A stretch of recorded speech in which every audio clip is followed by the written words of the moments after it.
that. No, but that is what you're saying. If you say that, okay. That is how So let me say, they will listen to this. They know what to do. They will vote NDC so that they sit for us. They sit with us for development.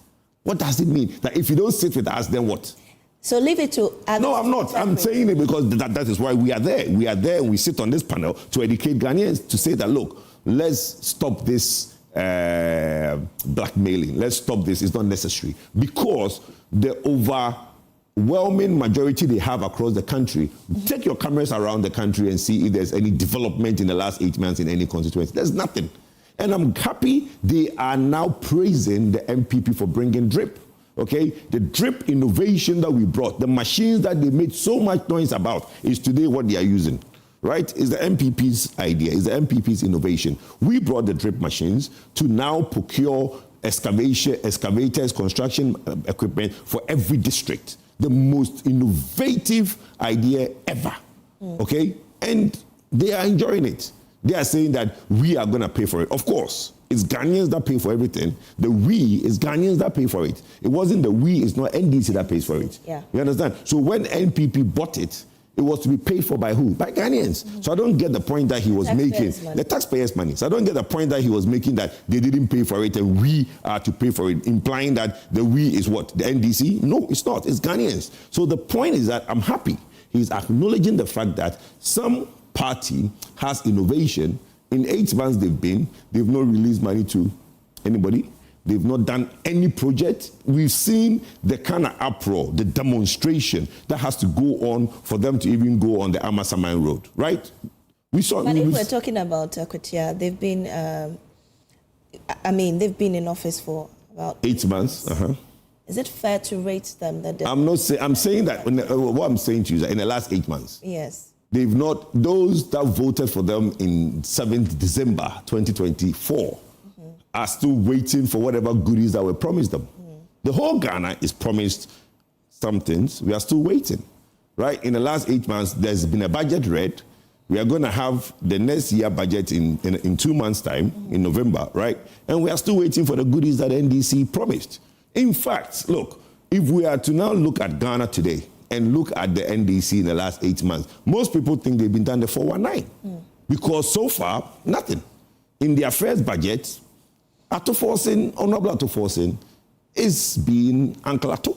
He's not releasing any money, and they are complaining. It's not for me to say. The NDC ministers themselves are complaining heavily.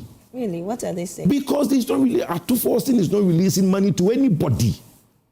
The ministries are dry. And what is even added to it that is creating a problem, my sister, is that in theory, it's a good thing. In practice, it doesn't work. You cannot ask all ministries to come to you before they initiate any project. And the idea is that they will set aside the money. So if you want to go and weed, come to Atoforsen, let him set aside the money for the weeding. If you want to do any project, you have to go to Honorable Atoforsen for him to set aside the money before you can start the project.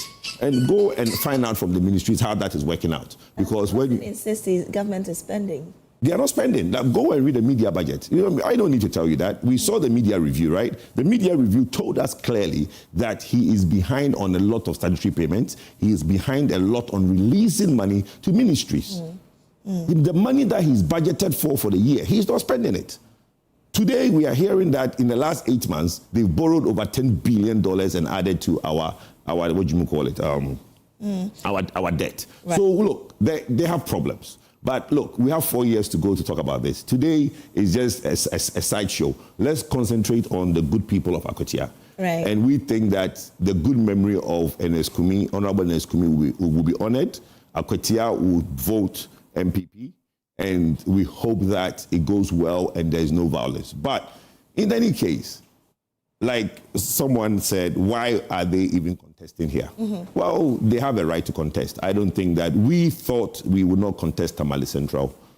They felt they would contest. Is it too late to change your mind? No. We are not going to. We did it not on because we wanted them to also give up Akwatia. No, it's not. We did it on principle of the Honorable Mutale's death. And we feel that Ghanaians should be spared the pain of a contest. All the party members agree with you. Not all, but it's not. If everybody agrees with me, then we don't have. Should at least test the grounds to see if your party. If everybody agreed with me in a political party, we will not have a political party. The political party says that people agree and some don't agree. So the idea of people disagreeing is why we have a political party. Right. The point of the fact of the matter is that the hierarchy, the senior and the top have sat down and agreed that we are not going to do it. We're not going to change our mind because of Akwatia. They win Akwatia. Look, at the end of the day, it will not be the end of the world. But hopefully, the Akwatia people would honor their mind and the spirit of Honorable Neskumi. But the NDC, for me, on ground, the message they have, they should stop it. I mean, vote for us to get development. Meanwhile, our development, the drip machines you are using to do the road is our machine, and the people know that. All right, Kojofoku, please let me go on the phone lines and come back to you. We have on the line Nana Kwabena Mensa Abrampa, and he's with the CDD and also an election observer. We're grateful for your time, Mr. Abrampa. Good morning. Yes. So far, I believe you've been observing what's happening in Akwatia. What would be your reactions? Well, let me say a very good morning to our listeners, and especially those who are following the Akwatia by-election. So far, so good. When you use your checklist for observing election, you expect that at the right time, the polling stations are opened. You have the required number of polling observers there, including party and candidate observers available. The security is there. All materials needed for voting are available.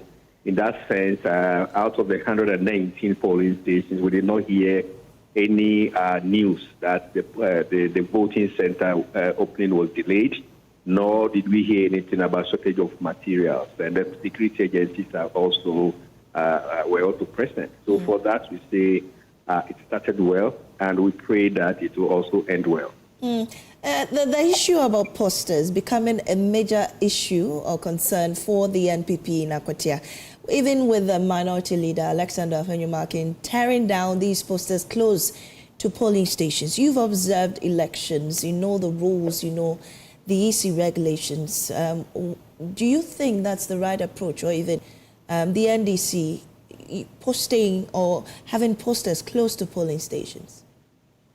Well, you know, in the elections law in Ghana suggests that 24 hours to the polls, anything that is to campaign, whether it's a paraphernalia, a poster, a message, song, or anything that is displayed or projected to show some presence or campaigning for one or other political party is outlawed.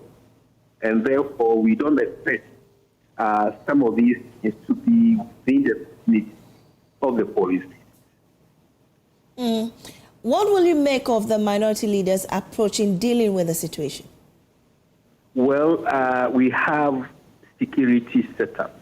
We have election security. The election security is not there to only prevent physical violence. They are there to forestall peace.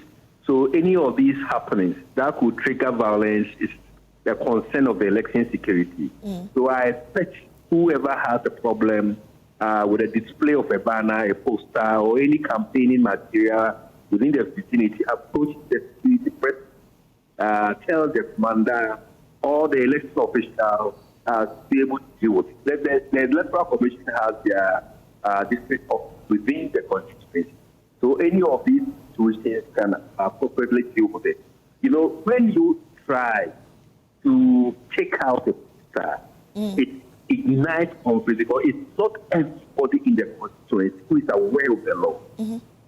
And therefore, they might think you are doing something to gain advantage or to destroy their paraphernalia. That's why it's important that you don't yourself take out a poster. You report to appropriate authority to do that, so that it does not generate any form of conflict in the area. Well, the interesting thing too is that should it, be Afenyomarkin reporting this, the Electoral Commission has been on the ground even before today. Should they have gone ahead to remove those posters before the NPP got there? I don't know why it is still there because one of the reasons why the Electoral Commission has the inter-party advisory committee within the local area, it has some of cities. That's why the identified. So some of these is are taken care of within the constituency without resorting to national executive. So the East direct there, sure, knowing where polling stations are going. So you know the polling here is the polling, and therefore you shouldn't have any such have law. Any of members of two parties or any citizen at all who is aware of the law should have alerted the electoral to the right. Well, let's talk about the voting. It doesn't look like the turnout has been what was expected, the hype around this particular election, and you don't see too many voters lining up to vote. What do you make of the outcome? I mean, it's early hours yet, but still. Yes, it's unusual. Single constituency elections, just a by-elections and elections that generate very heavy outcomes. You can talk of a Sankrepa election, and talk of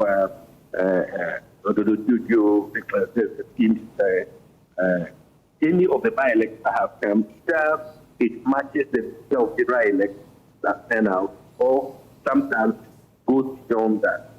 The reports have been monitoring from all media houses to suggest that the queues police are not encouraged, and we might record a very low turnout.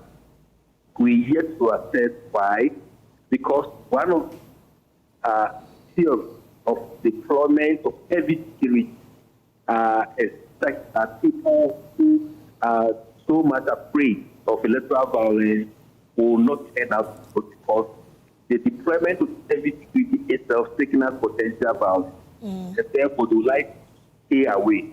Another theory also counters that deployment of security also just.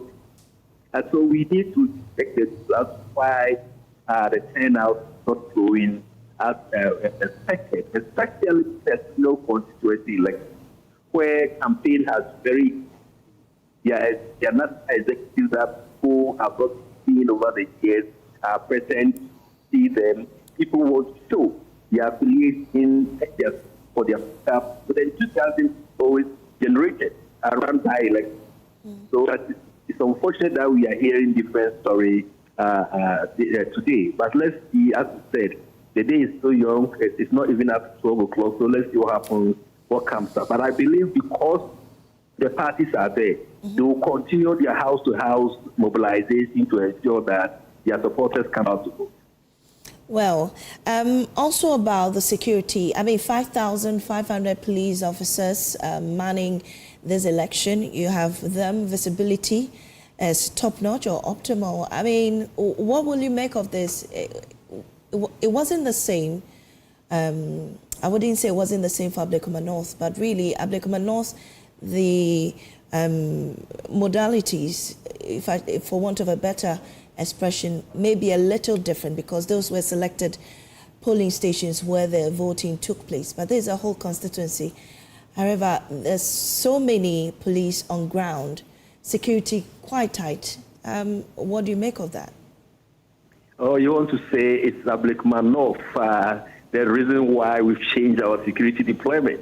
Well, we know that. We know yes, that, but please go ahead. Go ahead. As I said already, security deployment, the number of security personnel deployed to a particular election has its downs and ups.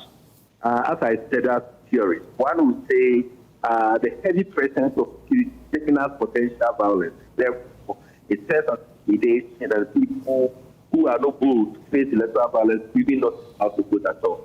And the other truth is say that a whole period of by-elections witnessing intense violence, it's important that we sort of as an assurance of safety and security so that his confidence in the voters to come out of it. How we balance the point is what we need, what issue of number of this that we see as a municipal police election. 109 police stations for 5,500 police to be at this match. That we need to address that. But I mean, the watchword is are they able to enforce security such that some of the skirmishes that we've seen on TikTok, the videos that are coming out. You saw, I don't know whether you've watched some of them, that were near scuffle between MPP and NDC supporters, which was quickly quenched by the presence of the security. Yes. So these are some of the things that we may also take for granted. But I think we need to analyze our security well and see whether it's worth it to deploy 5,500 to 119 polling stations. Right. Thank you very much, Mr. Abrampa with the CDD, also an election observer with Kodeo.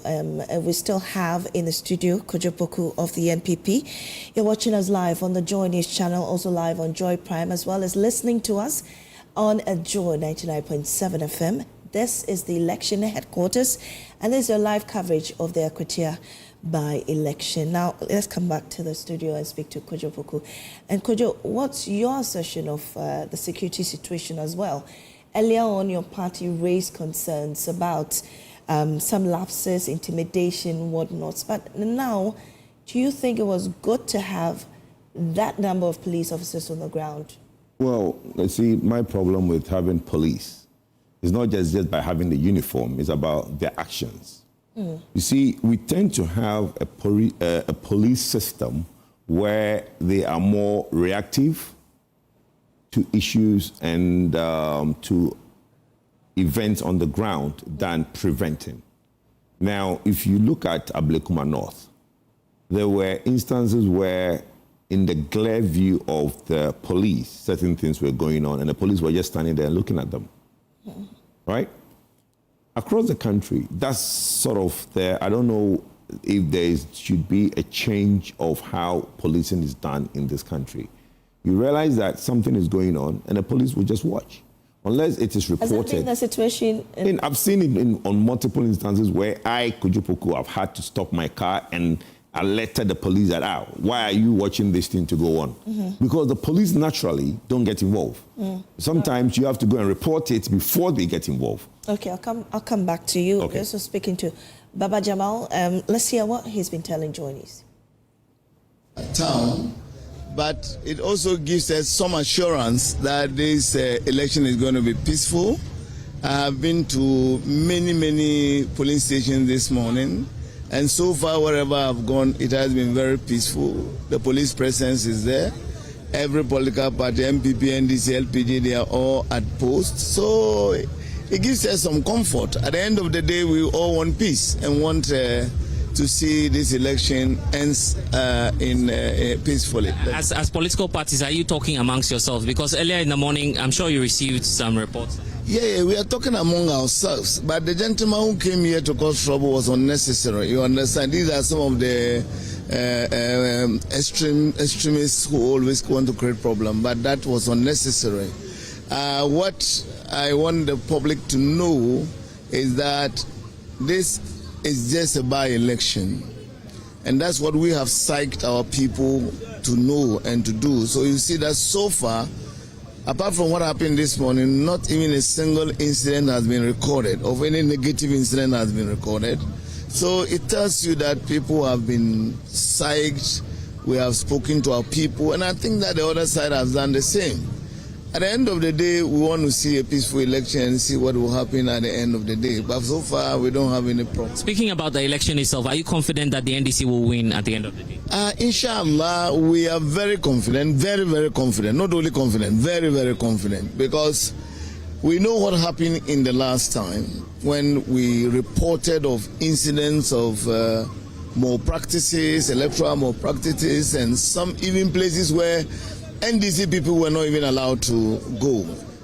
With the presence of the police and the arrangement put in place, we are sure that we're going to ensure free and fair. And that's what is important. Both NDC and MPP must all be subjected to the law, and everybody will do the right thing. And if that happens, we are very confident we will emerge victorious come 5 o'clock this evening. I am very positive. What message would you like to leave your constituents, the people of Akwatia? What I would tell the people of Akwatia is that they know what they want. They shouldn't allow some people to come from outside to tell them what to do. Akwatia is a peaceful town. Akwatia is a mining town. You can see that the town is booming. We will need somebody who can represent us in parliament and represent it properly. And that's why, in our opinion, we are presenting a lawyer, a person who is a lawyer by profession. But it is the will of Akwatia that should be respected. And we expect that today, the will of the people will reflect at the end of the day. Let's give peace a chance and ensure that we have peace at the end of the day.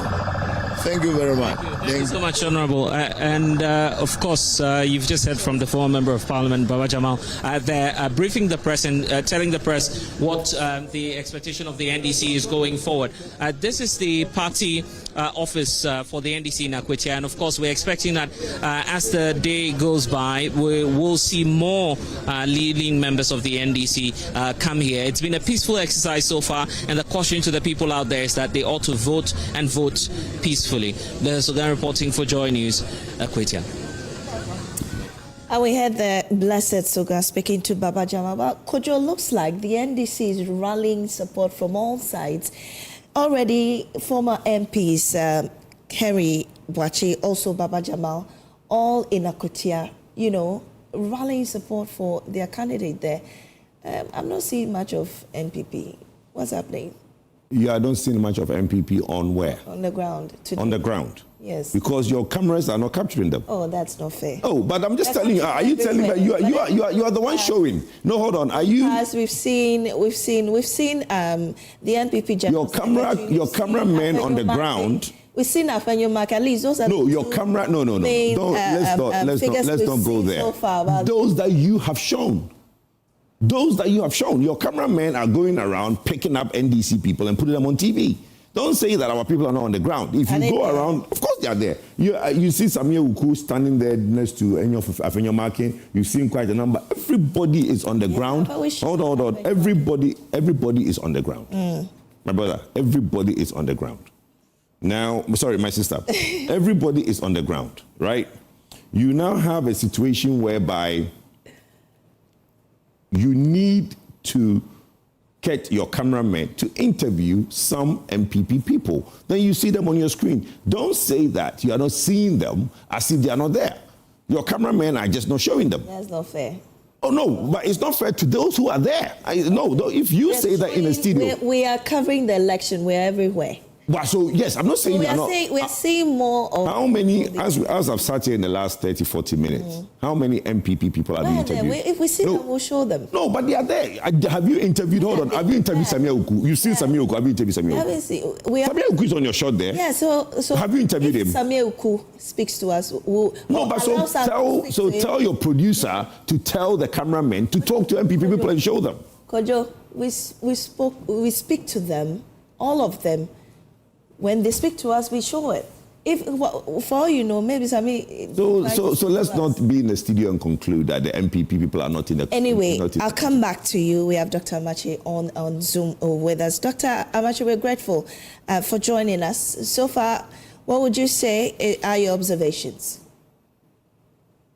Thanks for having me, and let me say good morning to your viewers. Actually, I wasn't following the elections. What happens to be unfolding this day at Akwatia, I've not been following. I'm at the office and attending to other issues. But then once you call me, I try to read around it and find out what exactly is happening. But what I would say is that the sort of disturbances unfolding there, to me, is terrible. It's very unfortunate, simply because of the fact that when we go into by-elections and it has to do with just one constituency, you will expect that is where we bring all our experiences to bear. and to consciously move away from disturbances, violence. So we go through the electoral exercise smoothly and come out the way we have done, such that the international community has, given us a positive verdict as far as our democracy is concerned, as far as our electoral politics is also concerned. But then when we go into by-elections and these things happen, then we realize that, it masks everything and it's regrettable. Right.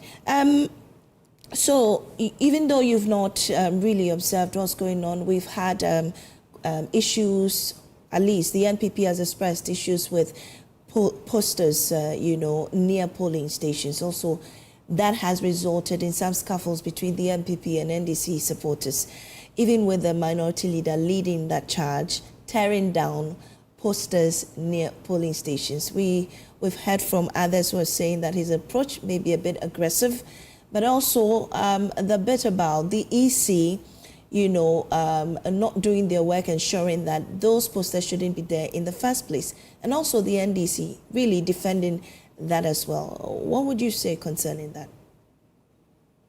I think that is in itself problematic because generally speaking, on the day of elections, all those activities are supposed to come to an end.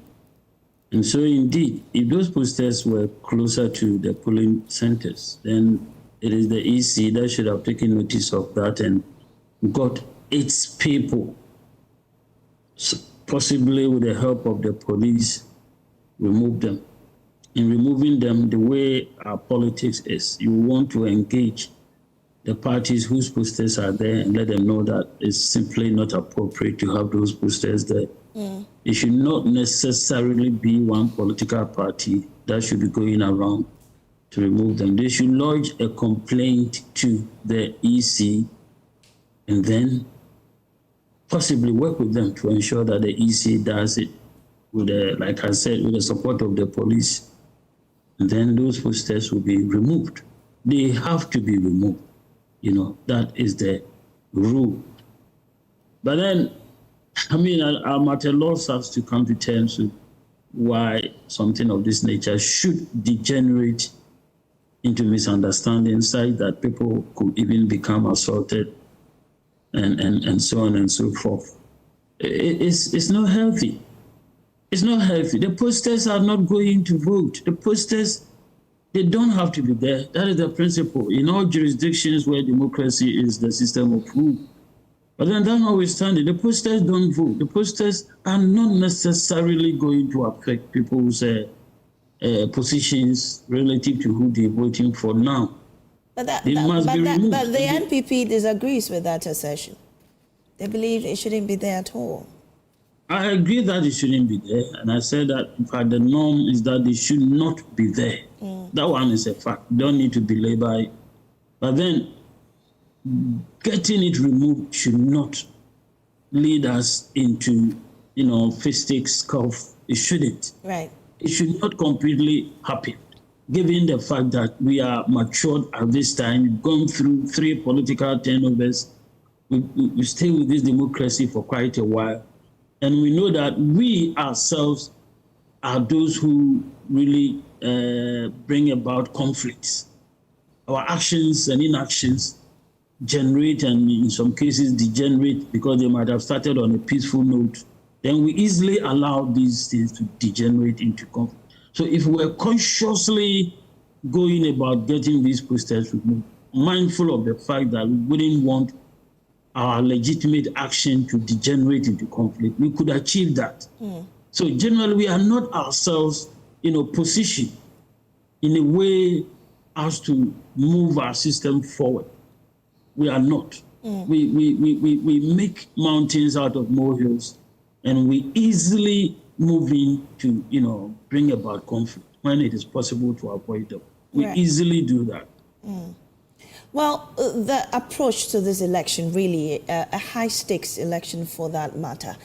You have the NDC preaching development, pushing. We've heard from our reporters reporting road constructions ongoing and other developmental projects just days to this election, even some ongoing as we speak.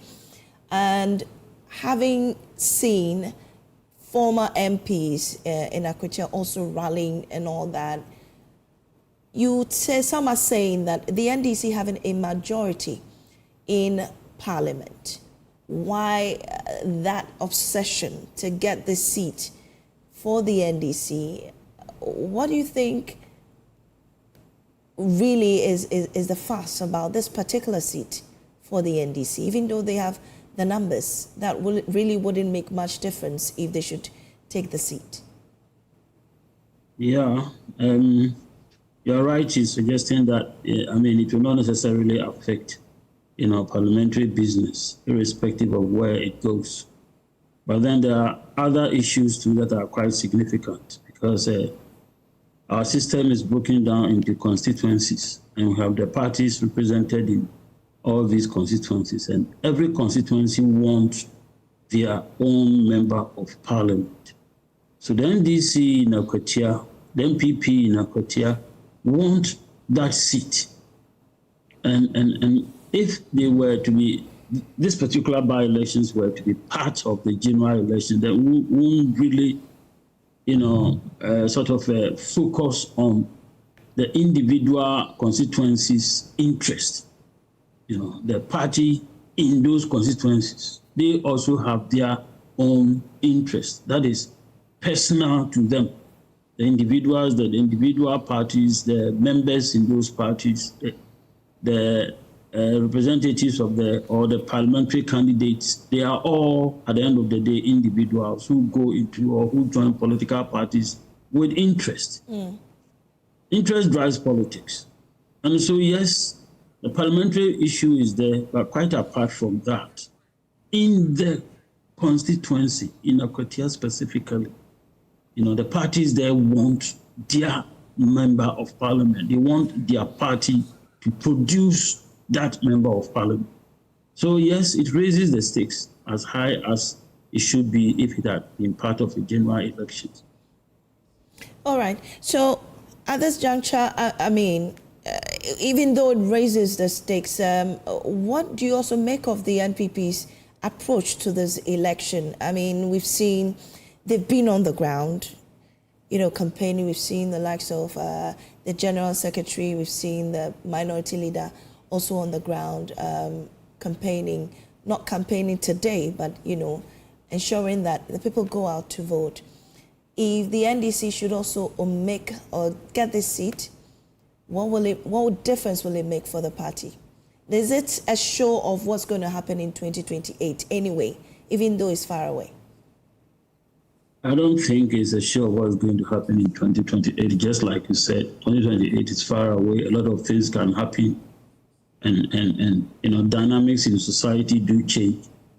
We could even have external shock that could affect so many things that would also possibly have some impact on the outcome of the elections of 2028. So 2028 is there to take care of itself. But now they are all going out in an attempt to win this seat. The NDC, obviously, like I said, the NDC at Akwatia wants this seat for themselves. There's somebody there, the parliamentary candidate there, who might have nurtured, this ambition of one day becoming a member of parliament. He gets the opportunity whenever we have general elections. He missed it the last time round, even if he's not the same person who is standing. Assuming that the last time round in 2024 general elections, a different person contested from the person who is contesting now. It is his or her opportunity to become a member of parliament. He's going all out for it, and he will do everything possible to win it. So it is not necessarily an issue of the NDC having a majority in parliament. They need it. That person needs it. The party at Akwatia needs it. And of course, the MPP choose the same thing. At the same time, it's party building. They are all taking advantage of this to mobilize it.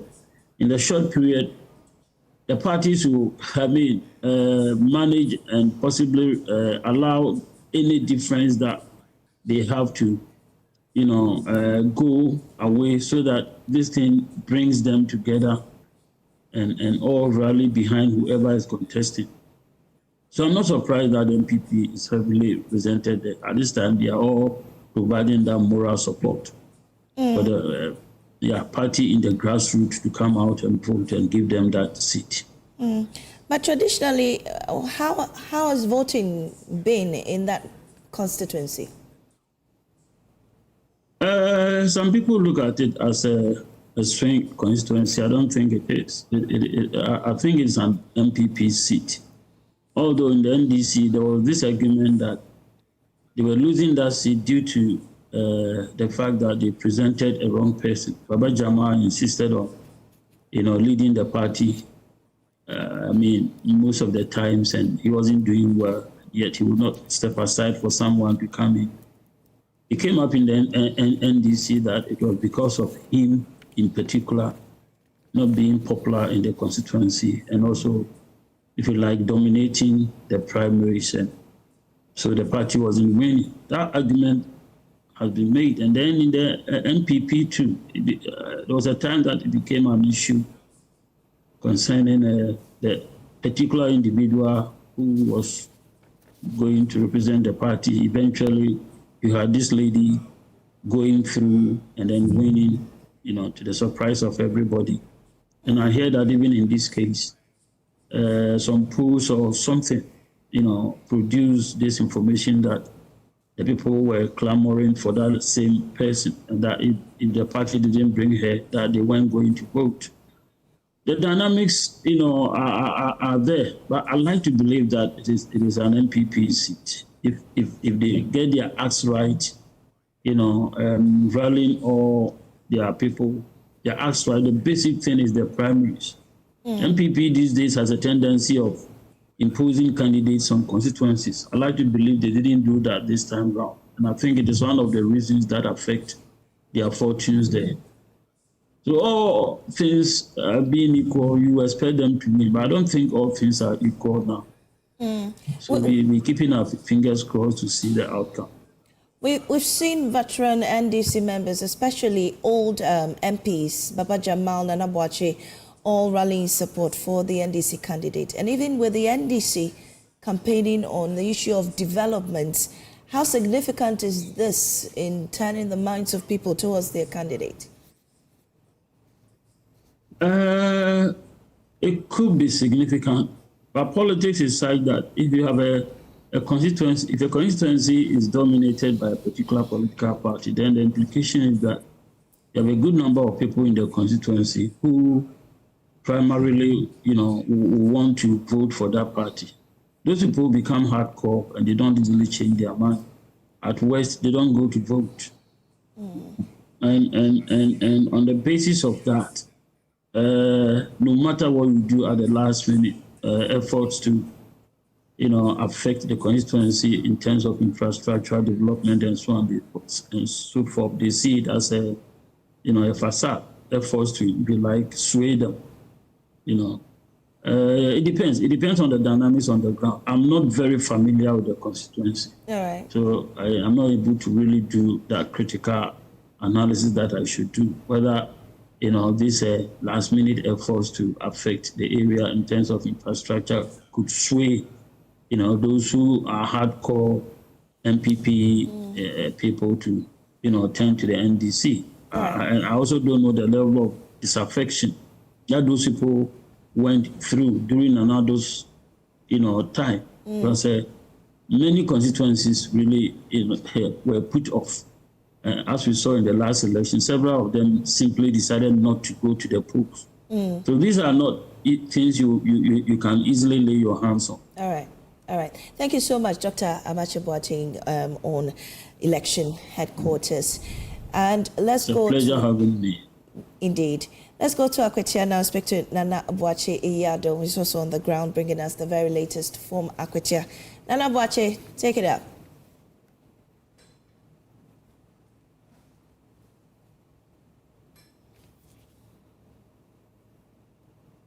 At the Apenaman LA polling center here in the Akwatia constituency, the by-election has been peaceful so far, and the process, per observation from both NPP and NDC, they are all attesting to the fact that everything is as planned. They are applauding the security apparatus, the IGP, for deploying enough policemen to keep the place safe. You can see in your shot the Deputy General Secretary of the NPP, Haruna Mohammed, with his men arrive at the Apenaman polling station, and he has been observing the electoral processes himself. He's been to numerous polling centers, and currently here at the Apenaman LA polling center, where a few minutes ago he was interacting with the EC officials and then his agent as well. A number of people have come to vote. We are expecting over 100 people to participate in the election just here at this particular polling center, and we can confirm that the turnout hasn't been impressive so far, but then generally that is the wind sweeping through the Akwatia constituency. Let's speak to the Deputy General Secretary of the NPP, Haruna Mohammed. You've been doing your own observation. Generally, can you tell us briefly how things look like for the NPP? For now, it's early days. Voting have just started. It's 11 a.m. now, and so far the places that I have gone, it's very peaceful. It's only one place that I went, which is Junasi, that we had the NDC people came and was threatening even the police. So we told the police that for us, we are here for peace. We are not here to intimidate anybody. As we have said, we have created a firewall around MPP members. We have the right to defense, and we would not trigger. But when it happens, we defend ourselves. So far, the places that I've gone, per what is in the CI, I've asked the necessary questions and I've gotten the relevant answers. I don't think that there is nothing to report on for now. It's too early. We are very much satisfied with the process that I've started so far, and I believe that I want this place to be as peaceful as it is from morning to the end of the elections. Are you not satisfied with the security that has been provided by the IGP? A number of policemen all over the various polling centers that I have been to and where you have been to as well. For now, as we are going, the police are very professional, and like we said, we are also looking out to see if the NDC's plan to put uniforms on persons who are not professionals and are not police, if they are part of them. And so far, the places that I've gone, the name tags are there. We are identifying them. I speak to the commander, and the commander seems to know the people that are around. So we are still scouting out. So far, they are very professional. There's no any intimidation from the police. Looking at the strategy that your party has put in place, are you hopeful of clinching the seat once more? There is nothing that is stopping us from winning the seat, except if there is violence. There is nothing. And what can bring up violence? Because so far it's been peaceful. The NDC will be losing, and because they are in power and they have overused the power, they believe that they can use it anywhere, and this is a place of stop. They cannot use it here, and if they use it, then maybe the elections would have to be called off. Is that a threat to your opponents at this point? It's a firewall. And is that why you have your men all over you today? Yes, they are all citizens and have the right to movement, free movement. Thank you very much, and we wish you all the best as you continue with your observation. But in last words to the voters of Akwatia, some of them watching you who have not gone out to vote yet. What I will tell them is that they should hurry up and go out to vote. Time runs. We need peaceful Akwatia. We need a representation for Akwatia. We know that we have done a lot of work for the good people of Akwatia. Unfortunately, we have left power. The NDC demonstrated that they don't have plans to develop Akwatia. That is why in their 2025 budget, they have put nothing in there to develop the constituency. In their mid-year review of the budget, they have put nothing in the big push. Absolutely nothing for 2025. The NDC is very much certain that they don't want to do anything in Akwatia. So in this by-election, they have come, they are grading using the machines that we have bought. That is the drape machines. It means that when a man lives with vision and the man lives power, his vision will still continue to go. And that is what they are seeing. This is a deceit. However, they have the mind of their own. Our candidate is a bad candidate. Before he became an MP, he has set up companies and he has employed over 5,000 of Akwatia youth, and they are working for him. if he gets the opportunity to go to Parliament, that will be another strand of a job opportunity where he will be able to get access to funds in terms of common fund. He will also get access to opportunity in terms of linkage to other organizations that he can bring forth development to Akwatia. And I think that he's the best person who would never deceive them. He would never represent somebody and come back to take what belongs to that person. That is dishonesty, and our candidate cannot be dishonest to the people of Akwatia.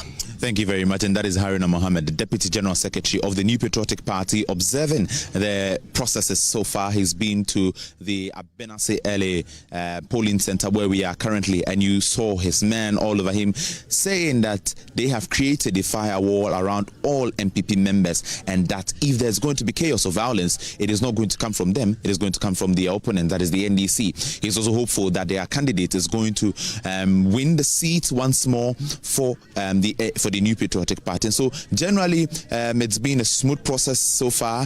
As at now, the Inspector General of Police is moving towards all polling stations and polling centers, making sure that the process remains peaceful, just as it started. Over to you. Nana Boache Iyadom coming to us from the Pinaman polling station at Akwatia. I've heard defend yourself, I've heard firewall. We'll get details of that. We'll take a break. You're still listening and watching the live coverage of the Akwatia by-election here on Joy, the Joynews channel, also live on Joy 99.7 FM and on Joy Prime. We'll be right back after this break.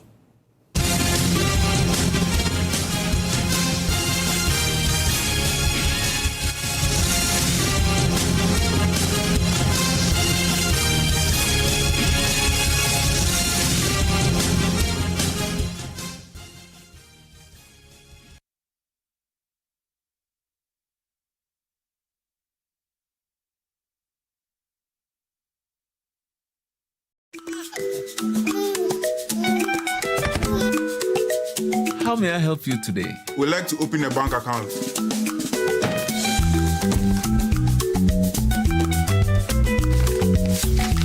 Sign here, sign here, sign here, and here. And now you draw direction to your house. I need your thumbprint. And I'll need your birth certificate too. No, I need the original. A lot has changed since you banked like this. So have we. We've made it easier than ever to open an account online and bank on the go through our mobile app, online banking, and more. EcoBank, a better way to bank your way. Sign here, and here. EcoBank, the Pan-African Bank. Let's welcome the time ladies. Say malaria, I'm not too far. I'm too so time never make sure. Time never make sure. Time never make sure. It's really a true and one day time never make sure. Time never make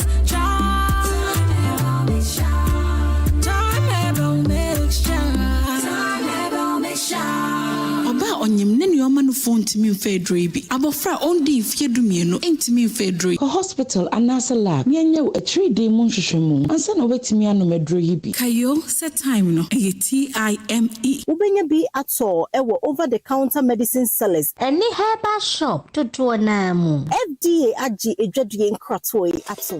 The season is on pause, but the game goes on. Discover virtual football in the off-season in the 1xBet app on 1xBet Football. Always with you. Ghana, are you ready for something spectacular? The stars are coming. Saturday, 30th September 2025. It is Stars and Perfect Walk with the Stars. Come walk side by side with your favorite actors, musicians, sports and media personalities as we promote healthy living, fitness and fun. Date is 30th September 2025. Starting point is the forecourt of multimedia. At 6 a.m. and finish at the ATTC School Park. Lace up your sneakers and join the biggest fitness walk of the year. There will be good music, dance, aerobics, house screening, and unforgettable moments with our stars. Participation is absolutely free. Just bring your energy, your smile, and your walking shoes. Awesome perfect walk with the stars. Sponsors: Ayuda App Bako, Services Bebre, Franco Trading Enterprise, For Papa Fee, Dima for Bar Clinic, Oyare for Dima for the Angel Rock Mixture, Albertan Team, Sinomi Instant Noodles. Try it, love it. See you on the 13th of September.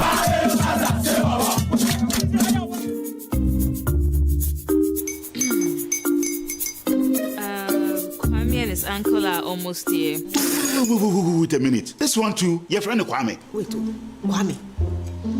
As in the same Kwame again? Yes, mommy. I'm the second coming. Into all this tension just to reintroduce that broke boy from Kaswa. Why would you deceive the family like this again? Now I understand the whole delay. Troll from Kaswa. Why wouldn't he be late? Or being late, of course.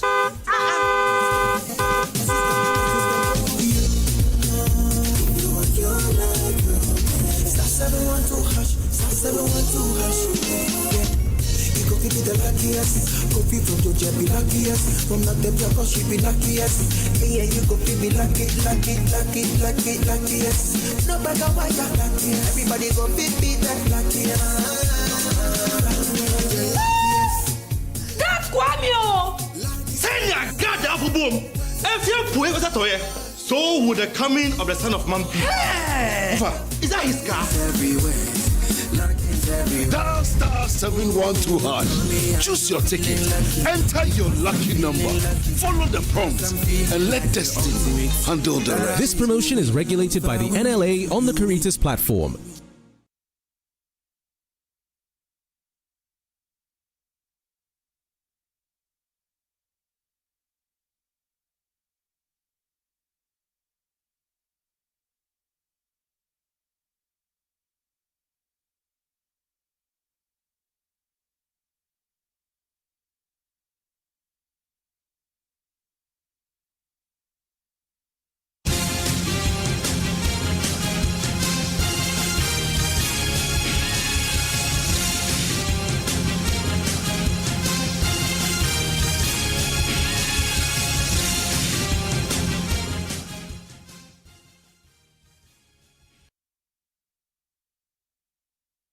Welcome back to our live coverage of the Akwatia by-election on your election headquarters.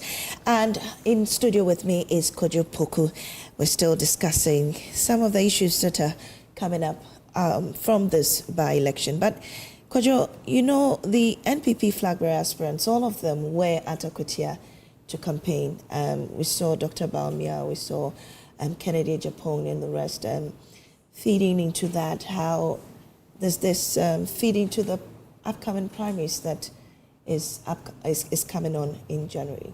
Yes, and you see, you found an MPP person when your cameras actually found one. No, but there are plenty of them there. If you look for them, you find them. No, but so in the subsequent when videos, they're available, we speak to well, they are there. You just have to go to them and say, this is Joynews.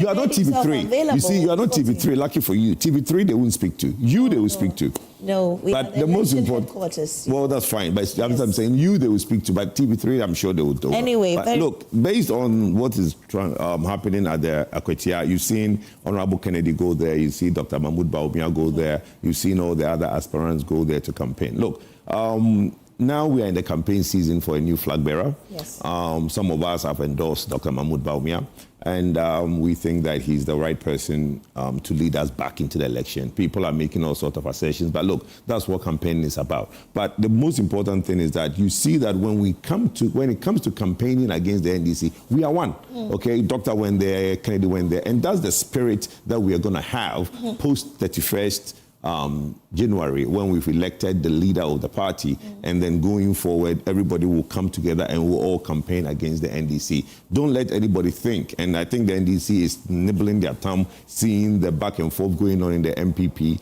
and they think that we are going to have a divided front for 2028. That's not going to happen. The reason we are doing the election early in January 31st is to be able to now have enough time to go to everybody and basically resolve the differences and then fight a better fight in 2020. Okay. All right.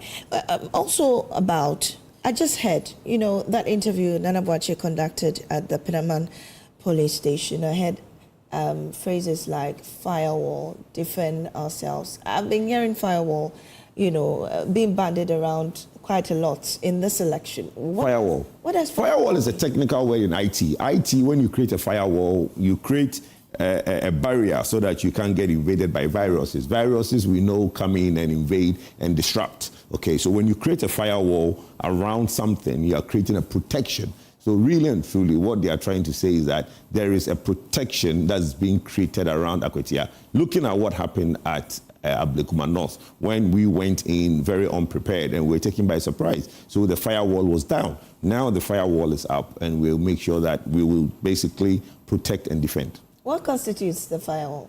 When the virus gets there, they'll find out. They'll find so far, it's the firewall. But how does this feed into the position by Richard Ahiangba saying that when people in the military should come there, they should be dealt with as imposters by NPP? Because the IGP have said that there will be no military deployed. So when the IGP, who is the head of security in the country, the military only defend our territorial borders, and the police defend within the country, and the police IGP, who has said that there will be no military deployed. So if the IGP says there will be no military deployed, and we see a military person there, he can't be a military person. So he has to, he's somebody, because we've seen people wearing uniforms that are not military. So they have to be dealt with. That's why I use the word imposter, because you're not there, you're an imposter. But then the police has also said that if they need the help of the military, they'll bring them in. Yes, at that point, then they should inform the IPAC that we are doing that. That's why the IPAC is there. There should be a communication channel. Police just can't decide on their own that they are bringing military. They have to inform the EC. The EC has to inform IPAC that, look, because of some hotspots that we've noticed, there is going to be a deployment of a military. Then everybody's aware. But when the IGP have said that there will be no military, then there's no military. That is why if you see somebody wearing military uniform, that person is an imposter. Well, it's early days yet, but are you still confident that... You mean early hours yet? Are you still confident that we can win the seat? Yes. Oh, yes. Look, looking at the numbers which our late brother got compared to the margin of about 2,000 votes, I think it's possible that we will get sympathy vote. I think it's possible that people in Akwatia will see that the right way to go. Because that seat has really been a swing seat, right? Yes. Everybody has won it. This person wins it, that person wins it. So depending on what goes on, I've heard that the NDC are going around saying that, oh, you guys should vote for us. We'll allow you to do the galamsey, which you're already doing. Right? They don't intend to stop this galamsey thing. They're using it as politics as usual. So I've heard that. I don't know how far that is true, but it would be unfortunate, right, if they are going around telling galamseyers to vote NDC just to allow them to do galamsey. That would be very unfortunate. But I've heard that's some of the messaging they have. But depending on how the people feel, knowing that it's a lie, because, look, we need to stop galamsey. So if somebody comes and tell you that, look, vote for me, I'll let you continue, it's a lie, because he's going to bring the task force tomorrow to stop it. Well, that's interesting. But the NDC has also been pushing the issue of development. Yes, vote for us and you get development. If not, you won't get. Development, you talked about that already. But seeing that they are in government, have access to more resources, to be able to, push the development of Akwatia, how is your candidate, if he should win, be able to rally that kind of resources to develop Akwatia? There is this thing that electorate should pay attention to. People spend more on things they don't have than things they have. It's human nature, right? If you look at how NDC and MPP spend in development, they spend more on things they don't have. So if you buy into that theory and become a wife, the girlfriend will chop more. Kojo, it's been a pleasure. You didn't hear that from me. Well, if I didn't hear it, the viewers, the listeners, they are hearing you, and they will judge you. But that's what I'm saying. People spend more on things they don't have. But so it's not given that the minute you vote NDC, they will spend more in the constituency. NDC and MPP both have spent more in constituencies that they want to win. So basically, that is the concept. But let's see how it plays out. What has been the unique message of your candidate? I've not really The unique message of our candidate is that let's continue the work of Ernest Kumi, Honorable Ernest Kumi. That's all. That's unique. Yeah, that's it. So I'm saying that the spirit in which the spirit in which the spirit of it, the spirit in which. That's why the widow came out to say that, look, help us continue, because it's very important that there is that spirit of continuance. His soul will not rest well if he feels that he fought all this fought, won the court cases, now only for the seat to be taken away from MPP. His soul will not rest well. For his soul to rest well, the people of Akwatia should really vote for MPP so that that soul will know that it was a fight well fought. So, I mean, besides that point, I mean, so should Akwatia vote for him? What really will be the work? The work is representation in Parliament. Look, MPs are MPs don't spend money. You see, that's the mistake people make. Even if the NDC lobby for development, everybody lobbies. Everybody lobbies. Look, every MP, be it in power or not in power, you lobby. Yes, you lobby. Your primary goal as a parliamentarian is to lobby, make laws. Yes, and then lobby. You go out campaigning that we are going to do this, we are going to do that, and then when it comes for you to account for that, then you come to tell us that that's not the work of the MP? Well, I agree. But what I'm saying to you is that the primary work of the MP is to pass legislation, but you lobby for the development of your area. What I'm saying is that a first-time MP in Parliament, right? I'll be honest with you. Some MPs have better relationship with ministers than first-time MPs. And you heard Honorable Afenyo Markin on the floor of the House one day, where he said the NDC bank benchers have come to lobby him, Afenyo Markin, to help them with something. Why is that? Because Afenyo, who is a long-term MP in Parliament, has better relationship with the ministers than the backbenchers. I have been to ministries where in the waiting room where I am seated, MPs are waiting, right, to go and see the minister to lobby for their area. So the point I'm trying to make is that being a first-term MP in Parliament is as challenging as it is if you're an opposition MP anyway. So this gentleman, if he's to win, he's going to be a first-term MP. And he will need the likes of Afenyo to lobby for him. And why better not get Afenyo to lobby for you if you're a member of Afenyo's party? So look, if Afenyo is the one being lobbied by the NDC backbenchers, why not the MPs lobby Afenyo to go and help them? Meanwhile, you've heard the big saying in Parliament, Uncle. It tells you that those two have good relationships. It's been really interesting. I mean, getting to know what's happening in Akwatia currently. Let's talk about the situation in Akwatia. Right now, it's been largely peaceful.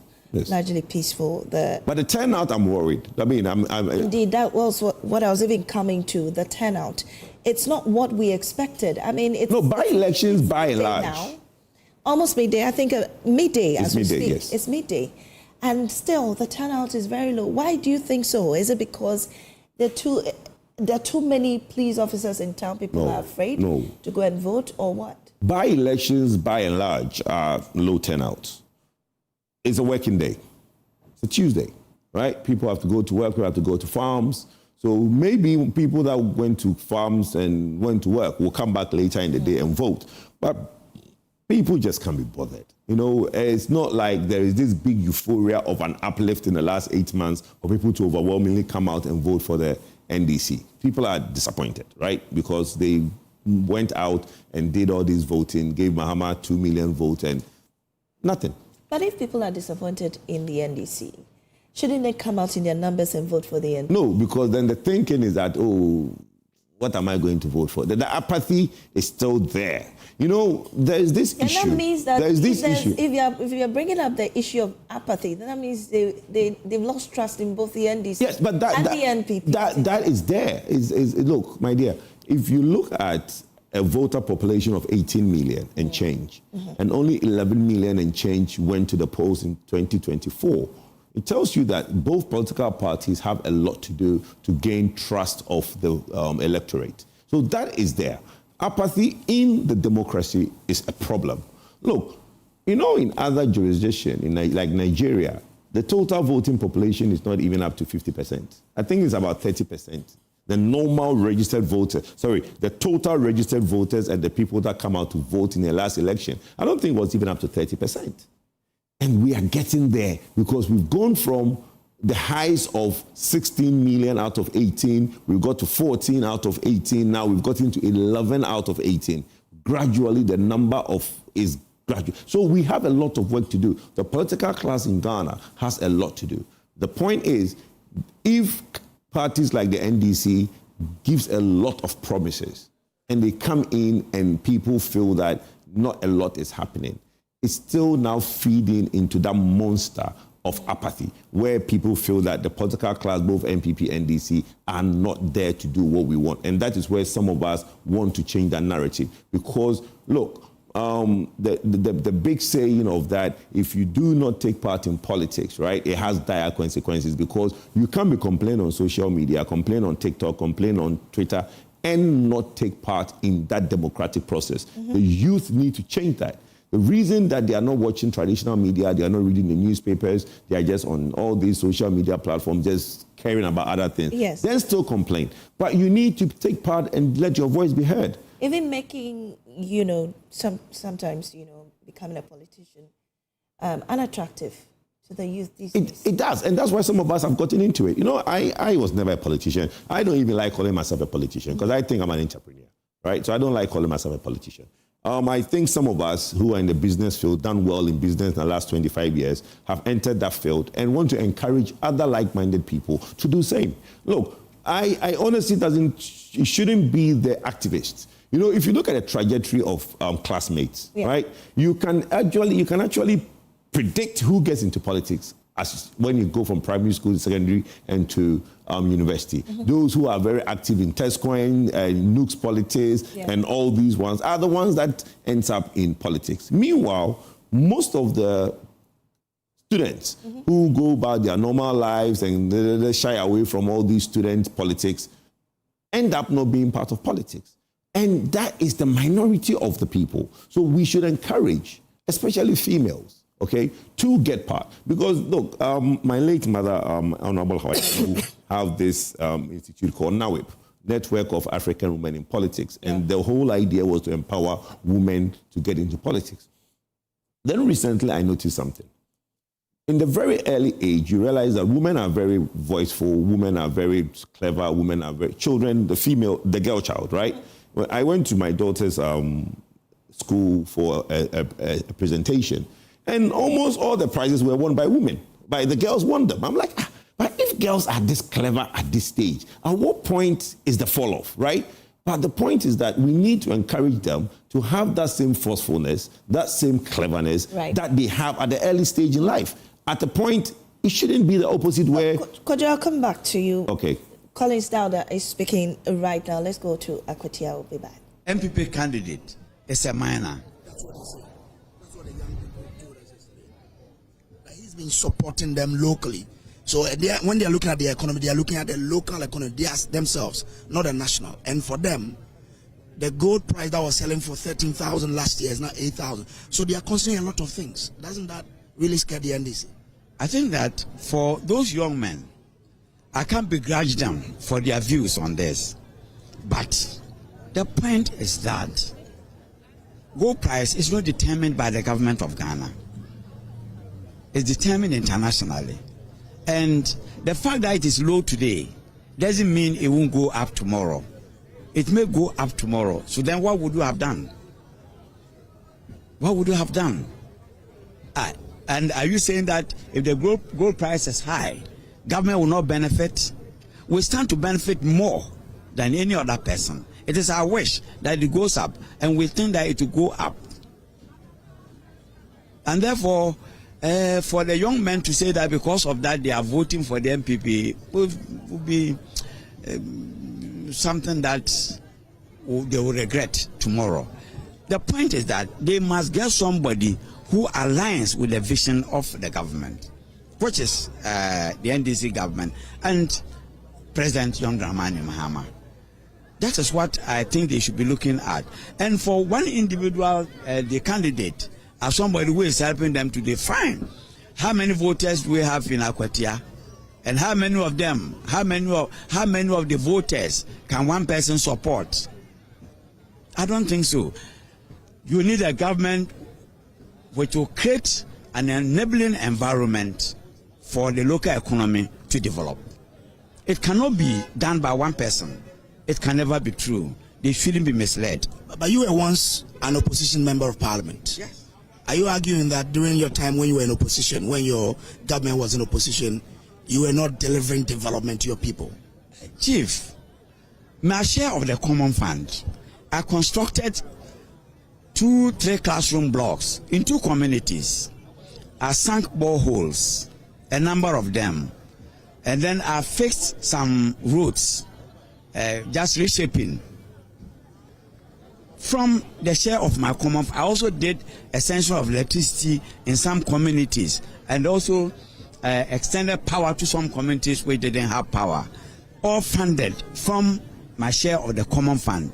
But talking about what government does or expected to do in all constituencies, there can never be one. Nobody can cite one project in my constituency which was funded. Nothing. And I am under a disassembly. The common fund goes to a disassembly, and I take my share from the disassembly for these development projects that I have mentioned. But so, and that is 5%. What I get is 5% of what goes to the assembly. So if I'm able to do this, the expectation is that the assembly should do better. But the assembly cannot boast of even one classroom block. So wouldn't that same argument apply to Asumadu? If he wins as a minority MP, who will be able to use his common fund the way you used yours? He will do it. He will do it. But I'm saying that if you do it and you have government backing you up, you have it more. It is better.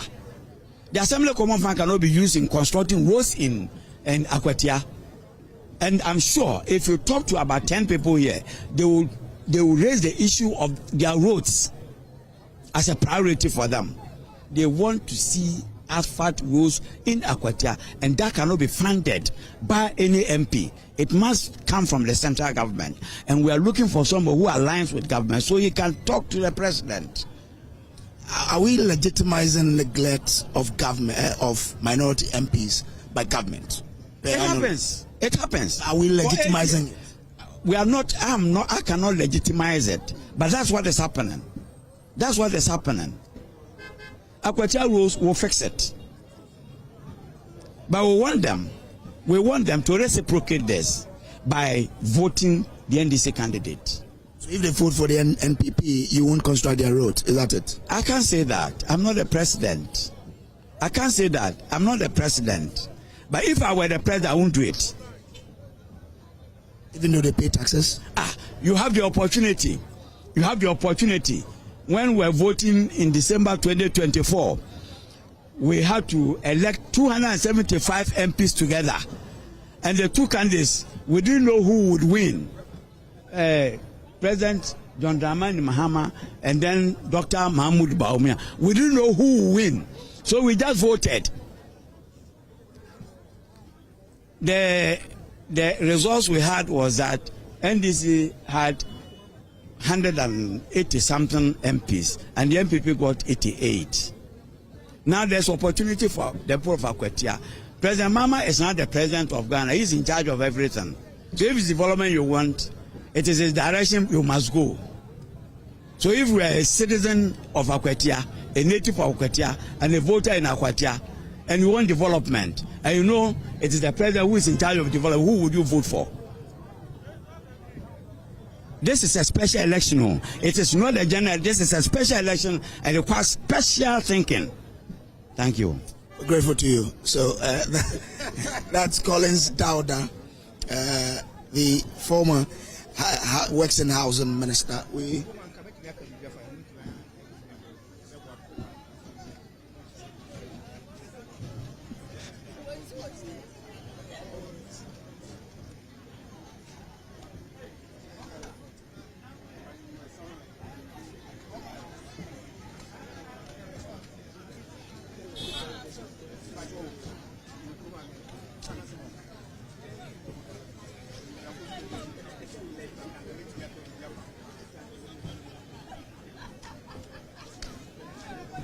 Well, interesting interview there with Collins Dowda by my colleague Kojo Brace from Akwatia.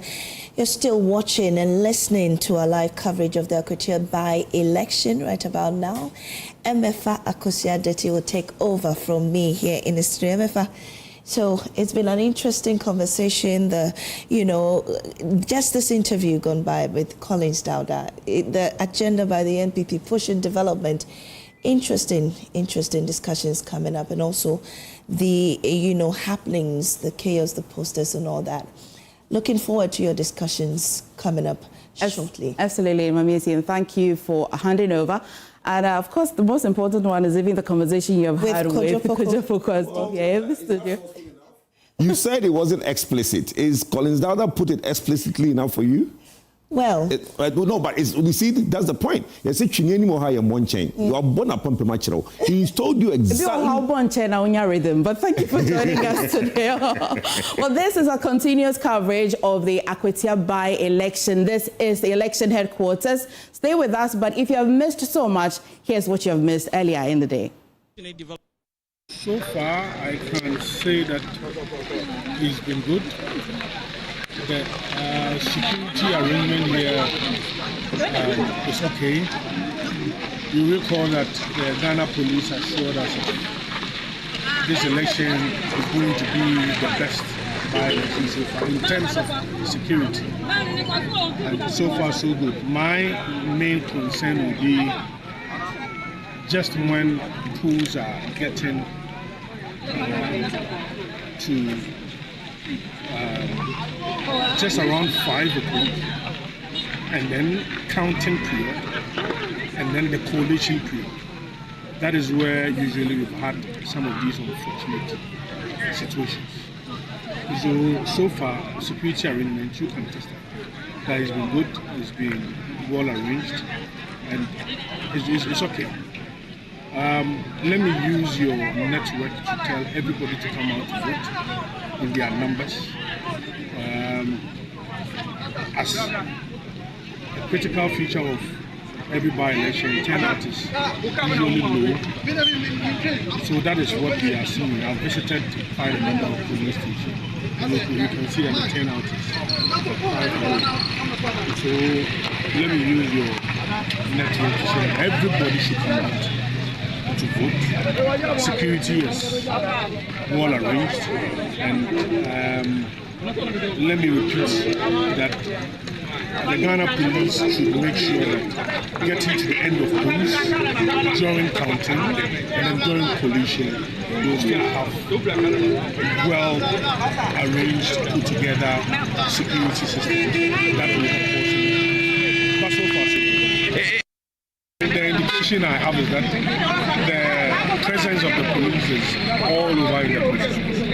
In fact, they gave the indication that we were going to deploy over 5,500. And even driving right from Winchie through to Kade, you see the presence of the police on the road. When you get to Duadua and to Akwatia township itself, you see the presence of the police. So clearly, the presence of the police is all over in the constituency, not only in the village. But as I said, they are here to provide security. That is why everybody should come out to vote. Nothing is going to happen. And then also, let me repeat, the security should be tightened just at the end of the polls, counting period, and then the polling. Not at all. I mean, we had a request from the National Boys Council that they wanted to be the leadership of both political parties. Unfortunately, we were well represented. Myself, the regional chairman, and then the national youth organizer. Only for us to get into the meeting to see constituency organizer, deputy constituency organizer, and then.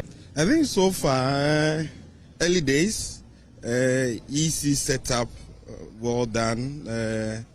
Election has started, presence of the police as well as with the media, and so we have stakeholders around. We expect to have a very peaceful exercise.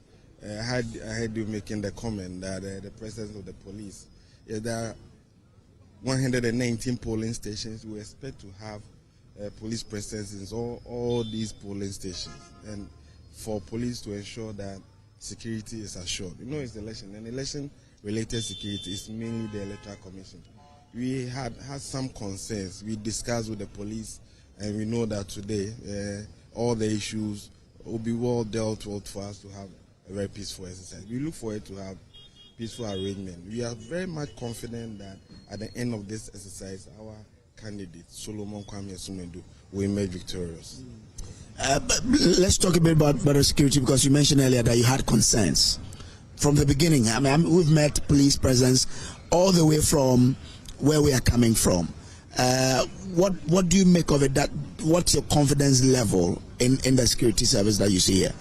Yeah, so in terms of Akwatia and Buedua environs, you realize that yes, there's huge security police presence. You don't see same when you move into the hinterlands, the Wenchi, the Takrasi, Abenasi area. So that's what we're expecting, that we will have equal representation, fair representation in all these places. As usual, I mean, there must be peace, peaceful environment created to allow people to cast their votes.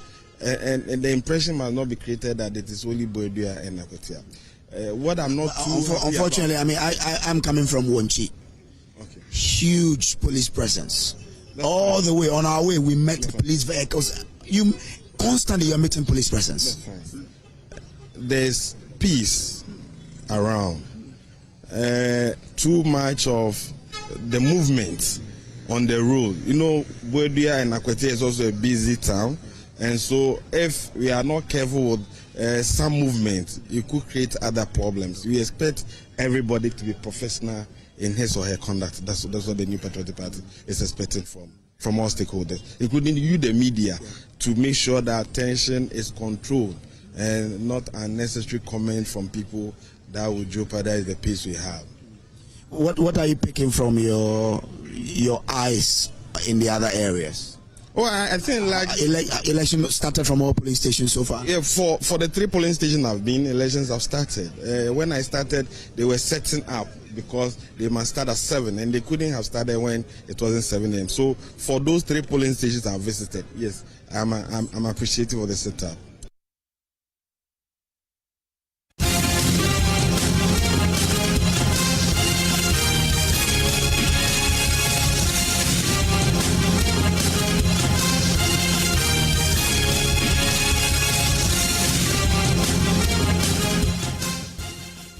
My 4th polling station. I think the atmosphere is very calm, very serene atmosphere this morning, and from what I'm seeing, it's going to be one of the most peaceful by-elections we have witnessed as a country. The people understand that they need to vote, and they have welcomed everybody in this constituency, and the simple message, irrespective of the political coloration, is that they want peace. So if the people of Akwatia are preaching they want peace, I don't think they will entertain any class from outside the constituency to bring any form of violence here. And the police presence also has put some level of fear into any group of people who want to perpetrate any form of violence. So I vouch for a very peaceful election in Akwatia. The weather is not too friendly, but I think it's all part of the calmness and the serene environment we find ourselves this morning. And from the areas you are coming from, you said this is your 4th polling station. The election has started in all of them. Yes, started on time? On time. Exactly. The first polling station that I went, exactly 7, I saw the first woman casting the vote. And from the subsequent one to when I got there, it was past 7 and the elections had already started. It's going smoothly and very calm. People just walk in, just go and vote and go to do their daily chores. So you don't see long queues at the police station, but I think the people will come out. Not as the general elections turn out, but I think it will be a very good election. I mean, I don't know how many days you've been here, but do you think this election is yours? the NDC. It is Akwatia is already green. It's green. The pollsters are predicting 52, but I am predicting about 54%. It will be huge. Yes, from for a lawyer. What I've seen and the people I spoke to, the whole of this dawn, and when you go to the police station and even get closer to the people, they will tell you that I am MPP, but because of development, let's vote for an NDC candidate, because they believe that the government of the day has much to do with development than an opposition government.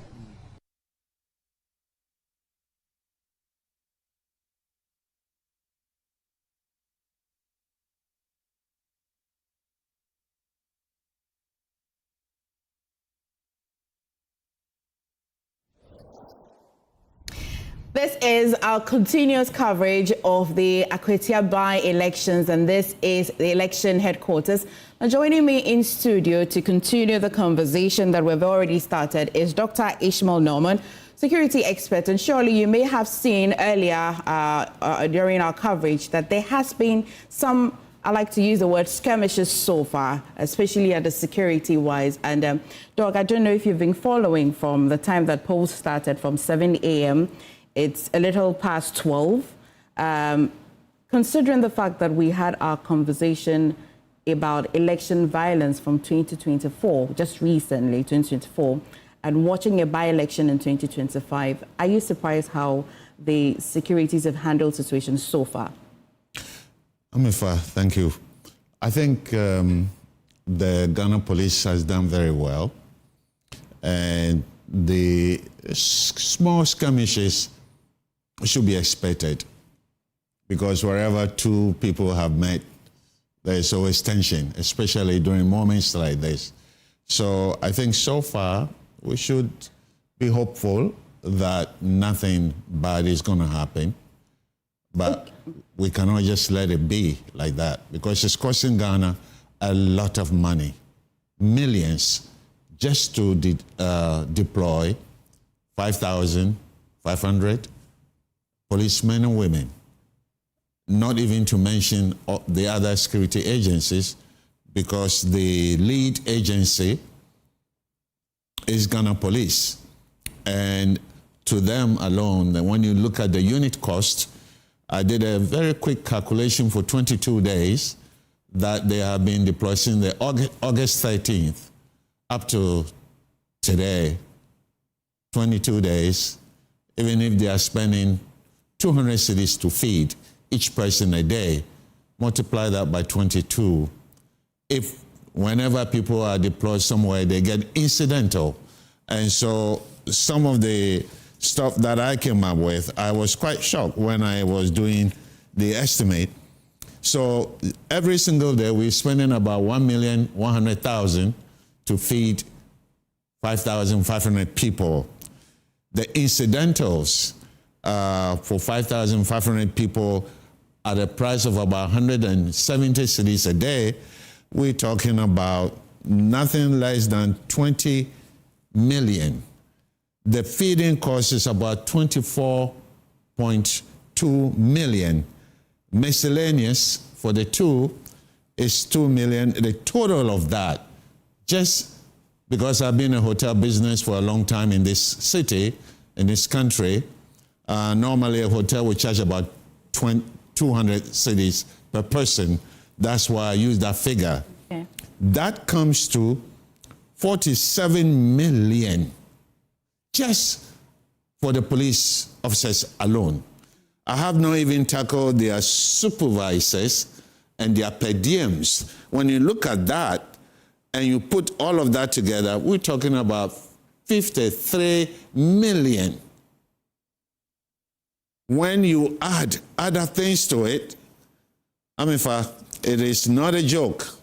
When you add other things to it, and the cost for the EC, the printing ballot papers, educating the public, procurement meetings before the event, meetings just to plan everything, sitting allowances for the EC staff, I am shocked to arrive at 96 million Ghana cedis in just 22 days. There is something wrong with Ghana that we have to deploy 5,500 policemen and women only. I'm not talking about the other security agencies because my focus is the one with the primary mandate. And it is shocking. Ghana needs to sit up, advise itself, because this is money, 94 million, and this is just the tip of the iceberg.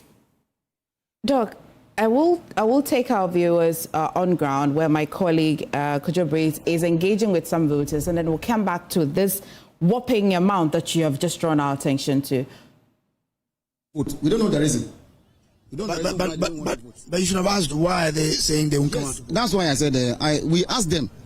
They are not giving us any explanation that they don't want to come out and vote. We don't know.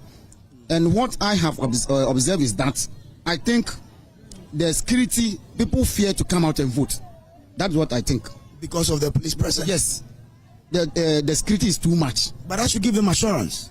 Yes, we've explained to them that they should go out and vote, but I think there are some fear in them. They don't want to go. Because if you go to police stations, you could see about 5, 6, 10 policemen at the police stations. So I think that is the reason why they don't want to go out and vote. The other day, I went to one of the villages here called Apramai. We went to house to encourage people to come out and vote. But all of a sudden, what they are telling us that if they will not go out to vote, they would rather sit home. We encourage them, but still, what they say, because what I heard around from grounds is what they are saying here. It's what we are seeing here. Okay. Yeah. Let me try and bring in this. Please, what's your name? I'm told you are the presiding member. Yes, for Kabibre Municipal. Okay. All right. But why would your people be afraid of the same police personnel who have been brought here to protect them so we can have a peaceful election? Yes. This is a by-election. And in most cases, by-election comes with its own tension. That could also be a factor that is deterring them from coming out to vote. But with the police presence, well, it could be two ways. One may see it as an excess, others might see it as well. That is an assurance giving them the maximum protection they need. It's about how they see it, but we still go around encouraging them. But this is a decision-making time. You need to come out, select whoever you want to lead your constituency, who can bring development to your constituency. When you remain in the house, refusing to come out and vote, you are not doing any good to the constituency. And from the people you've spoken to, who's winning? Elections, is unpredictable until the last ballot is cast, where results are announced. You can't just say off here that this person is winning. But hopes are around. Everybody or both candidates have their support base. They are cheering them up. They believe that at the end of the day, their candidates will come out victorious. We spoke to Collins Dada here a while ago. Yeah. And he says Akwatia should vote for the NDC because they are in power.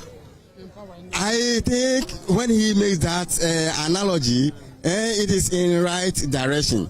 Of course, when your daddy is the king and you are the prince, there is nothing you request that your daddy wouldn't give you. They might use that principle to actually elect the NDC candidates into office because they believe once the NDC is in power, the president is, Mahama is the sitting president. He is more to align with the NDC candidate than choosing an opposition member. So you disagree with the young people who say Asumadu of the MPP has been supporting them over the years, and they feel that he's helped them build their own economy, and so they will choose him. You disagree with those? I can't measure the kind of support they are talking about, but when you talk of politics, you might be doing the support base all right, but to lobby from the central government to help you with your development, you need somebody who you can align with. So with the support, I can't disband, or I don't know, I can't measure, but I think the other candidates might have also been doing something in his own ways. And this is the opportunity time, the opportune time for them to vote a candidate who can just liaise with the president to bring development to them. All right, I'm grateful to you. So these are the members of the Assembly of Kwaibi Brim. Okay, so they were talking about what should happen. I mean, a lot of people are still here. You can see people, the queues have started forming. We see a lot of people here. I don't know why we have so many people within the perimeter or within the lorry park, but I'm sure it's just because of the enthusiasm or the interest in this election. We'll also be here to bring you everything that happens in this by-election. Do stay with us. Colleague Nana Wache-Iadom, who is having a conversation with the Kumasi mayor. Well, MFI, we are live at the Apenaman School Park, where we have the Kumasi mayor as polling agent over here for the National Democratic Congress. In fact, the Ashanti Regional Chairman of the NDC is also here. But we also have the member of Parliament for Tema West and also Member of Parliament for Doma Central, who are all here. They've been monitoring the process. So far, we've had Haruna Mohammed, also the Deputy General Secretary of the MPP, come in to also monitor the electoral process. He's having a conversation back there, but I want to speak to the two members of Parliament that we have here already. The Honourable Member of Parliament for Tema West. Honourable, you're live on Joynews. Per your observation so far, how does things look like? Thank you very much. Let me take the opportunity to extend my greetings to the good people of Akwatia. I have been here since 6 a.m. and we have visited a number of places, a number of polling stations, and I think that so far everything is going very, very well indeed. All the stations, polling stations that I visited, I noticed that turnout is encouraging. I've also noticed that the process is free and fair. Elections are going on peacefully. So far, I have not witnessed any untoward incident that will mark the process. And I want to take the opportunity to commend the police for the good work that they have done. Indeed, everywhere that you go, you realize that there are adequate policemen to make sure that the process goes on peacefully. And I think that this is very, very laudable. We are hoping that this will continue until the close of voting, and then we go into the counting stage and also the collation stage. And I'm very optimistic that the NDC is going to carry the day. Thank you very much. Let me also speak to the Member of Parliament for Doma Central. Honourable, you are also monitoring the process. For the places that you've been to, are you impressed with security, with turnout and everything? Yeah, thank you very much, and let me also congratulate the people of Akwatia, because before today, the news around was that it was going to be chaotic and so on. But I can tell you, on the ground here, one of the most peaceful elections I have witnessed myself as a member of parliament, and more so the presence of our security forces, most especially the police, has been very, very phenomenal. It's been good. We haven't seen anything untoward, like my colleague just said. Things have been put in place well. Everybody is conducting him or herself very well, and there is nothing like somebody is being intimidated. So I believe strongly that by the close of day, whoever emerges the winner has actually been voted for by the people of Akwatia, and nothing of any sort has happened. It is because the people love the person. But like he said, I'm also optimistic that by the close of day today, with what I have seen and on my years on the ground, I can assure you that once again, Akwatia will turn green. Thank you very much. And the members of Parliament for Tema West and then Doma Central speaking to us live on Joynews, bringing us up to speed details on what the observation have been so far. But as I said earlier, we have to give you a clear scene of how the place looks like. We've had the NPP also come in here, and this is the Apenaman polling center, where we have more than 100 voters expected to come and participate in the election. And you can see that Haruna Mohammed is behind me, engaging with of the NDC's polling agent. We'll try to go there so that we can speak to Haruna Mohammed. Earlier on, he came here with his men, indicating that he's impressed so far with his observation. We have the Kumasi mayor also there, and then the Ashanti regional chairman of the NDC, Nana Akwesi, also coming in. As I speak to you, a number of police vehicles are trooping into the Apenaman School Park, where we have as a polling station, and we would want to also first off speak to Haruna Mohammed and get his perspective on what has been happening so far. Haruna Mohammed. Yes. For the places that you've been to, we spoke to you earlier. You've indicated that you are impressed with security and everything being put in place. Do you still maintain that? Yes, I still maintain that. For this area, the police has been very professional, and they are making that there is peaceful country. This election is going to be very peaceful for all of us. I believe that this election, the beginning to the end, we want it to be very peaceful. So far what I've seen, I must commend the police for so far what I have seen. But it's still in the early days of the elections. Do you still maintain your firewall? Yes. The Constitution has not changed. The Constitution provides the way for you to defend yourself. And in doing so, you must also make sure that there is recourse to the laws of the country. And that is why we choose our words very carefully. Thank you very much. And he's here with the Ashanti regional chairman of the NDC, Nana Akwesi. Let me speak before Nana. I got the intelligence that Nana and the mayor are sharing money, Sekakoko here.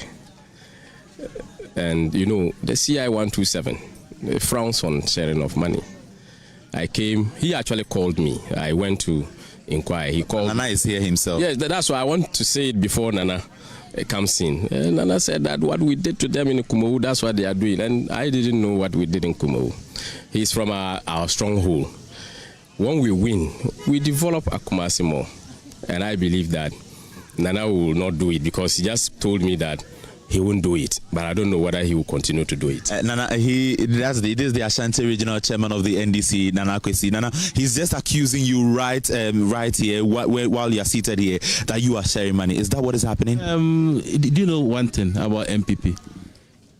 When he is coming, he came with tax, but unfortunately for him, some of the tax were my boys. So when they saw me, they started running away. And as a chairman in government, he has admitted that the police is doing very good. Why is he using those tax? You videoed them, you filmed them, and he was saying that we are sharing money. You came here, have you seen me giving any money to someone? But in Kumawu, they did worse things than this. Is that to say that you are doing the same? I'm not doing that. I'm not doing that. Have you seen him? You see, Kumawu, we saw evidence. Have you seen me sharing money? No. As a gentleman, I'm talking to everybody, and they've admitted they're going to vote for my PC. So my younger brother, who is the Deputy General Secretary, he's afraid that they're going to lose, and they're going to lose massively. Thank you very much. And that is Nana Akwesi, the Ashanti regional chairman of the NDC. But then we have the Kumasi mayor here, all the way from Kumasi. He is observing the election for the NDC. Kinzuba, all the way from Kumasi. Why are you in Akwatia? When Akwatia to ensure that the NDC clinches a resounding victory today. And you've left your duties in Kumasi to support your party? Today is an election day. I'm a politician. I've come here to support my political party. And you are hopeful that, per your observation and all that is going on, the NDC-PC is winning the election? Absolutely. I've seen some 50 cities sharing going down there where that victory is going. If you want to come to the party with accusation, come with clean hands. They are sharing 50-50 cities. They are accusing the MPP of sharing money. In 50 cities, where the tree is, they are sharing 50 cities. They are sharing 50 cities. They are sharing broke money. And how much are you sharing? Have you seen me share any money? How much have you shared? Have you seen me share any money? I'm giving you evidence of money sharing on the side of the NPP. Behind that tree, where the men are, they are sharing 50 cedis. You understand? And then that's what they are good at. What they are doing, the focus would be they will couch their statement to shape the focus on their opponent, and then behind the statement that they put out, they do what they are accusing you of doing behind you, and that's what they are good at. Now, these are our friends. They are very crafty when it comes to these games. So my brother Haruna, don't worry. He's losing. He's losing. I've asked him not to go anywhere. We should sit here. The good thing is that I'm sure we are going to have one of the most peaceful by-elections we have ever experienced in Ghana, because since when we came, the people have been very receptive. They have been very friendly, irrespective of which particular political color one belongs to. We've moved around. I've been moving around. It is a coordinator for MPP in this township that went to feed me this morning. He went to show me where to get fufu. He took me. I went to get my fufu. I ate with him, and we are having good exercise. So I'm sure at the end of the day we'll go together. Whatever God has destined for the people of Akwatia will come to pass by 5 p.m. Thank you very much. And that is the Kumasi Mayor, King Zuba, saying that he's hopeful that the NDC's candidate is going to win, and that he's also accusing the NPP of also sharing money, just as Haruna Mohammed did. And this is the tree that he's talking about, the tree right behind me. We can't verify the claims, but then that is the tree that he made mention of, and he's saying that the NPP is sharing money there while accusing them of also doing same. And so this is the situation on grounds, MFA, from the Apinaman School Park over here, where the process has so far been smooth. Over to you. Much, Nana Akwatia, for bringing us updates from Apinaman School Park. Now, Doc, I'm quite curious about the consistency or the culture of party, I'd say people who hold very high rank in parties, political parties, usually going to observe. And the case in point will be Ablekuma North, the rerun, which the facts as they are, or the issues as they are, would be that Hawa Kumsin went there to observe. Of course, she is a member of the NPP. You see that as well today at Akwatia, both the NDC, both the NPP, and these are people who are with very high positions in party. What does this signal? We'll come back to the figures that you were working with us, but away from this, how does this make, in the spirit of democracy, what does this tell on security as well? Yeah. I think they have the right to go and observe within the outer perimeter, not the inner perimeter. And so far, they are not in the inner perimeter. So if there is no legislation or CI prohibiting them to be within the outer perimeter, I don't think there's anything wrong, because it's consistent with transparency. So for me, I believe that they have the right to be around just to ensure that everything goes right. And here, the police has to be particularly alert, because that's precisely where the trigger for violence can actually come in. Okay. So it is too early to say that everything is going peacefully, because events, crisis we manufacture human beings. We manufacture crisis, and it doesn't fall from the blue, from the sky. So when you have too many people converging in one place, competing over one single parliamentary seat, I am very careful to conclude that this is going to be a peaceful election. Okay. Yes. So just stay with me. I want to take viewers and you as well to my colleague Collins Frimpong as well to bring us updates at where he is. Collins, where are you and what can you report? Currently, I am at Akwatia Community Senior High School, where the parliamentary candidate for the NDC, Bernard Bidiako, will be voting this afternoon. Earlier on, we were here, then we moved to Kusi, where currently, another form of vote buying, according to some residents, is also taking place. And in that place, it is that the roads are currently under construction. And according to the residents, the construction started less than 5 days ago. And also, some of them believe that in as much as it is a way that the people or the party is trying to sway votes onto their side. They believe that it is a good thing, and they, as far as they are getting development, they have no issues about that. And some also believe that we visited. Looks like there's a little bit of consensus on the fact that yes, they agree that since they've never had a tag rule there, and since last 5 days they've been able to do something about it, and they are filling the roles, the major roles in the town, about 3 of them, and one of them we had Mustafa Bandit coming around, as well as Joseph Yamil, and we spoke to them. They gave reactions about that. So the residents say that since they've never had tag roles, they've never seen their roles being leveled, and that's a good thing. They will go out and go and vote, and they are not ready to go and vote for a member of parliament whose government is not in power, and that is going to that is not going to help them when it comes to development. So they prefer an MP whose government is in power. That's the majority of the people in Kusi that we engaged. Mustafa Bande, the Deputy General Secretary, came there, and when we engaged him, trying to find out why they waited until the last 5 days to the by-election in Akwatia, that they started constructing the roads there. He told me explicitly, any day in the last 8 months since they came to power is a day they can construct roads. And that day is today, or that day was last Friday. So far as the roads were terrible, and former President Akufo-Addo and his government could not tar the road, and they have come to power, and they waited for at least 5 days to a by-election in Akwatia after 8 months, and they are doing it. Since it is going to save the people from distress, since people are not going to die from it, that's fine. If they leave it like that in a deplorable state, that is going to be a national security concern. People will be losing their life. People are going to be experiencing various injuries on those roads. So that's fine. He doesn't have any issues with that. And it is not a means or a way that they are trying to sway voters to their side, but they are just bringing development to the people around there.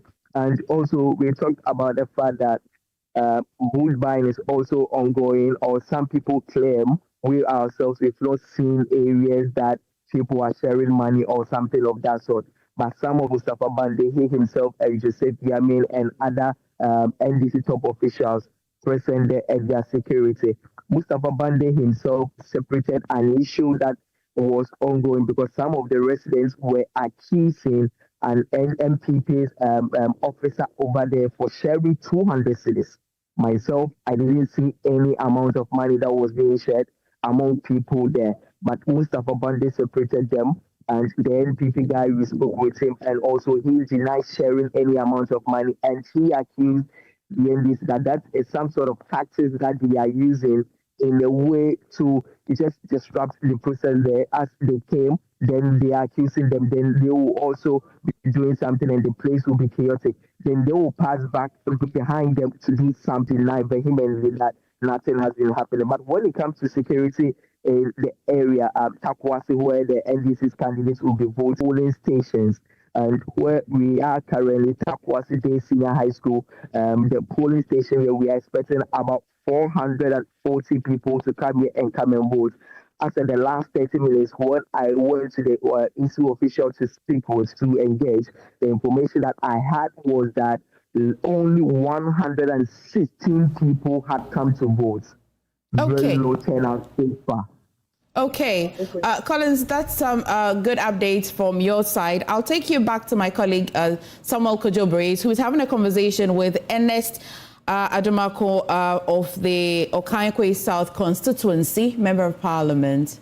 If you look at the way the process has run so far, do you foresee any sort of clash anywhere today? I mean, I don't know where you've been to. Okay, all the places that I have visited, I didn't observe any kind of violence or chaos or whatever. Everything has been peaceful so far. And I'm expecting that after 5 p.m., we are going to have peaceful election. Yes. And of course, with your candidate winning, you say? Yeah, definitely. As for the election, NDC, we are winning. We are winning these seats. It's clear that after 5 o'clock, we are going to declare our candidate a winner for this seat. Because you are in government? Not because we are in government. Because of what we have done within a short period since we took over power from NPP. Looking at our CD appreciation to the other foreign currencies, looking at the employment that we are creating and all that, everything is clear. And the electorate I've spoken to so far are fully convinced that NDC is going to do something better for their constituency and they are going to vote for us again. What have you done in Akwatia that gives them that confidence that you will do something for them? Akwatia, during Professor Mills' time when the... I'm talking about within the 8 months that you've come into power. I'm coming. When Honorable, how do you call it? Colin Dowda, when Colin Dowda was the Works and Housing Minister, during his tenure that they brought water into this constituency. We've done it before. In terms of roads, we've done it before. And they are convinced that we are going to do something better for them this time round. Yes.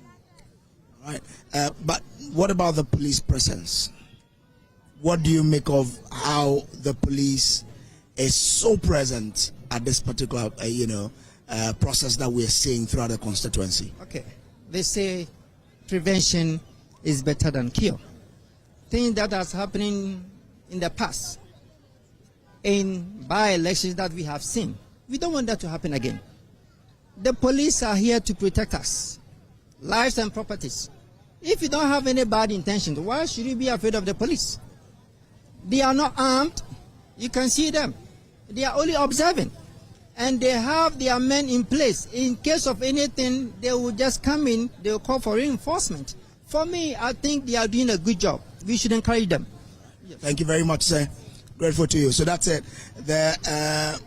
Well, let's try and speak to other residents of this constituency. You're a resident. Where do you live in the constituency? I live in Akwatia, Sadams. Have you voted so far? Yes, I have. Who did you vote for? I can't reveal that, please. No, but okay, so who do you want or who do you wish will win at the end of today? The best candidates. Who is? I can't reveal it, as I said, but may the best candidates win. What informed your decision as to who to vote for? With what I've seen so far, yes, that is what informed my decision. You've seen so far where? In the constituency, I've seen a lot of development so far, so I know that the person can do the job well. So yeah, that is why. So if you say so far you've seen development, that's for the past 8 months? Not just for the past, I can't, but I can't say that's the actual time frame that I've seen the development, but I've seen some good developments, and I know that the candidate that I've voted for, if he should come, if he should win, it will be a good thing for the constituency. Did you vote for Bodua or you voted for Takrasi? Did I vote for Bodua? Did you vote for Bodua or you voted for Takrasi? I'm sorry. I'm not revealing that as well. All right. I'm grateful to you for joining, yeah? Okay. But the NDC says they've done a lot for the Akwatia constituency and therefore you should vote for them. And the fact that they are in government today will bring more development to you if you vote for them. Do you agree? So far, the NDC government, we've seen a little bit of improvements here, so I can say they've done well, and they can or might do more than maybe what they've said or promised. So you agree that you have to give the power to them? I didn't say that. That's a smart one. Thank you very much. Okay, so we are still in Bodua. It's if you look at it, like I said, the police personnel are highly represented here. They are here in large numbers, and it tells you that the police service is not taking this lightly at all. They are really here to forestall any sort of undesired development that will crop up here. One thing we can say is, okay, so what's your name? No, I'm not here to talk. But you hear it? So I mean, you can see that the process is ongoing. Okay, I don't know whether this is the boss. I don't know if this is the candidate. Let me try and see. Let me try and get one. Yeah. Thank you for coming, sir. Thank you, my brother. Fine. Fine. Yeah. Minio Gafio. Yeah. Anyway, but so I don't know how long you've been here, but this is Accra Mayor. For those of you who don't know, what have you found about the process today? Oh, it has been smooth, and we thank God. From morning, I've been here from morning, and so far I've not seen any issues anywhere. Everything is going on smoothly. Does the presence of the police give you that assurance that what we hear about by-elections in Akwatia will not occur this time around? No. The police are doing fantastic. For the IGP has done very good job by putting men everywhere to make sure the whole place will be sound and we can have peace of mind to vote. You can see they are not intimidating anyone. They are just sitting down doing their work. And I think if you are not here to fight, when you see police, you don't run away. Because the police are not here. We are, as I'm talking to you, you can see the whole place is full with police, the security, good security presence here. And I think it's very good. If all by-elections can be this way, I don't think we'll have anything saying Akwatia, Chebi, Bikaka, no. I think this is very peaceful. Kudos to the government of the day, and I think we have done a good job. All right. Thank you very much, Chief. But I forgot to say something. You know, what I want to tell the people of Akwatia is that when your mother is in the kitchen, you will not be hungry. So please, they should remember that. I don't know why all of you are saying that, but really, for your assembly, I know you have multiple MPs under your jurisdiction. Of course, there will be MPPs in there. Are you saying that when it comes to development, you would rather give it to those who are NDC and not those who are MPP, even though all of them are resident of your metropolis? That's not what I'm saying. What I'm saying is that you are a Ghanaian. Yes, I am. If your mother is cooking the food, possibility everybody will eat and be satisfied. But when your mother is there, you will have extra food you can eat at midnight. That's what I'm saying. Anyway, let me not take you on that. But Chief, thank you for coming to. Would you mind? What's your name, saying? Where are you coming from? I'm Alote Gezi, the mayor of Koliklote. I think the Gezi thing struck a chord. Of course, you've also seen it. What's your own assessment? So far, so good. We've been to a few police stations, and it's quite calm at this point. Most of the police stations we've been to, we have about 50% voter turnout. We are hoping more would come, but generally it's been very peaceful. We are hoping this continues, results are declared, and we all go home peacefully with the winner being declared. Yes. The people of Akwatia are watching you now. What will be your message to them? Our message is that everybody should go about their voting peacefully. We know the party that we want to. I'm coming from the NDC stock, so I'll prefer NDC winning. So everybody should go about his voting.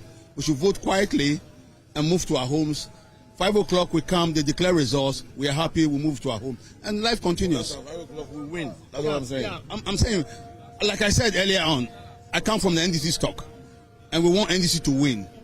Our people should vote and vote massively. They should turn out. We have just about 4 hours to go. They should turn out, come and complete the voting for us. 5 o'clock we are declared winners, and life continues. But there was something I saw earlier, which had the potential for, two sides to probably lay a finger at each other. You are leaders of the NDC. So the sort of unity we've seen here is the same till we all leave Akwatia tomorrow morning. We are saying provocation should be ignored. One of it, don't get involved in any fight or anything. Yes, that's what we are saying. If somebody offends you, ignore the person. The police are there to handle those situations. Don't fight back. That's all that. It's reassuring. What about you, sir? The same. What I want to tell people is that, you see, Ghana is one country. NDC and PP are all Ghanaians. And party, after party, there is life. You see? So I beg everybody, both of us here, standing here, it's coming from Kole Klote. I'm from Okankwe South. But one thing I can assure everybody is that whatever he doesn't like, I don't use it to do. I don't do that for what he doesn't like. So the same way he also doesn't. But if he does it, and I think that, why don't I walk away? Fight is not an option. You understand? Fight is not an option. I believe if somebody does something to you, the best thing is to ignore the person. Ignorance is powerful than fighting. When you are quiet, it's more powerful.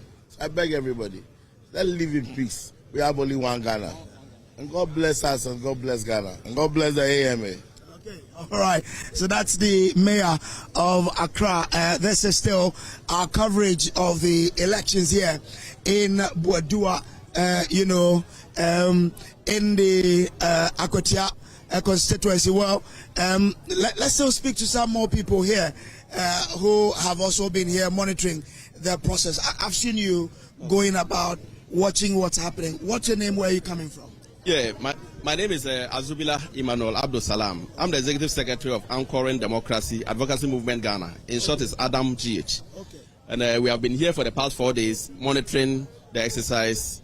And as a CSO, we are looking at so many constituencies so that after the elections, we will be able to make the necessary comments that will enhance our democracy.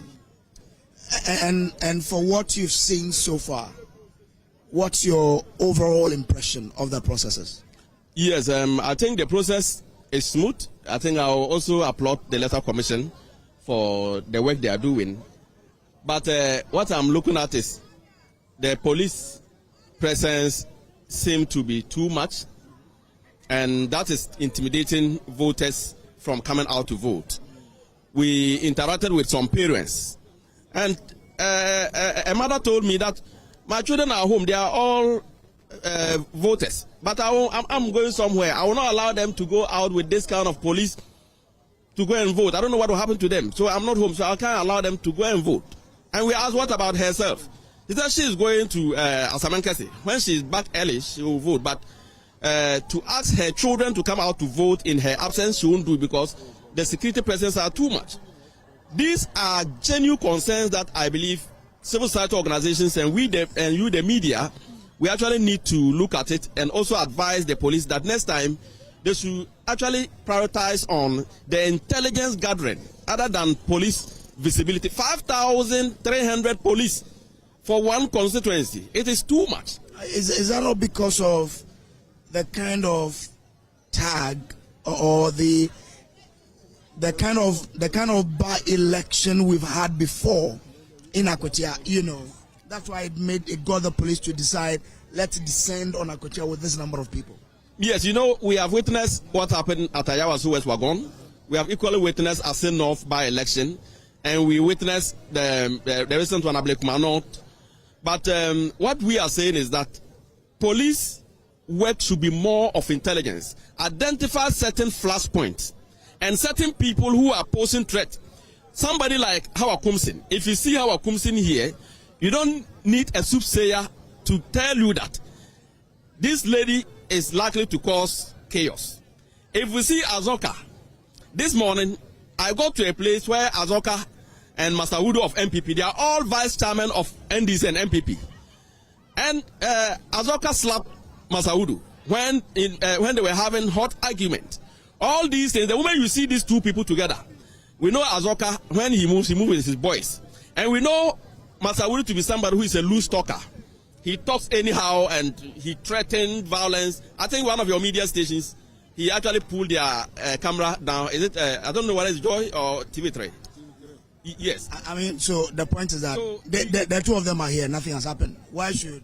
No, but they have slapped each other. Yeah, but it hasn't degenerated into anything. That is, so what I mean is that you identify people of this character and rather give them some close marking so that their actions should not lead to something else. I know there are some other polling stations in Akwatia here that are known to be flashpoints. These are areas that the police should target. But carrying 5,300 police. Now all hotels are occupied with police. All other areas, go to the villages. Now this is the case.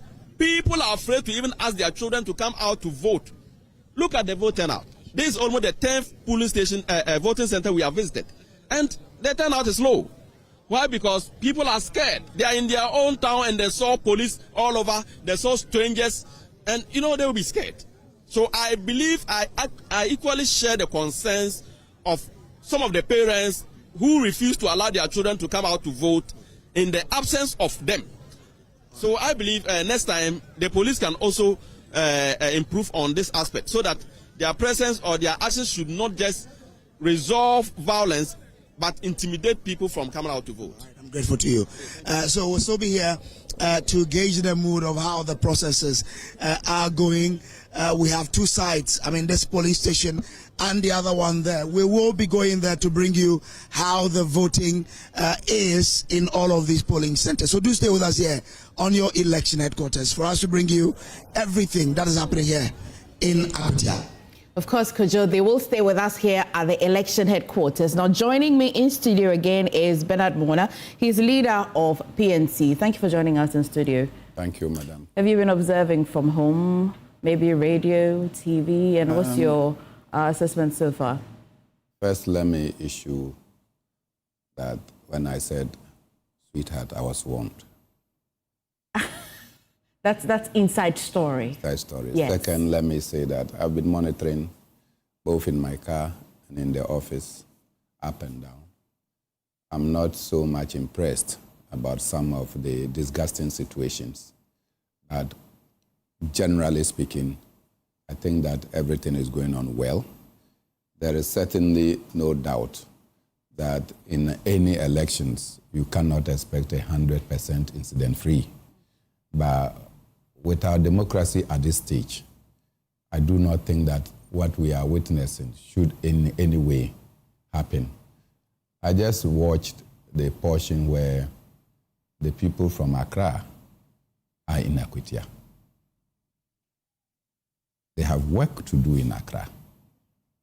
A lot of filth, a lot of lights, street lights are not working. So much for the AMA to do. And yet it appears that the entire government machinery is in Akwatia. They do not have the power to vote.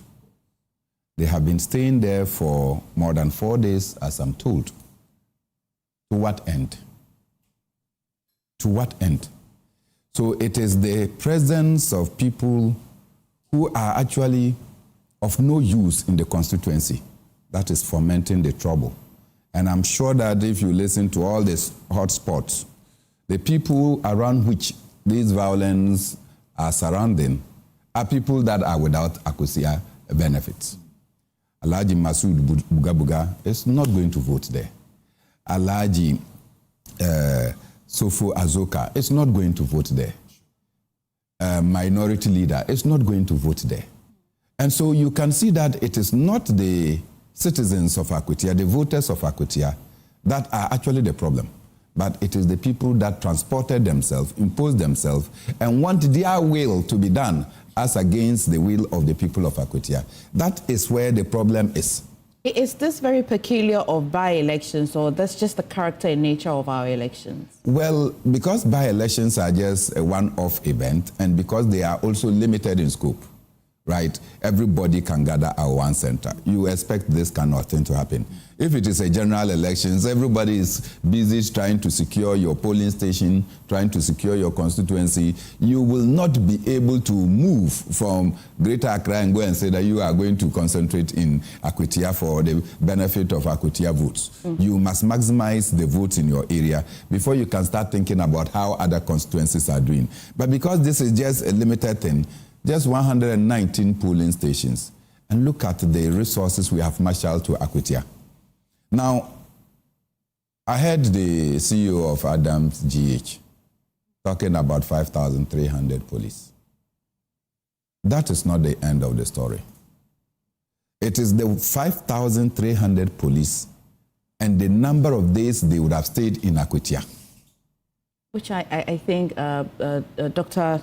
Norman had already started. And how many days are they going to stay there? And why do we need such numbers in this modern era? Simply because people are going to vote. Okay, what benefit, aside that the people of Akwatia deserve a representation in Parliament, to the NDC, what will one Akwatia seat mean to you? To the MPP, what will this one Akwatia seat mean to your numbers? It's such insignificant as to warrant the kind of tension that we have transported into Akwatia. It's insignificant that the importation of the violence cannot be justified. Yeah.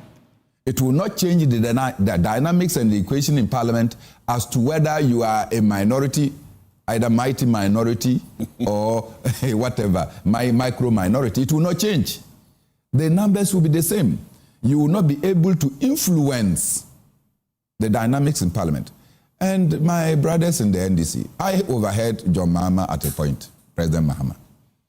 I think in one of his chess outings to give thank you, he said, look, he thought that he was going to get majority votes in Parliament.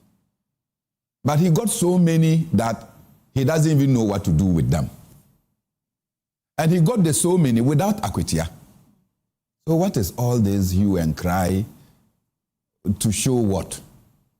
And because of this, everything is turned towards Akwatia. I am not excited. And in particular, if the reports are true, that the minority leader was passing and saw an NDC van with posters of the NDC candidate and got out of his car to go and start tearing them. That is a no. If he realizes that something untoward is done, the security agencies ought to be called upon. That this is what is happening and which should not happen. But the rule says that, so you will want to look at where the vehicle is located and the polling station, the center of action. So if that is not taken into consideration and you got off from your car to go and start tearing posters, I think that he should have been relaxing. That's supposed to be ensuring that posters are still not in the area that they're supposed to be during election day. If they fail, I recognize that. You take the law into your hands and start tearing somebody's posters. By now, should we be seeing these and when you do so, and the people decide that they will not permit you to tear the posters, what then becomes of the situation? We will be having not a mean member of Parliament, but a minority leader, a significant figure in our democracy, being pummeled and beaten. Because the people that will come there, they may probably even identify or not identify you, and they will beat you. Okay. And in some instances, these are just needless provocations.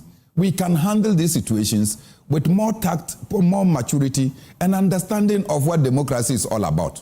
Doc, you were doing the math, and it looks as though you and Bernard, you're both concerned about the number of police presence or how much we're spending on the police personnel. And while at it, help me understand, why are the people intimidated by the police? Okay. Honorable Mona is basically, he's right, as in 500. So the gentleman who spoke actually reduced the number. That's true. First of all, the IGP has created a model for election supervision by the police. If during the general elections we don't have this kind of police detail, violence will erupt in 2028. Because everybody is expecting this Akwatia model of police presence to become the standard. If we cannot repeat it, it's going to be horrible. Will it be an expectation for all electoral areas, or will it be an expectation for certain places that security persons like to describe as hotspots? All electoral areas. Really? Seriously. Secondly, when people see so many police officers, they think something is wrong or something bad is going to happen. And so they tend to be a little bit reticent. Parents don't want their children to go and vote. But I think they should presume that there's going to be peace. If we are looking at the size of the police, I was only talking about the feeding cost. Can you imagine the hotel room cost? And deployed in August, but just about 600 of them were deployed earlier. And then quite recently, the remainder joined them. It would have been quite... Some preceded. Periodically. Okay. Will it then matter now that a little over... It doesn't make any sense. It doesn't, huh? We are talking about just 119 polling stations. Yes. At best, each polling station should have maximum 3 police officers. Yeah. At maximum. Nothing more, nothing less.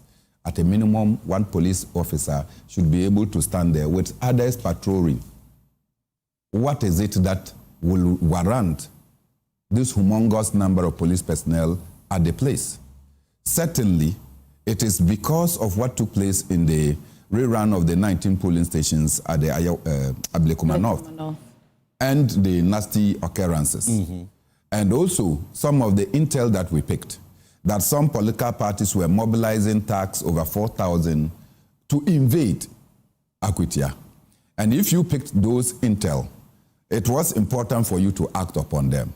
And if so, a political party was to bring about 4,000 people to come and cause the mayhem, then the police will be justified to say, let's outnumber that number. Do we give them that credit that they may have picked that intel? Of course, I picked that intel, and I'm sure that, not mentioning names, I send concrete evidence to some of the officers responsible that this is what is being done. And some of the people that were actually asked to do the recruitment were worried that why should I go and bring people from Boku? Boku is having its own crisis. Why should I bring people from Soutuom? Soutuom is having its own crisis. That they should go and fight some needless issue. So even as they were taking resources to be able to do the recruitment, they didn't feel that it was relevant. And we shared this intel with the security agencies. But I'm saying that if you bring tax, and the police has succeeded in saying that it is zero tolerance for weapons. So even those that have licensed weapons are not supposed to go there with your weapons. If you get the report to the nearest police station, hand over. After the by-elections, you can take your weapon and go. So you didn't need this number of police personnel to be there. Not at all, at all. And see, do you know what it means for the IGP to be stationed at a place? The IGP and then the security around him alone will not be added to the 5,500 police people. Certainly not. The second in command and all the COPs, the security around them will not be added to, because those security will be exclusive to monitor the COPs and DCOPs. And that number is not added. So from a security point, what is wrong? Did you expect that the IGP would be there? But before you answer that, let's go to Akwatia now, where I think the NDC's parliamentary candidate is there to vote. I have been able to read the book, and it's a ring, and ring. Well, yeah, can you come to what you have to over saying Akuyepa, and it said, Namidi. I mean, say you better abano, and so I kept Namika radio Sonia, dear say, Yanka Akumanti, and your Akwatia BBNC. I'm Panso, Zamunia Mobile, will be a Yanajuma Kama. The name is a major issue. Yes, I have them. That is Akwatia for you. Yati Amase, process now come apart. If you had an aquarium, Electoral Commission for your Majuma Senior say, Bambo Body, Unyaku Shroud. Or my BBA as professionals, they might be BNC. So far, BBA soon say. I feel so. What say a year of tea or my name, a year more to abandon so to be a comporting a home. Yes, I saw your answers will be a so far, when I'm not don't be a could ye come. Yeah, we get a problem. No, share one to the trouble about no China. So I can buy the by election, yeah, and to the beer. All right, yeah, you can try your numbers and will form Kaka. Then, ya, Nipper, yeah, radio, so more movie Aquatiana, the beer, Aquatia, say, now more bits you'll be a mount, kindness or bunny plum better about none yam session. Yan try a cassa and some yam free cream, mobile Hayatia fair.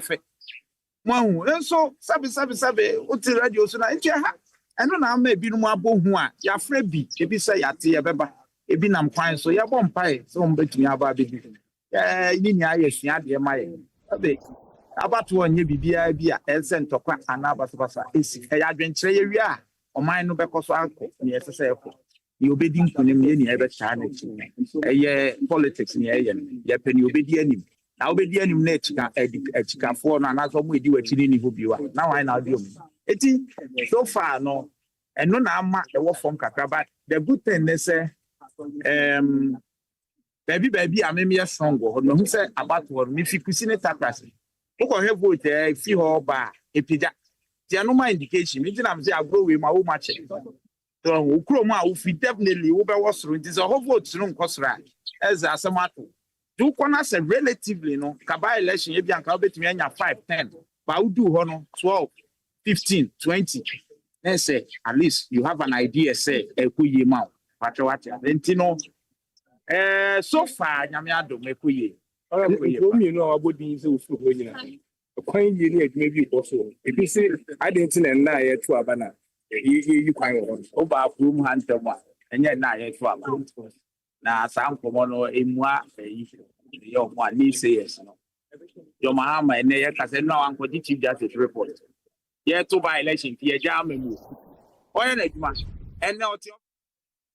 Well, you have just been hearing from the NDC's parliamentary candidate, Bernard Baidu, who is just insisting that the areas where he comes from, Tokorase and the other community, he sees that his votes are quite increasing, and that's a good indication for him as well. He also is reassuring that from the beginning of campaigning, or even when he elected himself to want to represent the party, he's been assuring that Akwatia is quite peaceful and is a little over 1 p.m. and he thinks that the pockets of violence is not enough to say that Akwatia, and to use the word, will burn, as persons who do not come from Akwatia have been purporting over the days since campaign started and all of that. And so it's just reassuring that Akwatia is quite a peaceful place, and the election will run till the end of the polls still peaceful. Now, back in the studio, Dog, I was just asking that, is it strange that you have seen the IGP, despite the little over 5,000 personnel that he deployed, he himself as well stationed there?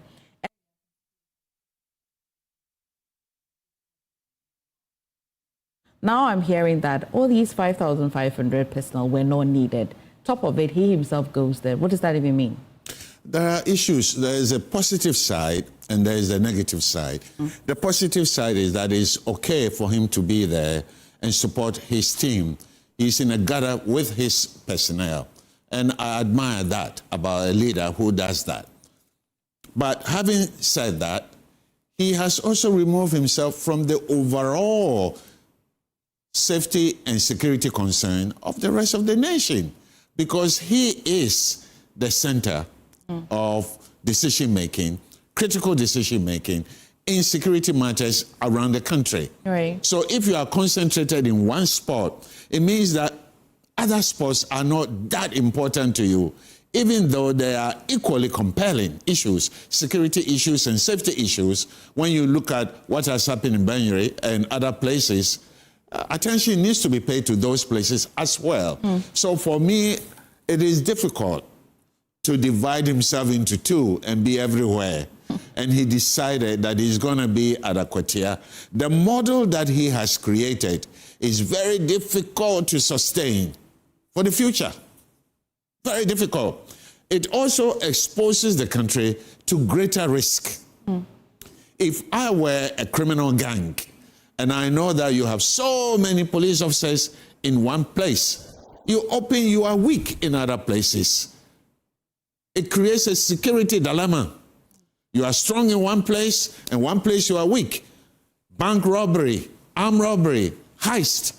It is a very serious vacuum cleaning that he has created.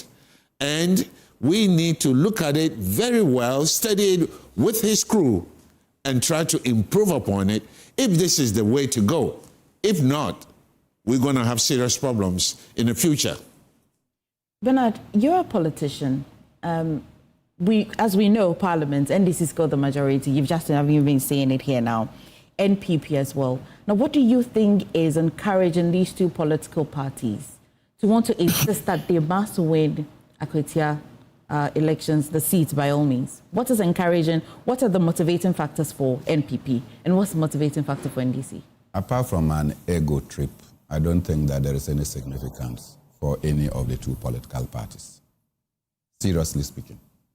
I have already alluded to the fact that a win of Akwatia for the NPP does not change their status from being the weak minority that they are. A win for the NDC does not change their status from being the strong majority that they are. And it is not this one seat that can change or tilt anything in the parliament that we have currently. And so this grandstanding in Akwatia is absolutely unnecessary. You don't think it's a call for confidence for the NPP? Which confidence? A call for resilience that in the face of our losing, we're here. We told you that this is not the party to be with. Akwatia is a seat that has been vacillating between the NDC and the NPP. Yeah. And I'm sure that on equal numbers, they have won it at the same level. And so it is not a seat that any political party can claim is our own. Depending on the candidate you put up and depending on the economic situation and also the expectations of the people, the dynamics in Akwatia keep changing, right? So it can change now, and in 2028, it will change, right? So given such a constituency, this fight is unnecessary. See, Dr. Norman just put out the thing. Will the IGP be able to put up, assuming that we have 3 by-elections taking place, we know 3 by-elections taking place, will each of the stations, each of the constituencies have 5,000 men? Not all of the constituencies have a history of violence during elections. Oh, Ablekuma North had history of violence, but it happened.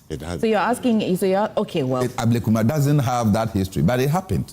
And it's the reason why Ablekuma, he didn't deploy 5,000. I'm saying that, so you cannot rely on trend analysis to project in accuracy what is going to happen in future.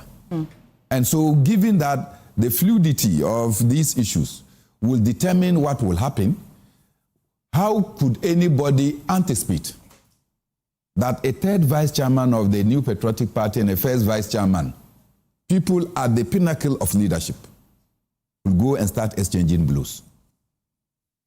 So when you at the top are exchanging blows, the people that you are going with, what will they do?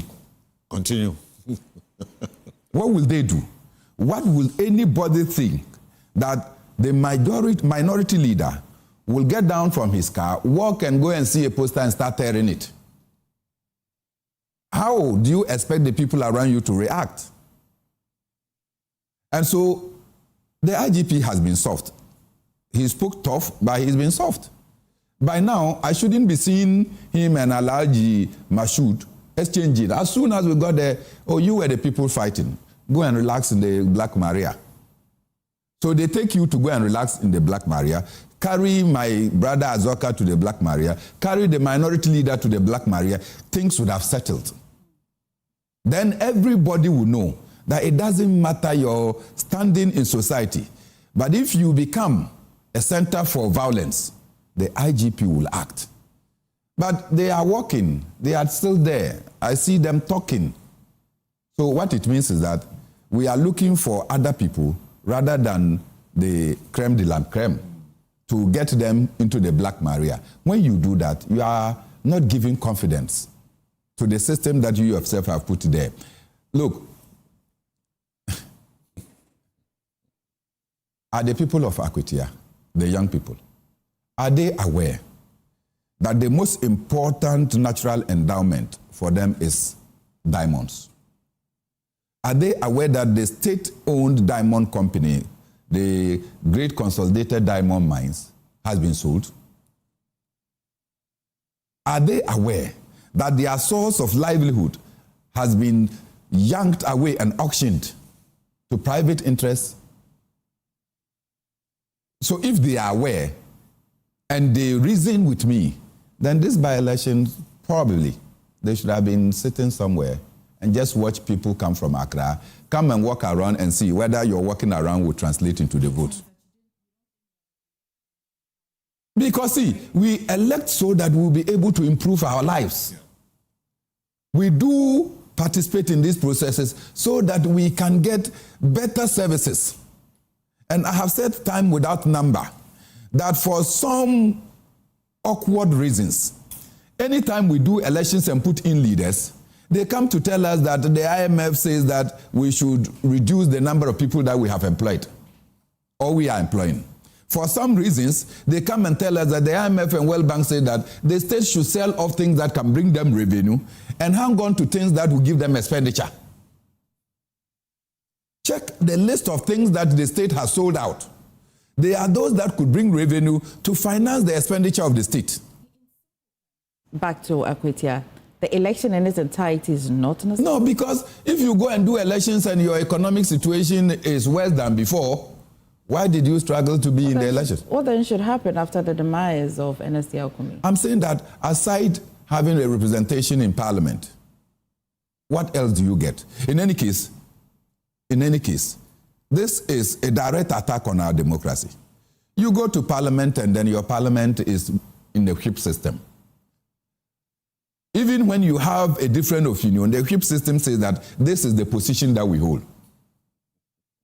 So you cannot express contrary opinion to the position that your party or your side of the house holds. Was it not because of history and what had happened years ago where, you have a government whose representation in parliament is not enough for them to be able to implement their policies? This is not where the whipping system started. But democracy is about allowing people to ventilate and to speak about issues of concern to them. But now democracy is like, no, you cannot speak about the issues that afflict your people. You must take the general stance. Our party says that we are going to do this. Yes. So everybody must do it, even when you disagree. So when we decided, for instance, that we are going to sell Ghana Telecom, people who oppose the sale of Ghana Telecom still had to be shipped to go and vote. So what is the benefit of democracy in such light? And I'm saying that after your vote in Akwatia, they come back to Accra. Your MP, whether NDC or MPP, will be restricted in advocating for certain things because the party whip system will not tolerate it. And worst of all is that, in fact, before you can even make a statement on the floor of parliament, it must be with the support and agreement of your leader. Otherwise, you will not get the chance to make the statement. So you see that our democracy and our parliament is a pretentious one. You're watching the live coverage of our 360 coverage of the Akwatia by-election happening on the way. It's almost 2 p.m. Started at 7 a.m. and it's been some hours. Recorded a few pockets of violence, maybe, or skirmishes, which is the language you like to use for today, at least. But you also see and know that there's heavy security presence as well in Akwatia. A little later, our lead data and research analyst, Isaac Kofi Eje, will join us shortly for some geospatial analysis for you to understand the geographical area of that Akwatia and why maybe it was necessary for that 5,000 or a little over 5,000 security personnel to be present over there. Again, let me speak to the politician. Bernard, so PNC is not part of this election, but have you done your personal analysis and your projections beyond the global info analytics research? They have projected that the NDC's candidates will win per the sample space and the data they have done. For you, from where you sit, how was it looking for both parties? Well, I think that it will be, because Akwatia is not an out-and-out one-party constituency. There are constituencies that we do know that the numbers will tell you that this political party with just a little effort will win. But Akwatia is not one of such constituencies. And if you take the outcome of the 2024 elections, for which reason our late brother Ernest Kumi was even still battling, it tells you that the margin of victory was just too narrow and very close. And therefore, any political party can win it. Now, if that was the true reflection of this people's choice, then today it's obvious that the MPP has fizzled out. They have lost the steam amongst the people. Two things will happen. And I heard your reporter ask people when they said that when your mother is in the kitchen, you are certain to have some good food, right? After all, when she does, she will fetch some and hide somewhere. If the general will not help you, then you come into the room to get something to feed. And whose mother is in the kitchen? It is the NDC's mother that is in the kitchen. They have a president. They control parliament. And but if that principle worked, then some members of parliament didn't have to lose their seats. I mean, over the years, you see that there is a certain government, all right, but some members of parliament... That is who you are talking. We've seen, it is in very rare cases that you see by-elections tilt the other way around. Okay. It is in very rare situations. It's in the analogy of whose mother is in the kitchen. Yes, I'm just saying that. But when it comes to whose mother is in the kitchen, when it's general elections, then it means that all of us have lost our mothers. And so let's go and start searching for our mothers. And at that point, people go in there to go and cast vote. And that one, you cannot concentrate resources in one particular area. So you have to, what do I call it? You have to distribute the resources and to find out where you are strong, so you maximize votes. Where you are weak, you minimize the votes. And in this instance, I think that it will be a surprise that the NDC doesn't win. It will be a surprise because everybody is there. Okay. Everybody is there. And once everybody is there, everybody is spending. Right? Yeah. So you may think that, I've heard that there is no vote buying and what have you, but the AMA boss and all his people are there.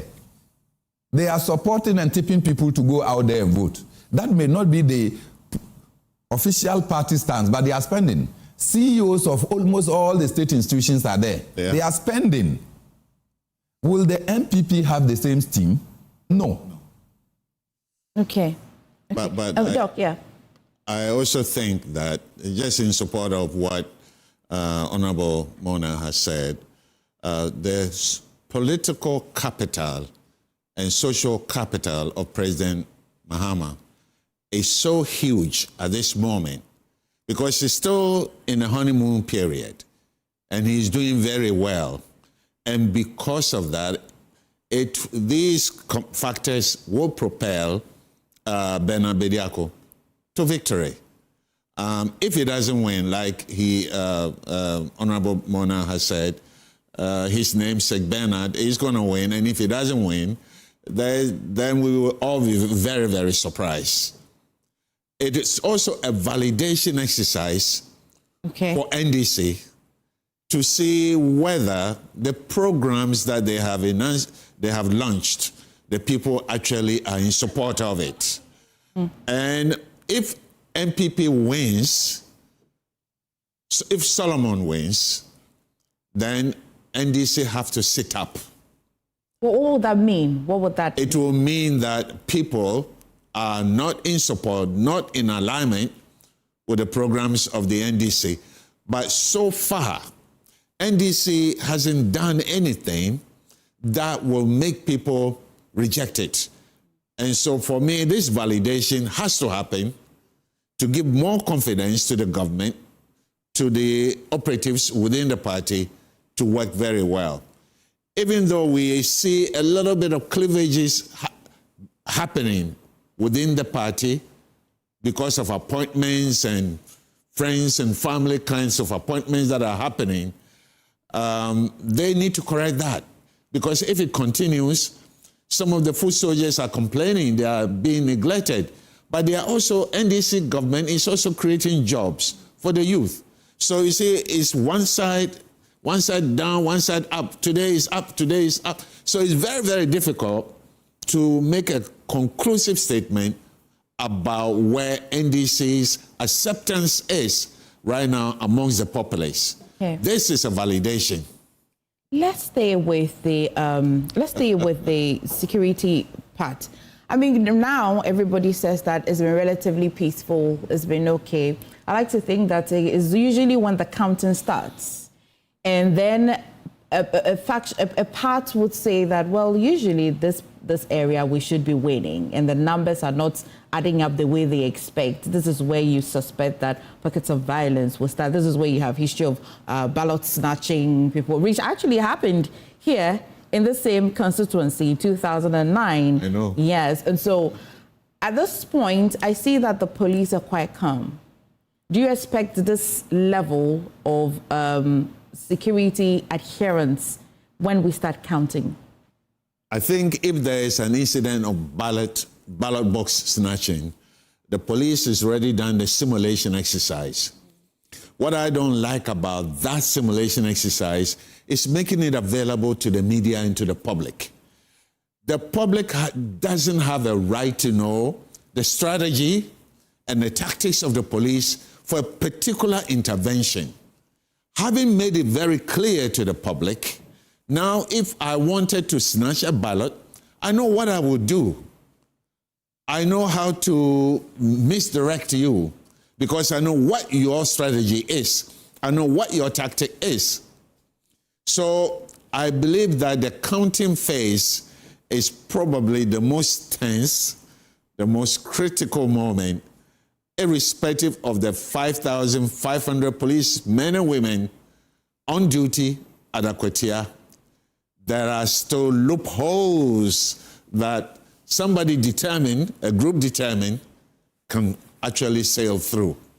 I still want us to revisit the point where you made that the module that the IGP has introduced or that he has started will be quite difficult for him to sustain. I want you to break that down because, again, I insist and I hear both of you are nearly on that same page. That is quite an unsustainable approach. But I also maintain that not all of the constituencies are the same. There are a number of hotspots when it comes to election in this country. So how many of these hotspots do we have?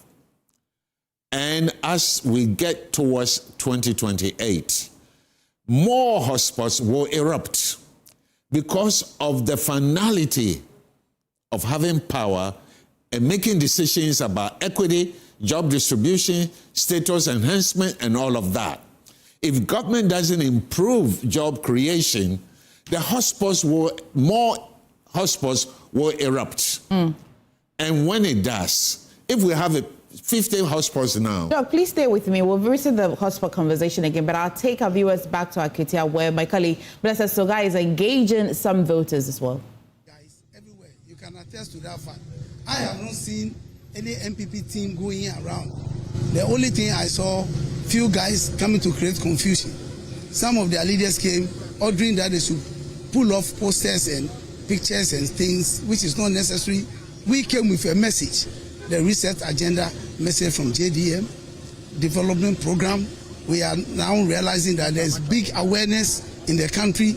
Everybody is just to encourage our brothers and sisters, come on board, be part of the reset agenda, and let's understand what is happening. Do you have a margin by which maybe you want to win the election? Oh, I, as a sportsman and as a politician. That's good, but we see that some people are eyewitnesses to anything that happens. It's not only the office, we've positioned people all over. Even the security police officers here, we have members there who are looking up to them. Yes, we are here to live in peace. If I leave you, I'm going to take my chilled club beer with other MPP guys so that we live in harmony. That is all that I'm expecting. I wonder why you're leaving me out of the beer. Election by minimum about 53%. And so let us just go campaign to the people. And that's what we are doing. We are focusing on going out there to speak to the Ghanaian and tell them about the good work that John Mahama and his government we've been doing for the last 8 months. And I know that with that, Ghanaians would actually decide that they are going to vote for us. And that's all what it is. Are you sure that people... Not indirect access, who has direct access to the powers that be, so that they can bring along or lobby for opportunities for you. Don't go and be creating problems for yourself by actually going out there and actually choosing people that have to go through somebody to go to somebody. We want direct access. So choose wisely. Choose Bernard Bediako, and we believe that once you make that choice, you will never regret it. Just 2 days ago, 3 days ago, we commissioned a very beautiful state-of-the-art DVLA sort of office in Akwatia. More would come once you choose the right people. So we plead with them, come out. Don't be worried. The police are there to protect us. We are all very aware of what is happening. So just choose wisely, and by the end of the day, Ghana, Akwatia will be the better for it, and Ghana will be the better for it as well. Thank you so much. I'm grateful. Yeah. Well, Doc, we've just come back from Akwatia, where some voters have been sharing their sentiments as well. But Doc, you were on the matter of hotspots, yeah? Yes.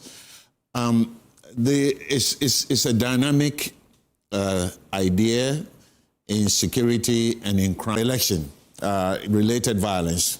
How many police officers are they going to deploy if there is a national event like that? That's why I say it's not sustainable, because I believe that the total police force in Ghana is about 43,000 police officers. And Doc, sorry to cut you, but I'd have to go back to Akwatia now. That's okay. The NDC's agent as well.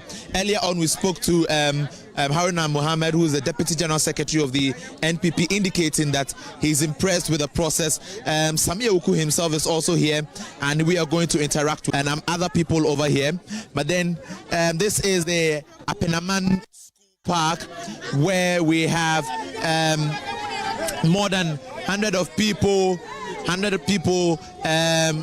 to participate in the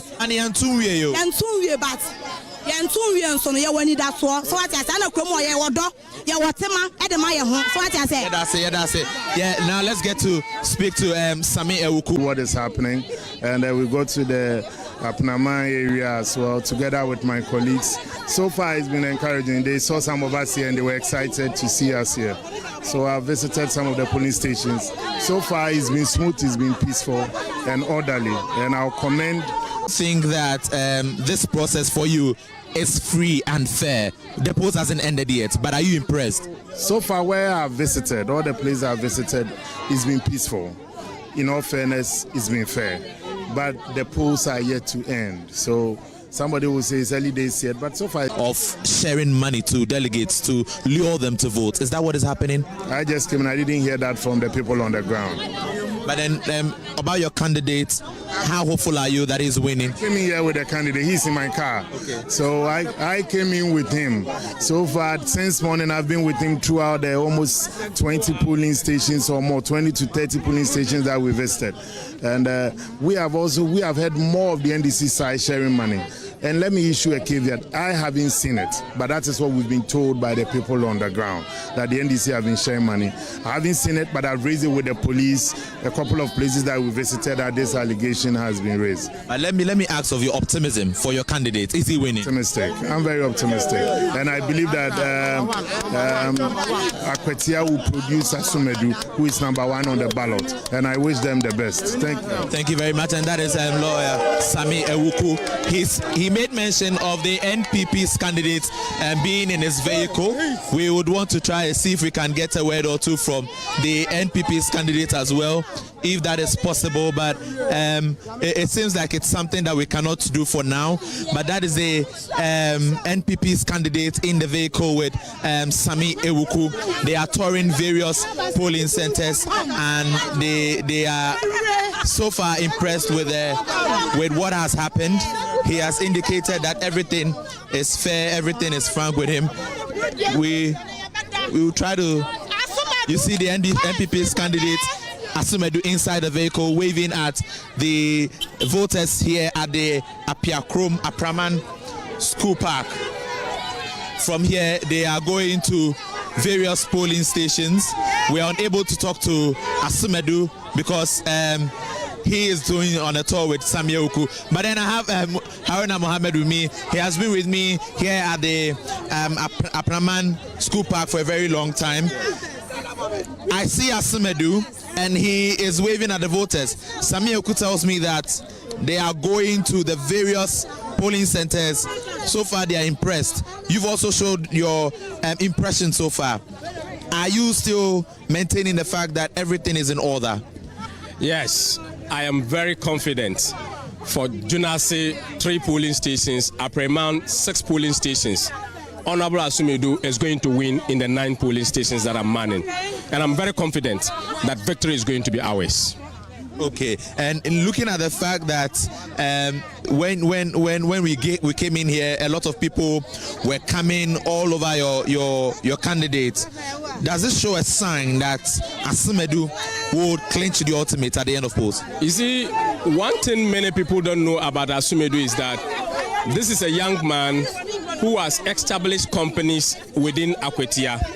And if you check very well, Chopremai, Abremai, Junase, and all the villages around here, all the communities, Sechikrum, all of them, their main source of income is mining.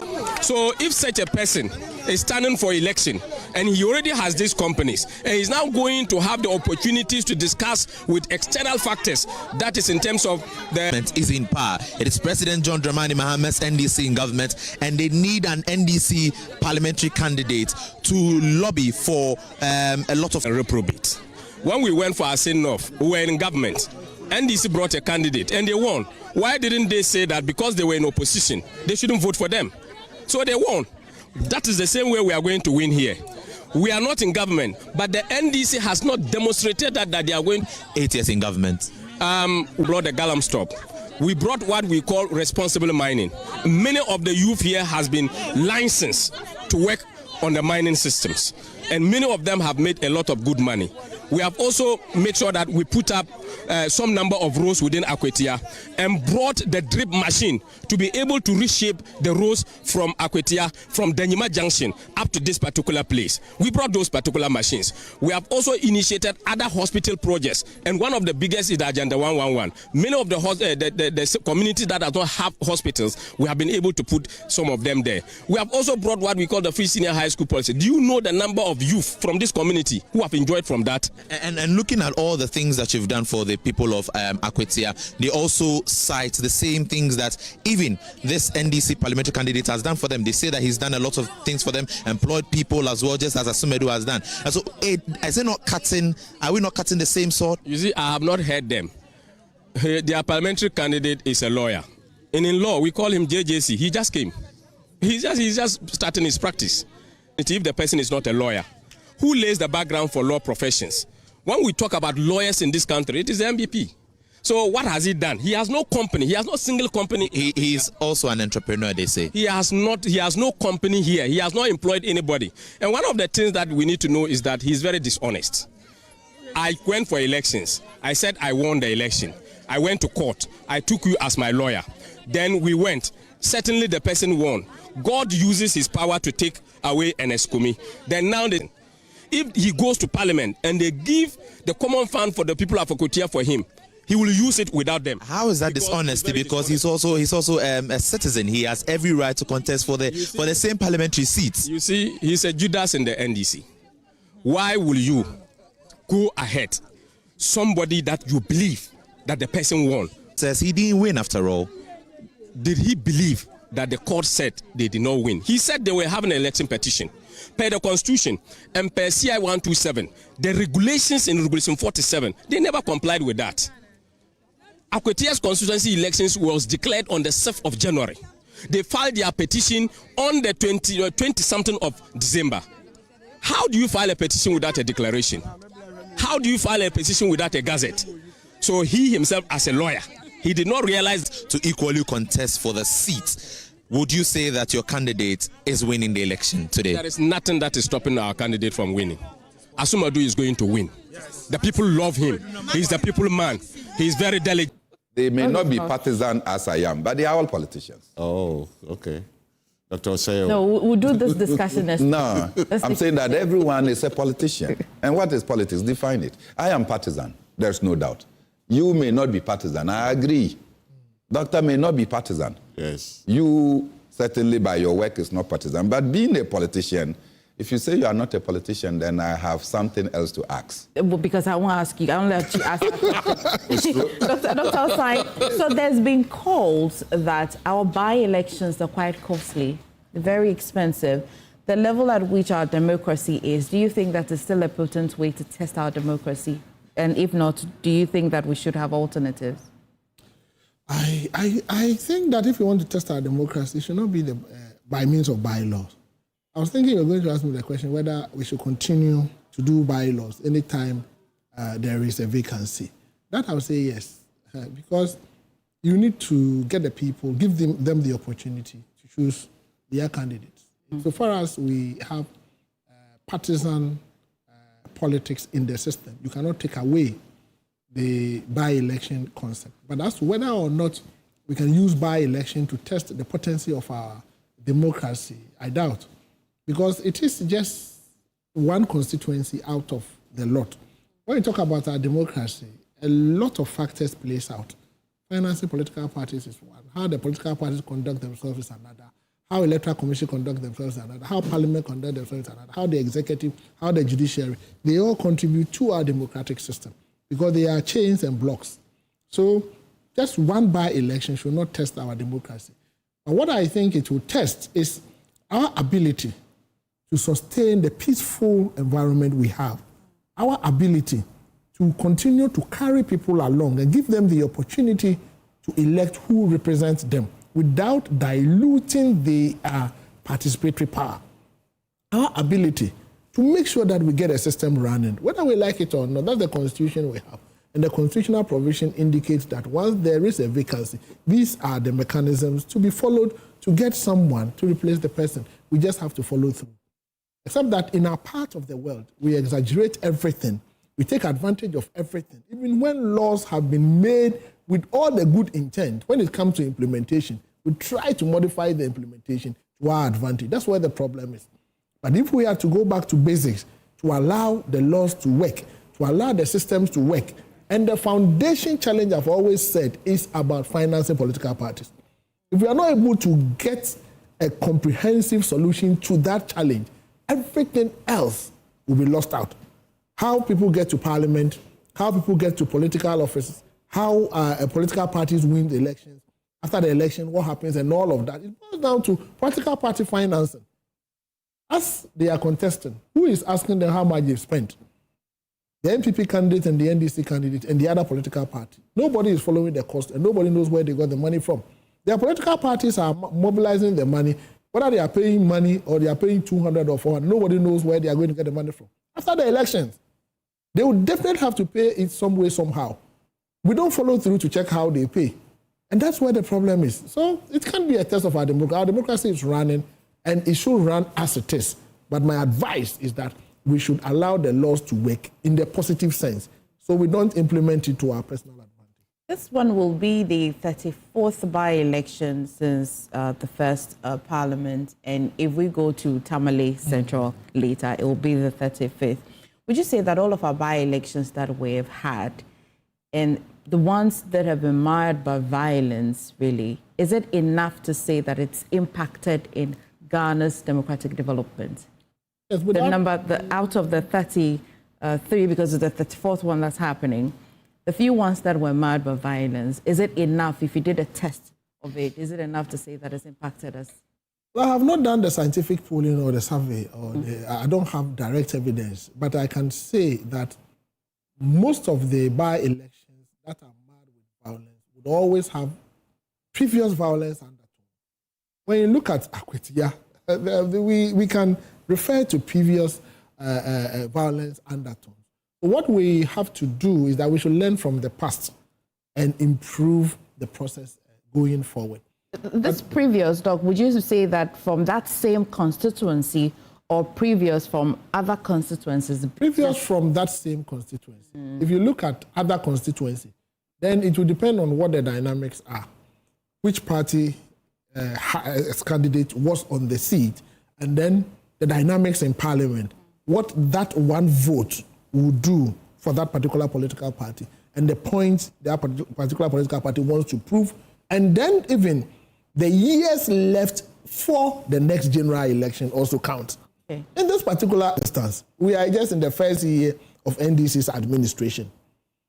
So they have about 3 years. NDC already commands supermajority in parliament. So yes, it will play out, but it may not be a critical factor. So I think that a lot of factors plays out. Whether it is positive or negative, we should be able to tone down the tension when it comes to by-elections. And we should know that it is also part of our democratic process. The two political parties should not turn constituencies where by-election is being held as battlegrounds. They are not battlegrounds. They are opportunities for citizens to express their views and to choose their leaders. And it should be done in a cordial environment, like Bernard is saying, Mona is saying. Look, by 8 p.m., all those leadership, they will leave you. They will leave you to your fate between you and the elected person. And this elected person is coming to work with all of you. Please, it is an opportunity to serve your country. And that's one thing that people don't know, that even casting your vote is an opportunity to contribute to deepen democracy and serve your country. People must know that, and let us give peace a chance. One of the questions I've been asking our panelists before, Doc, you joined us, is that many have said that, well, does the NDC need this seat? Then the others are also saying that, well, the NPP really, even if you want this, it won't mean anything. But I'm quite curious, especially because of the amount of campaigning in Akwatia, because of the amount of money maybe that have been spent during this process. In fact, 5,500 police personnel dispatched or who have been sent to Akwatia. What do you think is really in it for the NDC separately? And what is in it for the NPP that we cannot see? Okay, well, same as you cannot see, I cannot also see. Whatever I'll say, they are all speculations on the basis of what I read from afar. I think for the NDC, they want to prove a point that, look, we have super majority and we are doing well in government, though we are in 8 years. For the NPP, they also want to prove a point that it was our seat, we're able to maintain it, the citizens do not have confidence in the government, that the government promises a lot, the government is not doing well. That is where the NPP may be coming from.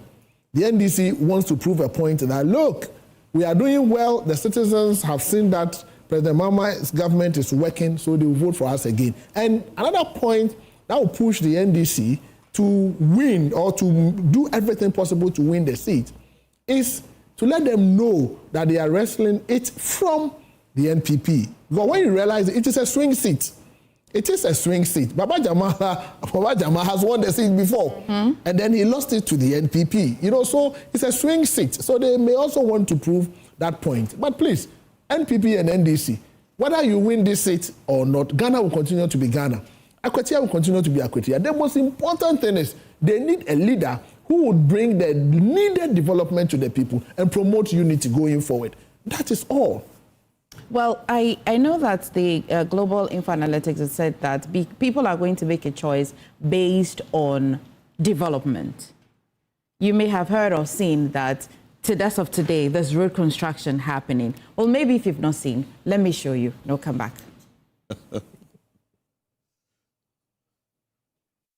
Here in Akwatia. Now, what you can see right behind me is the machine leveling up the ground. There are 7 polling centers here in Kusi, and on our way to one of the other centers here, we observed the machine leveling up the road.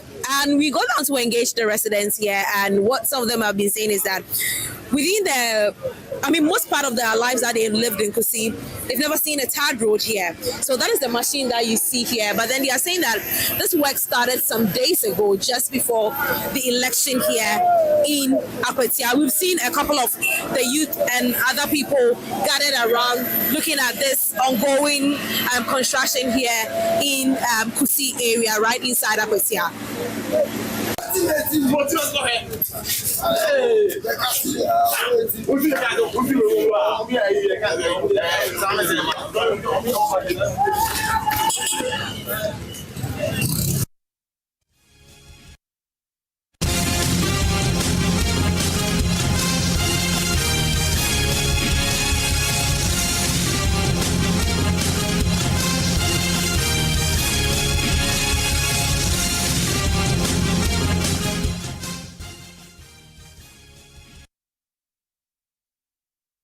This is your election headquarters. We've been bringing you a 360 coverage of the by-elections that's happening in Akwatia. And back in the studio, I promised I was going to show you. So we didn't just read it, but it's true.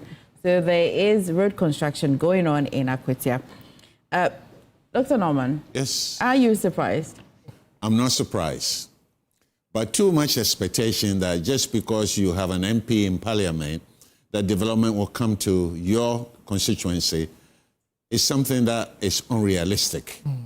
Because there are many, many constituencies with MPs that have been serving 3-4 terms and there have been no development. My constituency, there have been various MPs every election cycle, and we don't see any development in Gomo East. We don't. I've lived there for 30 years under MPP and NDC and MPP and NDC, and now it's in the hands of NDC. So far, I haven't seen anything. So to expect that just because you're MP, you elect somebody from your constituency, and because of that there's going to be development, I think you are deluding yourself. Quickly, Dr. Sai, is this true?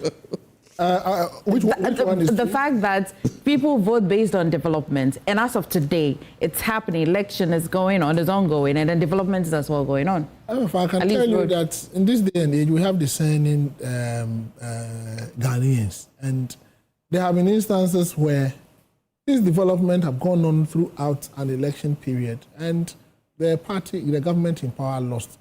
This may not influence them. People have made their choices long ago. And I can tell you, some of the people standing there may have even voted already. You will not know. So my candid view is that this will not influence them. If they will vote for the government candidate, they will vote. If they will not, they will not. I think we've gotten to a point where the people in Akwatia, yes, they need development, but I believe there may be other factors. They have come to realize that, look, when you vote for somebody, you've looked for a job for somebody's father or mother. Right. At the end of the day, that's the thinking. So I don't think this can have direct impact on the elections. Well, I promised you that Kofi was going to be back in studio. Kofi, what do you have? I mean, since morning we've been looking at the voter turnout, and for us that is very important because that will determine the direction of where this election or this by-election will go. Because whatever happens today is going to be a tiebreaker in terms of who rules Akwatia. Both political parties have won it for each in the last 8 election, and this election will be that tiebreaker. And what we're expecting is that, well, because of what is happening across the length and breadth of the country, if you look at the turnouts, that's about 69.7%, and we're expecting over 36,000 people to go out there and vote. And I have been looking at the numbers, trying to understand Akwatia itself. And in the morning, we showed you the demography of the Dentrebo, district, which Akwatia is the capital, town. And in fact, if you look at that area, if you select 7 out of 10 voters, the likelihood that 7 out of 10 will be Akans is very, very high, because you have about 65.6% of them being Akans. You saw the demography also there, and other, ethnic groups. And so it's not one that is, definitely dominated by Akans, but it's a cocktail of, other ethnic groups. But in fact, this over 36,000 registered voters that we are expecting, it is interesting to note that the entire Akwatia as a district, or Denchembo as a district, has about, if you look at it, population about 34% being between the ages of 18 and 35 years, youth. And the reason why that is important is that this is the age group that it is so difficult to convince them to go out there and vote.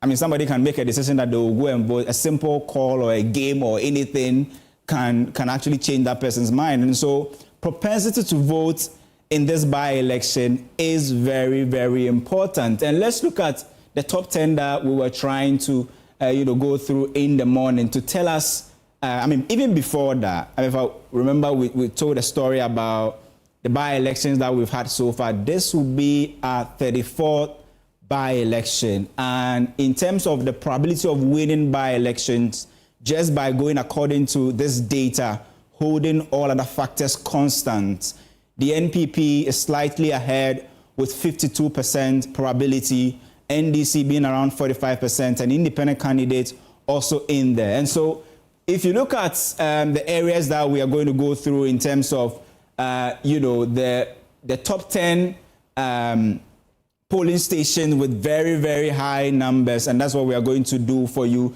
to actually understand. But even breaking down that 33 by-elections we've had so far, in the morning we showed you this picture without this composite, bar chart. Let's look at incumbency. Does it have any form of influence on by-elections? You can see from the first parliament to the 8th parliament, this is a very beautiful composite bar chart where even in the 3rd parliament, there were 7 by-elections. NPP was in power. They won all 7 by-elections, right? And in the areas that they happened, it's also very important, or regions very important. The first parliament had 4 by-election. NDC was in power, won 3 of them, left 1 for an independent candidate to also win. Second parliament, 2 by-election, got split among the 2 big parties. NPP won, NDC won. Then comes the 3rd parliament, which is the outlier in this whole equation. 7 by-elections with the NPP winning everything. Then the 4th parliament, where NDC or NPP was in power again, where we had 6 by-elections, got split between the 2 political parties. 3 for NPP, 3 for NDC. 5th parliament, 3 by-elections. You can see the distribution there. And then also the 6th parliament also having that same, in terms of the distribution and all of that. And so if you look at this on the whole, I mean, by-elections are gradually becoming a thing in our democracy, where almost there has never been any parliament, lifespan that we've not had by-election. And unfortunately, a significant component of them have come from the demise of certain members of parliament, which is another conversation that we need to have. And I want us to quickly go through the top 10. Before you go to the top 10, let me just come to Dr. Osai. So it would appear that the 3rd and the 6th parliament have had the highest by-elections that we have recorded. But if you put the 2 together, MPP is quite noted for winning by-elections. I know that you say that you don't have the data for that. You haven't put the numbers to it, but what do you think is accounting for? Is it the type of political party at a particular time that is accounting for the winning? Why do you think the MPP gets to win by elections? Why are they noted for that? I think it will depend on where the vacancy occurred. If it is an MPP stronghold, it's most likely they will win. If it is not and also if it's an MPP stronghold and the MPP is in government, it's most likely they will win. If it is not an MPP stronghold and MPP is not in power, it is 50-50. Same applies to NDC. If it is NDC stronghold and NDC is in power, it's most likely NDC would win. But then if it's an MPP stronghold and NDC is in power, it will be 50-50. So I think that the incumbency advantage also helps here. And the consistency with which a particular political party has won a particular seat. The way Akwatia is a bit dicey. Akwatia is a bit dicey because NPP has won, NDC has won. And the circumstances under which NPP won was such that they ended up in court, and it even went to the Supreme Court, and realized that because of the slim win, NDC thinks that, look, this is a seat, if they push hard, they will be able to win. The NPP also wants to prove a point that it is their seat, they will beat NDC to it. So as it is now, NPP had the seat, NDC is in government. So it is 50-50. Any of the 2 political parties can win. And anyone that would win, the win will be a slim win. A 50-50 even within the general 50-50 principle of by-elections. Definitely. Justin, Bernard, what's your take? Well, the analysis that was just done did not indicate the locations where these by-elections occurred. If you do the analysis and leave it at that, it will be difficult for us to make the conclusion that you are requiring of us. Okay. So it will be important to get to know where did these by-elections occur. And as soon as you mention the areas, I can confidently tell you which political party could have won.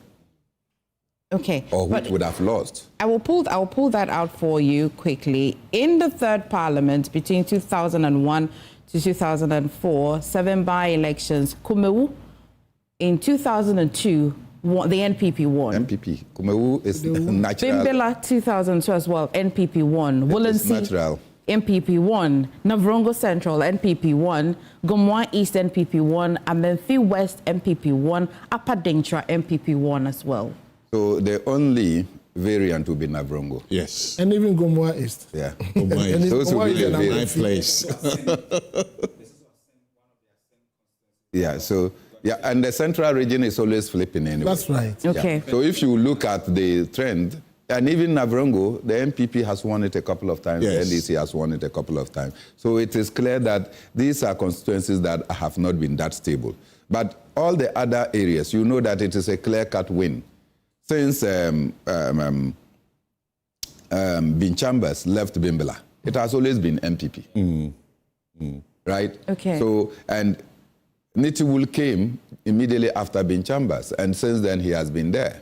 And so if you put everything together, it's obvious that MPP won where they were stronger, and NDC will lose out. Yeah, there was one NDC constituency, I think it was still under the President Kufuor era, that the candidate actually resigned. I think Kofi Asante. Kofi Asante. Yeah, Kofi Asante resigned, and the MPP won the seat.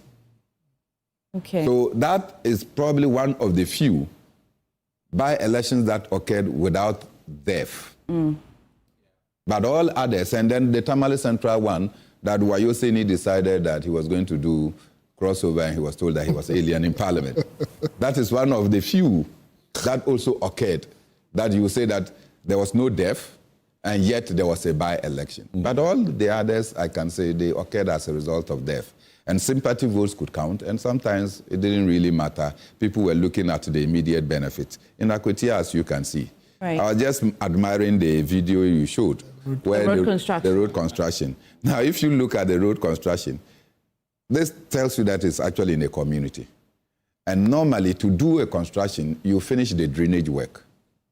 The gutters must be completed before you come and finish the road. But the gutter, you can see, was done some years ago. And it's not extended to where the road is being constructed to. So I don't know which engineer would have advised that you should go and construct a road. An Akwatia engineer. Kofi, I had to take you back on that, but please proceed on the. Well, I mean, we need to take a geospatial, journey to the Denchembo district for us to look at all the, the key hotspots in terms of in terms of violence, but in terms of registered voters. And when the votes begin to trickle in, these are the areas that we need to focus.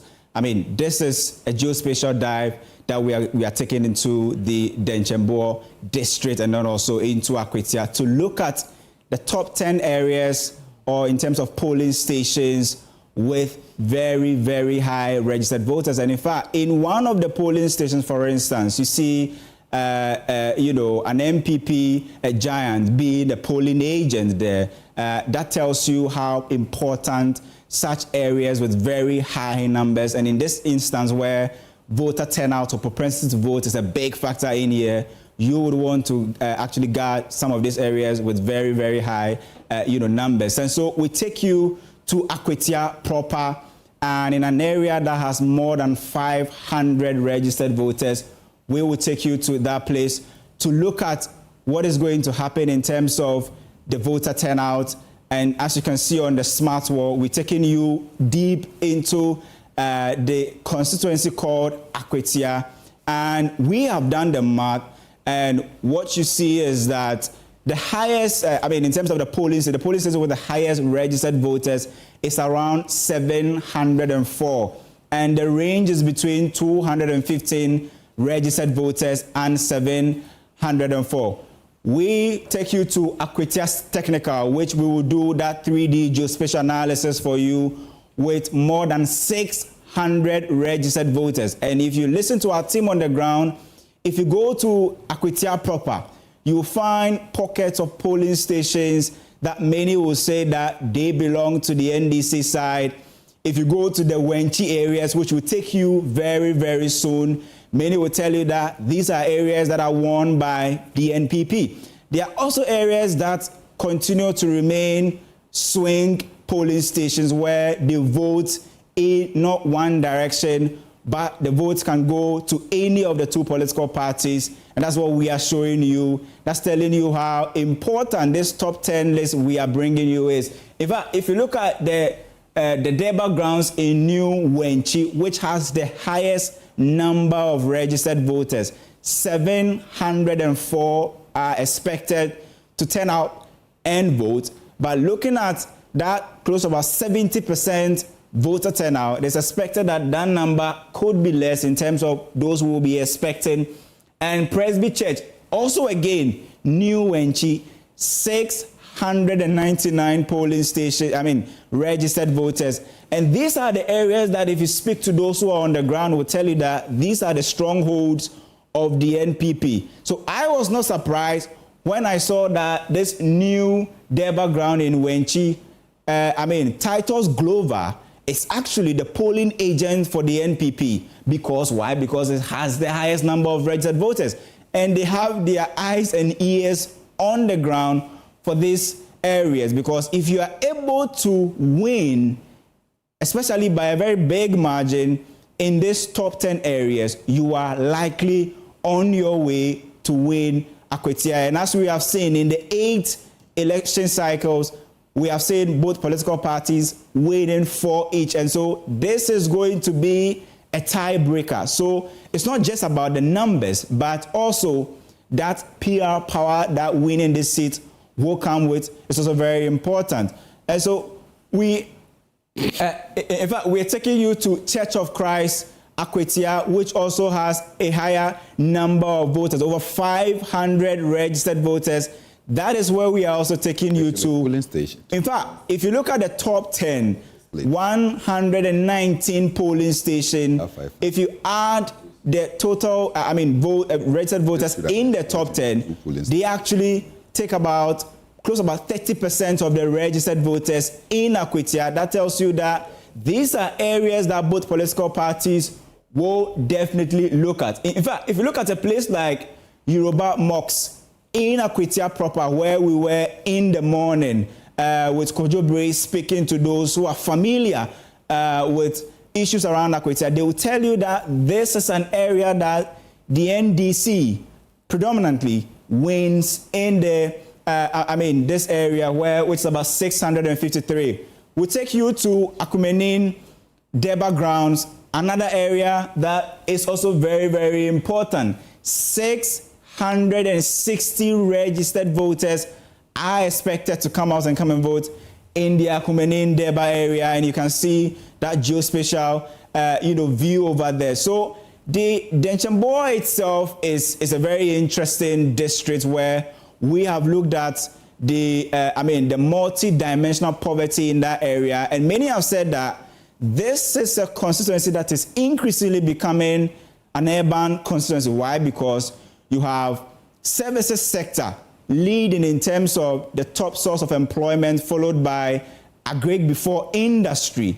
And in fact, if you look at the literacy rate of Akwatia, we are talking about 77% literacy rate. So this is a constituency that is very nuanced. They know what they want. And in fact, that is why in all the electoral cycles, they've been bellwether constituency before. There's been a swing before. It's been all manner of elements when it comes to election analysis. Akwatia has actually been through it all. And in fact, this is the reason why we are saying that to win Akwatia, you need to be able to scoop a bigger component of this top 10 that we are bringing you. In terms of the last ones, for instance, if you look at the Topraman, where about 643 registered voters are expected to come out. Nana Boakye Yadom has been there since morning. It's been calm. But definitely the reason why you see Samia Uku also spending time there is because this is an area that is believed to be an MPP stronghold. They need to be able to cement their position there because the numbers at stake very, very high. If you're able to win a significant component of that, it will do a lot of good in terms of what is going to happen when we begin to actually tally the votes. And so, MFR, that is the analysis we have for you in terms of the top 10. Winning a significant component of, the votes in these areas will be key. And both political parties are aware, and that is why in an area like New Wenchi Deba Grounds, where it has the highest number of registered voters with about 704, you have Titus Glover, a former Greater Accra Regional Minister, being the polling agent in that polling station. Kofi, you're amazing. Thank you for putting this in even a better perspective. But in all of this, 77% of all of these voters, they have high illiteracy. They're literate, they're not illiterate. And this will come back to what Doc is saying, that the voter has become like the Joy FM listener. They're discerning. So constructing the road today really will not mean that to be the deciding factor for the voter. I've just got a few minutes left. Maybe I'd give 30 seconds each for you to share your, at least going forward, this view. This is the critical and the crunch time for security, because then counting will start soon. Tensions will start going high up. It will be a make or break for people. For you, Dr. Norman, what do you have to say? Yes, I think I congratulate the people of Akwatia for maintaining themselves well, managing themselves well. And let us vote in peace, give peace a chance. Don't bring disgrace to Ghana. We thank you. Bernard? Well, it still remains that whether NDC win or NPP wins, the numbers in Parliament will not change. The whip system will still deny people their capacity to speak and to advocate for what their constituencies deserve, except what the party in power actually wants to be done. So why do you have to fight? Worst of all is that the bulk of the people that are the reason for which there's tension there do not have a vote there, yet they are the source of tension. I think that the Ghana Police Service, they've done tremendous well at this time, but we don't need such numbers. Those numbers are by themselves an exhausting expenditure for our weak economy. We can do better than to just put up such huge visibilities that probably is not accompanied. Because see, Azoka and then Buga Buga were exchanging blows. Why are they still working? Afenyo Markens was seen pulling posters. Why is still working? I'm saying that they should have had their time in the Black Maria. And that would have informed lower activists that you cannot do that when your leaders are already in there. And if you want to go and station yourself at the Black Maria so that the polling stations will be free of the migrants. Dr. Sai, it won't be your final words for the viewers, because then we will still station you here. My colleague Elton would join you and continue the conversation. But for this set, I'd like to hear your final words. I think so far so good. They should allow the electoral officers to do their work. I mean, we are getting into the hours where the role of the Electoral Commission staff is very critical. Security agencies must continue to provide security. Citizens must remain calm. Seriously, in an election, either you win or you lose. It's one of the two. If you win, celebrate in modesty. If you lose, do not create problems. At the end of it all, that person will represent both of you, both the winners and the losers. So let's continue to give peace a chance. MFA, just a point. I think that it still calls for us to look at the length and the duration of our election. Voting. Yeah. It's generally or for by-elections? For all elections. Okay. I mean, from 7 a.m. to 5 p.m. is too much of a time wasting. We can finish our elections by 2 or 3, do the counting, and before the sun can set, everyone is settled. Okay. All right, Bernard. Thank you so much, gentlemen, for joining us here. Dr. Osai will stay My colleague Elton John Brobe will join and continue. It is the 360 coverage of the Akwatia by-elections, and this is your election headquarters. I am MFA Akwatia. It has been a pleasure serving you. Elton comes up shortly.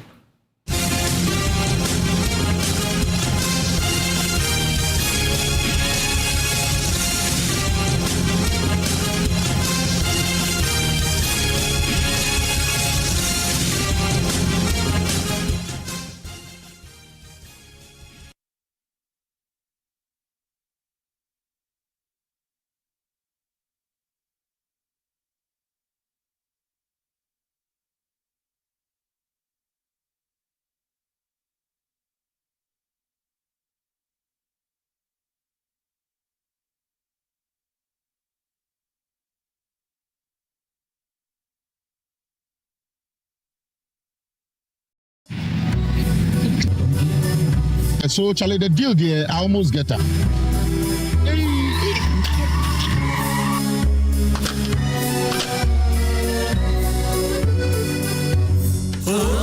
Wow. Syntax pipe, as tough as it can get. You get so sorry. Would you match sorry? Oh, what you was that thing? What the cat never won. You get catch him. Hey! Na ampai. Between the pie and carbon. Hey, madam, pipe menu. Hey, syntax pipe. Me tono. Omu catch him send one dem pa. Say ye fie, say ye foam. The other pipe we bia a yen gum. Syntax pipe.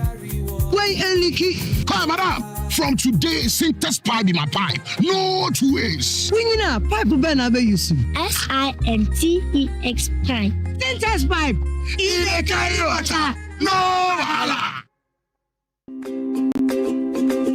When I was young, I asked my mother the secret of hair vitality and health. She said, the right food, the right exercise, the right amount of sleep, and the right blood tonic. Nescafe Blood Tonic is effective for the treatment of anemia, lack of appetite, and stressful conditions in both adults and children. Nescafe Blood Tonic, the right family blood tonic. Another quality product from Ernest Chemists. This advertisement has been vetted and approved by the FDA.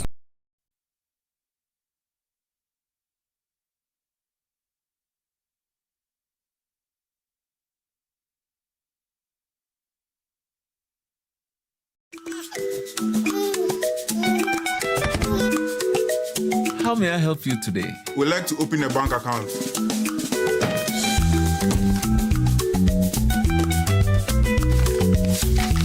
Sign here, sign here, sign here, and here. And now you draw direction to your house. I need your thumbprint. And I'll need your birth certificate too. No, I need the original. A lot has changed since you banked like this. So have we. We've made it easier than ever to open an account online and bank on the go through our mobile app, online banking, and more. EcoBank, a better way to bank your way. Sign here, and here. EcoBank, the Pan-African Bank. In every community, the skyline is dotted with uncompleted buildings. Some at the foundation and others at lintel or roofing level. Each one tells a story, a dream, a home in the making, because home ownership remains one of humanity's greatest desires. Wherever you are on this journey, whether you are breaking ground, building up, or simply furnishing your space, the Joynews EcoBank Habitat Fair is designed with you in mind. Join us from Friday, the 12th of September to Sunday, the 14th of September 2025 at Good Park near Accra Mall for Joynews EcoBank Habitat Fair 3rd Clinic 2025. Let's help turn your home ownership dream into a lived reality. EcoBank, the Pan-African Bank, partners the EcoBank Joynews Habitat Fair and brought to you by Drive EVGH. Drive into a sustainable future. Virtual Security Africa. Security for all. Safety and home solutions. You think of a door? We have it. Superlock Technologies Industries Limited. You deserve the best. DPS Pipes, connecting you to life. Elegant Homes and General Construction Limited, where quality meets value. Gold Key Properties, transforming the landscape. Ayuda, Ghana's #1 services app. Apabako, Services Bebre. Special Gardens, Memorable Living. DBS Industries Limited. We truly are your roof masters, door masters, the best indoors. Lesh Fortune Limited, unleashing luxury with perfection, one space at a time. LandlordAfrica.com, bringing the real estate industry to your doorstep. The Builders Market, bathroom, get it right. Right House Energy Limited, let's build smarter energy together. Masters in solar installation. Syntex Tank, strong, tough. Interplast, we make sure water reaches you even in space. Gilbert Security Doors, protecting lives and properties. Clifton Homes, beautiful homes, wise investment. Western Villas, where dream meet reality. EcoBank Joynews Habitat Fair 2025. Dream it, own it, live it.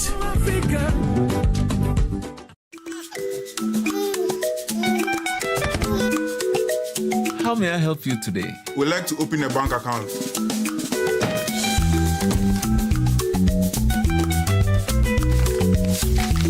Sign here, sign here, sign here, and here. And now you draw direction to your house. I need your thumbprint. And I'll need your birth certificate too. No, I need the original. A lot has changed since you banked like this. So have we. We've made it easier than ever to open an account online and bank on the go through our mobile app, online banking, and more. EcoBank, a better way to bank your way. Sign here, and here. EcoBank, the Pan-African Bank. Something new is coming. Something exciting is coming. Joy 99.7 FM is giving you more of what you love sooner.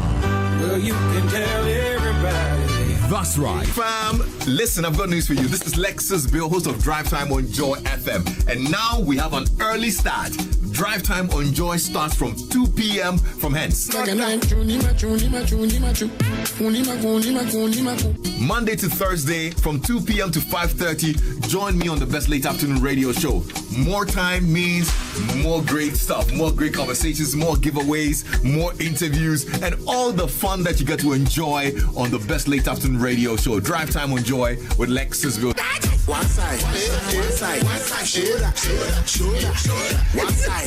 one side. Let's meet at 2 p.m. Monday to Thursday, and on Fridays from 3 p.m. to 5:30 p.m. on Drive Time on Joy. Yo, yo, yo, yo, yo, yo, yo!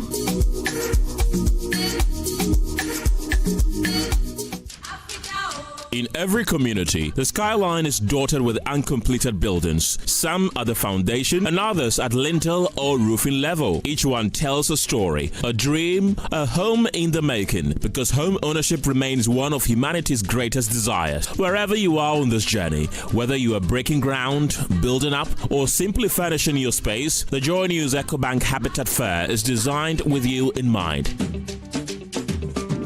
Join us from Friday, the 12th of September to Sunday, the 14th of September 2025 at Good Park near Accra Mall for Joynews EcoBank Habitat Fair 3rd Clinic 2025. Let's help turn your home ownership dream into a lived reality. EcoBank, the Pan-African Bank, partners the EcoBank Joynews Habitat Fair and brought to you by Drive EVGH. Drive into a sustainable future. Virtual Security Africa. Security for all. Safety and home solutions. You think of a door? We have it. Superlock Technologies Limited. You deserve the best. DPS Pipes, connecting you to life. Elegant Homes and General Construction Limited, where quality meets value. Gold Key Properties, transforming the landscape. Ayuda, Ghana's #1 services app. Apabako, Services Bebre. Special Gardens, Memorable Living. DBS Industries Limited. We truly are your roof masters, door masters, the best indoors. Lesh Fortune Limited, unleashing luxury with perfection, one space at a time. LandlordAfrica.com, bringing the real real estate industry to your doorstep. The Builders Market, bathroom, get it right. Right House Energy Limited. Let's build smarter energy together. Masters in solar installation, Syntex tank, Air strong, Air tough, Interplus. We make sure water reaches you even in space. Gilbert Security Doors, protecting lives and properties. Clifton Homes,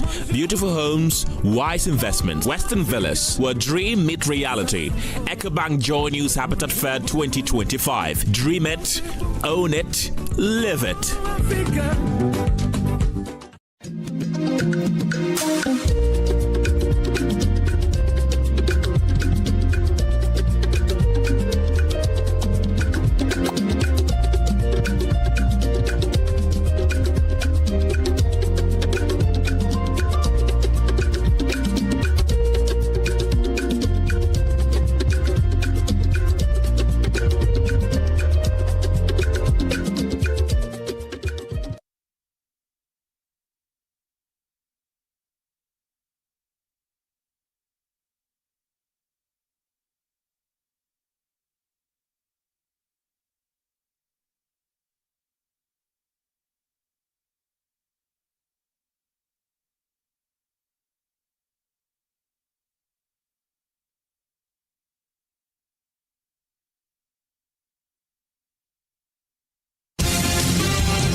Of course, this is your election headquarters, and this is our continuous coverage of the parliamentary by-election at Akwatia in the Eastern region ongoing. This is Joynews, independent, fearless, and credible, and we are live across the constituency for the very later. We're just 2 hours for polls to close.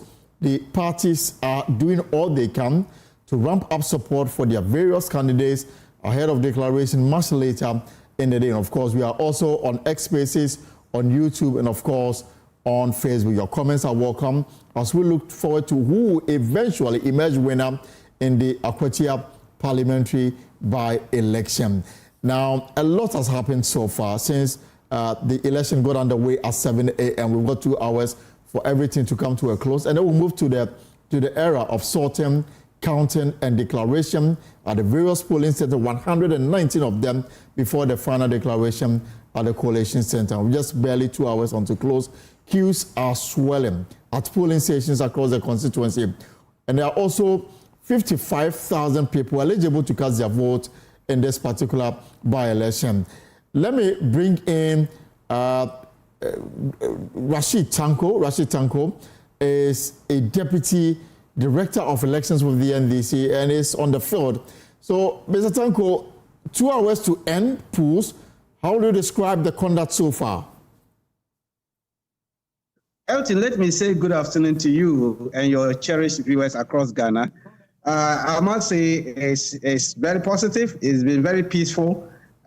We've gone through all the polling stations and everything looks very peaceful. The IGP must be commended. In fact, we have not closed yet, but I can assure you they are on top of issues here. Very peaceful process. The people are voting seamlessly without any incident, and they are living to their ways. And we are satisfied as a political party. We are satisfied with the conduct of the police so far at the polling stations. Although we left with some 2 hours, in terms of the voters, we are doing our best by whipping up interest to bring them to come and vote.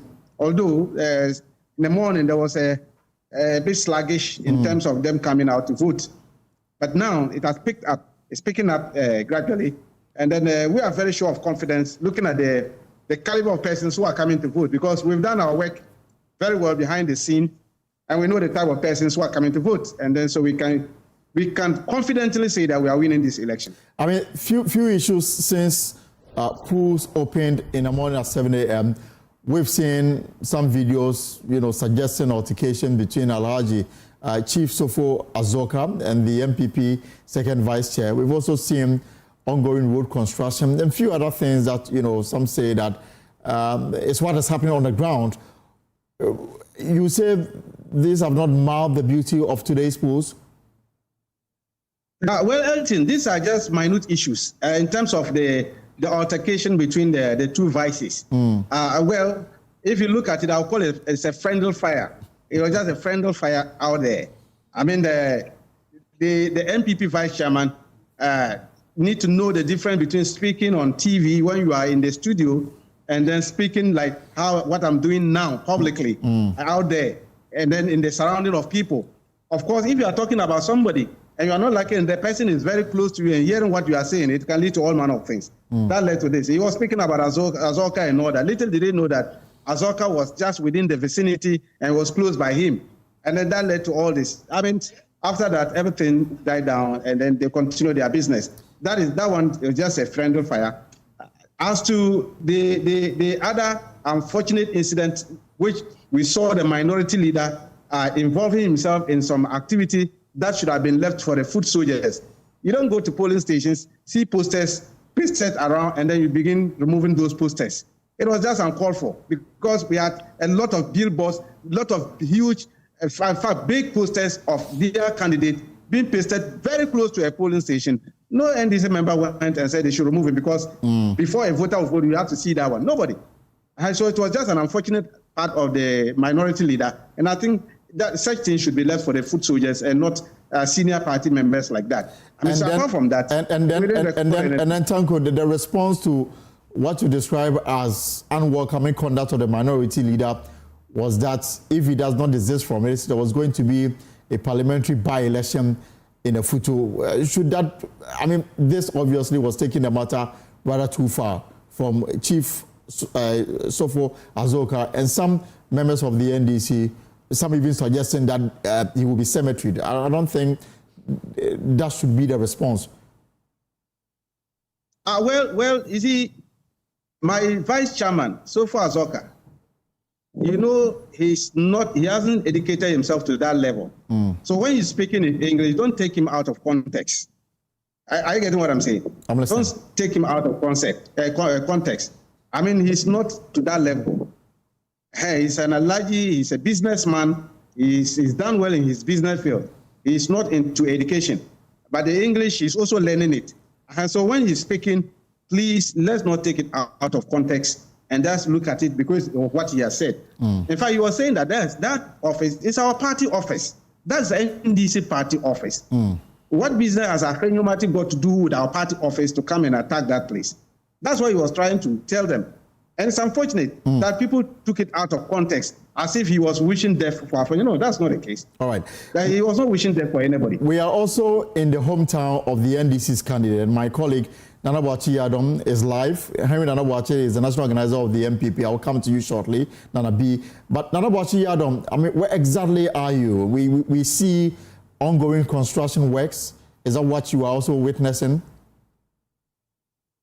Is one of the communities in the Akwatia constituency, and this is a huge electoral area as well, and this place has become a source of controversy because of the road construction that is going on election day. Quite surprising, but that is what we see here. And on this road that I'm standing on, the residents have described to me that it is one of the bad roads in the Akwatia constituency. When you come here, the Kusi road is very, very poor. But earlier this morning, they saw excavators and then machines on the road fixing it and putting it into proper shape. This is what they are saying, that it is unfair to them that government would start to do something like this on a day that is it's having its election. And so you can see that on my far right, the sons are being packed there. And all of that was brought in or were brought in earlier this morning for the construction of the road. We've seen that some people are up there and then they are dealing with the road construction. They tell us that they are putting the road in proper shape. But this is what the residents are not happy about, claiming that this is a bad mood for government, especially when it is being done on election day. But let me show you some of the other machines also here. You can see that the earth moving machines are also coming. Some of them are putting the road in shape from the very far end, the very first junction that leads you into the Kusi community. And that is the machines that you see over there. This particular vehicle is blocking the road, but you can see the machines are coming from afar, and they are all leading to the construction or coming in here to construct the Kusi road. We are being told that this happens to be the stronghold of the NDC, and the parliamentary candidate lawyer Bernard Bediako also comes from one of the towns nearby Kusi. And so that is why the residents are accusing government of using this kind of move to sort of buy their votes. And so those are the machines coming in, and we've shown you the signs indicating that the road was being constructed or started getting its construction or its shape earlier this morning. And it is not just far, it's just some few meters away from the polling station. The first Kusi polling station is on my left, and it's just some few meters away. And the second one is just behind me, where you see the heavy truck coming from. That is where the second polling center is. And that is where a lot of people are also packed there. And now you can see the machines that are being used to construct the roads are coming in or coming out from the very second polling station in the Kusi community. And you can see up there we have the NDC flags even on top of the various wires up there. And these are the machines that you can see here. Now they are done with the first layer. We've been told that they are moving to the other end of the community to also go and work over there. And so this is a loader, and the other heavy machine also coming in. These are all the items or equipment used in the construction of the road. We made a move or a stop to the very far end where this machine is coming from, and we realized that that place has been patched very well, and they've put it into proper shape, or it's been shaped well, just as they've been told to do. Where I am standing is also well shaped, and we see the machine now moving out or probably going into the community itself. Let's try to see if we can get some of the residents to speak to on this matter, especially the drivers who stay here. Try to get interactive with some of them. This happens to also be the Kusi station. This happens to be the Kusi lorry station as well. And so over here, you can see that a lot of people ply the road. I'm trying to get to speak to some of the gentlemen here. Boss, Mimawaha, all alive on Joynews. So, and a year to about Akwatia Hanum say, and a year who say, or more Yama Quina Mamo, any gisem. Any gisem, my pan, because if you say about Kusi, I mean, who say with that, and I'm more bomb more than so my Okusi dream. What's an Akusi for how long? Matran be 8 years. 8 years now who say a gumo kwan so da ye dwi so da. Fatwa da bi. Enne ene ye hu say ye dwi kwan so. Ai entina ye ni jese mama ye kusifo ye wa nyina. Na for 8 years awatena enne ye to aba ye be dwi kwan so e yade e nwa kakra. Nwa mum ba ye be fa ne sa. Cause well ye be fa ne sa, ye be fa ne se be ni jese mum ba ye be fa ne sa. I didn't know money ye wa cheme.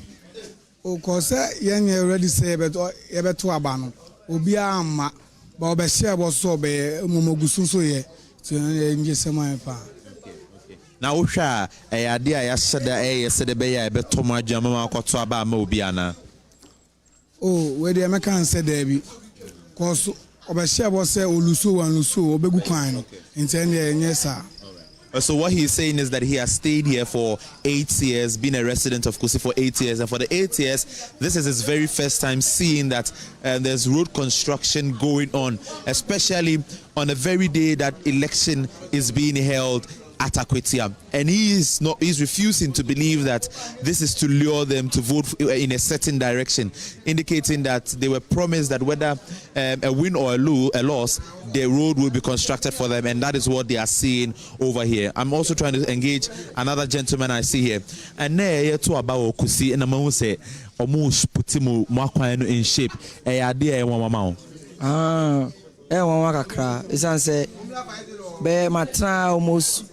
Be 18 years ni me hu se obia basoba be kwan no obia de ne sa be kan no wafiri ho ba ene na o maka se o mbegu ne de ade aye ni giseman pa ade aye ni giseman 18 years now so what na hanum say 18 years fiti me nkola brima me de nyi beduru ne no obia anya na adwe so be kwan no ba ene de o ma ye o ma adwe so be ne de aya won asem de ba ema aya mpuntu ndwuma Oma be ya ama o mine so ye de eni agi ama kro na ni so agi 18 years na say what o brosa o di 18 pepepe me brosa ene o to aba na me to aba okay na kwan na ye construct no omo shase no influence you kakra influence me if you say de o matena ho no mama me ya ama about one do say o ma be to aba na o matimi aba so ma be ni ama asa aye wan kakra nti treo nipa akọ nekotuma ade wetimi sisan wadwen itimi sisan ma adwen isan say eye wan de ba how am guso am ye no nti amaya nya arehemu say o betimi awie okay ye beda sepa ye try say betimi aso enya obi fufra manene na kasa onso so watena krom amfi say ni atena ha be fan say 10 years ni for 10 years ni onso so we di 18 bro, 21 years. 21 years. It's a no to aba. Me to aba pan. Road construction no ade mama. Oh, enyo we to the extent say, God, abre bia an penfo ne ba ha be yemai. O mbegu kwan say ya ba to aba ni no mai dey. O ma dwane jan. Enti yes we ya won so aye say ba we no wa ya ase level na fa krom na. O mo be ba no gu so no gu so no mo dwane ko. Ba we no wa ye ne de wa rehemu say, de wa ye ne say ni de wa be gu aman e kwan no. Nti abano de yetuma no a he na when the di anim mo be constructed kwan no ma ti edu adi anim de fa ne say ye de si adi anim de say lawyer no ha on di anim o ye bibia ne sa se bibia ase a promise so be ya man he ani hu se mpanyifo aba ha mo be level kwan ye bibia o so maguso o mo gusu ye wa hwa hu so mo gusu ye na wo hwa o mo beto aso ye to aba ne wi o beto aso si na ya yem hihye kakra na ba ye onya gidi onya kopom mu say abani wie nko ade a wafa nko ade ombeto aso osu yem hihye ade ntina ade ayem hihye bro because omuta ye bi omu be ya sa na ye to abani wie anapa what you say ba we de ntia say gina so ye to abani ma no potin say o gide so be ne say ofi kromu a ha to ofi anu nko a ye say to abani de emputu djuma bi a ba bia ne kwan ne nim so ba be de o de be brɛn wa ha So these are the sentiments being shared by some of the voters here at Kusi. The last person says that he's been here for 10 years and he's saying that he believes that the road would continue, the construction would continue even after the election is over. And that after the candidate who is leading the road construction emerges winner of this particular election, he believes that lawyer... Right, so that's Nana Bwachi Adam obviously reporting ongoing construction of major roads in part of the Akwatia constituency. This place we are told is called Kusi and is the hometown of the NDC's candidate. And as you can see, that is what is being witnessed on the ground. Let me bring in the national organizer of the New Patriotic Party, Henry Nana Bwachi, also known as Nanabi. Nanabi, so first let me pick your talks on how far things have panned out for you. We've less than 2 hours for polls to come to a close. Thank you very much, Elton.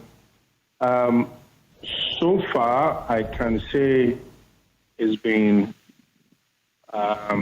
very serene, very calm, but for some few unfortunate incidents at Akwatia.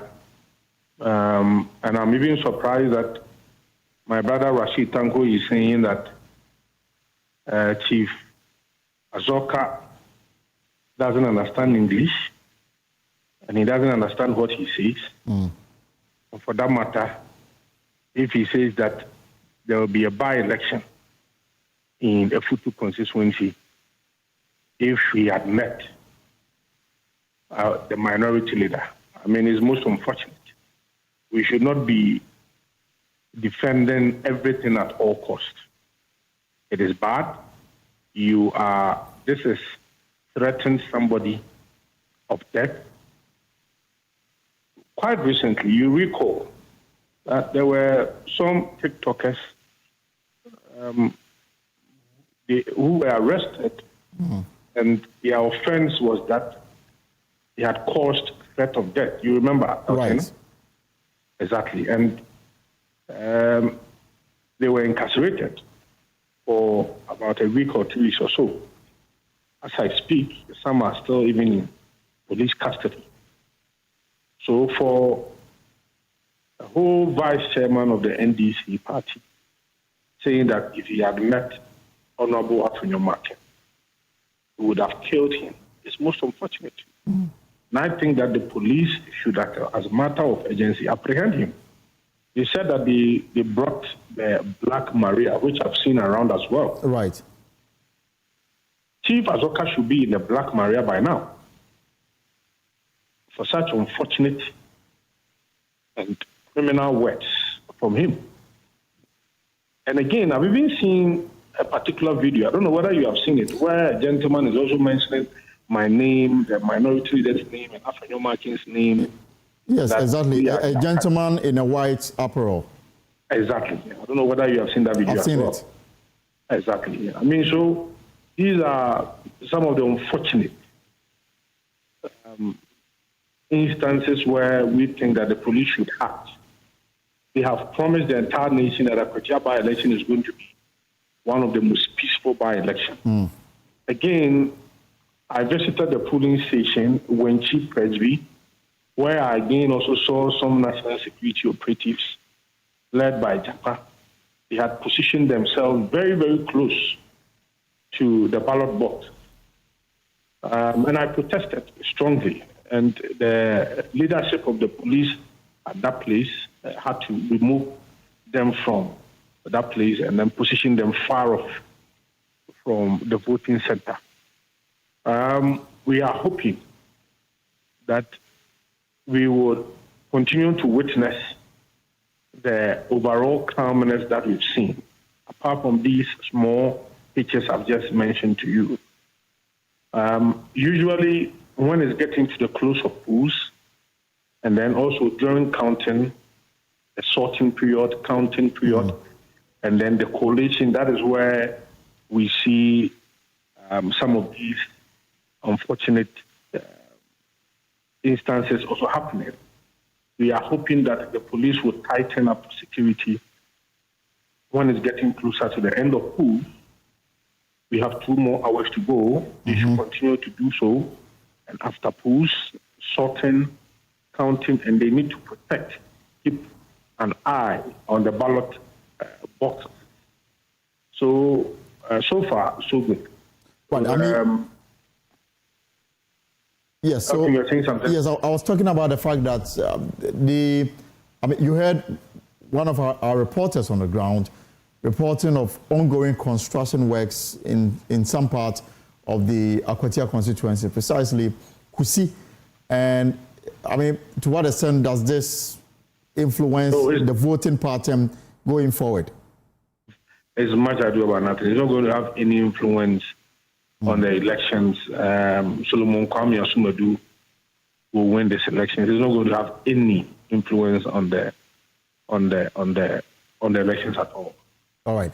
Just a quick breather for me, Nana B. Just give me 1 second. Let me cross over to my colleague, Jacqueline Asumaya, who was also reporting from another part of the constituency. So, Jackie, what can you report where you are?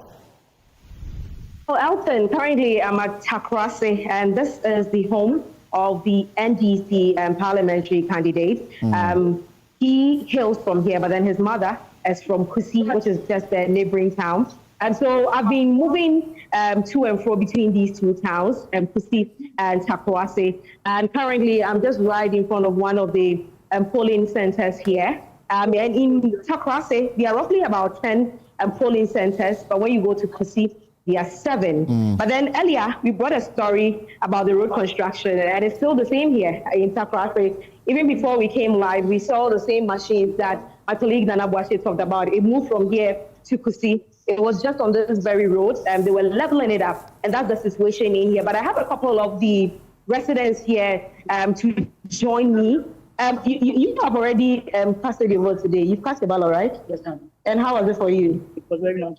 Okay, now let's talk about the road here. How long has this road been like this? Because when we went to Kusi residents have been saying that, I mean, the road, they've never seen a tarred road there. What is it? What's the situation here for you? Very good because Laura is a very nice person. Like me, I'm and I'm how long now are you saying? But yes, by from last week, almost Oh, okay. Yes, for a very long time. Yes, madam. Oh, okay. So last week, you almost started saying. Right. Okay, so to you, what do you think about it? Madam, the mate me can say me okada. Some more and yet, you know, 5 series. To me, the abuami. Oh, okay. So you need the abuao. Okay, all right, sure. Thank you. So, Elton, this is also one other resident. Thank you very much. One other resident here in the Takwase community where the NDC parliamentary candidate is from. So we who say what can say o ballots what voted that. But I voted that. Now, let me just say, you say abana abine papa NDC abine.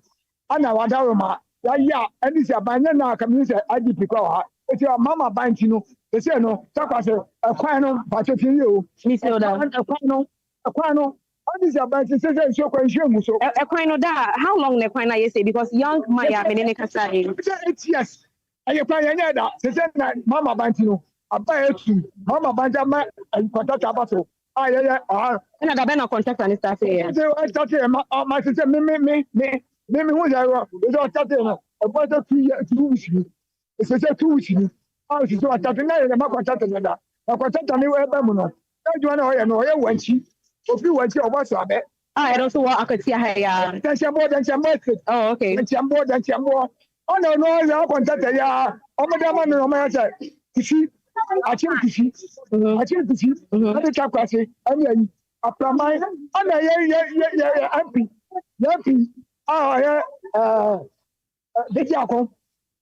MP. Oh, no, I've got to see another man. I don't know. On your buyer. Back to Baba, and then one ballot. It's a doma, and this is a woman. I tell my because it's a question over just a question. And then the friend and show baby so my. Upon a call up in a pot of possible. Oh, especially they are doing the road to know. Omukase, quite no more beguso, Musa, and no majai. Almost way no yet anything new. And that's how, like I told you, someone, I know, honorable, the Jaco said, Cristiano, Ocano, so you were new, or the more contractor, oh, baby, a trigger, you said, a Fabiano, I can now as to obey my or the book of fear anymore. Collect I born quarter bonny board, so obey my. Okay, all right. Here. Okay, catch a plane and throw for you, not just say, obey my. Okay, Matthew. All right, so may that say. Now, me pastor also have voted that our home. Oh, don't worry, me hold them out. Now, also, so I find no one is saying, and I know most I say, and I'm almost at that being. I'm here and I cover for this. I will do this on the Tinia. Okay. But I say, and now one woman is going to be a Juma, to be winning, woman is going to send you Juma. Yes, I'm wire. Okay. All right, sure. Matthew. All right. So, Elton, this is the, I mean, all the issues that is being raised here in the Takwase community center, where, I mean, we've heard from them, and some are saying it started 2 weeks ago. The lady that we just spoke to said this project started 4 days ago. The young man we spoke to earlier said it started about 1 week ago. But then we have also been speaking to lawyer Bernard himself, who cast his ballot at the Takwase Senior High School, and he reacted to this, and he said that he didn't see anything wrong with this because they've been in power for 8 months, and starting this today, I mean, there's no problem with that. It was the same thing. This same statement was reaffirmed by Mustafa Gbande when we met him earlier. He also talked about the same thing. Yamin also said the same thing when we met them earlier. So this is what has been transpiring here. But one thing that we can observe here is that security is still tight. As I'm speaking to you right now, I still see a lot of police cars moving from up there and coming from up there. And also the security, they are still seated here at the police stations, seated quietly, sit tight here. But for Takwase, we haven't heard of any violence, we haven't heard of any issue. But then one issue that we heard earlier was an issue of vote buying that was in Kusi. It was the two political parties, the two major political parties that they were talking about. They were accusing each other of vote buying. So often this is what has been transpiring in both Kusi and Takwase, where lawyer Bernard claims that these two areas are his strongholds because he comes from here and then his mother comes from Kusi. Elton. All right, thank you very much, Jackie. So surely we'll touch base very soon. But let me again bring in Tanko Rashid Computer. So, Mr. Computer, the idea to construct the rule, I mean, was it conceived after the death of the member of parliament for the area? Elton, you know, when we came into office, we inherited this drip equipment. Okay. I'm sure you're aware of that. The drip equipment. Yes. Yes. And what is the purpose of the drip equipment? One of the key purposes for those equipment is to make sure that they use it to work on the roads in the district so that you don't rely on central government too much. That was the purpose. Our colleagues, when they brought it, they didn't even pay for them. We are here to pay for them. We are now putting the drip equipment into good use for the benefit of the communities. So it's just the assembly doing their work and making sure that the equipment bequeathed to us will make good use of it.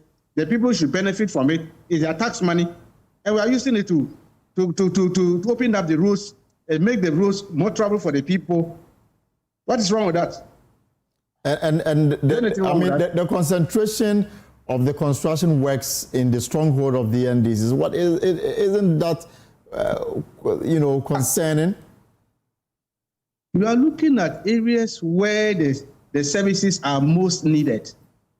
The roads in the I've trekked through almost most of the roads on the constituency, and I can tell you that Kusi stretch very bad. I don't know why the NPP left it for 8 years. Didn't do anything in those areas. Very, very bad. Even motor riders are suffering. Not to talk of car drivers. And so to fix the place for them so that it can be more trouble for the good people of Akwatia to use it. Is there a problem with that? But clearly, problem with that. It's not a new contract that you go and quickly arrange contractors and bring them from Accra with F-moving machine. This is a district drip equipment. That's what they are using.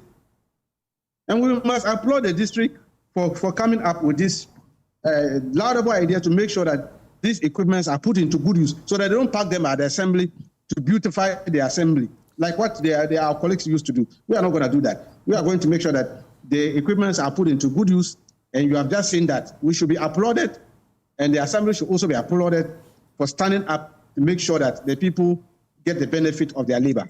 You don't find this concerning?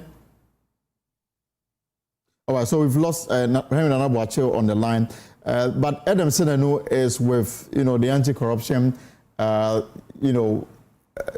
umbrella, and he joins me. Mr. Senanu, I mean, what we are seeing on the ground, where there is concentration of construction of roads, especially in the stronghold of the NDC, does this constitute vote buying?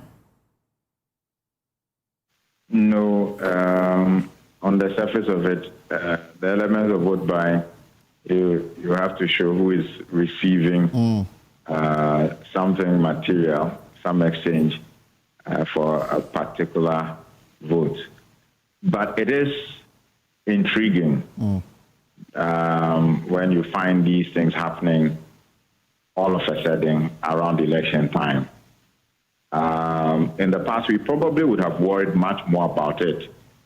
But the historical data shows that the Ghanaian voter has become quite sophisticated.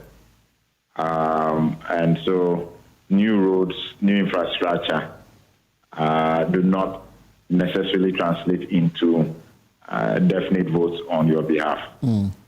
So I think that it's always good when governments of the day avoid the optics of doing these things at a time that there is a decision to be taken. Ideally, we probably should avoid such periods and do any such national developments within the normal windows where there is nothing of a choice being made. Having said that, I doubt that this is going to make much of an influence on the vote for the day. But again, doesn't some of these developments rather insult the intelligence of the voter? Because you only get to see this when there's an opportunity for the political parties to exploit you for your vote. And then you've got all manner of things happening, construction of roads, provision of street lights, and other things that they would have been asking for years. I mean, the videos that the comments that we brought you, some said they've been living in the constituency for 18 years. This is the first time they are seeing construction of roads. I mean, doesn't that insult their intelligence? I mean, clearly amplifying the point that we only need your vote. That's why we are coming to you with this development. Well, I don't know about the word insult, but certainly it would appear that the political class are taking for granted or assuming that the electorate cannot read between the lines. And they repeat this over and over again. Perhaps an intense survey that captures commentary from citizens on this issue may convince them much and let them know that really, for the citizen, sometimes it becomes humorous because really, we have to take up our mind based on what we think is going to produce the result. If doing that, and I think may have start complete if they're vigilant. So yes, there's a way in which they are not appreciating that the Ghanaians, so as can read the line. All right, Adam Sedano, thank you so much for your time this afternoon, and of course we are so live in the Akwatia constituency, and I'll bring Rachid Tanko on for some few issues, and then I can let him go because obviously as Deputy Director of Elections, very busy at this very time when voting is just about ending. So, Mr. Tanko, I mean, both parties, the NDC and the NDC, all of you have come under criticism for vote buying. I mean, we've seen evidence of sharing of money. I mean, why is this happening? I thought we may have outgrown this practice, especially on election day. Elton, I can speak for my party, the NDC, that we are not involved in this act of vote buying. Indeed, it has not been part of us. It's not part of our processes. We hardly do that in any of our elections. If we were to involve in vote buying, do you think we would have won the 2024 election? Look at the massive victory Ghanaians gave us. Did we have that money? Being in opposition for 8 years, we couldn't have withstand MPP with tons of money they were distributing all over. But we won the election because we have superior message. And the people bought our message and voted massively for us. So why would all of a sudden we have to now use money to go and induce them to vote for us? When we are barely just 8 months, we have done enough for them. The people are living testimony. They are telling us what they used to buy in the market. Now the prices are slashed drastically. So they have a lot of money in their pocket. They are enjoying this thing. So why would we use money to induce them? It is our colleagues. That's their modus operandi. They have been doing it. And today, they haven't changed. They are all over the place. So, dashing money left and right. They still have huge monies with them. For them, that is their cup of tea. But I can assure you, the NDC, we are not involved in this. My few issues, I mean, before I came on, I heard Bernard Mona, the national chairman, the who wanted to contest the 2024 election was taken of the NDC but was disqualified by the Electoral Commission. He makes the point that perhaps it's about time that all the political parties come together under IPAC and get the Electoral Commission to perhaps sponsor, a bill to Parliament that will reduce the voting time, because he thinks that 7 a.m. to 5 p.m. is just too long. Will you support such a move? For now, it's not an issue for consideration, but we're looking at if we are able to reduce the voter population for each polling station. It used to be more than 750. Right. And that was carrying us up to 6 to 7 and sometime in the night. Now they've reduced it to 750. For now, the highest polling station you can get is about 750. And so that one, if there's a talk that we can still divide it and have it, reduce it to somewhere maybe 500 per polling station, then we can be talking of reducing the timing. Because if you have less than 500 voters, I don't think you need to stay up to 5 o'clock. We as a political party, in our internal elections, we use 7 to 4 p.m. Yes. That's what we use in our internal elections. And because of the numbers and then the way we divide the polling booths.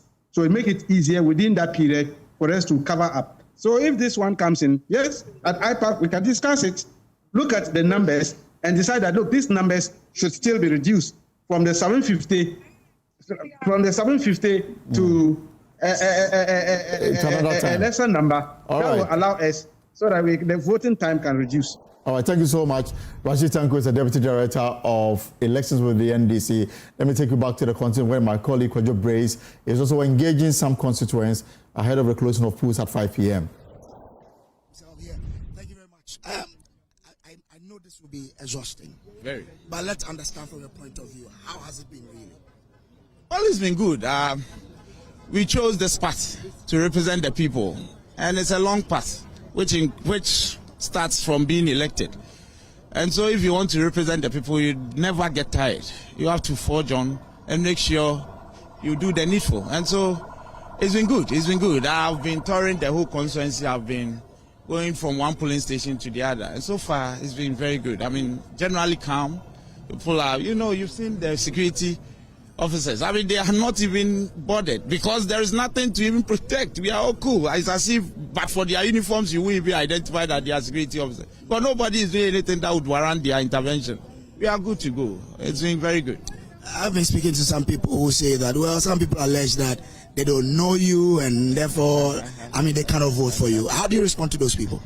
Let 5 p.m. come and you understand whether I'm known or I'm not known. I've been a constituency secretary of my party. I led the campaign in 2024 by virtue of the fact that I am a constituency secretary. I led the campaign in the constituency. I took my candidate everywhere. I was the head of the campaign. And so, as for those things, today, whatever you may have said prior to today, here is it. The box is there. Go and do the needful. We will open the box, pour the ballots on the table. We'll count and declare, and you will see whether I'm known or I'm not known. Will you be surprised if you don't win this? I won't lose it. I can assure you, I'm not losing the election. We've come far. We know how. I've been a politician for a while. Every indication points to the fact that I've won the elections. Trust me. The margin is what we are looking at. But as for winning, I've won the elections. Trust me. I'm here. Did you see anybody following me apart from my aide? They didn't even notice that it was the candidate who was coming.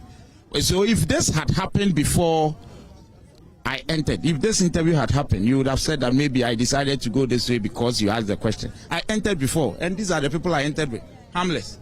He's the constituency youth organizer. Whom am I intimidating? I'm not even with the police.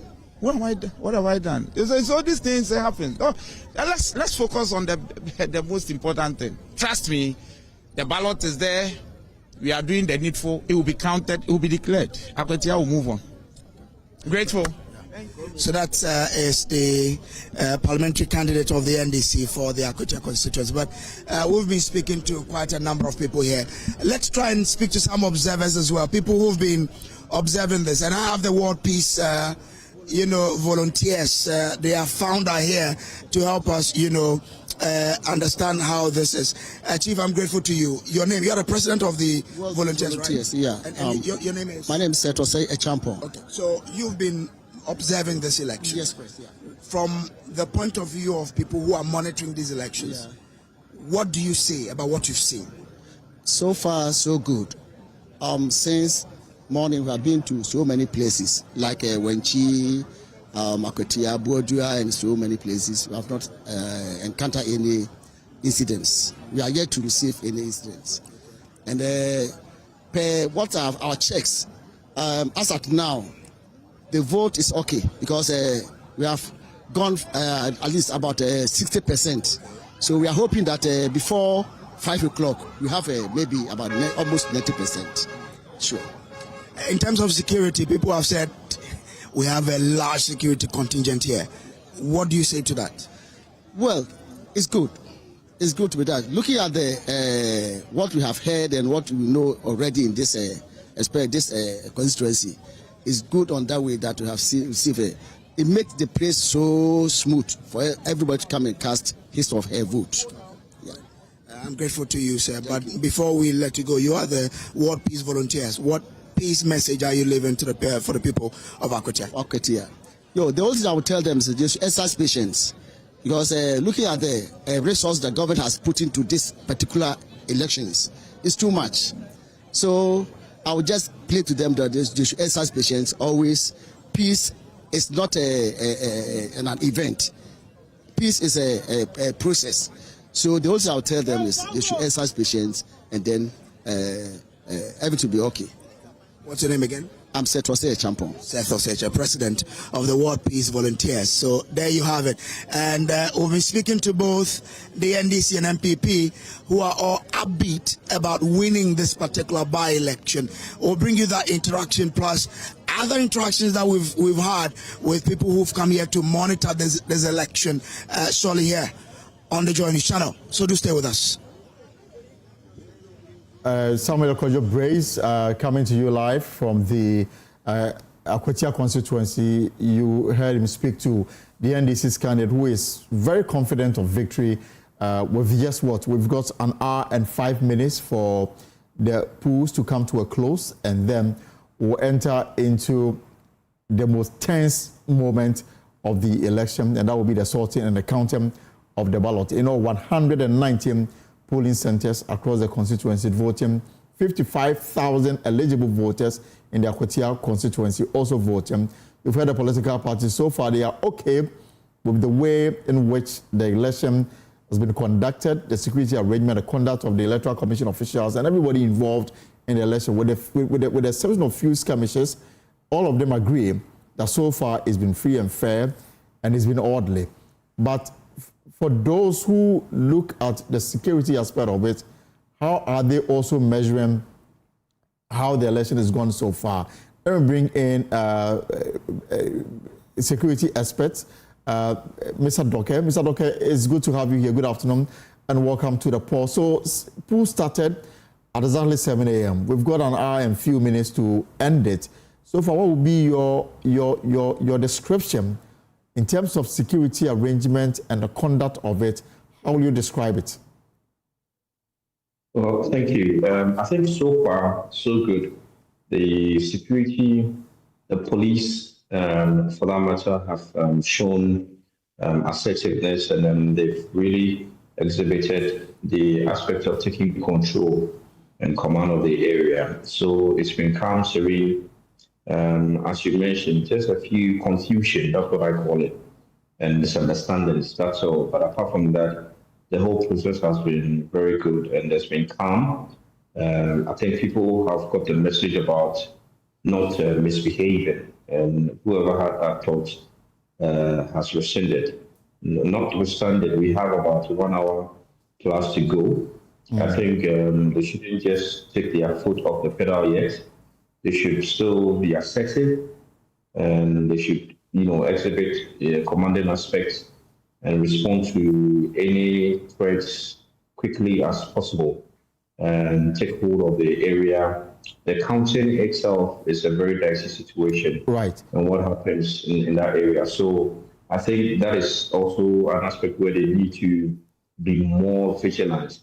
We know the counting, some may extend into the dark in areas where they may likely not have the electricity. So they need to look at how they can also assist with regard to provision of electricity and all of that. And when it comes to working in the dark as a security personnel, it can be challenging. So they need to look at how they can put in measures to, safeguard the process so we can have a violent, free by-election. Clearly, after the voting, the next stage will be the sorting and counting. And that is where the police, adopted strategies will come to play. Now, already we've been told that the police will not allow anybody on motorbike 100 meters to the polling center. Also, VVIPs that will include ministers of state, members of parliament, and other high-ranking dignitaries will not be allowed to carry sidearms. Their bodyguards will not be allowed to carry sidearms to any polling center. They will be detained 100 meters to a polling center. You think that these arrangements, if adhered to, will ensure an incident-free counting? Because this is where the police, strategies will come to play, and people, and they'll be measured by how far they'll be able to control the centers. Very true. Now, I have always maintained that not only with regards to stopping the bodyguards of ministers of VVIPs, but those who wear smock also can smuggle any weapons under there. So it's good. 100 meters, you are not supposed to come there. Those on motorbikes and those bodyguards or aides of these VVIPs. Now, the VVIPs themselves should restrain themselves from going to the centers to stay. If you can kindly give me a breather, let me cross over to the constituency, because the General Secretary of the NDC is also addressing my colleague Samuel Kojo, and I'll come back to you to conclude. At the end of the day, we can say we have a relatively high number. So we are generally, I think it's been peaceful. So I'm impressed about that. Your first chair, your vice chair is called to be involved in a draw with the NPP second deputy chairman, Masaudu. What do you have to say about that? Brawl? What kind of brawl is that? There was a confrontation, and they punched Masaudu at the police station in Akwatia. I see. I've not really taken time to abreast myself of that. So I think I will try and find out and know what's going on. Was involving Chief Sofo Azoka and then Alhaji Masaudu, who is the third national vice chairman of the NPP. I see. And Masaudu says that he has reported the matter to the police. Okay, then that's okay. Once it's reported, then I think we should allow the police to do an investigation. Whoever is found culpable, the right thing needs to be done.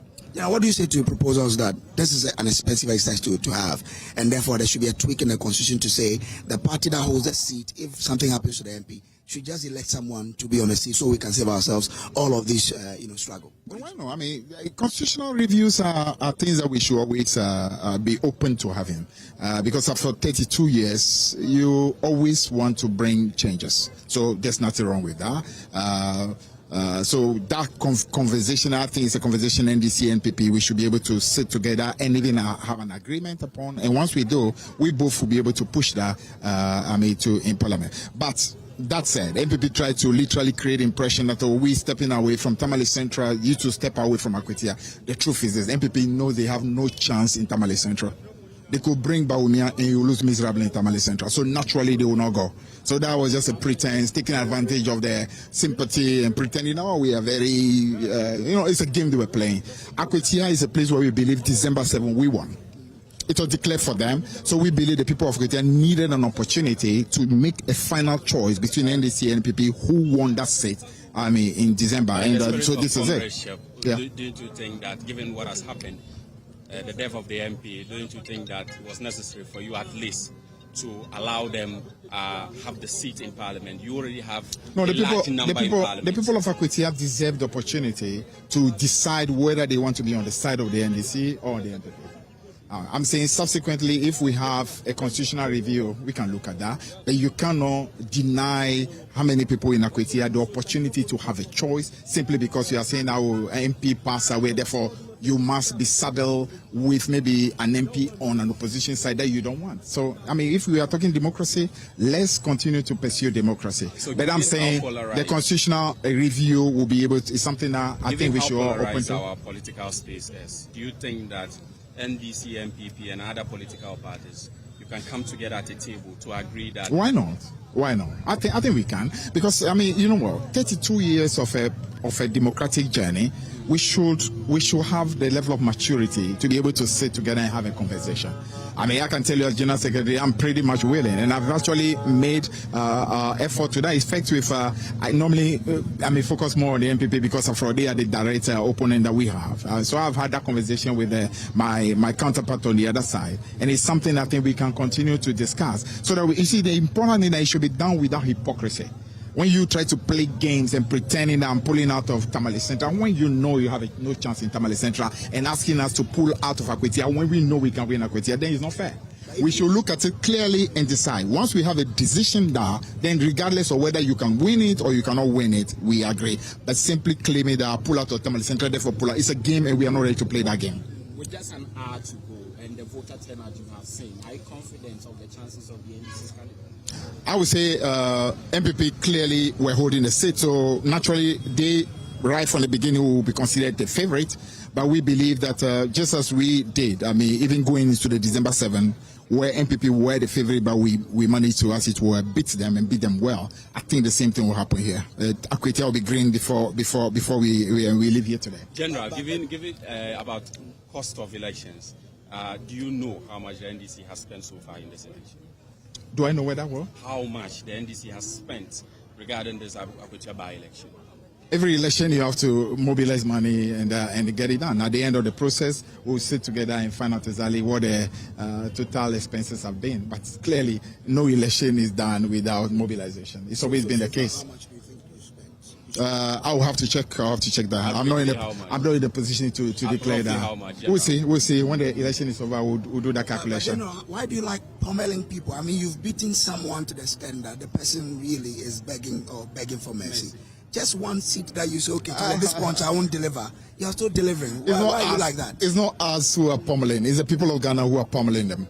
The people of Ghana clearly are sending them a clear message that your 8 years have been absolute disaster. And we want to let you know that we totally do not like what you did. And I'm hoping that they will be able to, as it were, eat the humble pie, learn. But it doesn't appear they are learning. Because if you watch them carefully, you can see clearly that they are behaving exactly how they did. I mean, even when they came into office from 2017. Long may they continue. That's to our advantage. If they continue remaining like that, then that's fine. But if they decide that they will learn a good lesson, show some humility, maybe the people of Ghana will change. So the pummeling is being done by the people of Ghana. So General, no mercy.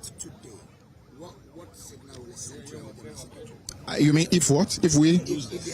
MPP won it in December 7, even though we believe that we had won it. So if they won it, it means that they were able to defend their seat. So we give them credit. In democracy, you win some, you lose some. So we will prepare for another one and believe.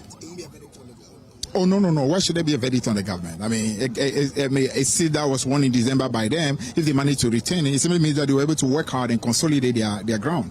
So that's it. That the Akwatia needs an NDC MP to get development in case you lose. I think generally, every area of the country wishes to be on the side of government because somehow it makes it easier. I mean, if you are in opposition, it's a little more difficult because as you can expect, an MP in opposition doesn't have the same access to ministers as the one in government. So I would say generally some minimum development will happen across the whole country. But if you have the side, if you have an MP who is sitting on the majority, chances are that you get a little more. I mean, it's normal. If your mother is in the kitchen, you eat more than if your mother's rival is in the kitchen. You may not eat the same.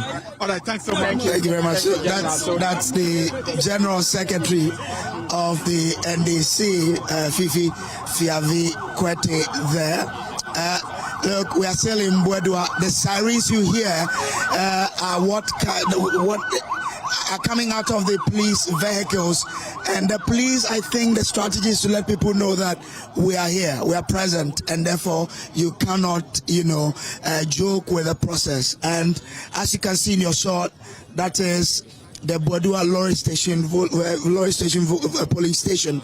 As you see, I mean, as it is now, we are not seeing anybody come. So anybody coming again to vote. Let's see what happens in the next 1 hour. But Elton, we'll hand it over to you. But like I said earlier, we've had the NDC and MPP debate as to who will win this particular post. So stay in touch for that particular interaction, surely, on your screen.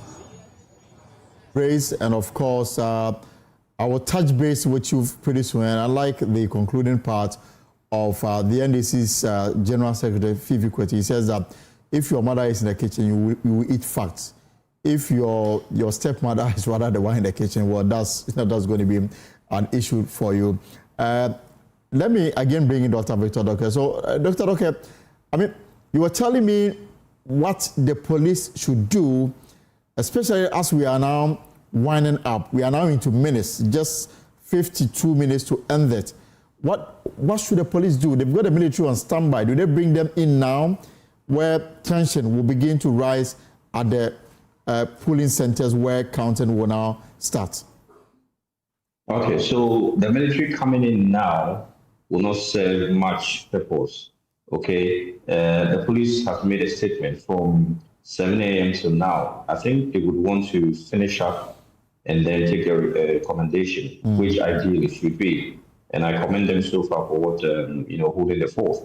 So counting crucial. In places where they see they have to beef up the men, they do that. In places where, as I said earlier, working in the night sometimes is very challenging. So what equipment or what accessories do they need with regards to ensuring that the counting is done fair, and then also the people adhere to the instructions? So I think putting all these things together, the patrolling, responding to any slightest, threat, the response time should be very apt. And I think we should be good to go. Violence free is what we are hoping for. And I think they'll do their best. But generally, you think that the police have been up to the task? Generally, they've been up to the task so far with regards to the Akwatia election. They are on top of issues and see to the latter, hopefully, incident-free. And I think by now people have, understood that any kind of action against the law, you would be dealt with severely. All right. Dr. Victor, thank you so much. But let me also gauge the assessments of the coalition of domestic election observers. And Joseph Otifrempong is CDD Ghana, but currently observing the election under the umbrella of Kodeo. Mr. Frimpong, good afternoon and welcome to the polls.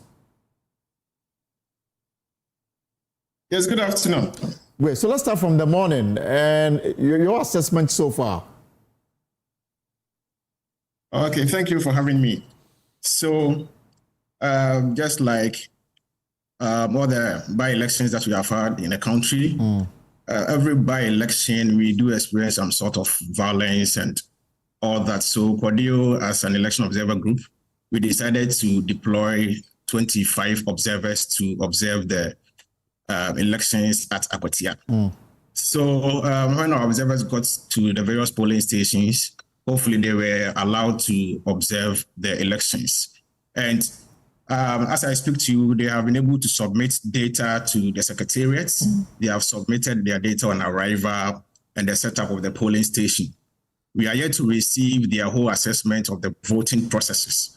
But so far, all the polling stations that our observers are, there were security officers over there, and the two major political parties also had, they do have their party agents at the various polling stations. The LPG candidates, the polling stations that we observed, about 50% of the polling stations, that's where he is having his agents. And so far, all the materials that the people needed to help them to vote were available at the various polling stations that we observed. we have not yet encountered any major incident. We have not recorded any major incident in the polling stations that we have observed. We hope that it continues. Usually, when we are having elections in the country, the voting processes, we don't encounter major issues as compared to the closing counting and the collation of results. So we hope that unlike the past elections that we do encounter challenges at the last stage, this by-election will continue as it's going, and everything will be done peacefully. But the data submitted so far, what does it say?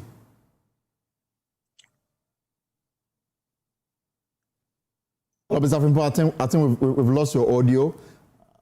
Yes, hello? Yes, I can hear you loud and clear now. So I was asking the data submitted so far, what does it say? Yeah, so the data that we have received, all the political parties, they had their agents at the polling stations.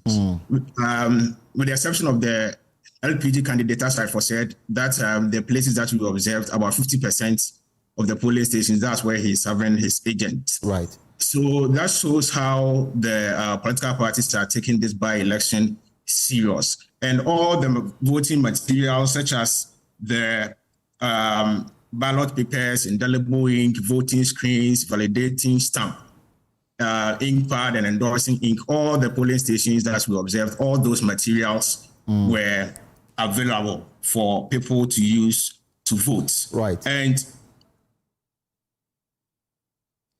yes, please go on. Okay, yeah. And when it comes to the presence of the security personnel, all the polling stations where we had our stationed observers, there were a heavy presence of security personnel at those polling stations. So far, we have not encountered any major incident of violence at the various polling stations that we are observing. And when it comes to women representation as regards polling station officials, to where we observed, we have had about 31 polling officials who were women, and I think one presiding officer who was a woman. Right. So that's the data we have gathered so far from the setup and the arrival. So we hope to receive the other data by 5 p.m. Once the pool is closed. But so from Kodeyo's point of view, you will say that so far it's been free and fair, it's been incident-free, and it's been orderly. From the polling stations that we have observed so far, since we have not encountered any major challenge as of now, we hope that it continues. So as of now, the process is going on well, smoothly. And we are about to enter into another phase that will require the vigilance of the security personnel and officials of the Electoral Commission. What will be your expectation? So my expectation is that all the major stakeholders involved in this election, that's the security agency, the Electoral Commission, and the political parties, they try as much as possible to abide by the rules going into the collation. So, because all the elections that we have had in the country, we do face challenge with the collation of results. So this time around, we don't want to get any casualties when it comes to the collation of results. So political parties are to be vigilant, but they should, as much as possible, calm down their supporters. That the collation of results, nothing is going to happen in there. They should let the Electoral Commission do its work. Agencies should also try and play by the rules and ensure peace at the collation centers. When all the stakeholders do play their part well, I think this election will be peaceful and we will not witness any casualty as we have been having with other by-elections. Right. Mr. Joseph Otifrimpong is succeeded in Ghana, but observing this election under the umbrella of Kodeyo. Thank you so much for your time this afternoon. And back to the constituency where, again, I'm joined by my colleague, Samuel Kojo Brace, who is engaging some of the VIPs who've passed through during the elections. And your election headquarters, of course. We are coming to you live from the Bodia Buedua, right? The Buedua lorry station. Here we have 2 polling stations. And we understand this whole community itself is a strong NDC, stronghold, yeah? But I've been joined by 1 NDC person and 1 MPP person. They've all voted. Chief, how are you doing? What's your name? Akil Bashiru. Yeah. And you are an NDC? Yeah. What's your name? Adams Mohammed. And you are an MPP? Yes. Okay, great. How's the election going so far for you? Oh, election is ampa ekoboko. Send I say no. Bodia Lorry Station. Yeni MPP for no. Bako. Nkuntoko waha.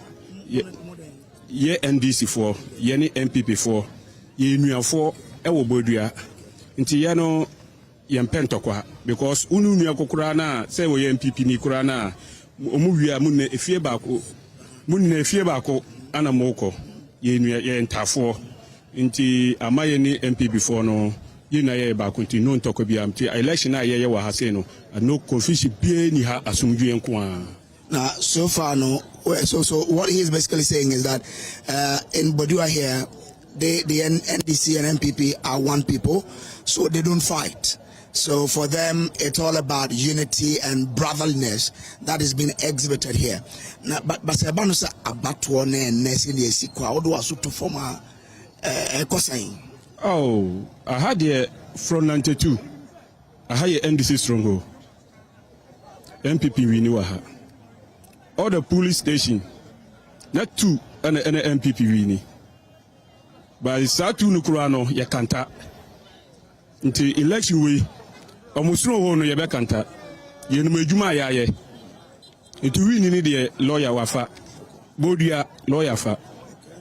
So he says that since 1992 the MPP has not won in Bodia and that they are going to win, and the MPP had only 2 strongholds, but they know what they've done there, and that this election the lawyer is winning. That's his candidate, the NDC candidate, and then in Bodia the lawyer is also winning. Well, let me come to the MPP.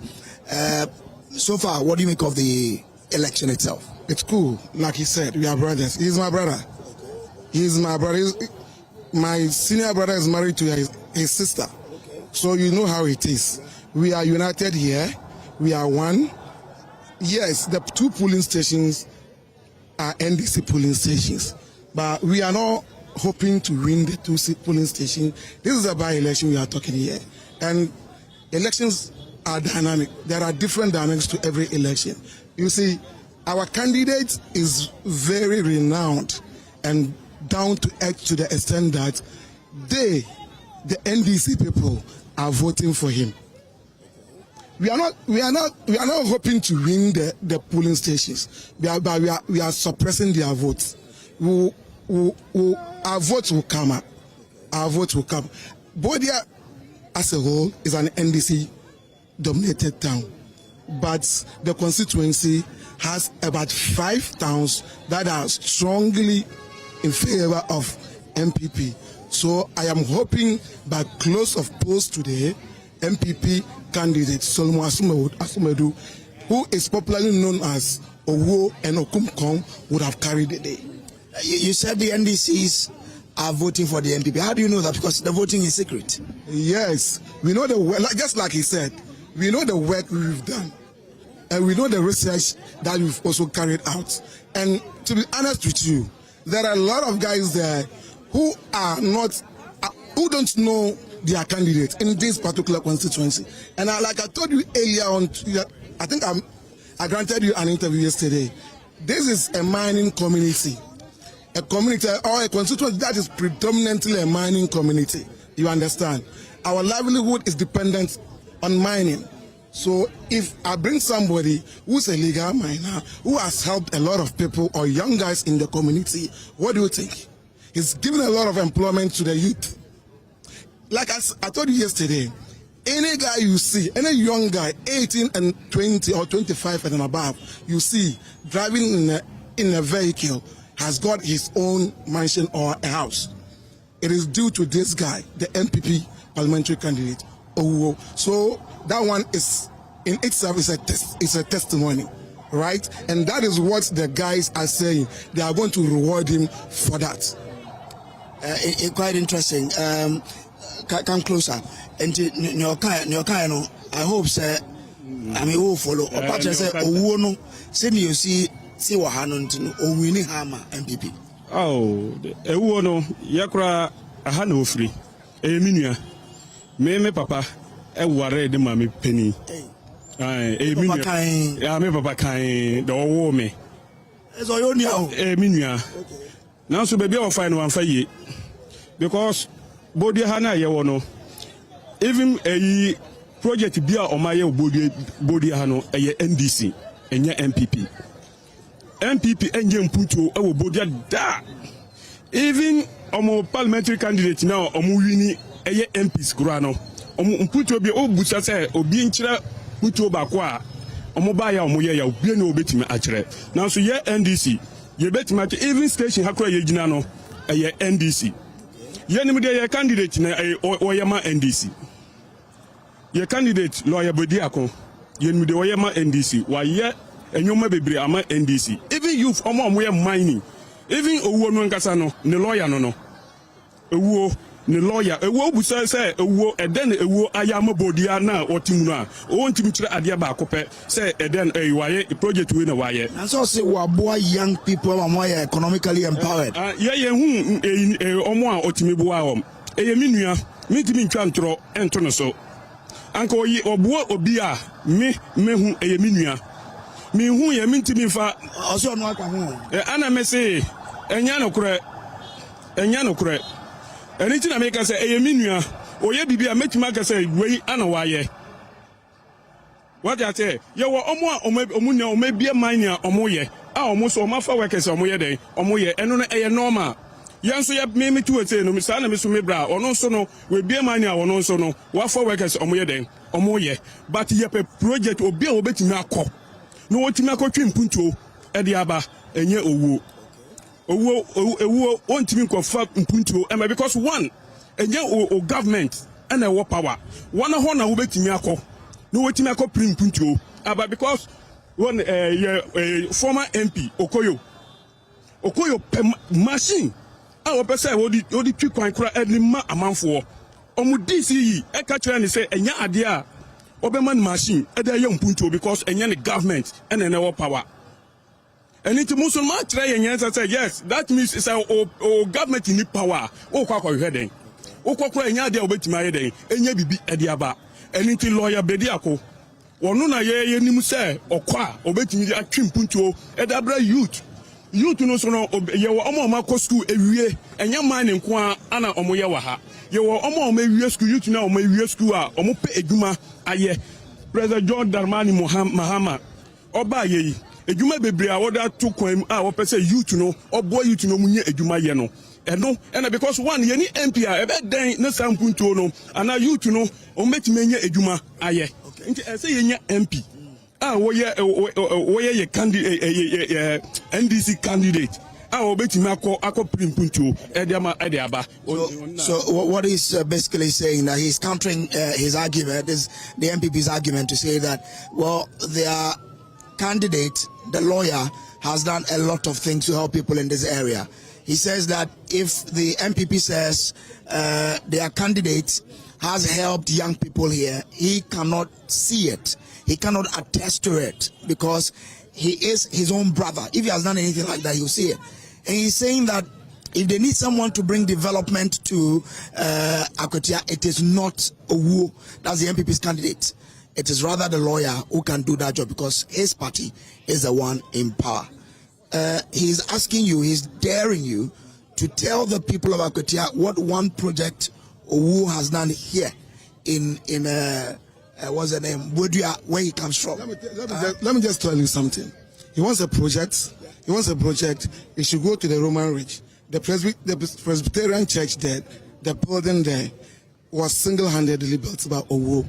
The Presby church. Yes, not that one, not the main church. There's a sub church there at the Roman Ridge where he resides. He single-handedly built it. Let me tell you something again.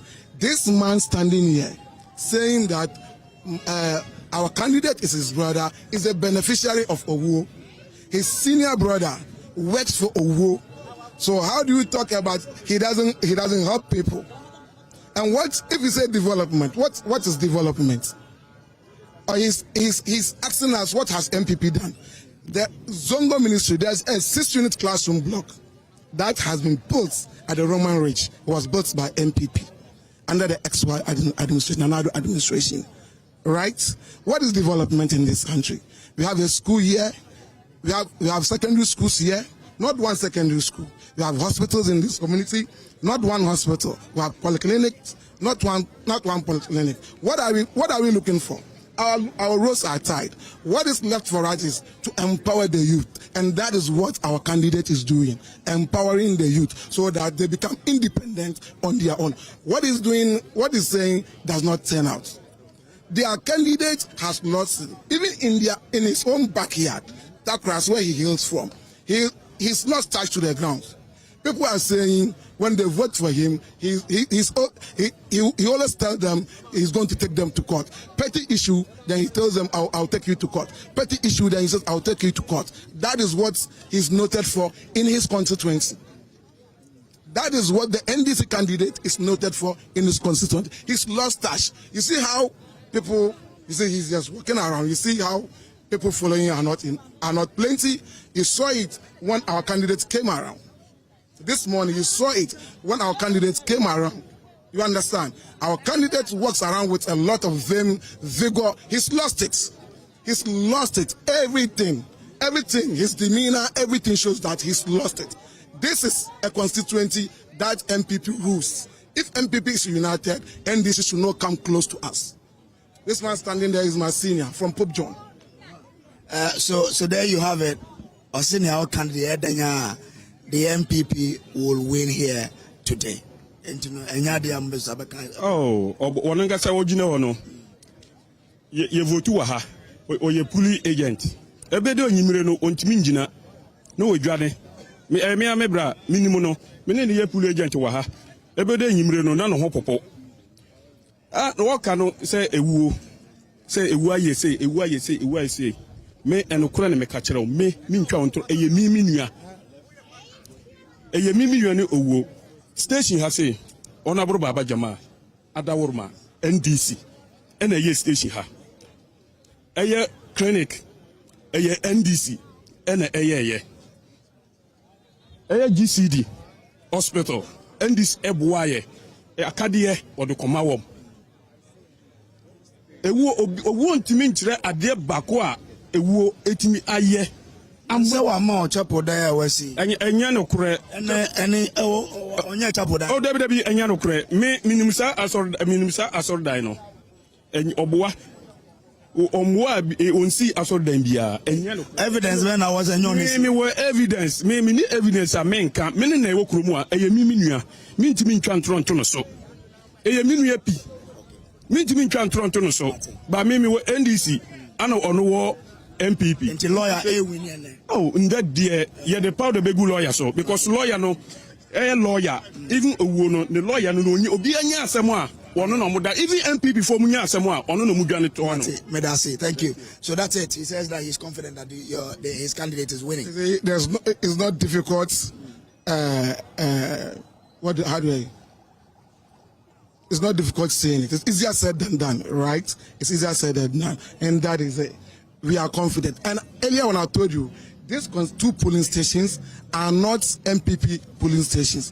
I didn't say we are winning it, but I said our votes are appreciating because of Owo factor. That is it. I'm telling you.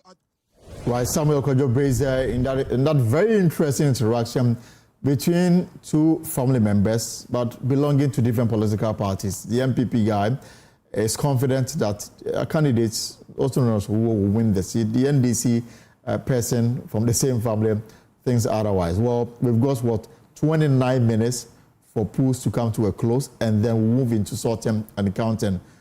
Prof. Christianian, as always, a pleasure to have you here on your election headquarters. And I'm guessing that the police deserve some credit for how far they have managed the situation since morning. Oh, I think certainly the people of Akwatia deserved most of the credit. The excessive talk of violence was actually talked by the political parties and their leadership. The ordinary people of Akwatia went about their businesses and looked on in an amused and bemused fashion at all the hula baloo. Of course, with the extreme presence of law enforcement, personnel, that also brought some control. But I think it raises more questions than answers. 1/7 of our sum total of police officers were sent to Akwatia. Right. Okay? Right. Now, it raises questions about the nature of the threat assessments that we made. Because if the threat assessments were that Akwatia was dangerous, and those assessments did not catch Teshi, where people have died, so too where people have died, and the fight in the Savannah region, when it raises a lot of fundamental questions. Nobody has always been arrested in all of this. Yes. Okay. So I think it's good Akwatia has progressed so far and peacefully. But it's the people of Akwatia that we should say thank you to, or the constituency. But it raises fundamental questions as to what drove us to think that Akwatia was so dangerous that we needed 5,500 men. And that heavy presence, whilst lives are being lost elsewhere, and the conflict indicators are very clear, that small arms are all over the place. People are willing and prepared to use them and put lives and properties in danger. So, yes, we should beat our chest when the results are announced and people celebrate peacefully. But on the law enforcement side, and in terms of the intelligence gathering and who was there and who ought not to have been there, it raises a lot of questions.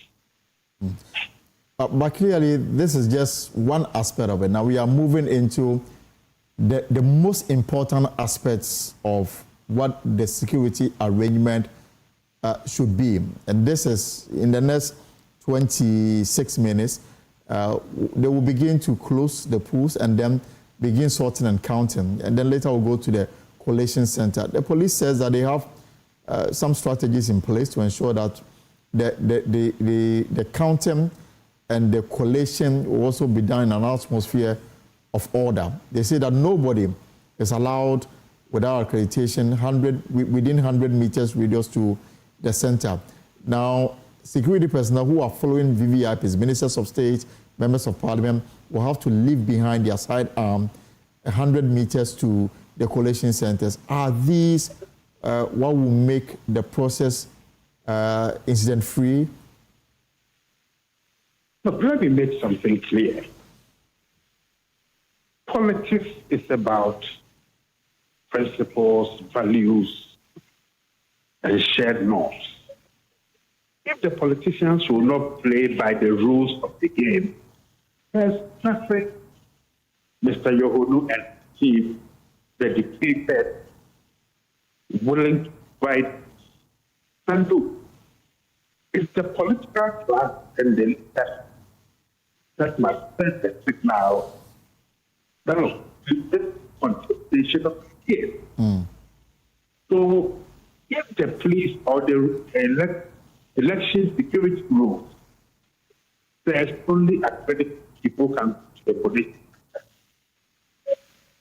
If you are not, then you come, whether it's the politician, the minister, or who just has.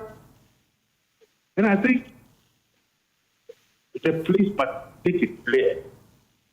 No minister, chief, whatever, can flout. Nobody is above the law.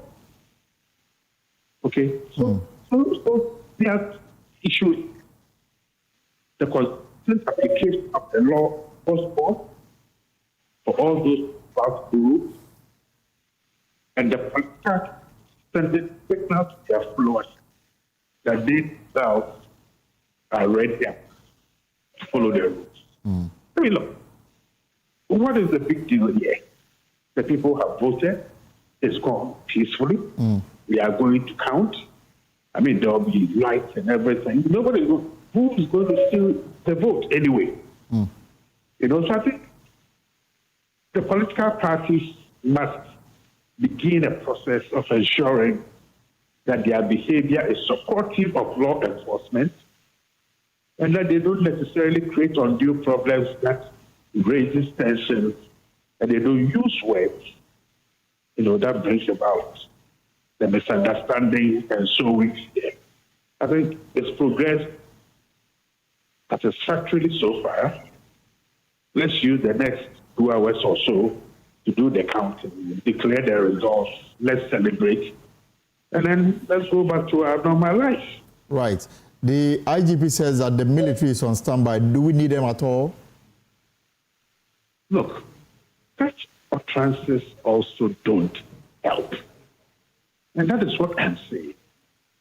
What is it about Akwatia, one constituency, that needs the presence of national security, 5,500 police officers, armored personnel carriers, other logistics, the armed forces on standby? What about the people who are losing their lives in the Savannah region? What about the people in Soweto who are frightened? What about the people of Teshi who have lost lives in celebrating their, war? And there are other pockets of burning issues. What is it about Akwatia, and what does the threat assessment tell us? Okay, I think after all this, the Security and Intelligence Committee of Parliament and Defense and Interior must be asking some questions, because we cannot focus on one constituency while several pockets of this country are having problems. And I think the IGP was up in the Savannah region a couple of days ago, talking to his men, encouraging them, gingering them. Okay, but a lot of these crises relates to the way that the security councils are working, the proactiveness of which they understand the early warning signals, so that the police service, together with the army, the prevention is more important than waiting for the crisis to explode. And then we are all running shelter-skelter, trying to demonstrate that we are doing something. I mean, is this... Yes, Prof. Please go on.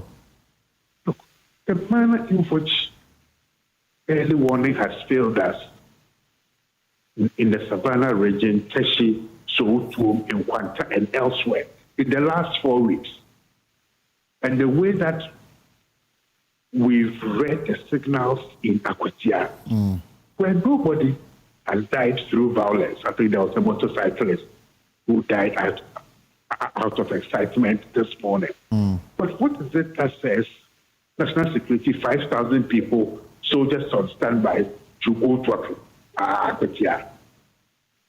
No, I mean, there is something wrong somewhere. So clearly, is it a case of misplaced priority? Because clearly what is happening in Akwatia will benefit the political class. The people in the Savannah region, those who suffered injuries and are mourning their loved ones at Soweto and Teshi, obviously left alone because, for want of a better word, the outcome of whatever is happening is not beneficial, but Akwatia is benefiting a political class. Yes, but what does it benefit the political class if in winning power and one seat, okay, there's a diversion of, security risk that makes that the act of the Ghanaian rate? You don't say. Okay, what is the of politics? If politics is not driven by values and norms, whether to count the next of the risk he has placed and said, look, the two political parties must pay because they agreed and so because this is not part of the budget when it was paid, either sometime here or later. Okay, it's because political parties go spot when they start to do it. And there's, it's the bill. The IT has to pay for this from his budget. That's the budget that he needs to do other kinds of things that would be beneficial to the general citizens of the country. So they would handle Akwatia and made rational choice against other citizens whose lives are in danger. Raises both tactical and ethical questions that we need to discuss from tomorrow onwards. But I don't think this is the way that things must be done. To what extent can law enforcement make this heavy investment at every by-election where that constituency is perceived to be a hotspot? But, okay. But Prof, on the other side, right, okay. No, please go on. Yeah, so my final question, so I can let you go, is on the other side, doesn't this also demonstrate that the police administration, if they really want to work, they will achieve results in view of what has happened in Akwatia so far? But what it means is that this result will be achieved if there are no other pressing needs occurring concurrently. If we do a hierarchy of threats and problems, is Akwatia a bigger and a more dangerous threat to the stability and peace of Ghana than cases where 40 people have lost their lives? Is Akwatia a more dangerous state than what we have seen in Seoul? Or 3 losing their lives? And that's what the answer of the point says, because they are the political. But tactically, I mean, this is an oversaturation of law enforcement in one tiny corner of Ghana. Okay? Were we to be in another by-election in a considerably larger constituency, okay, how many men are we going to place there? 10,000? All right. And probably there are other outbreaks of conflict elsewhere. So much as we have had a fairly successful run until now, it is the people of Akwatia, and not because they were afraid. They themselves decided that we will not continue to be a poster boy or a poster constituency for violence. Right. You would notice that most of the talk around violence did not come from the citizenry. No. It came from the leaders of the different political parties who were threatening each other. I've actually asked one of your colleagues to disaggregate the types of words and language used so that when we speak tomorrow morning, we can compare the levels of incitement and the threats that came from political parties and their leaders. Okay. And that is what I'm saying. That is not how politics must be done. All right, Prof. About principles and values. Ofani, thank you very much. And of course, we'll have that discussion after this parliamentary by-election. We're going to take a very short break. And then with just I'm looking at the time, and it's 14 minutes to close the polls. Some are rushing to cast their vote. The police is gearing up as they wear their protective gear ahead of sorting, counting, and declaration. When I return from this very short break, we will take you live to Akwatia For the very latest ahead of the closing of polls, stay put. This is your election headquarters.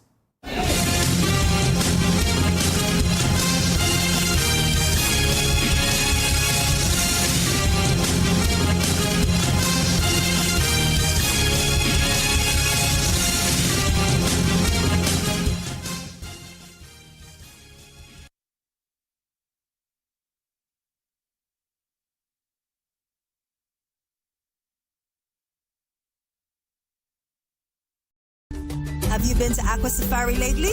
Let me share my experience with you at the new Aqua Safari Resort. When you arrive, you're greeted by warm smiles and introduced to your 24-hour butler who already has your itinerary sorted. Enjoy water sports activities like jet ski rides, kayaking, water sliding, flyboarding, and castanet fishing. You can even have your lunch here on the boat cruise. Experience horseback riding, tennis, and some golfing amongst a host of other activities. Let the tour guides take you through the sceneries of the Volta River, the mangrove forest, the friendliness of the animals, local and exotic birds, while you pet and feed them. You can have this large space for your conferences, corporate retreats, and so many activities as part of the package. We chose to have our breakfast with a beautiful sunrise right in front of our cabin. We had an amazing experience and I can't wait to return for more. Visit Aqua Safari Eco Resort in Ghana, bringing you closer to nature. Now let me tell you why you should choose Safari Valley as your conference destination. The new conference building combines modern amenities with the tranquility of nature, providing the perfect backdrop for your next seminar and corporate retreat. The only conference destination with so many activities. You don't have to travel to visit your tennis club, the gym, or the stables. They have it all. Enjoy this rooftop viewing deck, basking in the sunlight with the sight of wild animals roaming freely in their natural habitat. At my break, I'm able to practice my putting. It's a unique experience that sparks creativity and rejuvenates the mind. Visit Safari Valley Eco Resort in Ghana, bringing you closer to nature.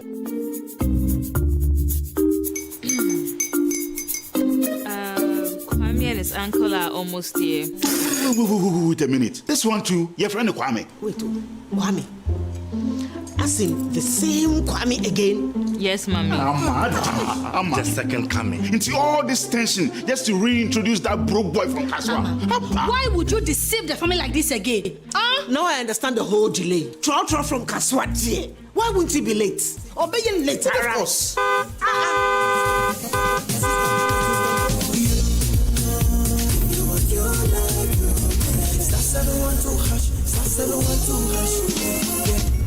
Go be the luckiest, go be from Georgia be luckiest, from not the because she be luckiest. Yeah, you go be luckiest. No matter why you're luckiest, everybody go be the luckiest.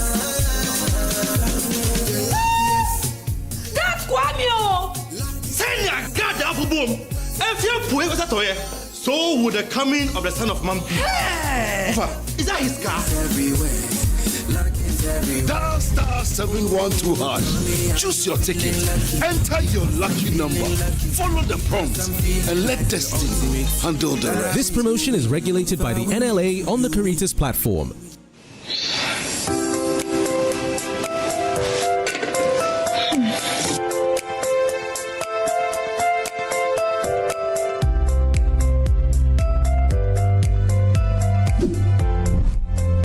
Abdominal pain, inability to sleep, loss of appetite, fatigue. These could be signs of intestinal worms. Get rid of them with Absol albendazole tablet. Effective, fast, and restores health. Absol albendazole tablets restore your family's health. For bulk purchases, locate Rapid Improvement Pharmaceuticals at Coastal Junction off Spintex Road. You can also contact us on 0536 661 432. Not recommended for children below 2 years and pregnant women. This advert is FDA approved. The season is on pause, but the game goes on.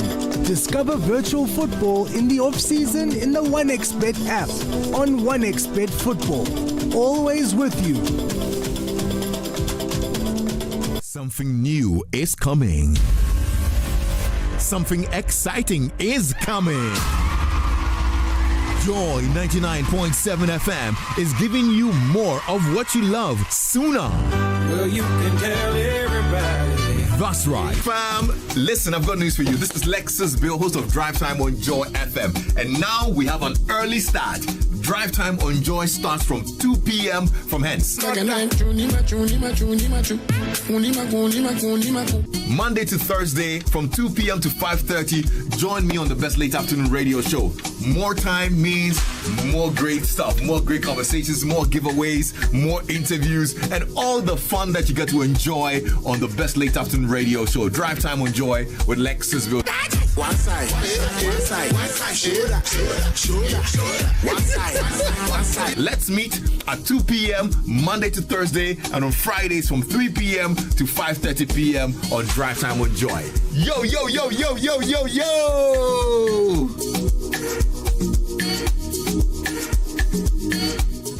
Ghana, the wait is over. The grand finale of the Energy Commission Senior High School's Renewable Energy Challenge is here. Watch as 6 outstanding schools, Presbyterian Boys SHS Presekli Gone, Adidome Senior High School, Ahantaman Girls Senior High School, Ola Girls Secondary School Kenyase, Damongo Senior High School, and Dabopa Technical Institute compete for the ultimate title of Ghana's Clean Energy Champion. Join us on Tuesday, 7th October 2025 at the Accra International Conference Center at 10 a.m. Who will rise to the top? Catch the thrilling finals live on Joynews at 10 a.m. prompt. The Senior High School Renewable Energy Challenge is powered by the Energy Commission and the Ministry of Energy and Green Transition in partnership with the Ghana Education Service and the Ghana TVET Service, and with support from GIZ, Ashes University, Volta River Authority, Greenfield Ambassadors, Star Oil, and the PURC.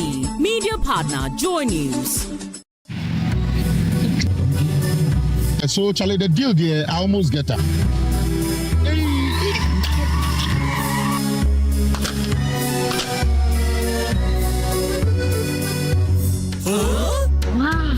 Syntax pipe, as tough as it can get. You get so sorry with your back, sorry. Oh, what are you was that thing? What the cat never will be. We can catch him. Mitchell. Hey! Now, I'm pipe. Between the high and carbon. Hey, madam, pipe menu. A syntax pipe. Metono, Omukacham send one dem pa. Say a fee, say a foam. The pipe we be a yen gum. Syntax pipe. Why Eliki? Come, madam. From today, syntax pipe in my pipe. No 2 ways. We need a pipe ben abe use. SINTEX pipe. Syntax pipe.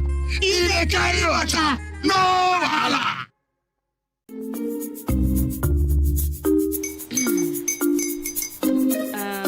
Kwame and his uncle are almost here. Wait a minute. This one too, your friend Kwame. Wait, Kwame. As in the same Kwame again? Yes, mommy. I'm the second coming. Into all this tension just to reintroduce that broke boy from Kaswa. Why would you deceive the family like this again? Now I understand the whole delay. Troll from Kaswa. Why wouldn't he be late? Or be late, of course.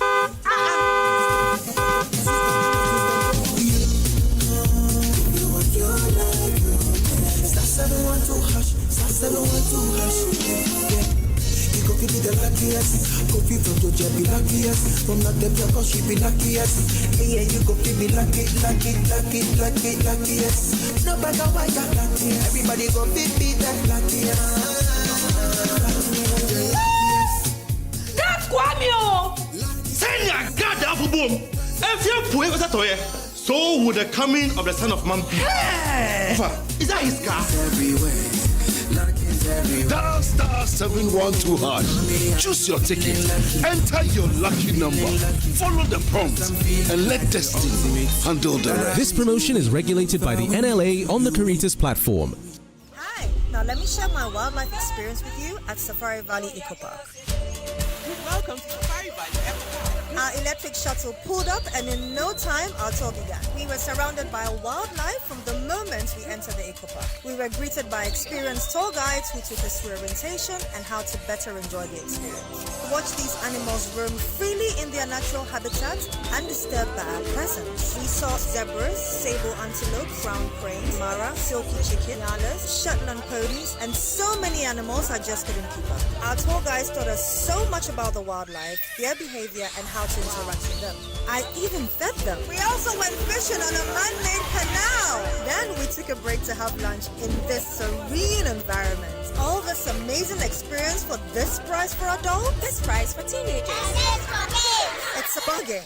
As the sun began to set, it was time to go back home, but not before dinner by the campfire. It has been a thrill of a lifetime, and I can't wait till my next visit. Safari Valley Eco Park, bringing you closer to nature.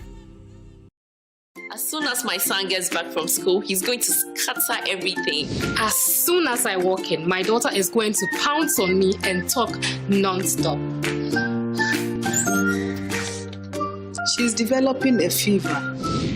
Mommy, my head aches. When aches, pain, and fever bring your children down, trust E-Panel to help them bounce back. E-Panel paracetamol syrup provides relief from aches, pain, and fever amongst babies and children from 6 months to 12 years. Tough on pain, easy on the stomach, great taste with quick results. She's back! Daddy! E-Panel, no pain, happy again. Also available in strawberry flavor, manufactured and distributed by NS Chemist Limited. This advert is FDA approved.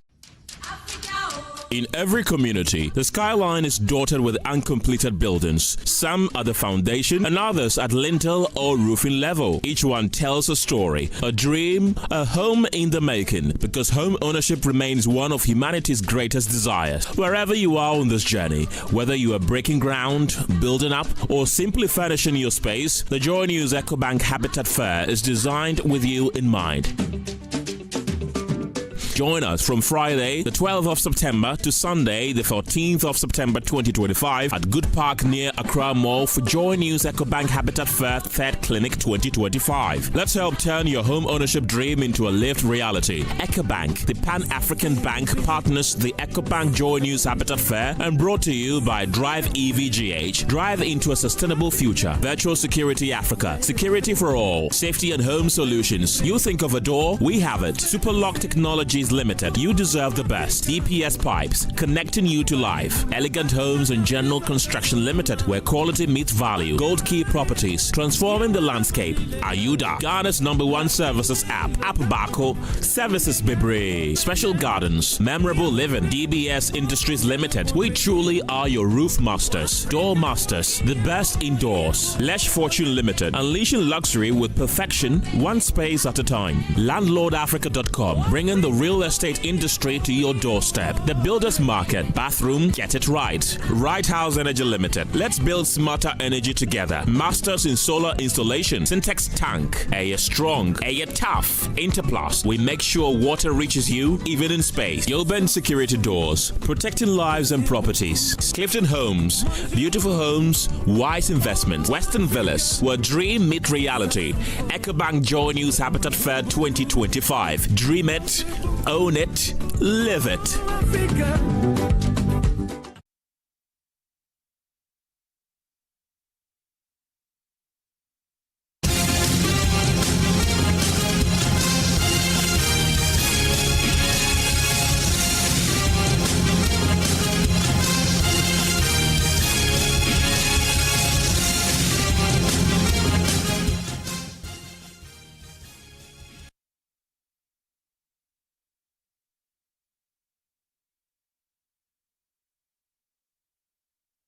All right, so this is Joynews, your election headquarters, and folks, the talk is over. The decision has been made. The outcome, we are awaiting the final decision of the 55,000 delegates that went to the 119 polling centers to vote in this parliamentary by-election at Akwatia in the Eastern region. What they put in the ballot box is what we are about to see in the next few hours to come. My time is over. But I'm transferring you over to Faustina Safo, who is in a full package today. Faustina, you're welcome. Thank you, Elton. And we're looking forward to how this would turn out. It's 5 p.m. across the country, just like you have rightly said. And in Akwatia, the ballot boxes are sealed. Voting officially ends in today's closely watched by-election. The focus now shifts from the queues to the count as the election officially begins with sorting and tallying of votes. Now, on the ballot, it is a straight fight between the NPP's Solomon Kwame Isumedu and the NDC's Bernard Bidiako-Bedu, both hoping to secure the seat left vacant after the sudden passing of MP for the area, Ernest Kumi. Security, we know, has been tight throughout the day with heavy police presence on the ground to maintain calm and ensure a smooth process. So far, with the individuals we've engaged, they tell us that turnout has been impressive with over 52,000 registered voters and 119 polling stations. All eyes are now on the results, and we will be bringing you all that here on your election headquarters. My name is Faustina Safa, and I take over from my colleague, Elton Brobe.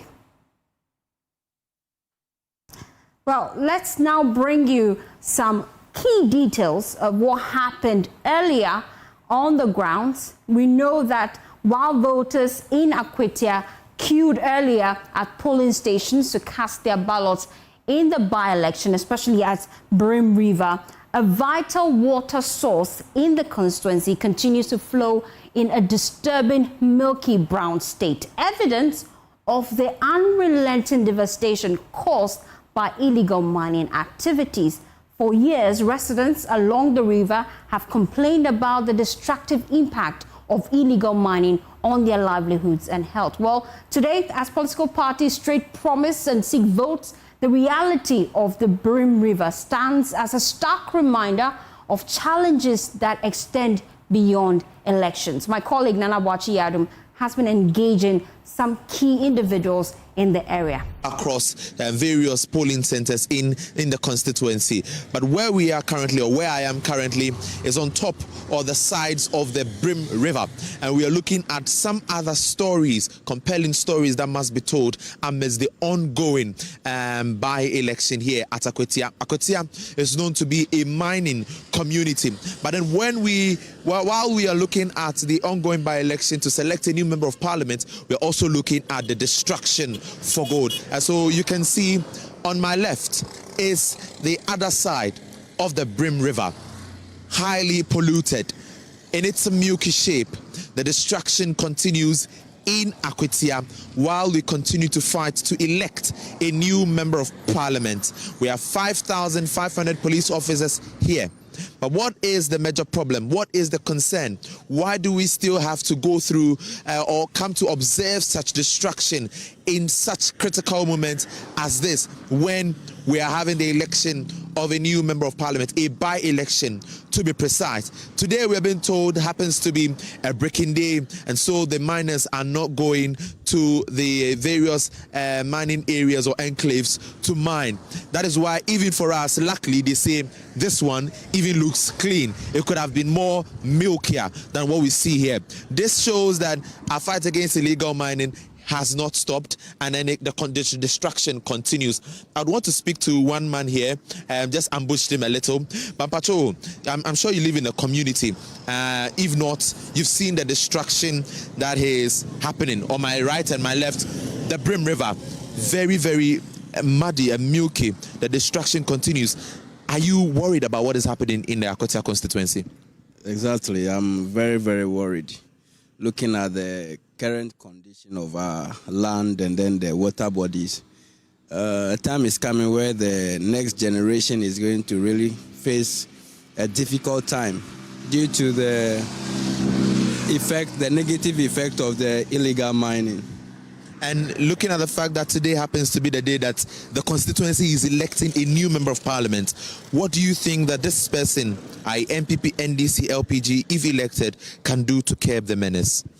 Okay, I think our leaders, when elected to power, should really put their feet on the ground to curb this canker that is spreading. They should not concentrate on the current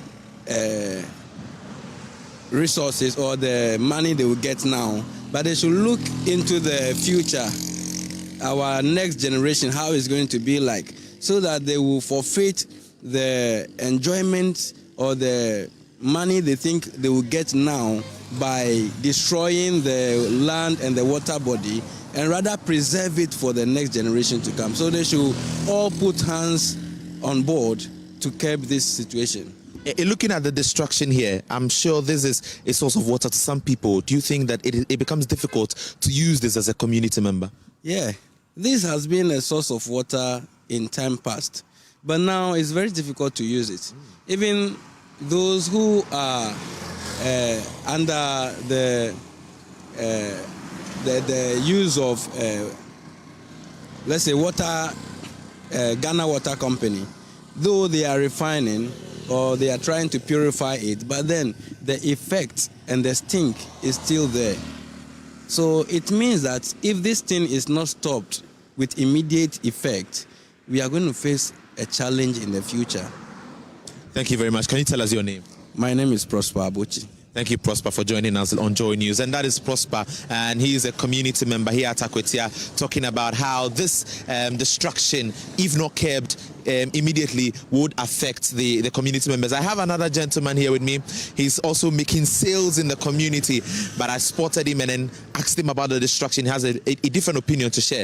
In Sony say, Mumoniama say, Okrui Mugalamsi Hamo, Osha, Deni Betimi Ayedia Sonyama Wiano. Budamasi mechia mpenufu ne timemfu ayewo baze krodu ayimu baze ndo na free asama beduru asama kesi but be guess house am ko da root me say Ghana ye face problem bebrebe ni ye face because ensu asabi me di dwale kura no te enka wom so as ensu a di dwale o guest house no wote enka wo nsu no aka mpese wo no da ko yem ndi de be kan se ye mpanufo no mu ncho mani no mu atimemfo na atimemfo ne ye bre so as o kaka ni se be ka se o akwa ka se de o hwe ne kasa we part way but ye ne atimemfo a ye pe o mani ye die so as ye o mani tumpon a eboa ye nyina o mani so ko ba bia. My colleague there, Nana Bwachi Adam, engaging some residents of Akwatia. Now, if you just tuned in, it's officially end of polls in that community, and sorting is underway. We'll be taking you live to all our correspondents on the ground, visiting different polling stations, just to bring you the results as soon as they begin to trickle in. And my colleague Collins Frimpong, you can see in shots there, is at one of the polling stations where already sorting has commenced. Akwatia by-election has officially ended, and it's decision time. We're getting to find out what exactly residents of Akwatia feel about who should steer the affairs of the community. Let me take you over live now to my colleague Collins Frimpong on the ground, currently sorting underway at that polling station where he is currently. Collins, what can you report? They kept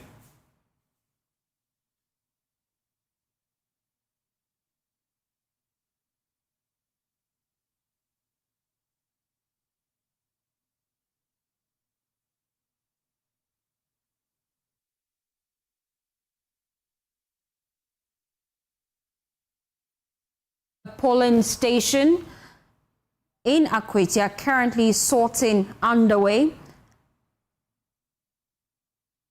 Underway as we're currently that's the background in Chakrasi in Akwatia, the hometown of the and earlier on he voted in the Chakrasi Community Day Senior High School. When we engaged him, he complained about the main voter turnout in that particular polling station where he voted. We were expecting about 419 people to come and cast their vote. And after 1 p.m. there, we had little about also okay, so the best voting at that time. Or and she believes that traditionally on Tuesday they are having trading market day. So that's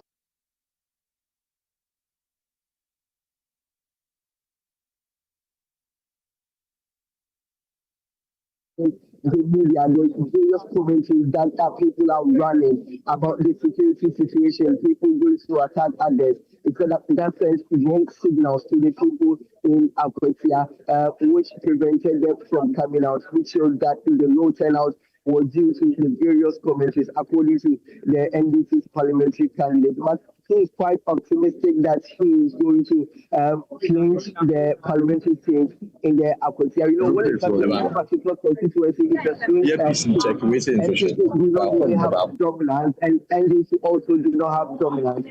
Just that 2024 is happening to go to the NPP side, but they are really determined that they will win it. But when it comes to the background here at Takrasi, where he hails from, then this is Kanjo hails from. As I said earlier on, 581 voters were expected, and after the time polls closed, 398 voters have come to vote. And you see the NPP's candidates also coming around. That is Solomon Akubabi coming in with Sami Owuku, who they have been here in how voting has been so far. And that was before polls closed. It was less than 5 minutes to 5 p.m. And they observed that everything has been going on well, that that after polls or after everything is said and done, he's going to engage the media. When it comes to the security-wise, everything is also top-notch. I can count about the initial, less than 5 weeks ago, we had 3 police being to take us around the station here. And also we have seen the police also moved in their numbers. And this time around, they are wearing their special Robocop style armor that is going to help them counter any attacks that will come here at the polling station. And we have also seen a number of incidents within the Takrasi community also coming around to observe what has been happening so far and how the polls within this particular polling station and then when we engage some of them earlier on, that since there is this candidate here and also with road construction ongoing. Earlier on when it came here, we saw that machines were on the stretch, the main road in the community, and they earlier on moved some of them the out of the community to see where earlier on another grader was also working over there, ensuring that all the roads are leveled and good enough for road users to use them. And they believe that it is quite good for them because they have been in the community and quite a number of years. They have not seen leaders, they've not seen any rulers on their roads trying to level it for them. But apart from that, even though by election, they believe that yes, since it is development, every form of development is okay. But a few of them believe that that was a form of vote buying, and that is not going to change their mind. But when it comes here, I can tell you that being the background at Takrasi here, where 581 voters were expected to vote, and we had about 398 people voting here. Everything is going on well. There hasn't been any chaos. The police have moved their barricade a bit forward to prevent people from coming. About 100 meters away from the polling station where the counting is being done. No car, no motorcycle. No one is being allowed to park within the 100 meters. And also people cannot be in groups in any form of discussion, just within 100 meters of the polling station. So things are ongoing very well. We expect the sorting to be done in about 10 minutes time or 15 minutes time. Then counting will also be will start. Then we will know how it will end over here at the background in Takrasi. So much, Collins, just giving us updates as to what exactly is happening at Takrasi in Akwatia. We're just getting updates as to what we should expect if you just tune in. Voting has officially ended in Akwatia. It's been hours of a lot of talks.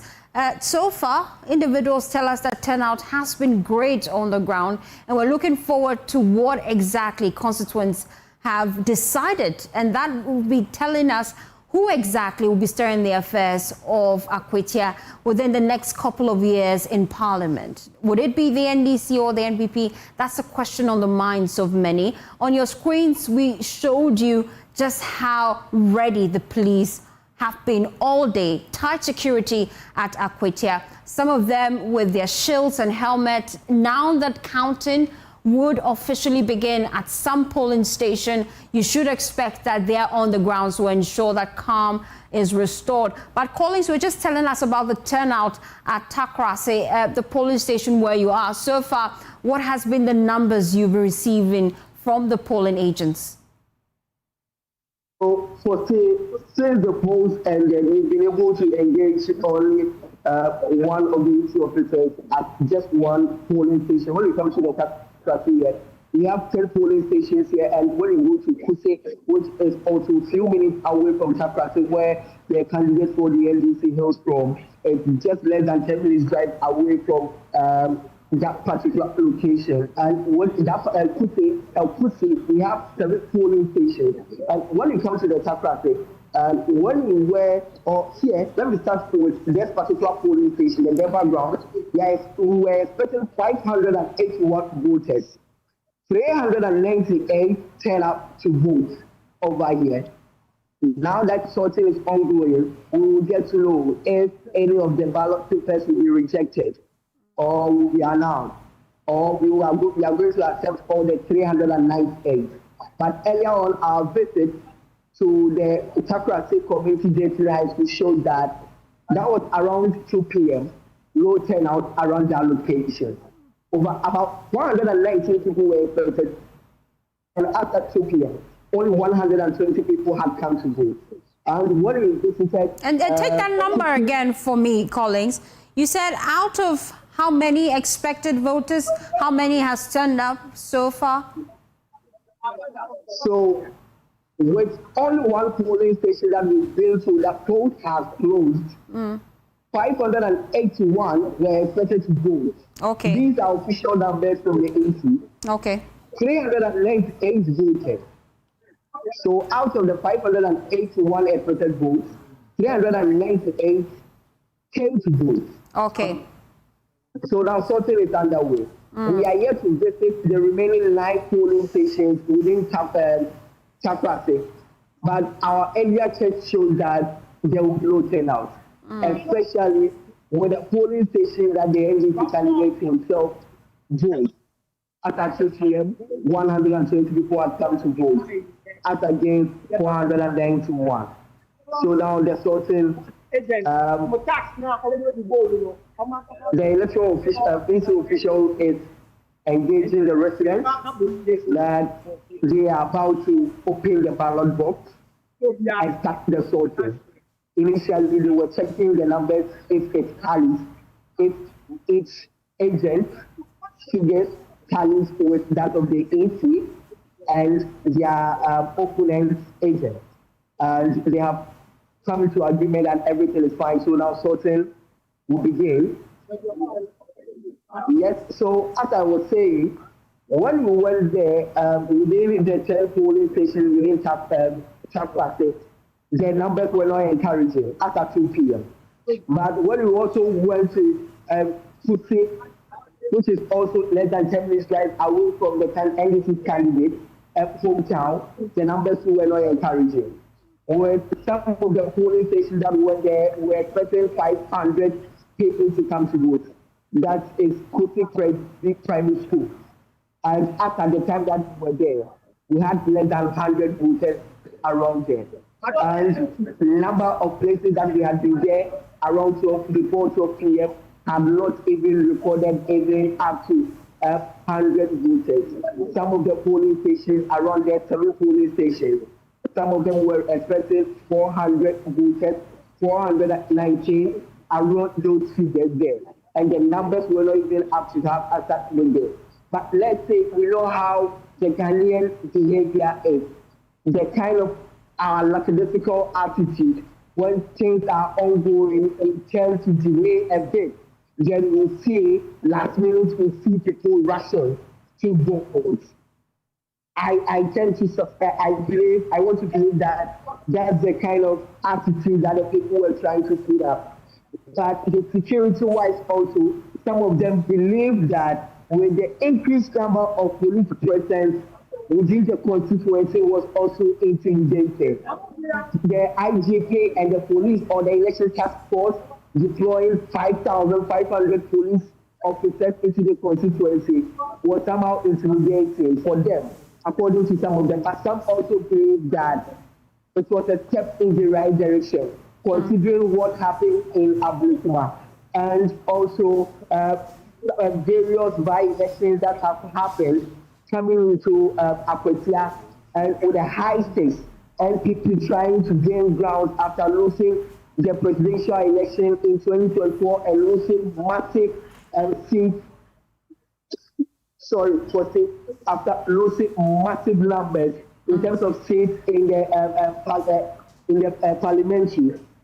They will want to reclaim their Akwatia seat, especially when they were having it in 2024. So they believe that the security-wise was somehow a bit scary for them, and they needed to stay home to observe how things will be unfolding as the day goes by. That so far, largely, everything has been fine within the community, within the polling stations.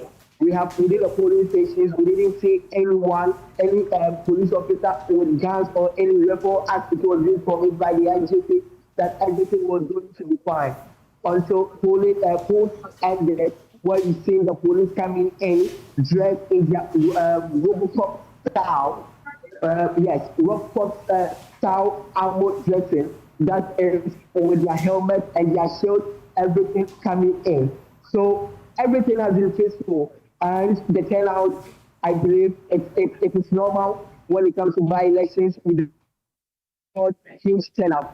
Turnout. If you compare 2016, our voter turnout has been reducing. If you compare to 2020, 2016 to 2020 to 2024, our voter turnout has been reducing. So with the by-election also coming in and what happened in Ablekuma and subsequent commentaries on radio stations and TV stations, I believe that any numbers that we recorded will be fine. But we are going to have a fair winner here. Nothing has happened so far. And Collins will be with you throughout, right from the counting till the final declaration of results, because we want to ensure our audience get a feel of what exactly is happening in Akwatia. It's finally the time for us to find out how residents feel about both the governing NDC and the opposition MPP, and who exactly they feel is right for the job. Earlier, we received concerns about construction works ongoing and how that could possibly influence votes. You're on the ground. We know we have heavy security presence,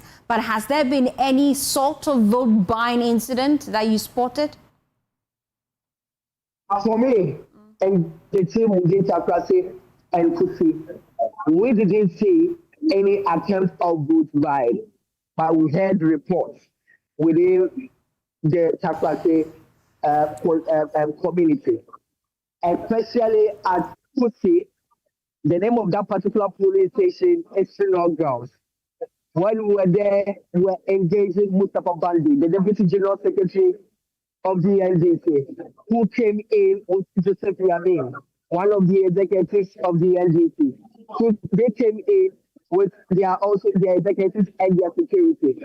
And earlier on, as you mentioned, we saw construction works ongoing with regards to roads.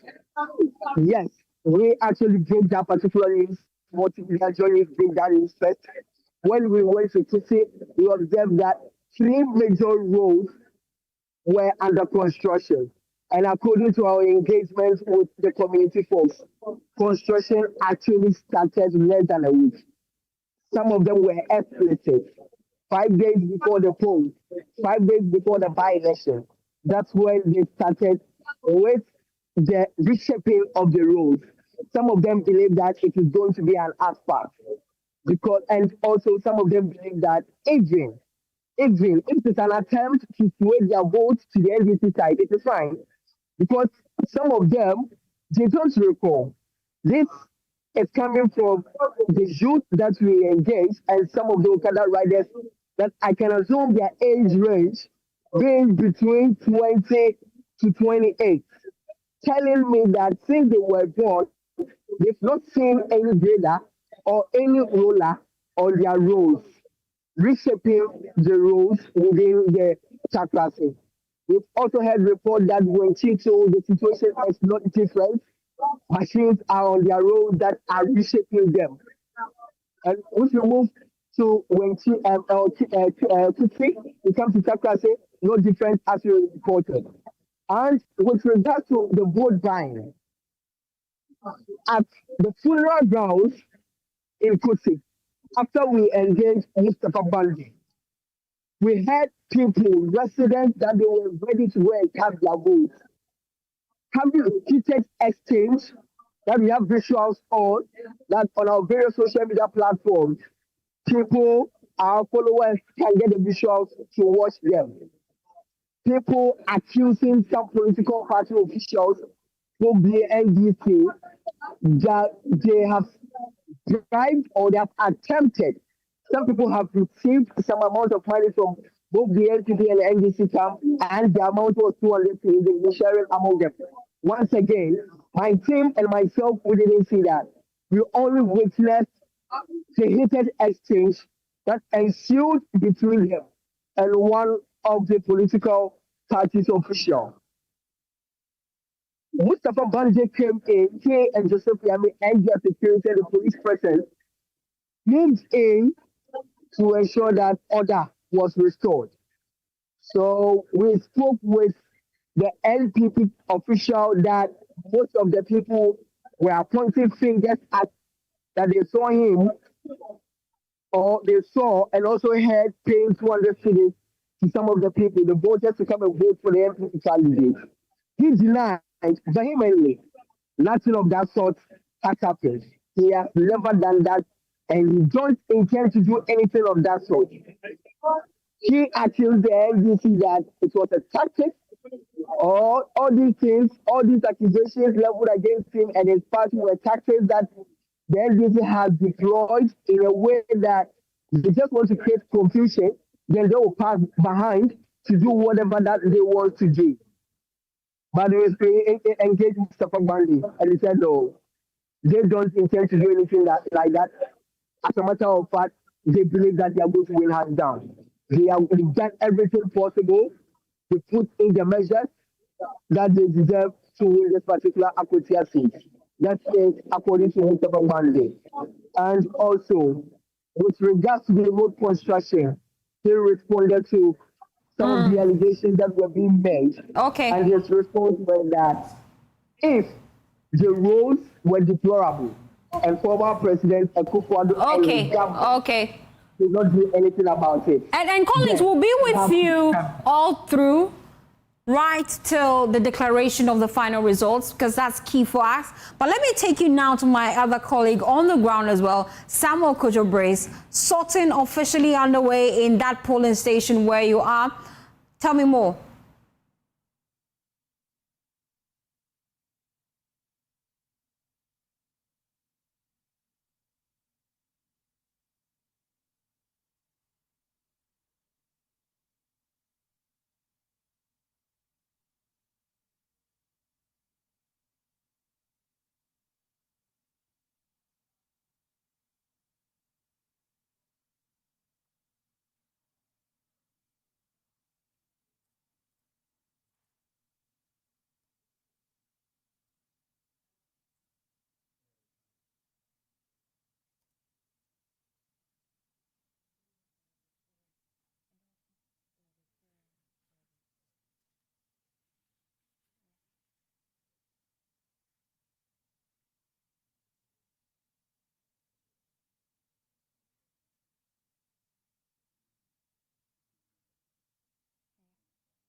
Well, on your screens there are official visuals from Akwatia. Currently, voting has ended, sorting underway in some polling stations. Counting officially has begun, and we would be finding out who exactly the constituents have decided to steer the affairs of Akwatia. And that will be coming up in a matter of minutes. So far, heavy security presence on the ground. We can see the police there, residents abiding by the rules set by the police. And in the studio with me, we will be exploring this further. Join me now is Asa Santi. He's a political analyst, just to look at some of the key things we're seeing play out at Akwatia and why this seat exactly is so important for both the NDC and the NPP. Why are they so enthused about it? Some argue that the NDC already has supermajority in parliament, especially taking into consideration that the NPP have signaled they would not be running for Tamale Central, meaning you still have your numbers. So why are you so enthused about this seat? What exactly is in Akwatia that you want? And then the NPP is also seeking to secure that seat because the NPP won that seat. But historically, Akwatia, we know, has always been a swing seat. Both the NDC and the NPP have equal chances to actually win that seat. And so for them, it's about protecting their ballot, especially because of what happened at Akwatia, Ablikma here in the Greater Accra region. The NPP, they were leading at the time, but after that result ended on that fateful day, despite the chaos, they lost the seat. And so really a lot of things playing out at Akwatia. Doc, I'll come to you just to get your initial thoughts about how today has panned out. Peaceful at some polling stations, your general assessment? It has been peaceful, except that ugly spectacle that we saw. Indeed. Which I think is very unfortunate. But all in all, I can say that it went on smoothly. I'm praying that the last moment of it will also see a peaceful post-election process. And then we know we have come to an end of this program.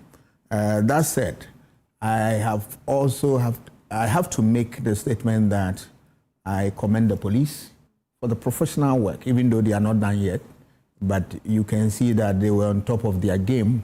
And that also fortifies me into saying that if we take our hands off the police, they will do a professional work. But more often than not, that has not been the case because political actors have, some interest beyond the interest of the state. So for that reason, they always work in a certain way that tie the hands of the police and they become ineffective. But I know that professionals as they are, if we allow them to work.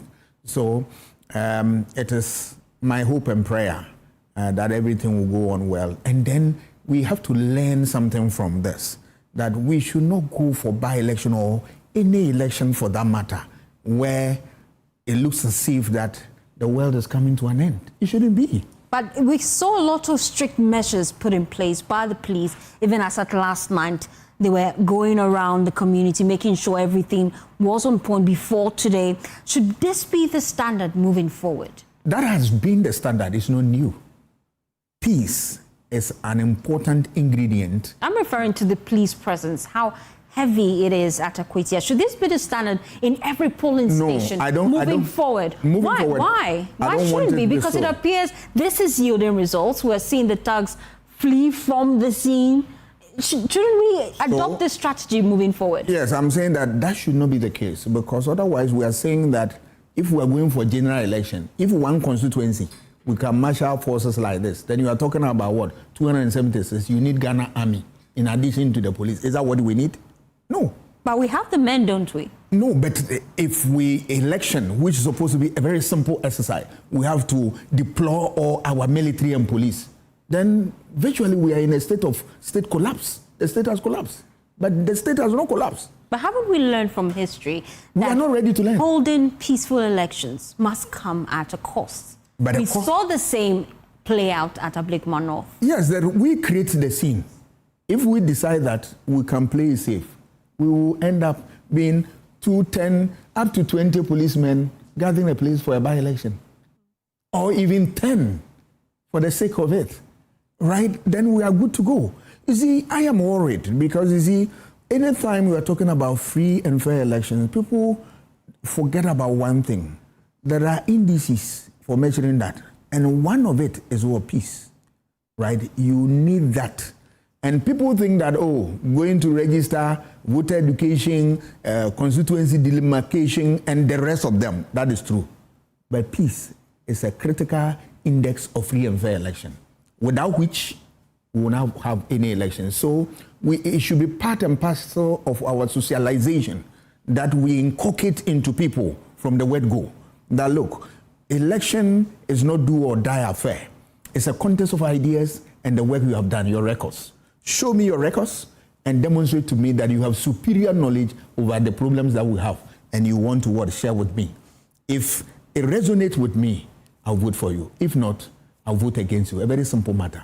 And then when you go for election, it should be violent free, because any irregularity undermines the free nature. It becomes something else, not free and fair.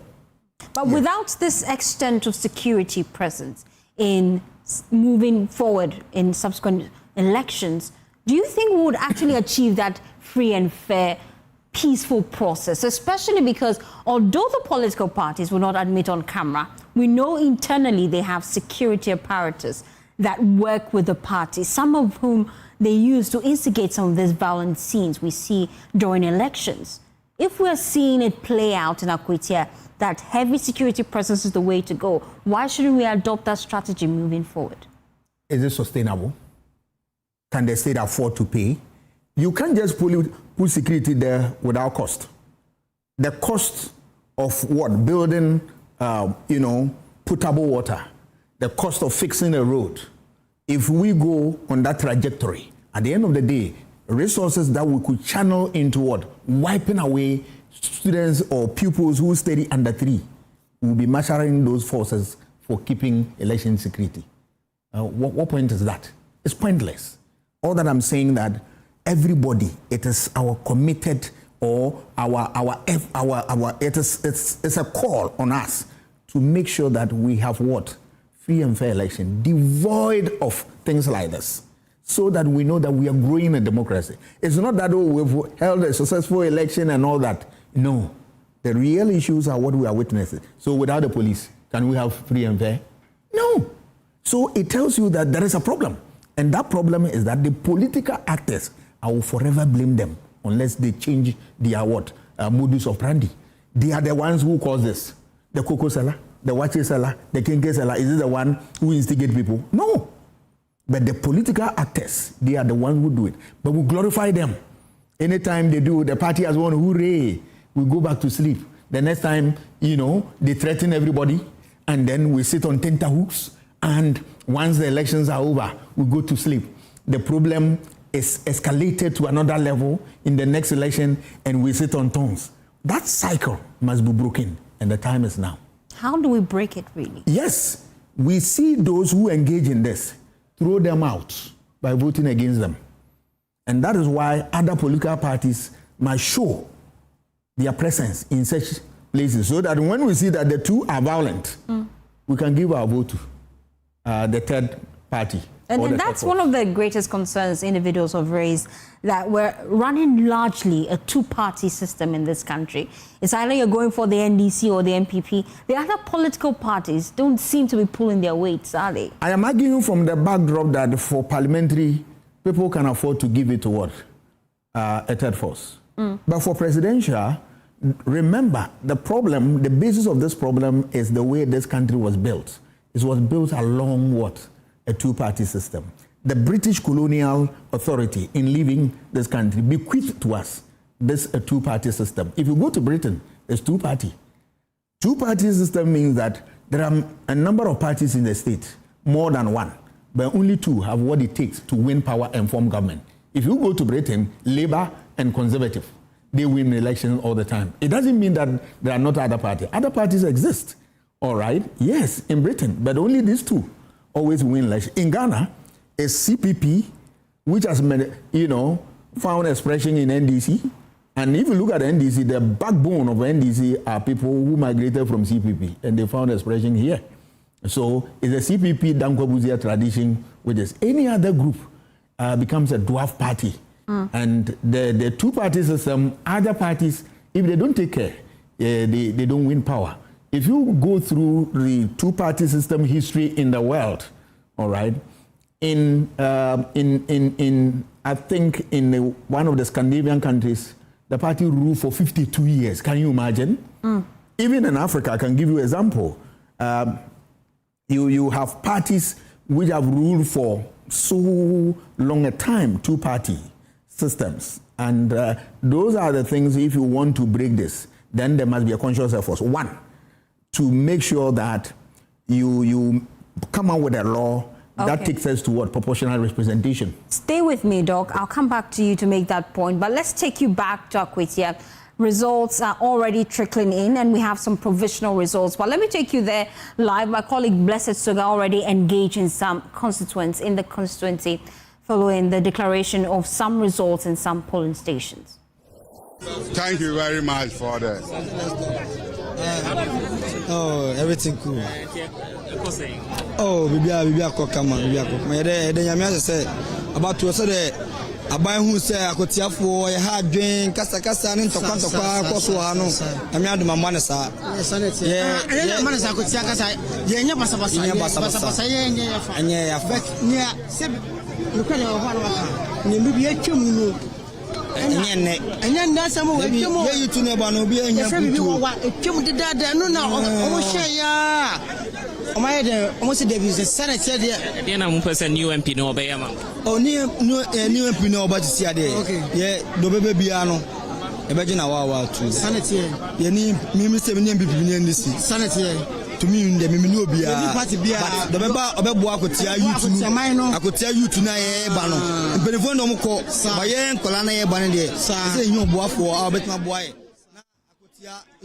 My colleague Blessed Suga there engaging some residents who are optimistic about how the process will turn out. So far, provisional results are beginning to trickle in, and we'll just run you through some of them.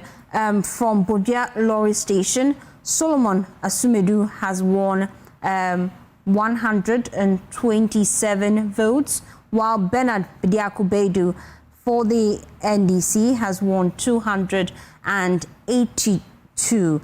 LPG 3, rejected ballots 3. So from provisional results from Budgetary Station, it appears that the NDC is leading in that polling station with 282 votes, while the MPP follows closely with 127 votes.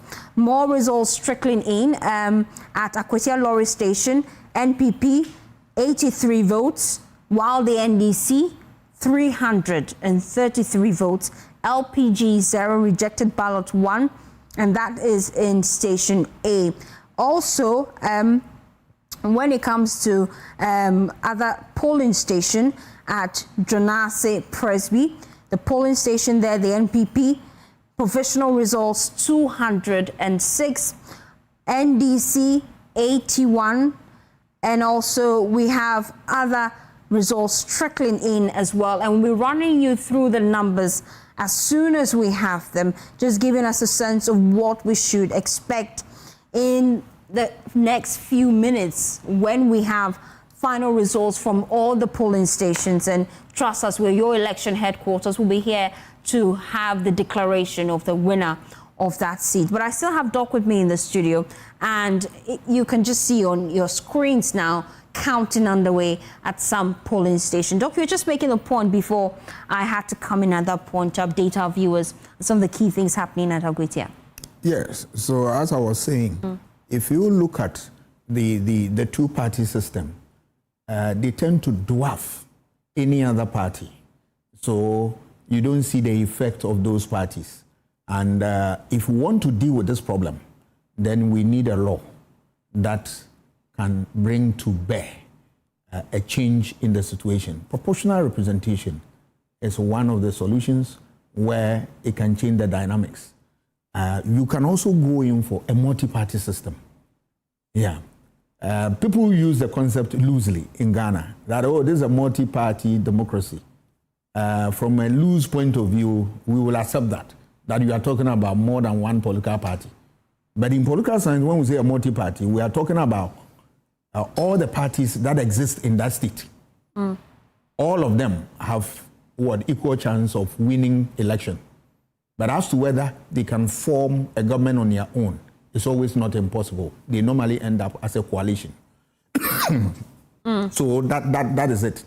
So you go to places like Israel, Germany, Jordan, and the rest. You will see coalition governments formed as a result of some of these things. And that one, you are not likely to have a landslide victory. No, because of the system. That will allow other parties to exist. But if you should have a two-party, the two-party will win forever. You can even have an independent candidate, presidential candidate. He will not be able to survive. And we're seeing it play out even with this by-election, where the LPG is recording votes as low as 1 and 2 in some polling stations. Some of the provisional results still trickling in. New Wenchi Presbyterian School A, NPP 314 votes, NDC 107, LPG 0, rejected ballots 7. Some provisional results just trickling in, and we'll be bringing you that update as soon as we have them. Our correspondents are on the ground. Officially, counting is underway at Akwatia. Now, my colleague Samuel Kojo-Brace is on the ground, just join us live from one of the polling stations there at Akwatia. Kojo, what can you report?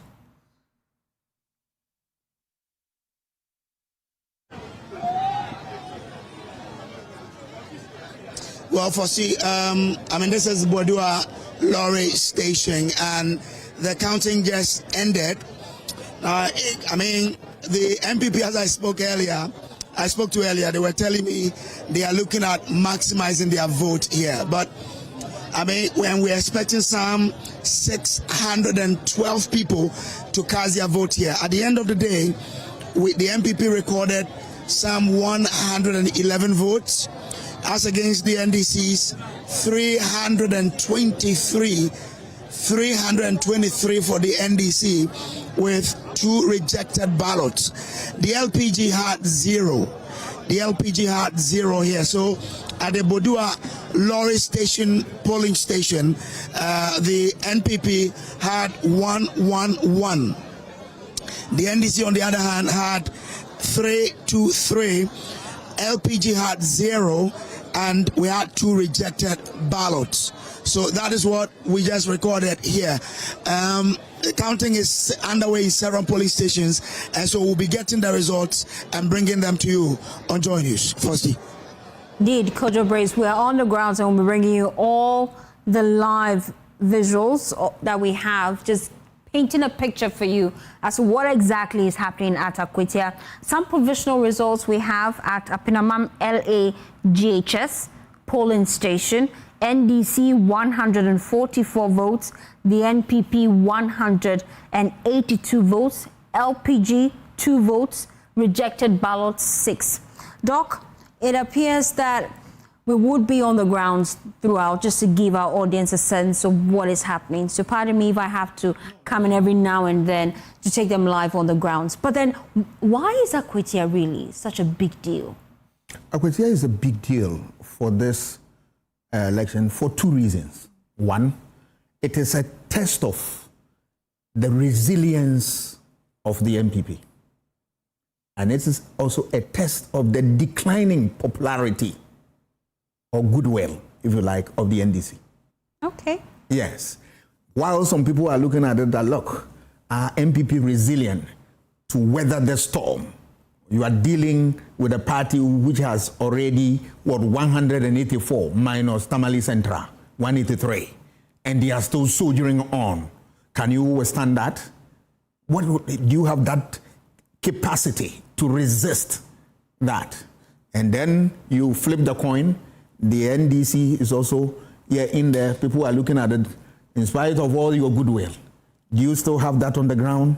This is a real test, because this is a swing constituency. It can swing in favor of any party there, the 2 dominant parties. So do you still have the goodwill 7 months into office? So there are a lot at stake here. Aside this, remember that NDC is looking forward to getting 184. That is to test majority. And you know what to test majority can do in Parliament. It can help them to amend non-entrenched provisions, form quorum, and take all the important decisions without necessarily the support of any other party. Remember that the independent candidates, right, they can work with them. But on their own, when they get 184, the independent candidates, they can decide as and when to engage them. So that is the reason why you are seeing this type of push-up from each of the actors in there. But aside the demography also speaks volume, all right, of, or it gives us a little inkling as to what is happening. Look at, this is an area where it predominantly Acham people, but you have what? Groups of what? Groups coming from what? The background of Evers, about 17%. The Akans there about 66%. The Evers about 17%. The Gandangwe about 17%. And other groups about what? 11%. It gives you a sense of what is happening. And if you look at it from the backdrop that this is a place where mining is rife, it is important to know that even though mining is rife, the main large-scale mining has gone down. That is the Great Consolidated Diamond Limited, because of what? Resources and other factors, is not performing the way it ought to be. But that aside, we have small-scale mining and galamsey activities going on. Besides that, they also boast of a very proud hospital like the St. Dominic Catholic Hospital, one of the best secondary schools there, St. Rosie's and all that. So it's a place that attracts a lot of people. And then that has also changed the dynamics. So when you have all these things, in addition to what we call enclaves within stronghold, Eastern region obviously is a dominant area for the MPP. But we have enclaves within Eastern region that they always show what? Swing, results. And this is one of the enclaves. And enclaves results always create a certain type of picture, which is playing out here. Go to Asamase, in the belly of Asante, and then you have Asamase voting the way they do for the NDC. And this one also a swing. So these dynamics, we will continue to see that. But all in all, one thing is clear, that people are voting mostly for what? The economy. In the area of what? Economy, which has found expression in what? Development. If you look at the Info Analytics report, they are saying that the top consideration of voters there for this by-election is what? Development. Yes, because Akwatia really mostly thrives with mining and what have not. And for decades now, that industry has stifled because of some of the factories there are not operational. And they're looking forward to an administration that can turn their fortunes around. But I'm wondering how this election would give them that change they're looking for. Because historically, from as far back as 1992 to 1996, the NDC held the seat. 2000, 2008, the NPP held the seat. In 2012, the NDC held it. 2016, the NPP. 2020, the NDC. And then finally, 2024, the NPP took the seat. So we've had both political parties given equal opportunity to actually rule this constituency. And unfortunately, the jobs they're looking for, the community development they're looking for, still hasn't arrived. So what's different this time? What's their guarantee that either the NDC or the NPP can give them that promise that they are always looking forward to? They have no option to turn to, apart from these two. That is why we are seeing what we are seeing. Otherwise, the best to reject the two, because what we are looking for, we don't have it. But alternative is non-existent. That's the problem. All right, and that is why you want to also develop other individuals or other groups so that in event of this nature, they can step into the shoes of these dominant parties who have never given them any development. Because if development is what they are looking for, and up to date they don't have it, and on what basis are they campaigning? And if you listen to their campaign, NDC campaign, vote for us, we are in government, and we will provide what? The development. And I ask myself, everybody, if you read the Constitution, I think Article 35 areas there, it gives you a sense of what this state is looking forward to. That every portion of this country needs a fair share of the country's development. And so infrastructure development we want to see at everywhere. And they are saying that, oh, we are in government, so vote for us and we'll be able to give you development. Are you saying that those in opposition can develop an area? What is the essence of the common fund given to them? And it's shocking that the NPP actually won that seat.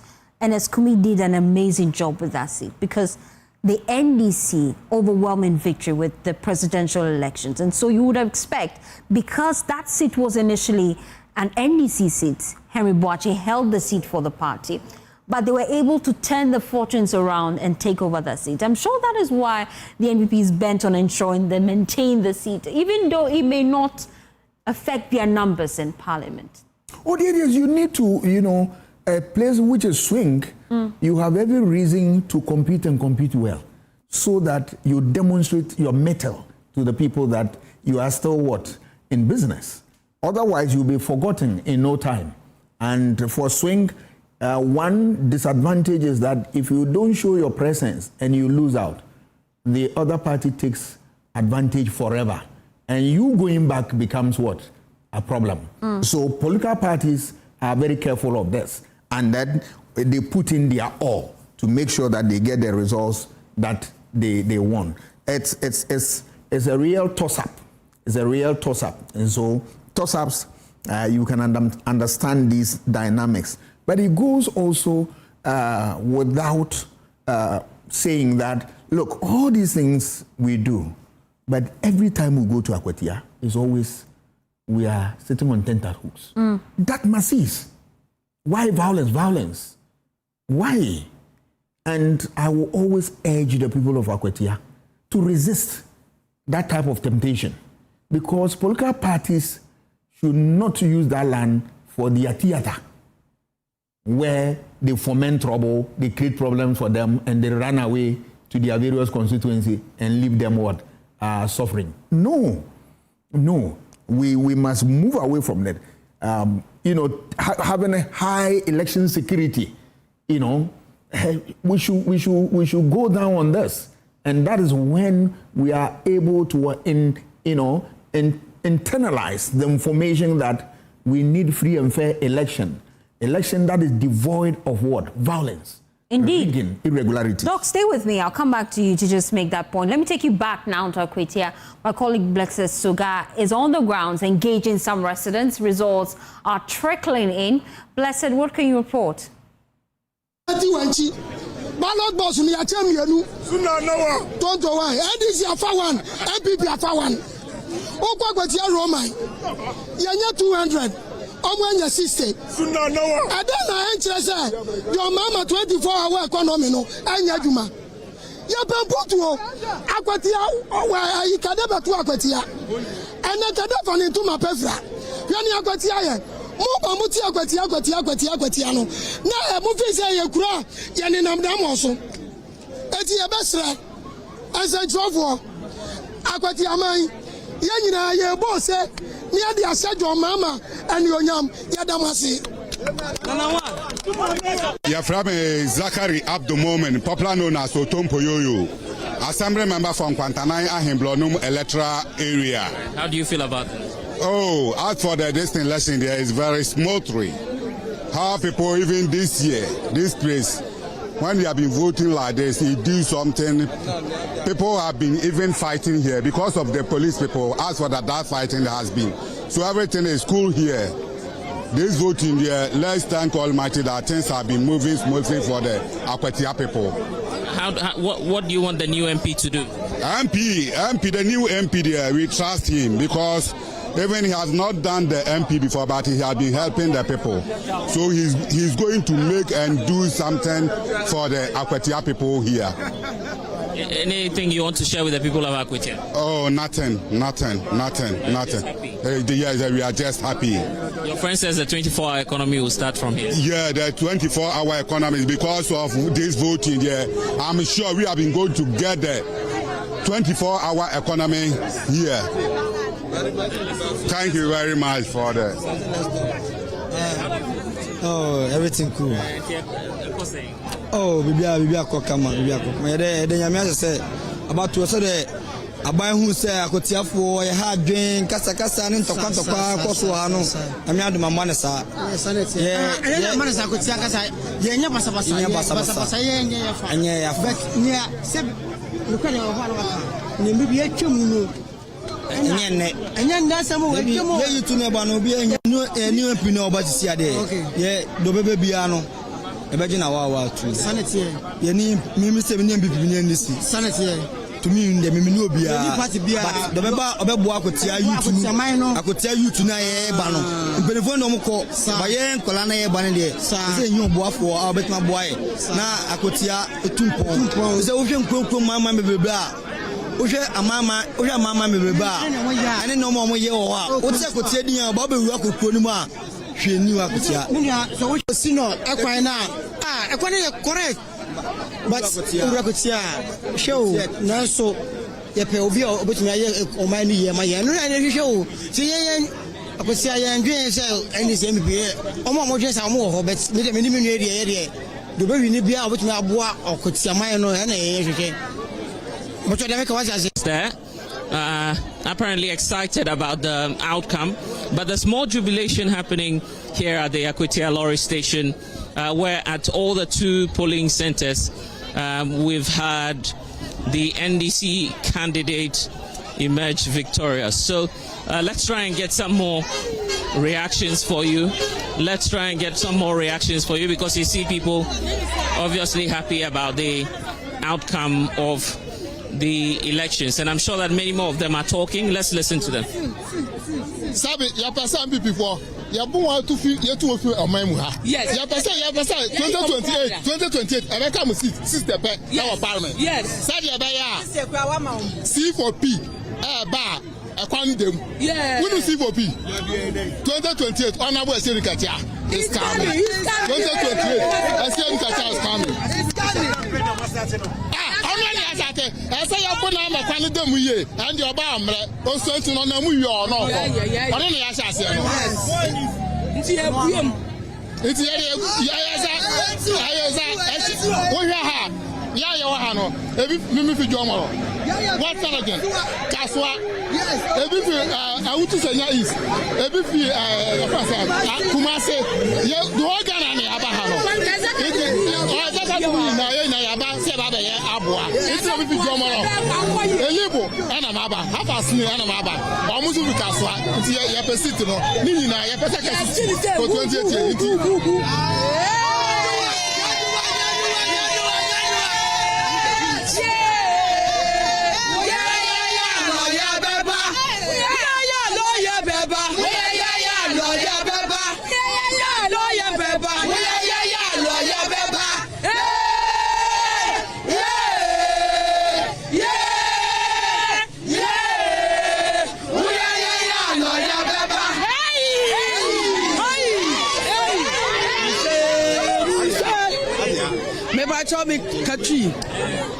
Me pacho mi fra wutu senya east ya de ya basa ya de ya tuma ba be bolo ya ne ntuma mu na ya adwumaden ya ma lawyer fa ne ntuma pesra ya pese empuntuo ba Akwatia ya ma obi fa ne sempo ne kapre e ma mese ya Akwatia man so amu pempuntuo Akwatia man so amu pese amu manu nya adwuma ya eju amu pese amu manu nya adwuma ya eju na amu to aba ma lawyer Akwatia man se amu pese lawyer ba no ba ma amu adwuma ya omo mpesa oman ne besai enu nti na ye fura wutu senya is ye de antuma abebo ya NDC fo anu awo Akwatia say ye no omo ba ye adwumaden ama Akwatia man fo ne ntuma pefura enu nti ne ye ba ye ba se ye ba beboa ama lawyer fo ne ntuma pefura nyankopon su nti ama ye bra nya kwa Akwatia man akire say omo pempuntuo omo pese man ne sesentu omo kire so omo to aba ya de ama lawyer enu amu na ya ji ani no ya sha se ji ani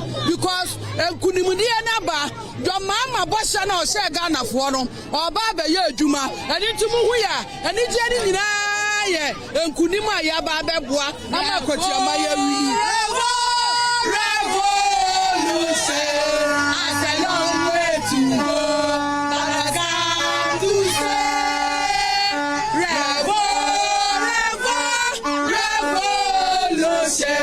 as a long way to go.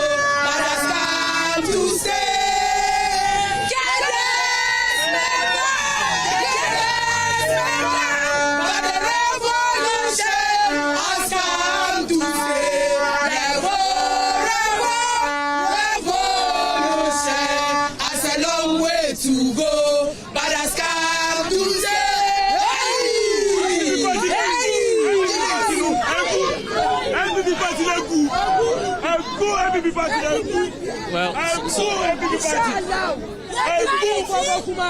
MPP party, good and not do a MPP party.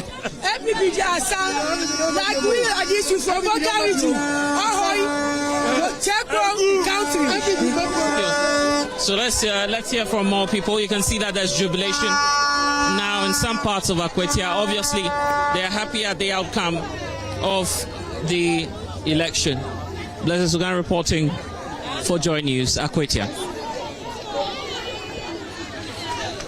Giving our audience live scenes from Akwatia, my colleague Blessed Suga engaging some excited residents, pleased with the results after their polling station results were announced. Some provisional results trickling in. Let me run you through some of them. At New Wenchi Palace A, Solomon Ismedu for the NPP is leading with 192 votes. We have Bernard Bediako 76, LPG 0, rejected ballots 4, total valid votes 271. Also from New Wenchi Palace B, the NPP leading again 194, the NDC 774, I beg your pardon, LPG 0, rejected ballots 0. And then from Amankrado New Wenchi, NPP 187 votes, the NDC 61 votes, rejected ballots 398. That's quite a number, 398 rejected ballots. Provisional results trickling in from Akwatia and from Amankrado New Wenchi B polling station. NPP 174, NDC 69, LPG 3 and rejected ballot 1. My colleague Isaac Kofi joins me in the studio, lead data analyst here at Joynews. Kofi, the numbers, we're beginning to crunch them here, and I know that you've received some provisional results already. What are the figures looking like? In fact, what we have is provisional, and out of that 120 polling stations that we are tracking so far, we have 20 out of 120, so we have 100 polling stations more to go. Out of 20 polling stations that we have, the NPP candidate is currently leading with 52.65%. Total vote for the NPP candidate Solomon Asumedu is 3,241. 3,241 with 52.65%. The NDC's candidate is also coming second currently. Provisional data that we have, 20 out of 120. He has 2,910 votes. 2,910 votes with a share of 47.27%. 47.27%. And LPG's Patrick Owusu currently has 5 votes with a share of 0.08%.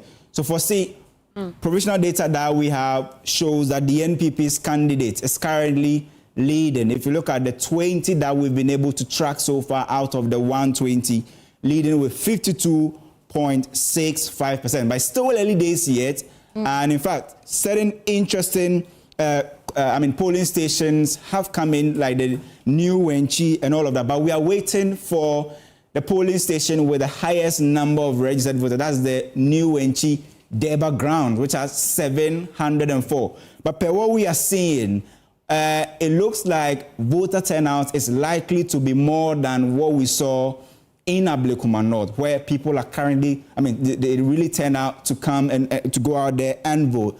But the provisional data we have is that the NPP candidate is currently leading with 52.65%. We've done 20 out of 120, so 100 polling stations more to go. Tony and Co are crunching the numbers at the background, and we will bring you every detail as and when we have a provisional data coming in. Shows that the NPP candidate is currently leading with 52.65%, NDC 47.27%. Early days yet, but that's what we have so far for C. Thank you, Kofi. Now, you just heard it here first. Out of the 20 polling station results, provisional results we have received, the NPP is leading this election. But we have 100 more to go. Let me take you live to the grounds. My colleague Collins Frimpong joins us live from his polling station. Collins, what can you report?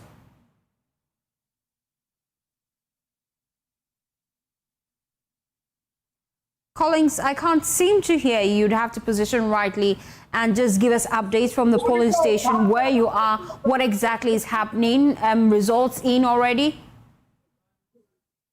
Posty, so the counting and everything is done here at the Deva ground in Akwatia, where the parliamentary candidate for the NDC hails from. And this is the results, the official result that we've received, confirmed from the EC. Solomon Asumadu of the NPP had 107 votes. And also the NDC candidate Bernard Bediakon had 293 votes. And also the LPG candidate also had one, with 4 being rejected votes. So this is what has happened here. I don't know if you can see from my screen how excited the people in the community are. And everybody seems to be jubilating, because that's what largely they were expecting within this particular community, that the candidate for the NDC hailed from. Everybody was to win, and that's what has happened. Another result that came from our correspondents from the Chakra Mosque, where the NPP candidate had 90 and that of the NDC had 230. So that polling station is part of the 10 polling stations within the Chakra community.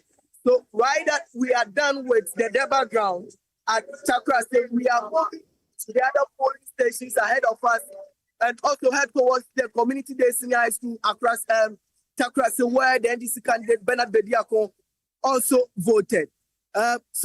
Firstly, this is what has been happening over here. Thank you, Collins. And clearly, ballot by ballot, the picture is beginning to form. Kofi, you're still with me in the studio. We have more provisional results to share with our audience. Yeah, we've moved from 20 now to 21, and it's getting interesting, where 21 out of 120, we have Solomon Asumedu still leading. Now he's gone up by 1 percentage point to 53.42%, having a total valid vote currently provisional at 3,461. NDC candidate, per what we have so far, has dropped to 3,000.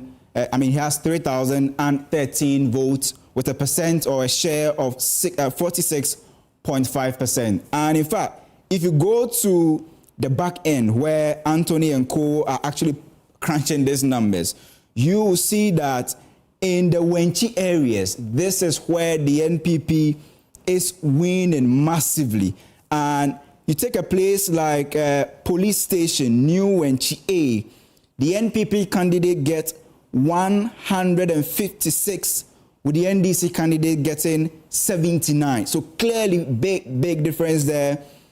Another place like Police Station or Post Office, Apinaman, that the NPP get 261, NDC 83 in terms of the Police Station, New Wenchi B. And if you go to the Presby Church, Apinaman, that's what I meant to say, 81 for the NDC, 258 for the NPP.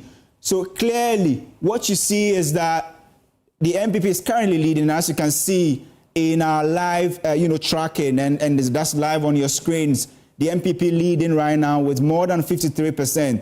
And what we are getting from the back end is that currently we've called more of the NPP strongholds in the Wenchi, and many possibly will say that, well, this could influence what we are seeing so far. But it's still early days yet, as we've done 21 out of 120. Still have about 99 polling stations more to go. But the clear indication we are getting is that the NPP is sweeping heavy in their strongholds, especially in the Wenchi areas. And we are still monitoring. As and when new data or new figures drop, we will bring you up to speed. Thank you so much, Kofi. And for our audience watching us across the country, indeed, bit by bit results are beginning to find their way to the newsroom. And Kofi will be giving them that details as soon as we have them, because we know that just behind the scenes, our data team, they're crunching the numbers bit by bit. They're just putting together the data that is coming to us just to give our audience a feel of what we should expect. Doc, you've heard the results so far. It's early days yet. We still have some more polling stations to cover. But what's your first reaction to the data we have been able to put together? Yeah, we are seeing the pattern is that in their strongholds, the two parties, you see them exerting their authority. It's clear. So you saw that before the Wenchi results came in, NDC was winning in Buedua, Akwatia, Joynews, and the rest of them. They were getting high numbers. Yeah. But as they move into MPP strongholds, you can also understand the way they are also leading. And the swing nature of that my concern is one of the constituencies, I think, Wenchi areas where rejected ballot was 398. Indeed. That is quite shocking. Which is, so what you have now, if you look at it from, the rejected ballot is even higher than LPG results. Indeed. Yes, 398 rejected ballots. Quite shocking that we received that data from our correspondent on the ground, and I'm just going through that data for you so that you get a feel so that of we know what we are experiencing from place. Our data harvested from the ground, from Amankrado New Wenchi polling station A, NPP 187, the NDC 61, rejected ballot 398. Yeah, Amankrado. Quite shocking. Very. What went wrong, though? I am shocked in the sense that if you look at Akwatia in general, literacy rate is a little high. It's fairly okay. So why is this? How is this it possible? tells you that there's a problem with what? Voter education. Free and fair election, one of its indices is what? Voter education. That the party actors should educate voters, and you educate them about what? Voting procedure and all that. Election management body, Electoral Commission, it is also part of their responsibility to educate. So education about voter education, how to thumbprint, and the rest of them becomes a problem. And that is why over the years, I have argued that in such places, is it not possible that we can even go with a certain ballot where you just a paper where the candidates are that, and then before them is perforated in a certain way that you don't need to, you just need a pen and then it runs through. So that, but if you ask people to thumbprint and carefully, it becomes a difficult thing. It will cross. So we may have to consider that moving forward, just to help voters in that community. Well, we are still slicing and dicing the data here on the Joynews channel. Provisional results are trickling in, and our team behind the scenes are putting the numbers together for you, and you can see live numbers on your screen so I can follow the elections. Let's take you now back to Akwatia. My colleague Nana Boachi Adom is on standby at Apinaman just to give us update as to what exactly has happened in that polling station. Nana, take us away. Station where vote counting just concluded a while ago with the NPP's parliamentary candidate polling 182 votes and the NDC with 144 votes. LPG also 2 with 6 ballots. And for the Apinaman LA JHS School Park, the polling center over here, the NPP have won this particular polling center. The counting is still ongoing at various polling centers across the Akwatia constituency. Some people have already started jubilating, but the final due will be happening at the collation center. I have with me the Deputy General Secretary of the NPP, Haruna Mohammed. We've spoken to him a couple of times today, but then just after counting here at the Apenaman LA, we want to hear a word or two from him. You won this particular polling station. I don't know of other areas, but what do you have so far from your party's own internal coalition? Just 42 minutes after the close of polls. For now, you saw that I was observing the counting at Apenaman LEGHS here, where we have won. I have 9 polling stations in my responsibility. I've witnessed that we have won here. My checks across all the other 8 shows that we have won them with a huge margins. Other places that we have contested with the NDC, we had 181, and they are wavering somewhere around 86 votes. I would confirm all these figures because they are just an inch away from me. One thing I want to put on record is that we have said that we will change the dynamics of poll in Ghana. And even before 3-4 hours to the conclusion of the election, Musa Dankwa was forced to change his poll. He said that the MPP will be getting 51%. I have said it. I have said it that I have been in the academia, I've taught in the university, and I know how research is being done. Yes, he's a very good person, Musa Dankwa. But you see, variables are always different. When you test a variable today and test it tomorrow, you cannot get the same results, but you can get a similar results. That is why in scientific research, we say that it should be able to stand the test of time. So I said, because I was on the ground, he's from Akwatia, I said that the dynamics will change. We will change the dynamics. And I'm not surprised that he has put the poll to 51%. The NDC is happy because they have been able to inch from where they got from 2024.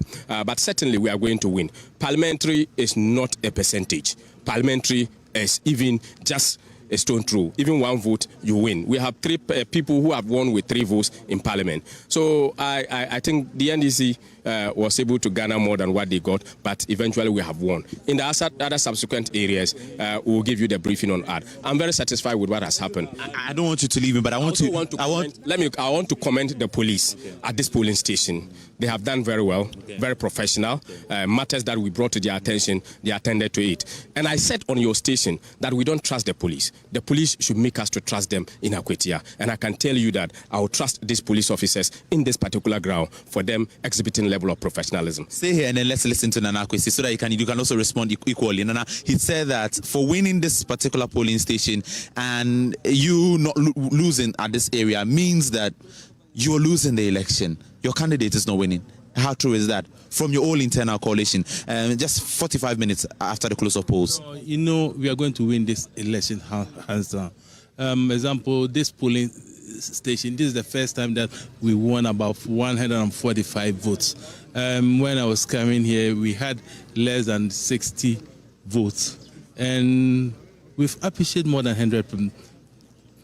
And I know that the remaining polling stations, we can do that. And as he is saying, it's difference. 1 or 2 can make the difference. But I can assure my good brother that Akwatia is going to be green this time. Okay, and then last words. Akwatia has always been blue, and Akwatia will remain blue forever. Thank you very much. That's the beauty of democracy here. That's just after the count of polls. We've had Haruna Mohammed, the Deputy General Secretary of the NPP, and then Nana Kwesi, the Ashanti Regional Chairman of the NDC, also sharing their own words after the counting here at the Apenaman JHS polling center, where the NPP have won. Counting is still ongoing at various polling centers, and as and when we get all the details and all the numbers, all the figures, we'll bring our listeners and our viewers up to speed details on that. But I have to run you through the figures again here at Apenaman JHS. The NDC had 144,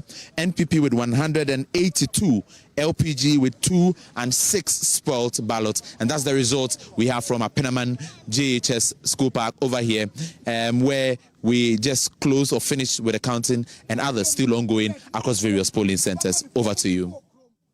For bringing us updates all the way from that polling station up in Amman in Akwatia. Well, the data is on the grill and we're serving it hot here on the Joynews channel. We are your election headquarters. Doc, I still have you with me in the studio. Your reaction, some of the key details we've found so far. The NPP leading with the details we have so far from the few polling stations. And my colleague Kofi AJ is also joining me in the studio.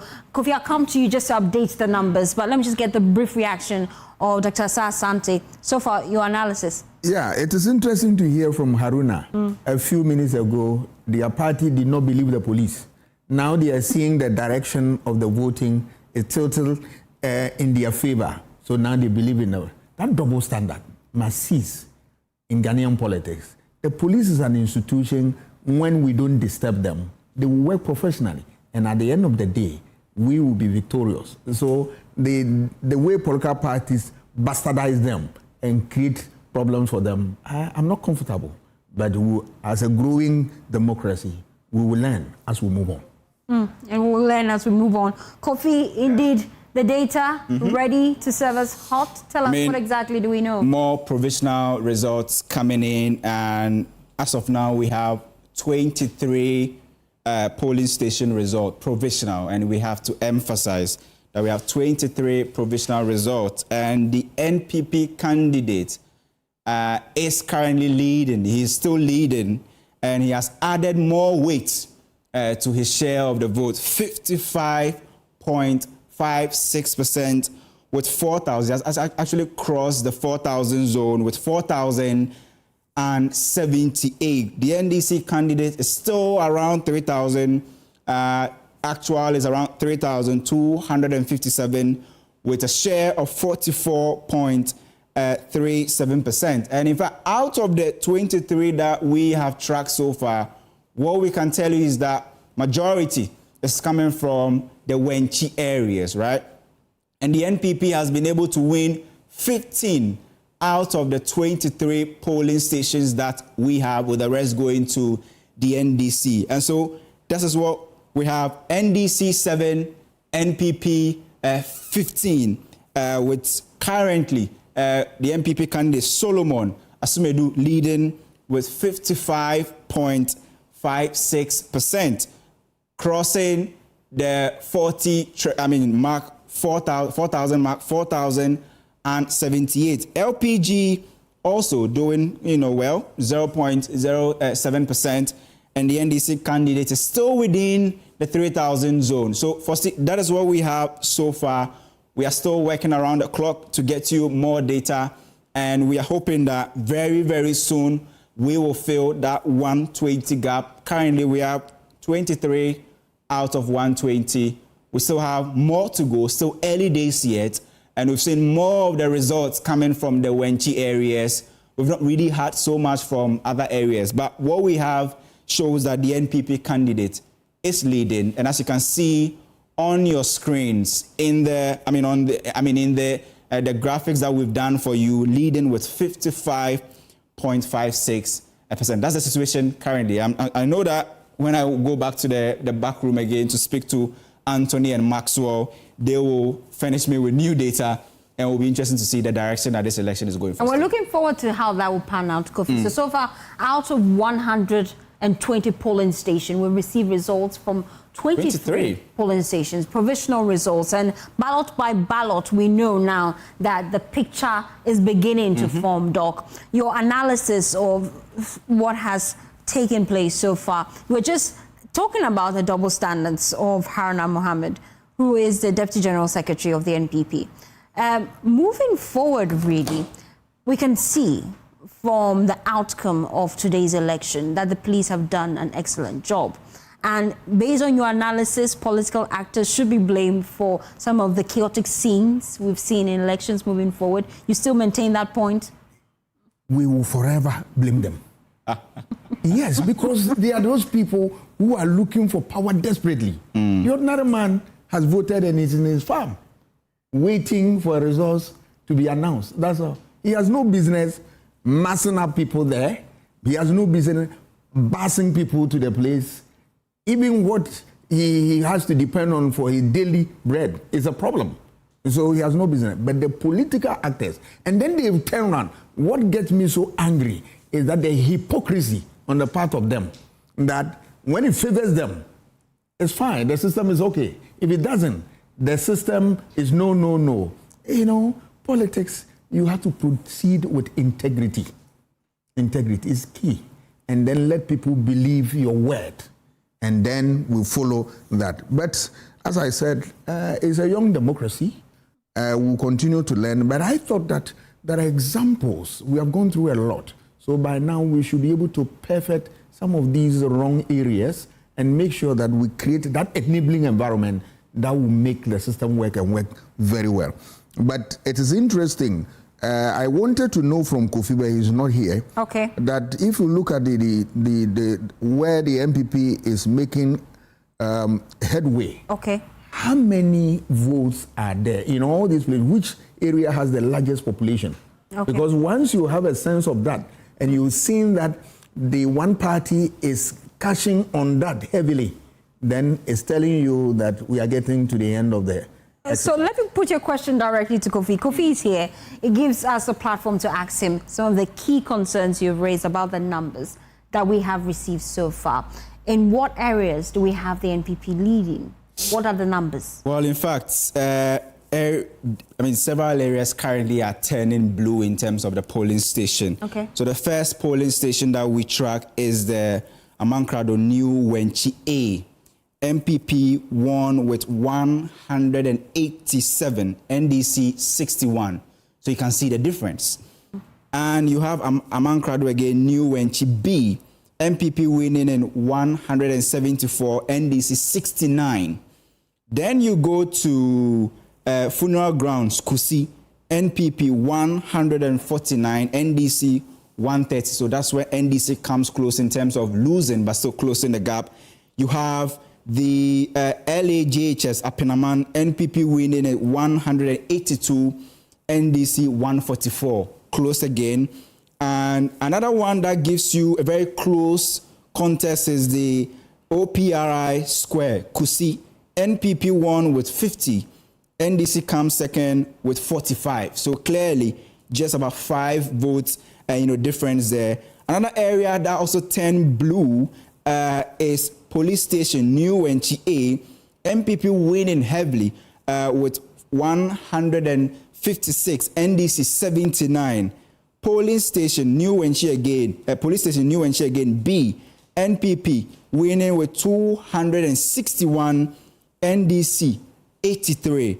And you go to the Presby Church, Apinaman, MPP won with 258, NDC trailing with 81. So definitely if you look at the Wenchi areas where it's known to be NPP stronghold, they are winning with big margins. Another place that currently the MPP was able to get more than 300 votes is Presby Church, New Wenchi, 314, and NDC coming with 107. If you go to Presby Church again, New Wenchi, another polling station, in terms of Presby Primary School, Apinaman, MPP 206, NDC 81. So, Doc, clearly you can see 81 versus 206. Big margin. Let me ask you, which of the areas has the largest number of registered voters? In fact, if you look at the top 10, it is New Wenchi Deba Grounds, 704 registered voters. That has not come in yet. And the projection is that that is also another stronghold of the NPP. But we don't have provisional result for that. We are still tracking that as well. And so even with the top 10s in terms of the Wenchi areas, although you have some coming in, but the constituency with the highest number of, or the polling station with the highest number of registered voters, which is the Deba Ground in Wenchi, hasn't come in yet, and we are keeping, tabs on that as well. Yes, I am looking forward to that, because when you get the top 10 and you see the pattern, it gives you a sense of what is happening. Yeah. And then we'll be able to tell the direction. But for now, it's still very interesting, and it's early days yet. So I look forward to seeing more interesting results, and then we can make... In fact, I think we should also do the areas where the NDC is winning. So if you look at a place like bus terminal, Bodua. So the Bodua areas, if I'm not mentioning them right, that is Bodua. Bodua is where the NDC is winning, and I understand that Kojo Brace is yeah. And in fact, the NDC won Bodua bus terminal 323. Since you're still at Bodua, let's take you live there. My colleague Samuel Kojo Brace is on the ground, and my director tells me he's ready to just give us live scenes from that polling station. Quite a number of residents out there jubilating. Why exactly? Samuel, take us away.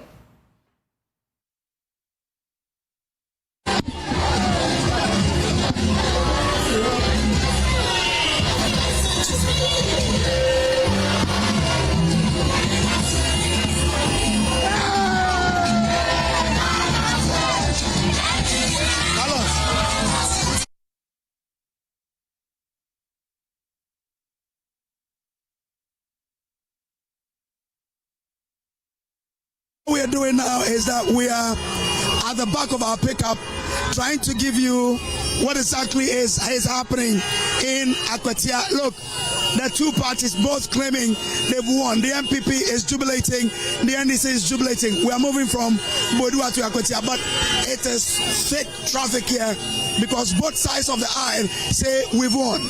You can see the MPP people jubilating, the NDC is also jubilating. I'll let the camera pan around for you to see what's happening up there. Look, there you have it. These are some NDC people who say they've won because they are two. They say they've won. Up there, the MPP folks are also saying we've won. So you can't tell who's winning now until we get to the coalition center. But what we can tell you is it is a clash of jubilation. The MPP is jubilating. The NDC is also massively jubilating. Let's pan the camera around for you to see what's happening here. See, gridlock. Totally on the Akwatia Road. You can go, you can come, because both sides are jubilating massively, you know, saying that they've won. When we don't know, the EC has not declared anybody as winners, but the MPP say they've won, the NDC too say they've won. So,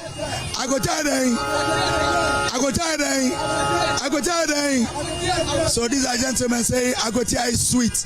An NDC person hoisting the party's flag coming from the other end, saying that they've won. I mean, it's incredible. It's an incredible atmosphere here in Akwatia. An incredible atmosphere. And look, the gridlock is tight. It's a tight one. We are struggling to even move from Bodua to Akwatia. Such a short distance, but everybody is claiming I've won. And because of the jubilation, everyone is on the street and you don't know what to do. The ladies behind us are doing too short. Some ladies and men up there are jamming to tunes from the MPP. A short while ago, the NDC car came through, or came by, and it was all NDC affair. You don't know what's happening, but this place, Akwatia, is just a place to be now. No confrontation, no clashes, pure excitement, pure jubilation, pure happiness from both sides, because both sides is claiming or are claiming that they've won this election. For see, you have to be here. You don't need to be in the studio. You have to be in Akwatia today. Akwatia is known for, clashes between both parties, but today they've delivered a very peaceful election. I mean, we can say peaceful because till now we've not had any major incident. So very peaceful and very jubilant. Akwatia is in a jubilant mood this evening, and all of you have to leave Accra to be in Akwatia to really feel what it is to be in such an election. I mean, we don't know who's winning. NDC and MPP are both claiming victories. The EC will tell us who is winning. In the next hour or two, we'll really get to know the picture, to know who the real winners are. So guys, you can still be watching how sweet Akwatia is this evening. I'm sure you'll be missing. You'll be wishing that you were here in Akwatia, because we are not fighting, we are rather jubilating. both parties are jubilating, and it's a good sign. It tells you that democracy is growing, is maturing, and Akwatia has today delivered a peaceful by-election, and we know it will be so to the very end. The police must be commended. Here you see a bunch of them. Well done. You've done really well today. I mean, they are not slowing down yet. They are still in to see it to the very end.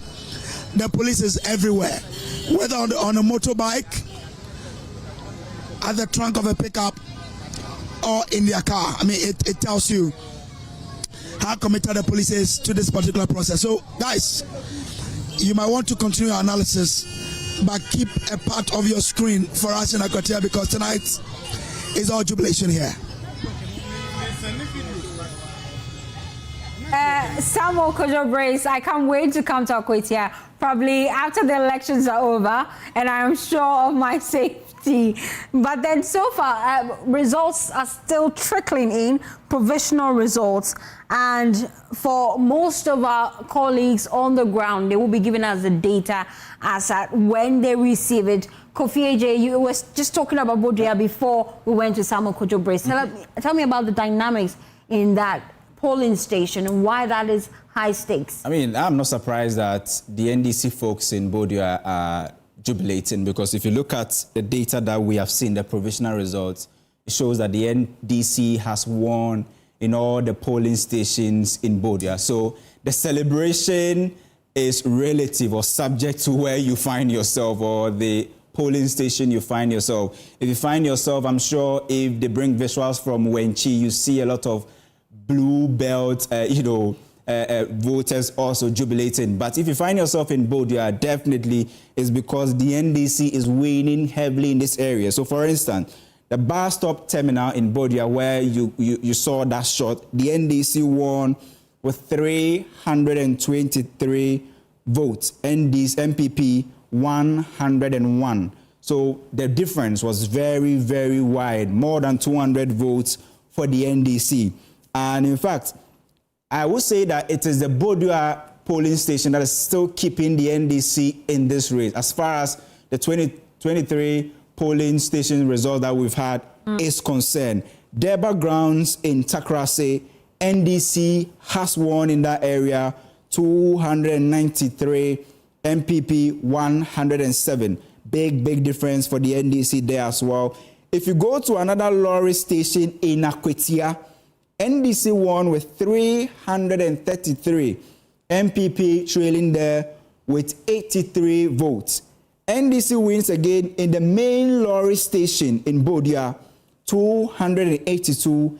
NPP 127. So if you're seeing people jubilating in Budgetary, it means that what the data is telling you is that the story behind that data is that almost all, in fact, all the polling stations in and around Budgetary, the NDC has actually won in these areas. And if you go to Akwatia itself, inside Akwatia, where mostly is urban, you see the NDC also winning there as well. NDC is also winning in the Kusi areas, right? In the Kusi areas, NDC is winning there also, for instance. But in those areas, the margin is very, very close. So far for 23 out of 120. We still have more polling stations to go. But it is clear that both political parties are winning in their strongholds. And it looks like the turnouts we are seeing for Akwatia will be better or higher if you compare it to Ablekuma North. People have really come out to vote, and both political parties are cementing their strength in their strongholds. MPP winning in the Wenchi areas, NDC also winning in Akwatia itself and the Budgetary areas, and then also in the Kusi areas you have NDC winning there as well. We have a long way to go, and if any data drops, we will bring you the updates. Indeed, we'll bring you the updates. So far, 23 polling stations. We have the results projected for you. We're still waiting for the rest because we have 120 polling stations in Akwatia. And bit by bit, the results are finding their way to the newsroom. Our team is on standby, crunching the numbers to ensure that we bring you certified figures from Akwatia. Doc, you're still with me in the studio, and we're just hearing from Kofi. Give us a breakdown of some of the things we should expect. So far, the NPP is leading these elections after we have collated results from 23 polling stations. And on your screens, we can see live visuals from Akwatia just showing us what the euphoria is like on the ground. Quite excited residents, even though they're not aware of the final results. Doc, your opinion? I am not comfortable with this. Okay. Because we have seen it before. That once people jubilate like this, and at the end of the day, the results do not go their favor, it becomes a different thing. Okay. And we saw in the era of Jake Obechebilamte, you recall, one of the elections, they organized a press conference declaring themselves winners. That's what is panning out. And I don't want to know this. They should wait for electoral. Look at your station. You are calling the numbers. You said provisional results. Yeah. All right. So that everybody, whatever you have, just keep it to your chest. And then we wait for Electoral Commission to declare one winner or the other. If this thing continues and it's not checked, and when they release the results and people get disappointed, it becomes a different thing. So yes, much as I believe that it has been peaceful, they should hold on, and then we'll finish counting, and then results are declared by Electoral Commission, then the jubilation can start. But even there, the jubilation, they must be what? Measured and what? Tempered, so that you don't, incur the wrath of people unnecessarily. Election, yes, go to your room and celebrate and you move on.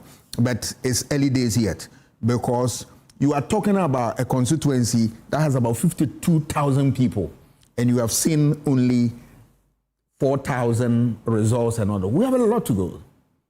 A lot to go.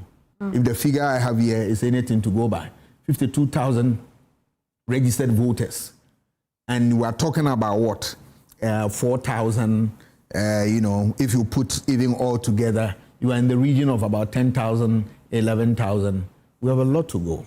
A lot to go, and we're on the ground to ensure we bring you that when it happens. Politics, having said this, I can also say that if we make it interesting, you realize that there's no point fighting one another. It's just joy, joy, joy. And that is why we're saying that when you lose, you accept defeat and abide by the rules of the game. And you congratulate the winner, and you tell yourself, I'm going to work hard, and next time I'll change the status quo.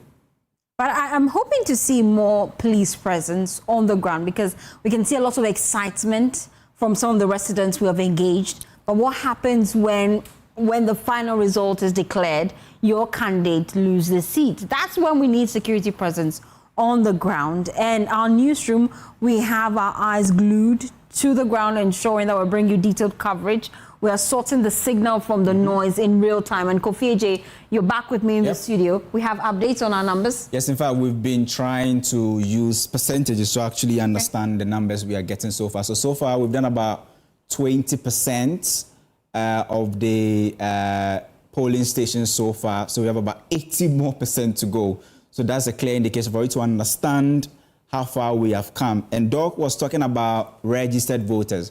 We're expecting, or the total registered voters are around somewhere more than 52,000.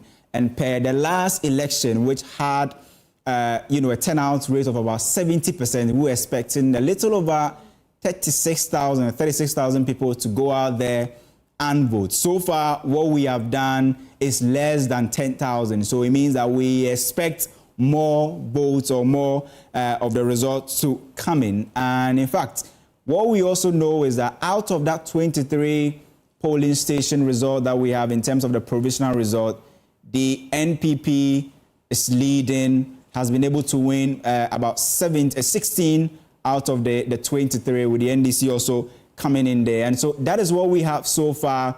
Just about 20% of all the polling stations that we are looking for. We have about 80%. We are still in the minority zone in terms of how far we have gone in terms of the tabulation. We are still getting more results, verifying them, getting the pink sheet, entering them into our database, and Maxwell and Anthony are there doing that for us. And just like I said, if any figure drop, we will bring you that data, not just bringing you, but we'll tell you the story behind those, that data. And Doc is also here to help us put this in proper, context, Fosti. Yes, indeed. Doc, let's help our audience put some of the numbers we're receiving in proper context. We're seeing results from Budgetary as well as other constituencies, seeing the voter pattern, looking at both the NDC and the NPP going jaw to jaw, though the NPP is currently leading based on the data we've received. What are your predictions? Is it early days yet? Early days yet, but I am happy that we are seeing the strength of the two political parties. Yes, in their strongholds. Now we want to see the swings, where the real toss-up is, and see how they will fare. But let me touch on issue of voter turnout.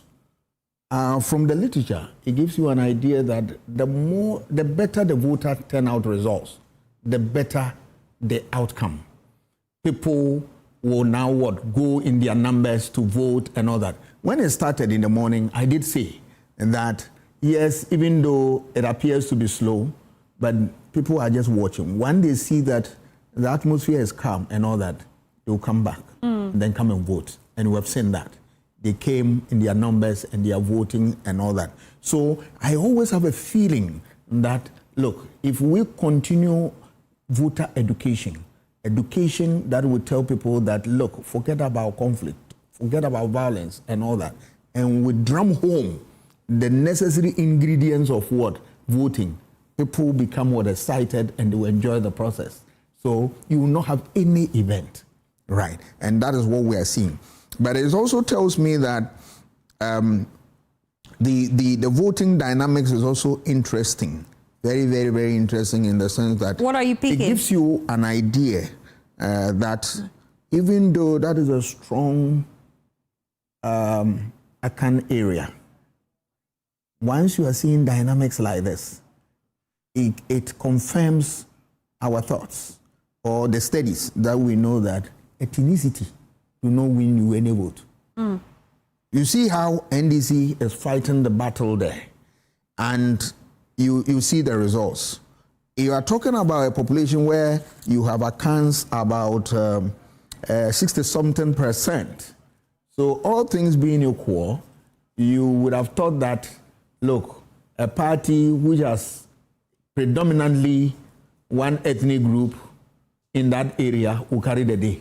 But you are seeing, it confirms the Musa Dankwa's their work to some extent, that people are not looking at the issues that before the election people were talking about sympathy and all that. Where is sympathy? Yes, we have lost the MP.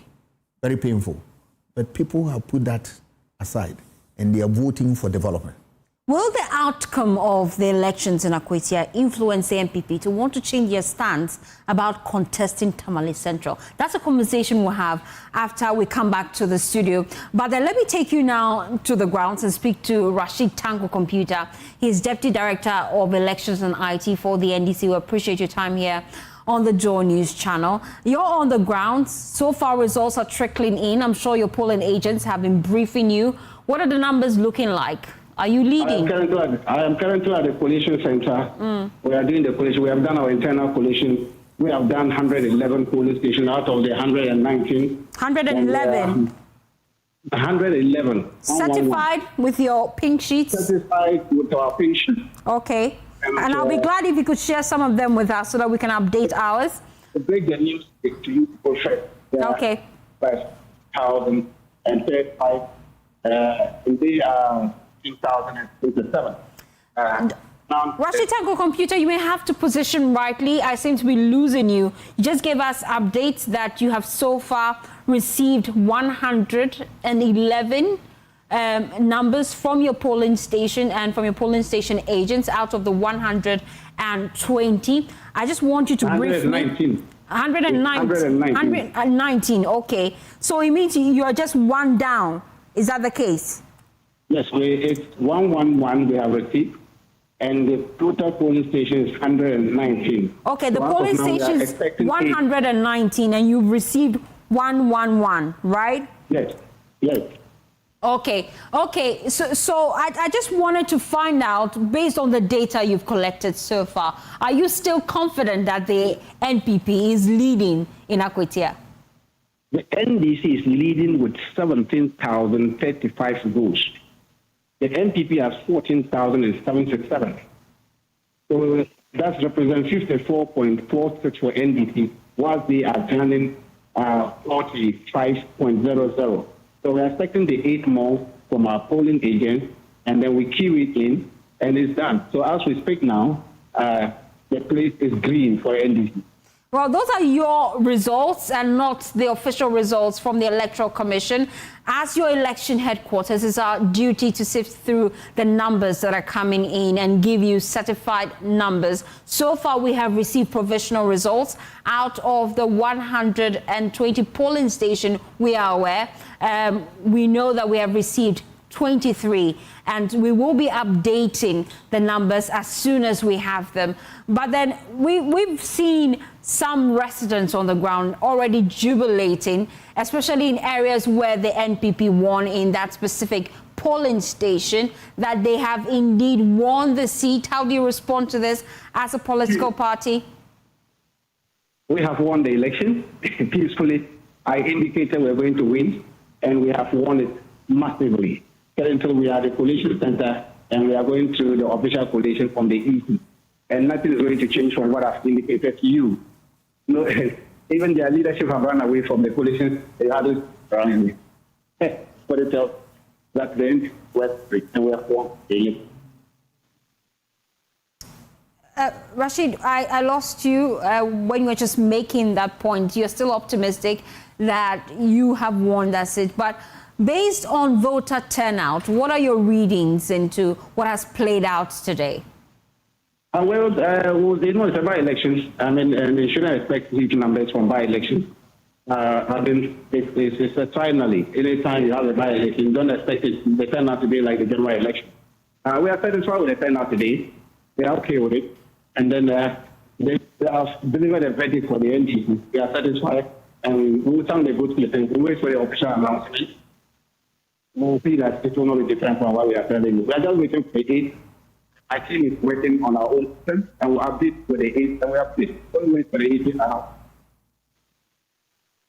And then just before I let you go, you have been criticized by the opposition NPP for trying last-minute campaigns, trying to erect some, building projects, road projects in the constituency.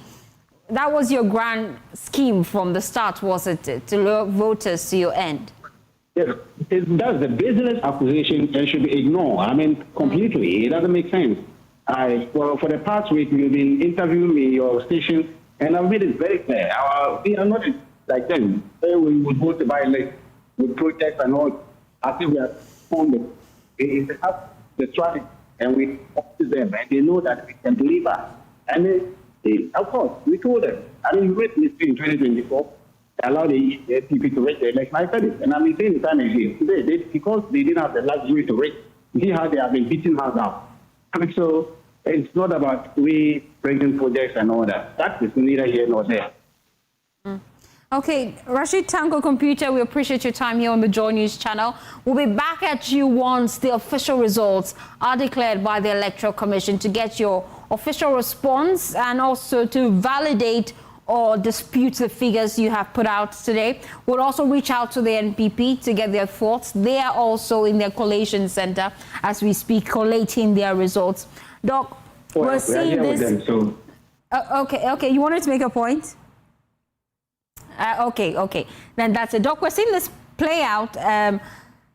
Numbers already flying around, and it's our duty to sift through the numbers and ensure our audience gets accurate figures from the Electoral Commission. So far on your screens, you can see the provisional results we're putting out as the Joynews channel. Results that are certified that we can actually bank our hopes on. Though they're provisional results, you must know that we're putting out. And that's what we're running with right now. It's early days yet, Doc. Only 23 polling stations, but a political party says that out of the numbers they have received, they're leading. And I'm sure their counterparts will tell us the same. when we hear both political sides, even before the EC officially declares, tell us they are leading, how will this influence voters on the ground? And especially in times like this where we know that Akwatia is actually a hot spot. We call this thing in political science as one of the techniques political parties use, but there's some propaganda. Propaganda. Is it really? Yeah, one of the techniques is what we call cast taking. The cast taking is where there is obvious truth, you downplay it, and then you project what you feel is okay. He's telling you that they've won 119, all right? So you are already in disarray if you belong to the NDC camp, MPP camp, all right? Yes, then that is the cast taking. They will not tell you the truth. If you come to the bandwagon, you saw before the election, you saw massive people walking and showing MPP callers and all those things. They are telling you that the right-thinking people are here. Why are you standing there alone? Join us. The bandwagon you see on screens and then massive public walk and all that. But how effective is that really at this point where the ballots have already passed? Yes, for now, it has very little effect. But before that time, but even this one, as he's calling, supporters are going to glue toward this 119. If it doesn't show up, hey, our people told us that this is what we're going to get. That is why we are saying that just wait. So Electoral Commission declares this. Because once you send this one, you poison the minds of people already. That you, especially your faithful, telling them that we have gained what, 119. We are just looking for what, one, and we are good to go. And even that one, we have already won. So in event that there is... So he said that out of 119, they have won in 111 polling station based on the data they have received so far. But we are bringing you certified and provisional results based on what we know, and that's why we're your election headquarters. We go according to the pink sheets and not according to hearsay. Kofi, you're back with me in the studio. Updates to the numbers. In fact, let me clarify why people have 119 and we have 120. There is a special voting center that usually people don't add it. But if you look at the EC's official ballot statistics that they issued for the 2024 election, you have 120 polling stations plus that special voting center in Akwatia, and that is what we are using to enter our data. And we have latest, data coming in where we've moved from 23 now, we are at 29. So we added 6 more polling stations verified and checked, still provisional anyway, 29 out of 120, so we are nearing 30. And in fact, with the 29 out of 30, the NPP's candidate has actually dropped in the share of votes, moving from the 55 now to 54.43%. Total votes currently is 4,855 with a share of 54.43%. NDC's candidate has crossed the 4,000 zone, now around 4,059 with a share of 45.51%. So this is what we have. And in fact, if you go to the back end, you will see that the Takrasi areas are being won by NDC. So Takrasi Deba grounds won by NDC with 293 votes, MPP 107. Again, Takrasi funeral grounds, NDC wins it with 94 votes, NPP 63. God's Grace Academy, Kusi, another Kusi area, NDC winning at 124, MPP 60.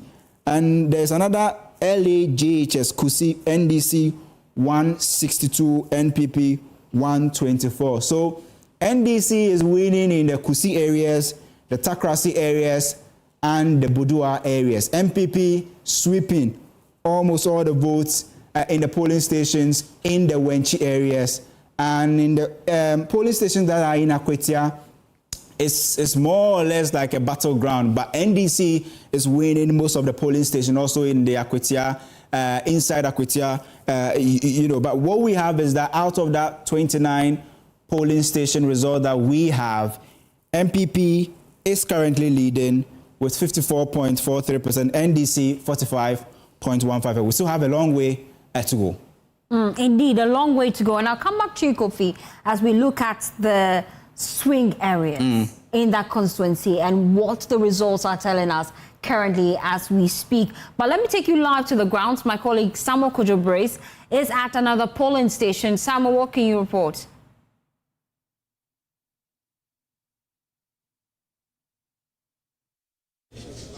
Yes.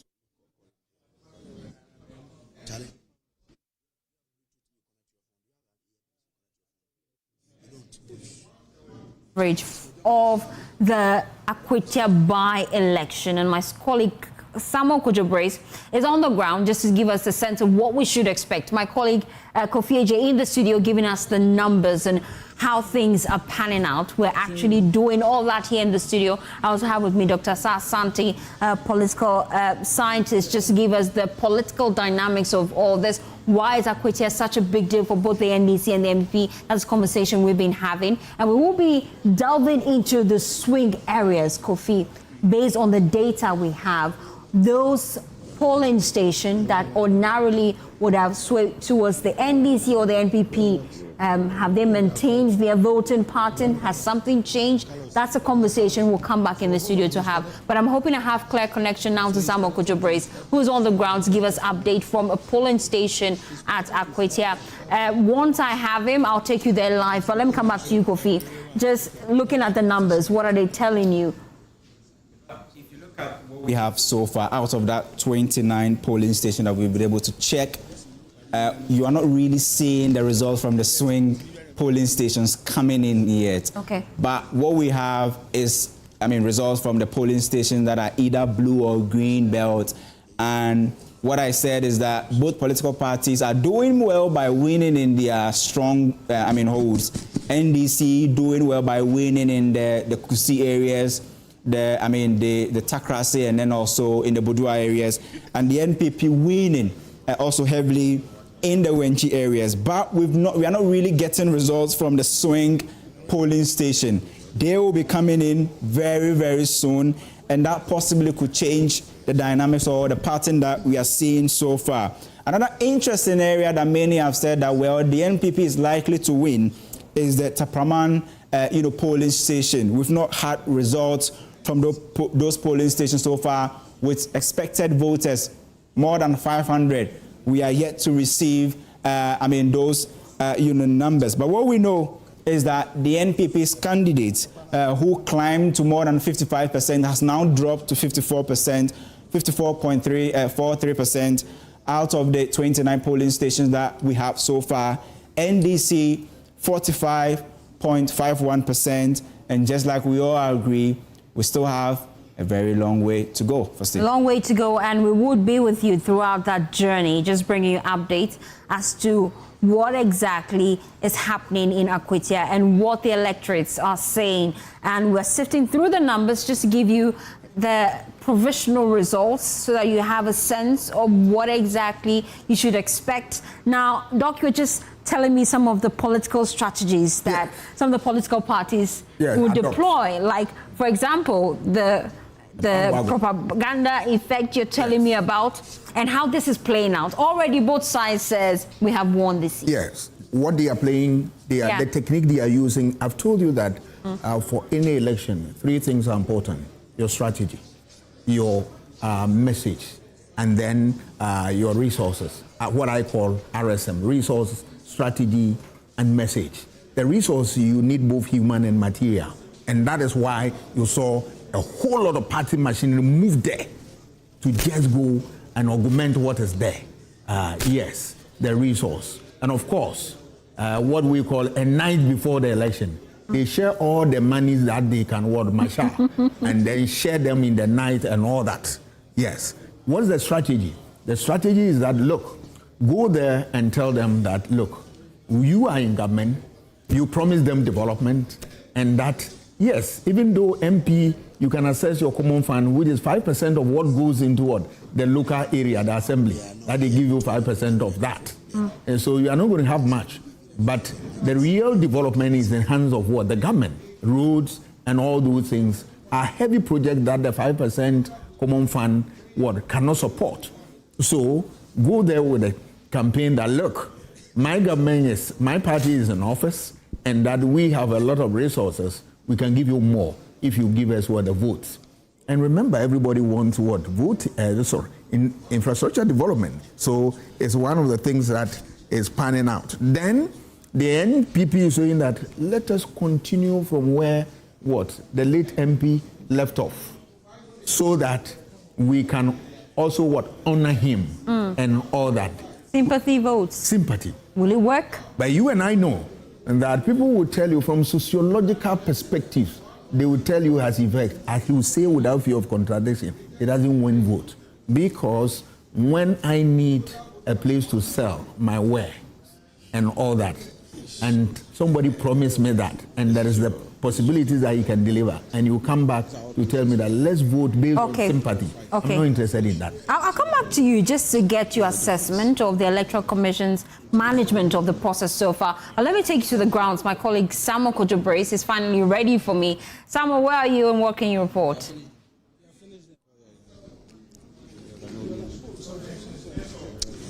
So I'm currently at the Coalition Center for the constituency. This is where the results are being collated and the final result will be declared by the Electoral Commission.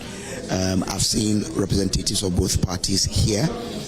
They are seated. The Electoral Commission has already started collating the results from polling stations, and we will get to know what is happening later on in the day when they announce the official winner of the elections. I told you earlier that on the street, both parties were claiming to have won this election. Fortunately, I've been joined here by the Deputy Director of Elections and IT for the NTC, Rashid Tanko Computer. Rashid, I'm grateful to you for joining us here. Give me your overall impression of the elections today. I said it this afternoon, we are going to have a very peaceful election. And thank God we had a very beautiful, peaceful election. We have to thank the IGP and his group for delivering these peaceful elections. They did a good job. We pledge our support for them, and we had confidence that they were going to do a good job. And they did a good job. It ended peacefully, no incidents in any of the polling stations. All the small spockets that never happened in the polling stations. Clearly that tells you that the police were up to task. And I indicated that we are going to win this election. I said it severally. There's no way NPP is going to win this election. And clearly, the figures we have, our own internal collation that we have done, we are finished. We are just waiting for the EC to put theirs together and declare we have won the election. So I can see from your dashboard, this is your dashboard, right? This is our dashboard. The NDC has some 17,495. Yes. The MPP has 14,345. Yes. And this is 114 out of 120. Yes. That's 190 because the one other is a special polling station, so it's not added. So today we are dealing with 119. So as we speak now, I now have 116. So it means I'm left with only 3 polling stations to conclude my coalition. We have finished. And this is what we call activating body cameras. Our boss gave this into us, and it's working. So as we speak now, out of the 119 polling stations, we have collated 116 polling stations, and we now have 17,789, whilst they have 14,696. 54 plus. I told you, Issa Damka 53, we will go ahead. They thought we were joking, and you have seen it. We have won the election beautifully. The work has shown. So it's a victory for democracy. Really? If you say, but why if the MPP had won, would it have been? Where are they going to win? Not amount to victory for democracy. No, where were they going to win? You say victory for democracy. Yes, because the victory that I'm talking of is an indication of the performance of the government of His Excellency John Dramani Mahama for the 8 months he has been in office. This is a victory, and they have given an indication that, look, this is the government we really voted for in 2024, and therefore we will not turn our back against it. And time and again, I said it, the MPP has been rigging. They rigged this constituency in 2024. Today it has shown. But just because you're winning, you're saying they rigged it. Because both of you had, before now, you had won it 4 apiece from 96. In 2024, we went to court because we felt that we were being cheated. We were pursuing the matter in court when he died. So they had not even assessed our evidence when he died. His death made the case moot. We believe we had won the election in 2024. And today the results have shown. Look at the difference. You promised the people of Akwatia to vote for you, yes. So you would deliver to them development because you are in power. Yes. So from tomorrow, they are expecting, if indeed this is validated by the EC, because this is your result. They gave us pink sheets. We have no manufacturer. We are not manufactured like EC to come out with the official result. If it happens that they validate this result, yes. From tomorrow they are expecting you to deliver this development. Oh no problem. We have even started working with them in the constituency. I mean, our candidate is somebody known in the constituency. They know him. He's been working in the constituency as a youth employment coordinator. He's been working as a lawyer, pro bono for them. A lot of activities he's been doing in that constituency. So they know him. And the government of His Excellency John Dramani Mahama, he himself promised that he is going to deliver and make sure that he resets the country. The reset agenda is on course. And the people are seeing it. I told you, they were living testimonies to whatever we're doing. I mean, I spoke to some people earlier, and they were alleging massive vote buying. They said they received some 300, 200. Some people were telling me, oh, we've eaten it, we've squandered it, we're done, we won't vote for them. I mean, situate this in your claim that this is a win for democracy. When people allege massive vote buying. You were here throughout, since morning up to this evening. You tore around almost all the polling stations. I saw you, I was monitoring your process. Did you see anybody being given money to come and vote? You see, these are the allegations MPP will always do. Every day they will go and be making wild allegations. And the media too, you should put them on strict proof. You pay TNT anyway. Where to who? Where do you have the money? Where? We are not noted for that. That is not part of the NDC. We are not noted for paying or giving people money. No, it's not part. If we were to pay, do you think we would have won the 2024 election? They had tons of money. Some were keeping money in their room, their bedroom, as banks and all that. You saw it. And so we didn't have that. But Ghanaians saw the wisdom in voting for the NDC. And they voted for us. So why will we, 8 months down the lane, then we now be using money to woo the people to come and vote? It doesn't make sense. Clearly, the people have confidence in us. They believe that we can deliver, our candidate can deliver. And yes, they've delivered the verdict. We are happy. We are just waiting for the official declaration. I know my opponent. Do you think if this results was to be contested, you would have seen them here? They all ran away. But I'm told Gary is here. Gary, where? Gary will not come here. I say if he doesn't come, I'll sign for them. I will sign for him. He's my friend. If he doesn't come here, I will sign for them. Because I told him this morning I was going to beat him, and I beat him. He has the results. He has the same pink sheet they gave us. They gave them. And the original is here. And so we put ours together. They should also put theirs together. So they've seen the result. That's why they've run away. They've also put their pink sheet here. They have. I'm with them. So they know they have lost. My colleague and friend, Befi, was here. I told him the next by-election is coming to his area. It's coming to his area where? Didn't you hear him? Oh, Befi. But why are you alleging that there will be by-election in his area? That's a threat. He told the whole world that if MPP loses these elections, he will resign his position as an MP because he doesn't see why MPP should lose. MPP is not going to lose. That's a political talk, really. He said it. It's captured. It's all over the place. So when he came here, I shook hands and I told him, my brother, the next by-election is your area. We are coming there. And then politicians, the circumstance when you are speaking. All right. Yes. Rashid, I'm grateful to you. I'm grateful. So wait for the. But what's the voter turnout according to your we are now calculating that one unless I go to the main. We now have 170. Okay. And you're still winning. Thank you very much. Congrats to you. So that Tanko Rashid computer there, he says that per their system, they are winning. I mean, they've collated some 117 constituencies out of the 119, and they're leading by over 54%. As against the NPP's over 44%. So quite an interesting day here. We're still here in the constituency, in the Constituency Coalition Center in Akwatia, where the EC will be declaring the official winner of this. They are collating the results as it stands, and you can clearly tell. I mean, what that they are eager to get this done quickly. I mean, you also see that. the NDC says that on their system they are winning this election, or they've won it. I mean, according to Rashid Tanko Computer, that they've collated 117 out of the 119 polling stations. So, I mean, we're just here waiting for the EC to complete the collation, and then we'll get to know who is winning. So, firstly, I mean, from us here at the Coalition Center in Akwatia, this is what we can report to you.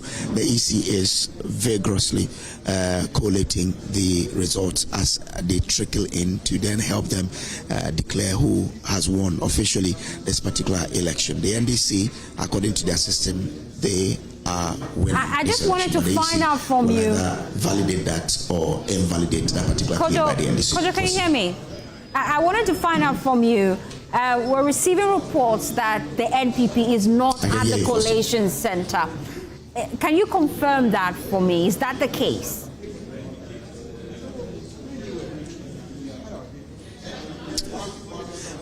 If you saw me turning around, I was scanning the room to see if I would see any notable face of the NPP here. I have not been able to see any notable MPP person here to tell that they are here witnessing the process. I haven't seen one. So maybe it could be true. It could also not be true. Maybe they have only just gotten outside of the room. But for now, at this particular moment, I'm not able to see any notable face of the MPP monitoring the process here. Foresee. Okay, thank you, Kojo. And I'll be back at you once official declaration commences in that constituency. Earlier, just outside the NDC Collation Center, there was jubilation. We'll bring you those live visuals shortly. And I'll come to the studio. Doc, I'm hearing activate body cams being said by Rashid Tanko Computer. And because you're a political scientist, you're aware of dog whistling politics, where they're using coded languages at this point in time. What is that telling you, really? It's part of the technique, just to make sure that you are always ahead of your opponent. You have something that he doesn't have, and for which reason you are going to benefit from that immensely.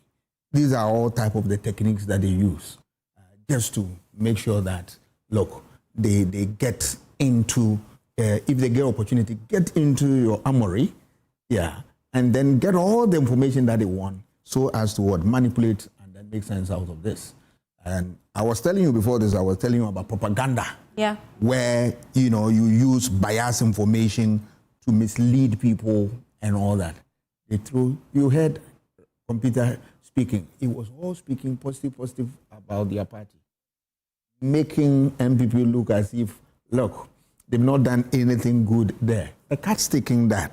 Yes, you manipulate the information, making sure that you keep the good ones to your chest. It's like playing cards.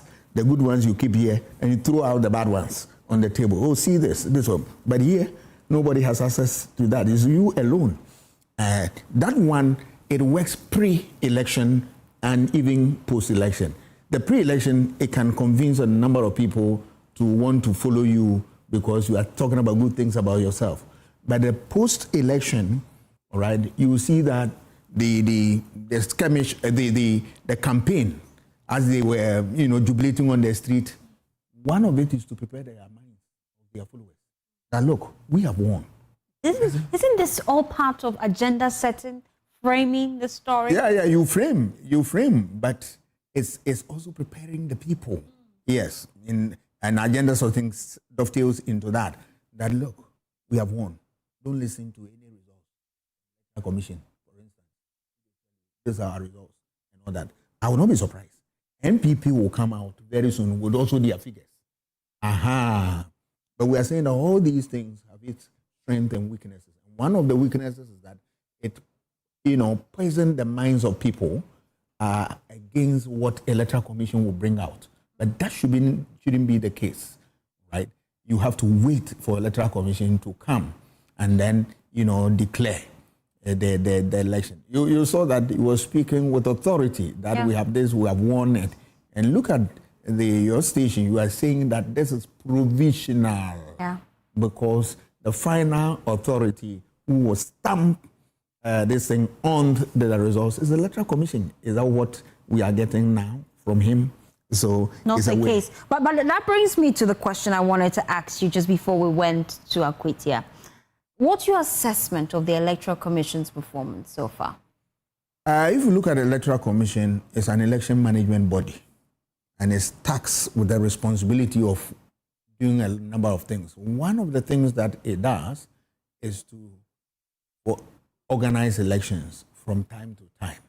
And our Constitution has empowered the Electoral Commission to do that in case of what? By-election, national election, referendum, and the rest of them. And we are seeing that. For election of this nature, there are 3 stages which I've talked to you about. The pre-election phase, the election phase, and post-election. The pre-election phase, what is the Electoral Commission doing? It's supposed to register people if people need to be registered. It's supposed to also, give education, that's voter education. This is where we are going to vote. We are going to use this material and this, that gives you all manner of education. Then they move on to what? Provide you with the logistics and training and all that. So they train their staff and then also what? Get the logistics that you would need for the election. Okay. Then on the day of election, they make sure that they go and carry out the activities. They are the people on the ground who will, usher the people into the polling station. This, they come, they thumbprint and this and that, they vote. You see to that process. Doc, stay with me. I'll let you finish that process for me. Let me just bring you live scenes from Akwatia, the NDC Coalition Center. Just moments ago, there was jubilation there. Let's play that visuals for you.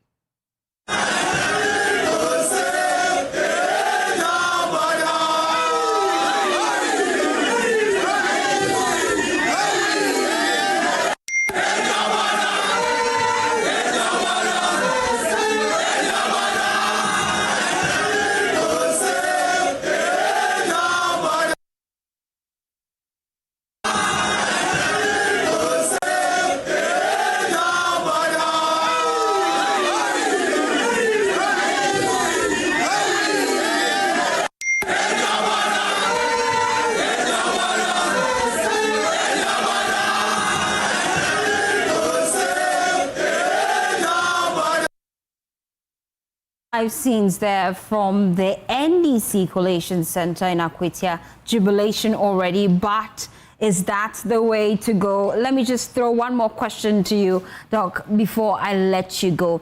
The outcome of these elections is crucial. How will it affect the political temperature heading into the 2028 general election? For by-elections, you need as a political party to make a statement that you are on the ground. That is one. And I told you that it's a test of 2 things. For the NPP, it's a test of their resilience in the constituency. For NDC, it is a test of their declining goodwill.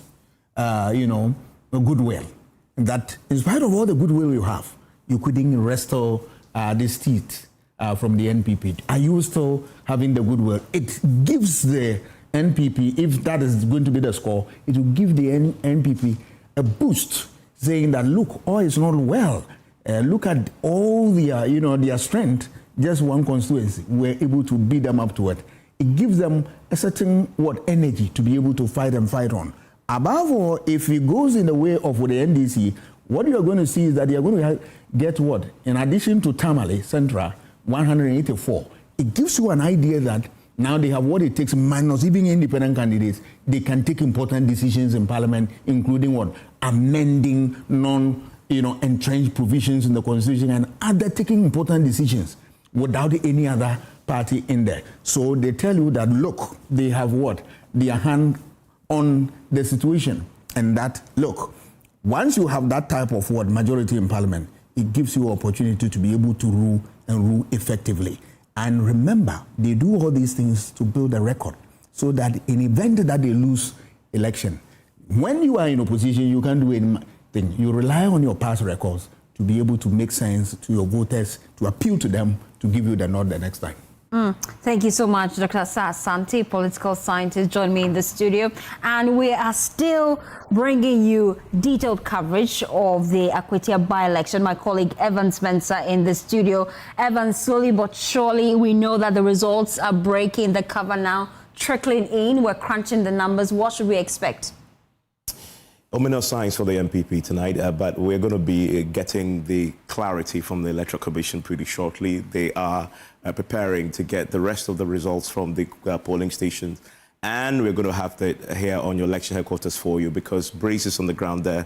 We have Blessed Soga in the community. We also have for you tonight Budgetary, who's also going to give you some reactions, and we are stationed with the two main candidates awaiting their reaction shortly after we hear from the Electoral Commission declaring the results there in the Akwatia on the day when, of course, it was anticipated to be a keenly contested one. It's looking like it may not be exactly as we had planned, just like many had feared that there may be violence today, but the police has shown with the force that they deployed there, 5,500, ensuring that this day had gone on pretty smoothly. If you're calculating 5,500 to 52,000 registered voters, you're talking about one police officer to 10 voters. It is pretty unprecedented in the terms of the force that is showed today, and that is why we've seen pretty much nothing to talk about when it comes to violence. It's been pretty smooth.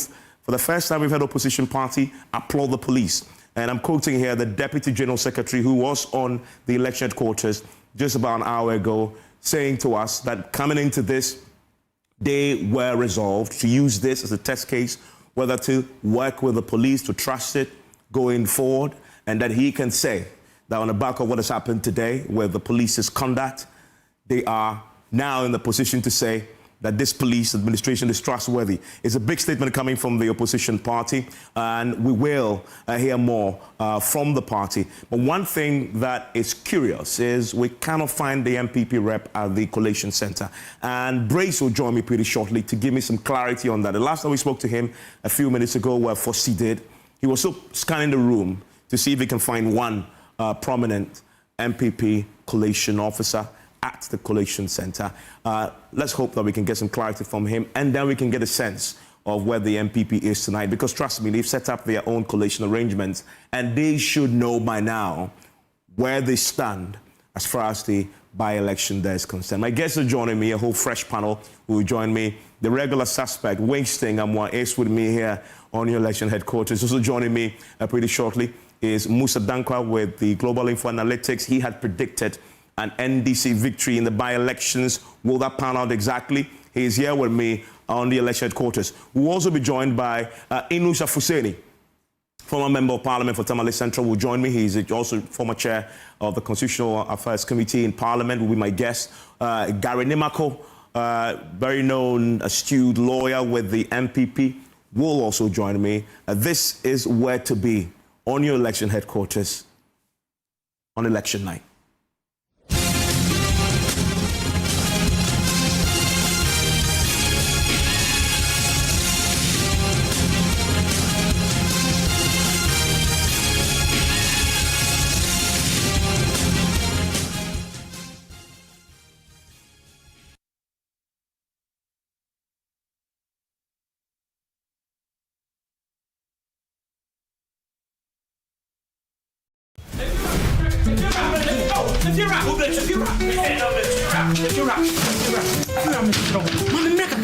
Rent back could be our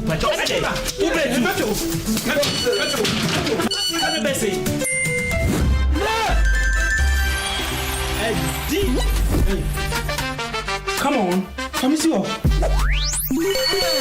We're Jessica. My friend, see the form. It's the Telestar Too Much Money promo. Win cash daily, weekly, and a grand prize of 1.2 million Ghana cedis. Just reload or buy a bundle with Telestar Cash to earn points and stand a chance to win big. Dial *500# or visit the Telestar Play app to opt in and start winning in the Telestar Too Much Money promo. Terms and conditions apply. This promo is regulated by the NLA on the Caritas Lottery platform. When is happening? If you're a baby, many schedule no. If you know, meto etiaka. Inti ene, uno ba no mpe baby amobeda. Oh, no abeka. You did too much money. No matter. Telecel, connecting energies. How may I help you today? We'd like to open a bank account.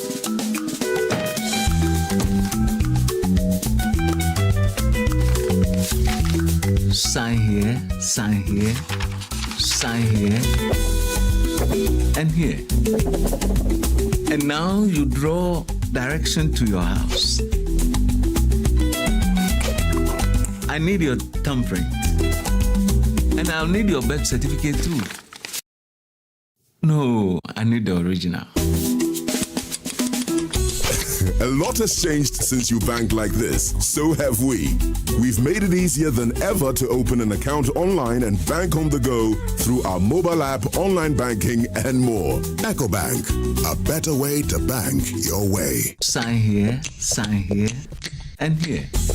EcoBank, the Pan-African Bank.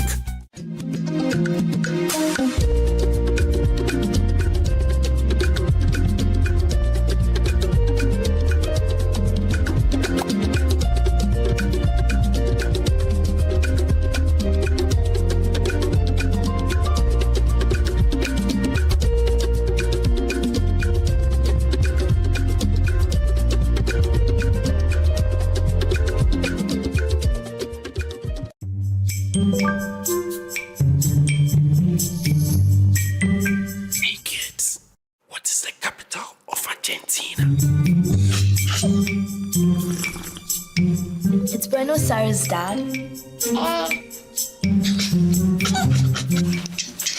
what time it is in China? China's about 8 hours ahead. Honey, please don't forget to help the kids with their homework.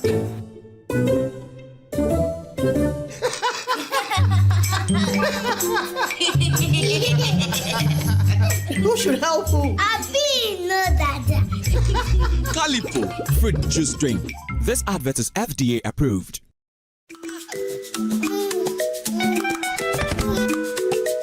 How may I help you today? We'd like to open a bank account.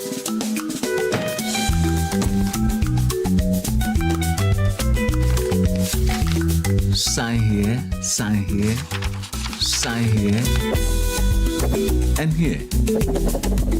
And now you draw direction to your house. I need your thumbprint. And I'll need your birth certificate too. No, I need the original. A lot has changed since you banked like this. So have we. We've made it easier than ever to open an account online and bank on the go through our mobile app, online banking, and more. EcoBank, a better way to bank your way. Sign here, and here. EcoBank, the Pan-African Bank.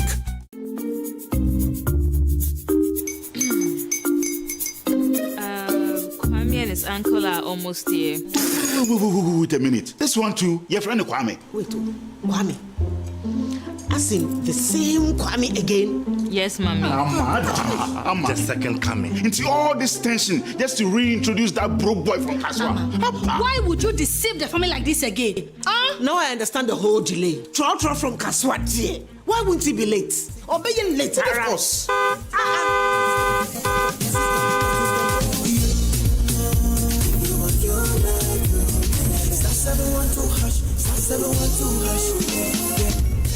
Be the luckiest, go be from Georgia, be luckiest. From not the block, she be luckiest. Yeah, you go be luckiest.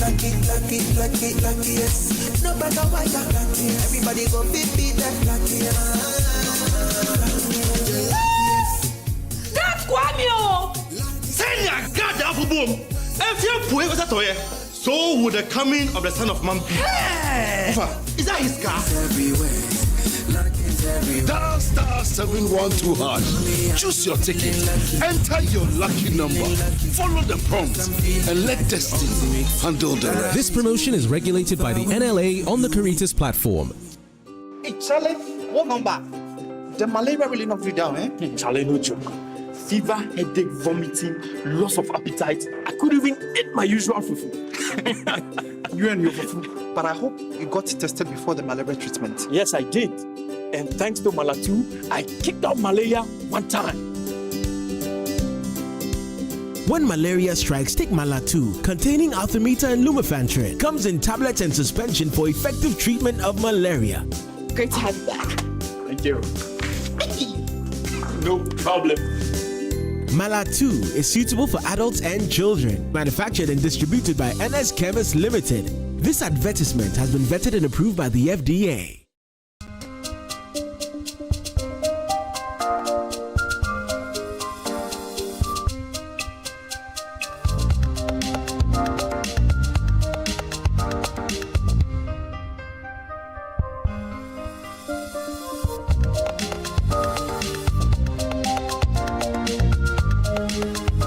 Miss VIP. Magnetic perfumes. Once upon a time, in the heart of Accra, a man in his fancy car sought directions. But oh, the Ghanaian way. Hello, bro. Good afternoon. Good afternoon. Can you please show me where the Presby Church is? Oh, sure. Go straight. 10 left at the big mango tree with the broken branches with most of the mangoes falling. Right after that tree, there is a watch cellar. If you reach, ask there. Anybody will show you. When the Black Stars take to the field, every Ghanaian becomes a coach. The coach must go. The sacred cue for our beloved Gobe. As we wait patiently, rehearsing the perfect vibe. Mami Gobe,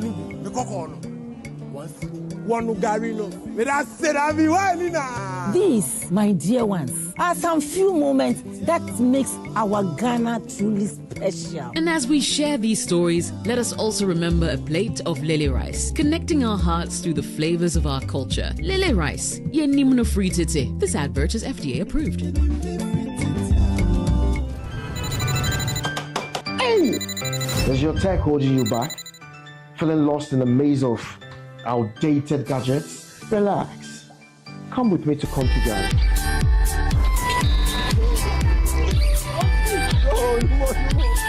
Don't see! This your tablet from CompuGhana has really helped me. Now I track my sales like finance minister. CompuGhana, class and number one.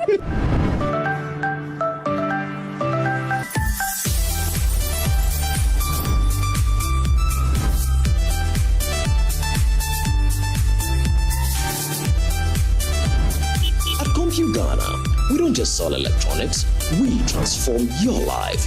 From office to home appliances and more, we have everything you need to step into the future. CompuGhana, class in Kwa. CompuGhana, number one.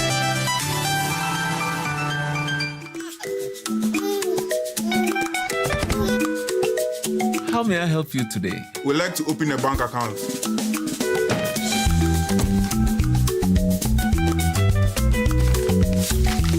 Sign here, sign here, sign here, and here. And now you draw direction to your house. I need your thumbprint. And I'll need your birth certificate too. No, I need the original. A lot has changed since you banked like this. So have we. We've made it easier than ever to open an account online and bank on the go through our mobile app, online banking, and more. EcoBank, a better way to bank your way. Sign here, and here. EcoBank, the Pan-African Bank. So, Charlie, the deal there, I almost get her.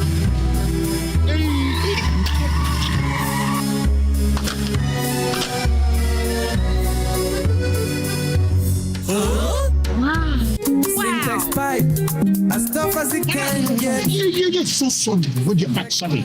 Oh, what are you are something? What the cat never won. You can catch it. Hey! Now I'm buying. Between a pie and cabo. Hey, madam, buy menu. A syntax pipe. Metono, Omukacham send a one day pa. Say a fee, say a foam. The other pipe we be a yen gum. Syntax pipe. Why a leaky? Hi, madam. From today, syntax pipe in my pipe. No two ways. When you know, pipe ben abe use. SINTEX pipe. Syntax pipe. In a water. No hala.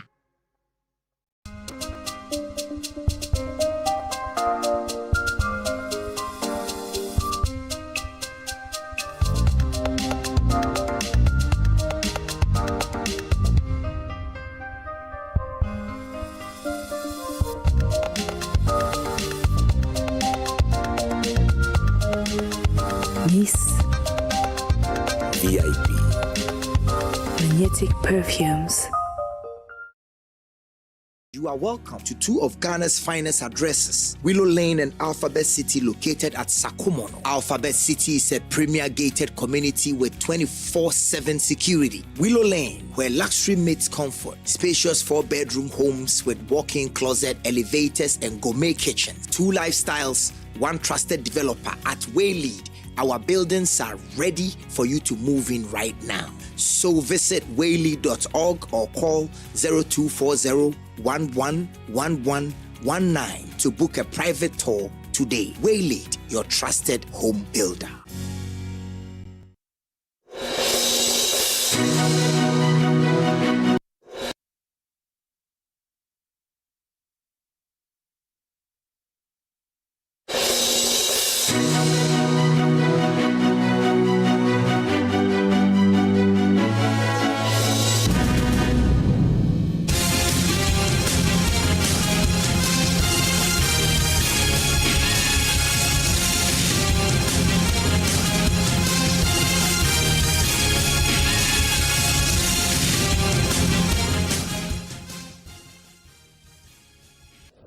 And this is your election headquarters, continued coverage of the Akwatia by-elections here. And we are now awaiting the formal declaration of results by the Electoral Commission. Correspondents are across the constituency for you, including the Collation Center. You've already seen us with an interview with Rashid Tanko, who is already declaring that not declaring, he is predicting an NDC victory. In fact, the NDC is already claiming to have won the elections in Akwatia. We will hear from the Electoral Commission pretty shortly. We also hear from the MPP here on your election headquarters. But talking about results, the man who, ahead of the polls, predicted an NDC victory is here with me. Musa Dankwa with Global Info Analytics. Also with me is Winston Amwa. We'll be going to the constituency pretty shortly because that is where the action is. There's been jubilation on the streets of Akwatia. We've seen a bit of that. And it's a clash of jubilations, as my colleague on the ground described this, as when he was driving to the town, regardless of what had really happened. In fact, at the Collation Center, the constituents were jubilating, either for the NDC or the MPP. If you are close to a polling station where an MPP had won, you will see jubilations there by the MPP supporters. If you are close to a polling station where the NDC had won, again, you will see jubilation by the NDC supporters there. And so we're waiting to see what really pans out as far as the real results are concerned, as declared by the Electoral Commission. So stay with me for that here on your election headquarters. Musa Dankwa, so you had predicted an NDC victory, and many had listened to you, read your polls, and raise questions. This is a constituency that the MPP had won in the last elections a short few months back with 2,000 votes margin plus. How dare you say this is going to flip only 8 months on? It appears from what we're learning that your prediction may just come through plus or minus a few percentage points. Winston, once you work with data, Evans, once you work with data and you understand the data, and really the dynamics of the data, you tend to know exactly what's going to happen. I've been to Akwatia twice in the last 4 weeks. And what I always look out for is the proportion of voters who are switching their vote from the former NS Kumi to a new candidate. The poll showed that 24% of voters who voted for NS Kumi in the last election were telling us that they will switch their vote to Mr. Bedu. In today's exit poll, that number dropped to 16%. That was still significant to cause this defeat. It simply means that the 2,000 vote that NS Kumi had, 16% of them is already gone, practically. So people have moved from the MPP candidate, Kumi, into Bedu. And that was something that, if it stayed, I knew NDC was going to win the seat. Hold the horses for me, because talking about knowing the NDC is going to win, there's some jubilation still happening. I want to go to Budgetary in the Akwatia Constituency, where my colleague, Nanabachi Yadom, is standing by with some updates. As far as the constituents are concerned, you're feeling it, you're seeing it, and some of them are jubilating. Nana? All right, so it's massive jubilation on the streets of Budgetary here in the Akwatia constituency. The supporters of the NDC are on the streets, and I can tell you that major roads here are blocked. Every road you see in the Akwatia constituency is blocked. Police are finding it difficult to move to the coalition center as I speak to you, all because the supporters and residents have all gathered on the major streets of Budgetary, jubilating, and some of them are super excited about what we are yet to hear. That is the outcome of the election, and so that is the picture we are painting for you to see here. The streets of Budgetary, a number of police vehicles are stuck in traffic because the supporters of the NDC have taken to the streets in a massive jubilation. We'll try to speak to some of them. Let's get to interact with the supporters of the NDC over here. Those of them who've gathered in massive jubilation, celebrating what they claim to be the victory of lawyer Bernard, the NDC's parliamentary candidate. But we are yet to hear from the EC. The official result of the EC is yet to come in. But the supporters are already on the streets, and we will have to speak to some of them. It's quite difficult over here.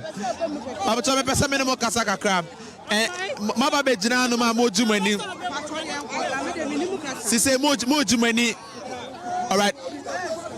That's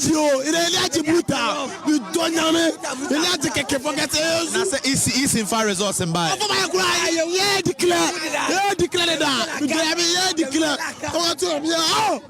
Thank you very much. And so he's saying that he's not going to wait for the EC to declare the results because he knows clearly that the NDC's parliamentary candidate has won the election. We are waiting for the EC to confirm that. We still have to speak to a number of them. They are all scattered over here, so it's quite difficult to identify them. But let me also speak to this man. EC nyamfa resource mbae. Nemom no matia gukwema mujimani. The MI take on say obia party bia on a strong room. And according to the tabulation I have for the NDC party, no, we say NDC LED because you two about agent, no, at the police station, no, results, no, you send it direct to the office. My code number, and send to direct. From what we are getting, feedback we are getting from the office, no, and say NDC LED, and my new general ababebre eokrum. Now, what NDC near we need election, said they are working now. And then my ben our head mu say, yes, when you know, bet me as I say I am Akwatia. The happen say, one the passenger, your passenger Akwatia, my mu, take it, your pumputu. Yam pese bia obekasa oka say oh we dey na ban na power or no ko na ban na or enti yam pese oba beka say oh me necessary equipment enti my resources bia enti man to me anyare enti epa ni say bia oba ejuma ma e na ehun say Akwatia ma mputuo na epe enyam pe individual we development yepe the whole town obia mputuo na epe. All right, thank you very much. And that is a supporter saying that they want development in Akwatia, and that is what they want the new PC to be doing for them if he's sworn in. I have a supporter here as well on top of a vehicle. Lawyer, I didn't declare results, but most wedding couldn't. Oh, about the crowd, or some day, or about so Maya, so my top and my lawyer. You can put your Juma, you don't be asked about the idea about to be in. Now, Osha, a lawyer, and never been our Sabos or Bayama Quatia, who had Musa or the Beguaquem. Any Sibanma, Omona Musa Kodimae, before Babe, it's the Omonia Shoae, lawyer, the Gini Paso baby Biamae. It's no, yeah, lawyer, or baby be our fan. Thank you very much. And that is another supporter of the NDC saying that they believe the lawyer Bernard is going to do marvelously well for them in the constituency. Also, so say, oh, baby, catch your head. But we can lawyer no Onimkasa and our parliament. I said, for the past 6 years, the parliament to make us no quay back. If the Pobia Bacasa, Yaquanya, Okadea, Omoquia, Yaquanya, Yako from Guania, Munya be by and Jabompa said, Lawyer Subaba, not money, no one man be Atoye, no my voice, no, Lawyer don't see me, Lawyer don't see money in the air, money in the air, it's about boys no boys no see that enye more money mu no munye ye keke na mo bia no dey ensa kwa dey enko na no keke na ehwe. Thank you very much. And he is saying that he is a miner and this is a mining community.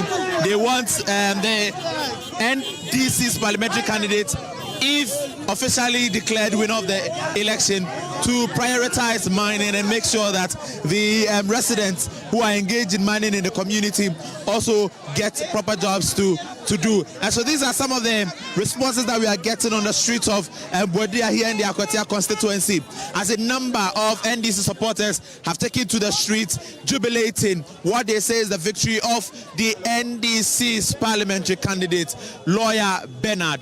And so we're still looking, we're still painting a picture to you. This is the streets, many police vehicles. A number of them are going to the collation center. A number of police buses are also going to the constituency's police office, which is just some few minutes away from here. And that is where they are also going to keep other important materials. The collation center is just some few minutes away also from here. All over Akwatia, it's nothing but motorbikes, vehicles, and supporters on the streets jubilating and saying that Lawyer Bernard Bediako has won the Akwatia constituency by election. We have to show you a little bit of what is happening even from our far end, and over there too you can see some of the supporters of the NDC are also over there jubilating.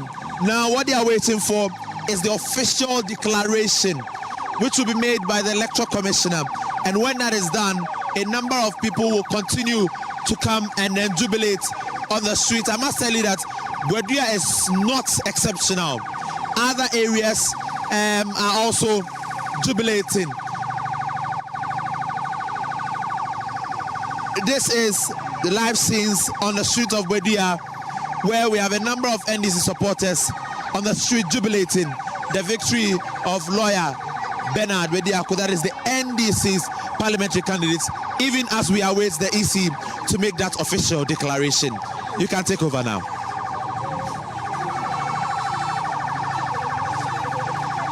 And Nana Boache, thank you very much. As you can see there, people are jubilating, and we'll keep that for you as we watch all this unfold. The police sirens still blaring because often it is the post-election phase that tends to be a bit more troublesome when it comes to violence. But this day had gone really well, exceeding all expectations indeed, considering all the fears that we've all had ahead of the by-elections there. The police will be making sure, as you can see, the police vehicles there through the streets of Akwatia, ensuring that jubilations are kept within reasonable limit and people do not take advantage of the evening to inflict any harm on any individual. And as you can see, that the police are out in force this evening in Akwatia. And as we watch all this unfold, and we'll take you back to the collation center pretty shortly to get you the very latest as the Electoral Commission collates the results there. One of the additions this year from the Electoral Commission is that they will be scanning the results and sending to the central location instead of waiting for all the results to be transported in vehicles to one center. They were using a facility and a strategy that the parties have used for years. Civil society have called for the EC to adopt that. They've said they're going to adopt that this time. So hopefully we'll get the results quicker that we had feared will come in. And we're fearing we're probably going to be staying here till 12. We may get the results quicker than that because some of the parties already have the final results. And Musa Dankwa, I mean, talking about what you found in the exit polls, you say the exit polls are proving that the NPP candidate has lost ground compared to what NSCOMI got in 2024. Exactly. What we saw, in fact, at a point, NPP candidate was leading 51% against NDC, nearly 48, very close. But when you compare the results of how they voted in the last election, NSCOMI was doing nearly 59% or 56%. So you could see that Esmedu has dropped numbers. And again, when the numbers started coming, you could see that NDC was doing much better compared to last election, and the NPP was not doing what they were supposed to be doing. So the numbers were just there, just waiting to be confirmed. Winston.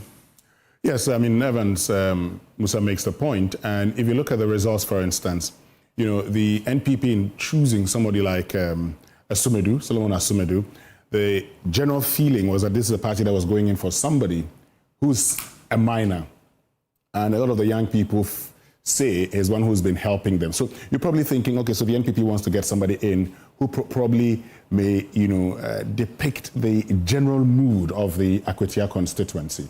Unfortunately, if you look at the number of, SHS to tertiary, graduates that were voting in the election, there were more. So just give me the percentage. I want to use that. Let me quickly. Yes, buttress my point. You have the. Yes, I'll have it here. Because the point also is that if you're selecting somebody, for instance, now you have an NS Kumi, irrespective of what you may think, if you have an NS Kumi who would have been called to the bar in October, as member of parliament, now he's passed on, you're going to elect another person. The moment more than 50% indicated that they wanted development, Evans, it told you one thing. The opposition party, and you heard the young man who just spoke recently, making the point that what they want is development. They look at their roads and say, our roads are in a deplorable state. Now, if their roads are in a deplorable state and you're an opposition party going into this by-election, it's definitely going to be difficult for you. Two, the other thing is that currently, the NDC goes into the election still with the goodwill that they had prior to after election 2024. And so it was always going to be difficult. I think at this point in time, the NPP probably may ask themselves a few questions. Did they select the right candidate? Could they have done something differently? Well, these are things they will look at. But look, the moment I saw the polls that indicated that more than half of the voters wanted development, I knew it was a done deal for the NDC. I didn't think the NPP was going to do that. And Kofi Bentil on Newsfile on Saturday said, what the people of Akwatia want, it's only the NDC that can give them. They want development, they'll get it from the governing party. And if you look at, even the dynamics, if you look at the trend, you realize that whenever there's been a party winning after a two-term, tenure of another party, the by-elections that come up, for instance, look, when the NPP won the 2000 general elections, the period after that, in all the by-elections, they won. I remember Wulensi at the time was an NDC seat. The NPP won it. And I remember in those days, the NPP would say, oh, there's been this number of by-elections, we've won all. It's an indication that the NPP was doing well. If this was supposed to be a verdict on the NDC, it's shown you that the people feel that the government so far is doing well. Now, this is it. The NPP really needed this election because following their poor performance in election 2024, they needed something that would definitely send the right signal to the party's base. Unfortunately, it was not to be, and they've lost. Yeah, I want to take you to the collation center now, and Kojo is joining me from there. That's where the action is, and he has the very latest from the collation center. Kojo, I know every result is coming to that center. It's a net center now. First, establish for me. The last time we spoke to you, we're looking for the MPP executives who have been deployed to the collation center. Have you found any of them?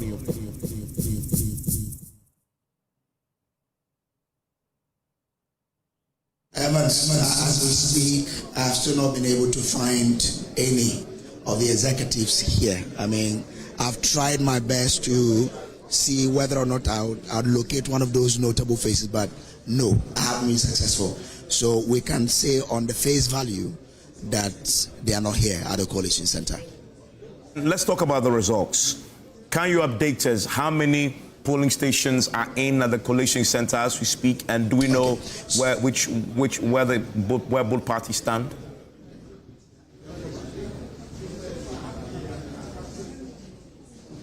So the Electoral Commission projected, and I want to see if you can see it. They projected 68 results a short while ago. They projected 68 results a short while ago. and the NDC's candidate was leading with over 10,000 of the votes. With the okay, so they've just turned it out, but the NPP's Asumadu had a little over 8,000, with the LPG's candidates having around 49 of the vote. So with the 68 of the polling stations that the Electoral Commission projected a while ago, the NDC's candidate had polled over 10,000 of the vote. We are still expecting that they will be updating it as and when the remaining polling stations do come in. But the NDC, according to their system, they have won this election. But to the EC, out of the 68 that they projected a while ago, the NDC's candidate had polled 10,000 and over, with the NPP's candidate polling a little over 8,000, Evans. So that is the latest that we've had from the Electoral Commission. But just they are still mentioning some of the polling stations that are coming in. So it means that we'll be having some update in terms of the results shortly when they finish these batch of polling stations that have come in, Evans. And I want you to repeat again where we stand right now, the state of play when it comes to the results. You talk about the NDC, I believe, having 10,000 out of the 60-plus polling stations so far. Repeat that for me.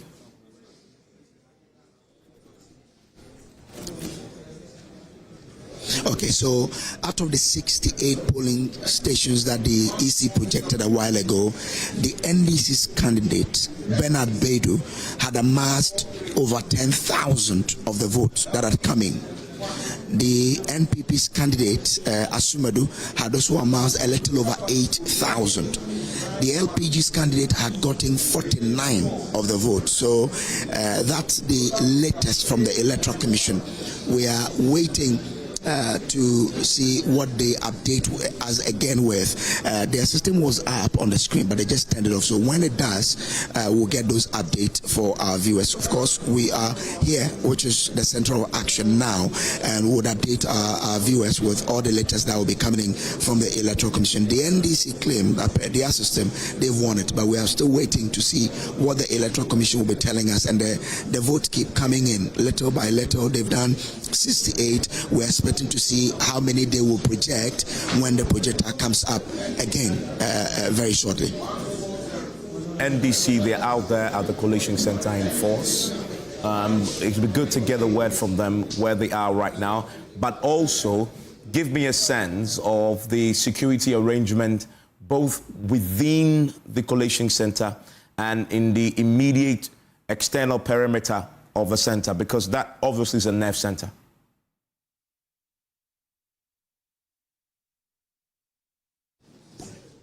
Okay, so this is where I'd love to take you outside the Collation Center for you to see something. Now, I can count 1, 2, 3, 4, 5. I can count not less than 5 policemen here.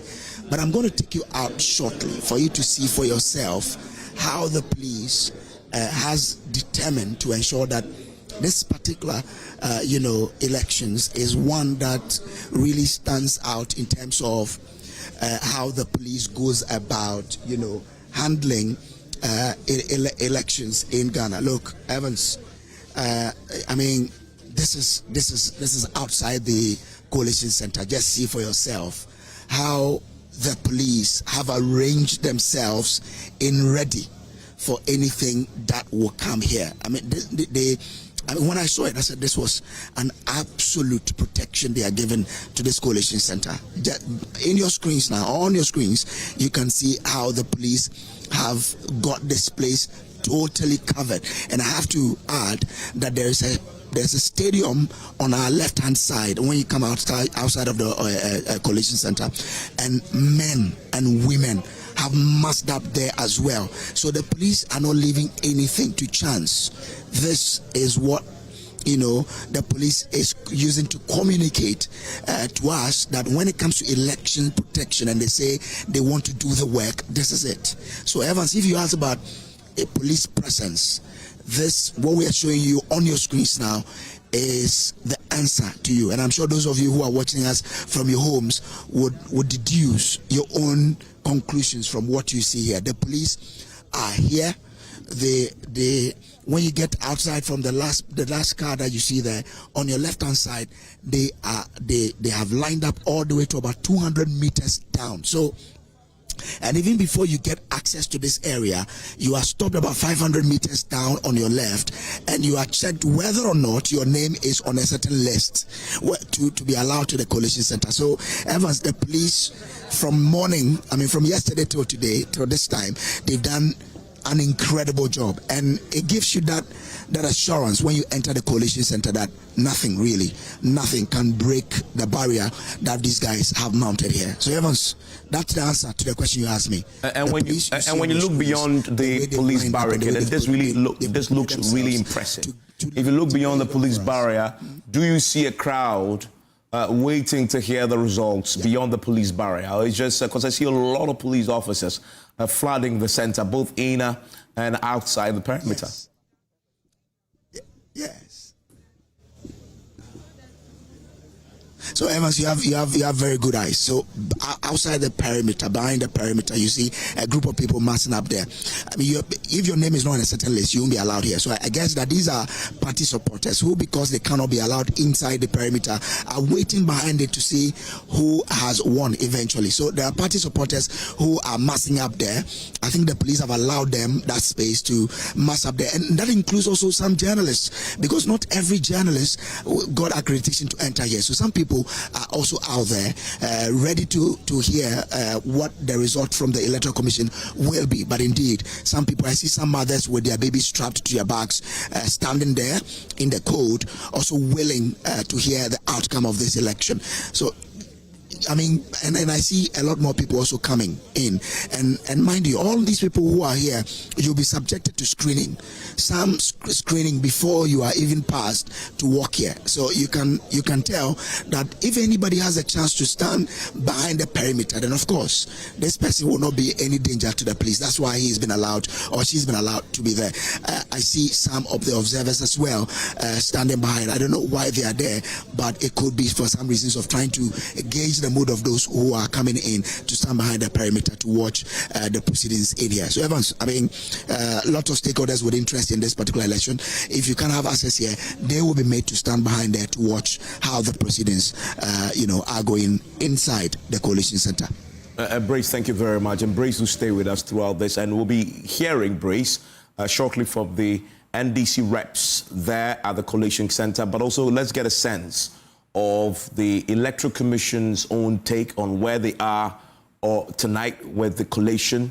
And I see, whilst you were giving us the narration and showing us what is happening there, that a lot more polling station results in the ballot boxes still trickling in. And you were updating us a short while ago that out of the 68 polling station results that are in so far at the collation center, the NDC is in a lead with 10,000 plus, with the MPP behind with 8,000 plus votes. We'll get a specifics for you, and that's as you see there on your screen. And Kojo, you're still with me, and I see there on our screens more Electoral Commission officers trooping in with the ballot boxes, adding on to the already the 68 plus collation polling station ballot boxes and results that are in at the collation center. We are inching closer to 100 now, I believe, to give us a clear sense of who may have won this.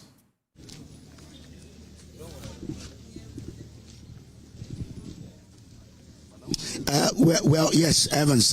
As you see, some of these officers bringing in some of the ballot boxes, it tells you that we will be inching closer to this 100. And if we get to 100, then it means it's left with about 19.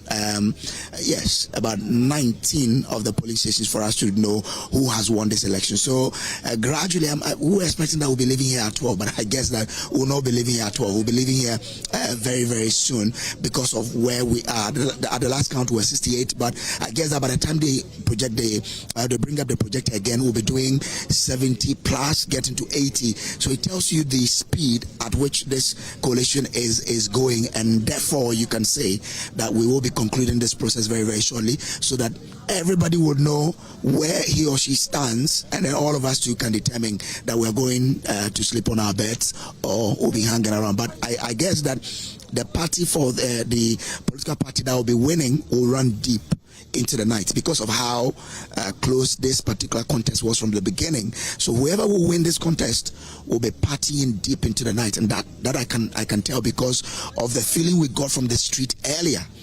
Cars honking, people jubilating, dancing to tunes, just to tell you how happy they are at what was happening. If your party is winning, of course, you'll be jumping on the rooftop to tell how excited you are. So I guess that the party for the political party that will be winning will run deep into the night, Evans.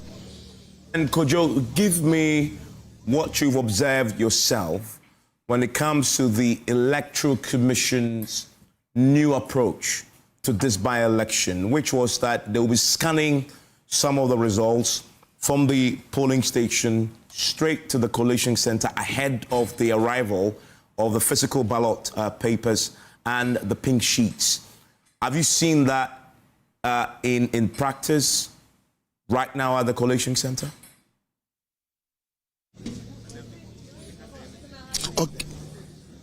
Okay, so I guess that explains the sort of sheet I was seeing, because there was some sheets that looked like they are coming out of, a certain printed machine. I remember during one of the elections when we were in the strong room, they were using they were sending some of the results by WhatsApp and they were printing.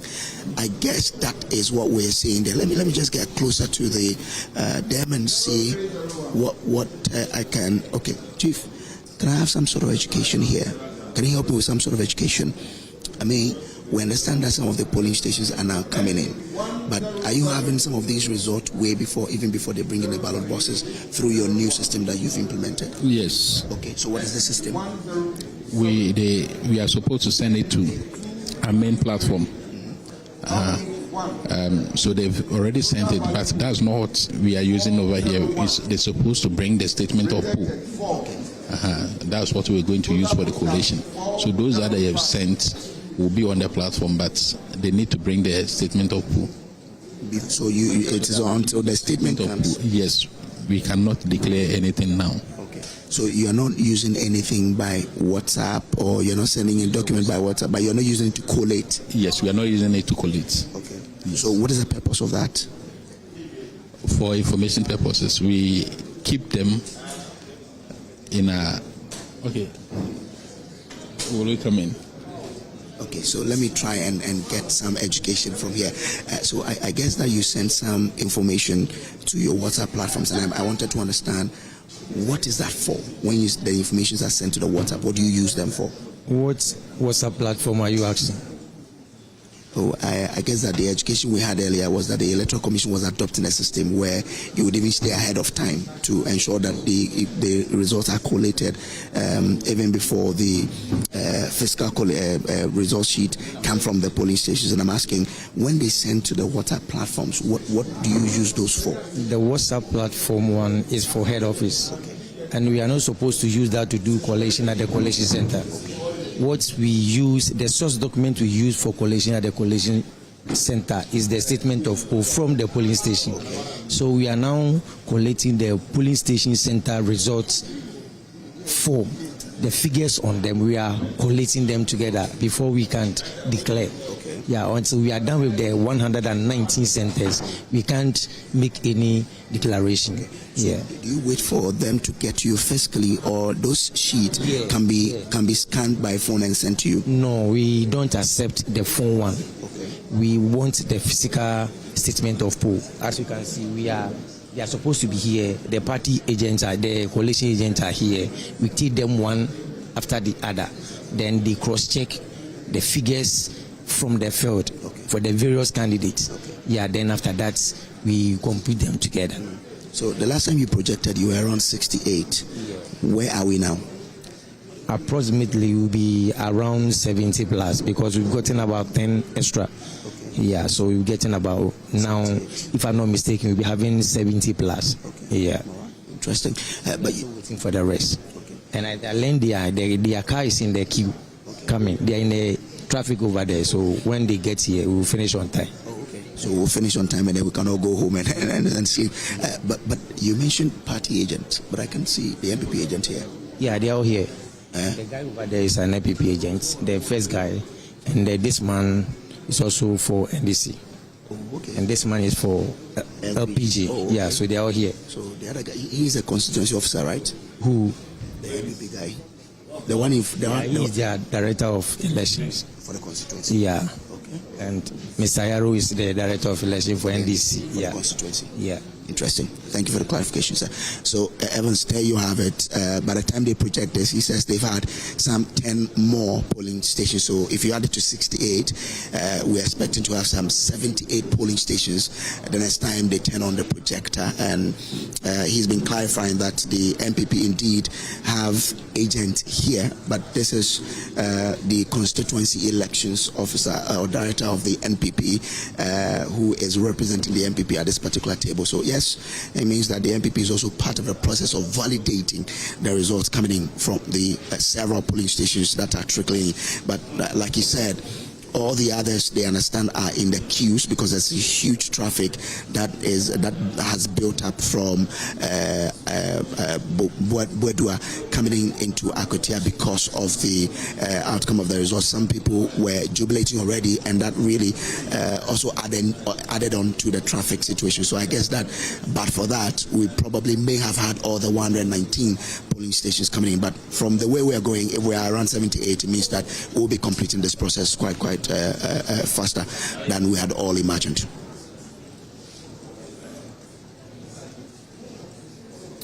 And that there is Kojo Brace. Kojo Brace, thank you very much. And Kojo Brace will stay with us. That is where all the action is happening at the Collation Center in Akwatia, where we have 70 plus polling station results already in at that Collation Center.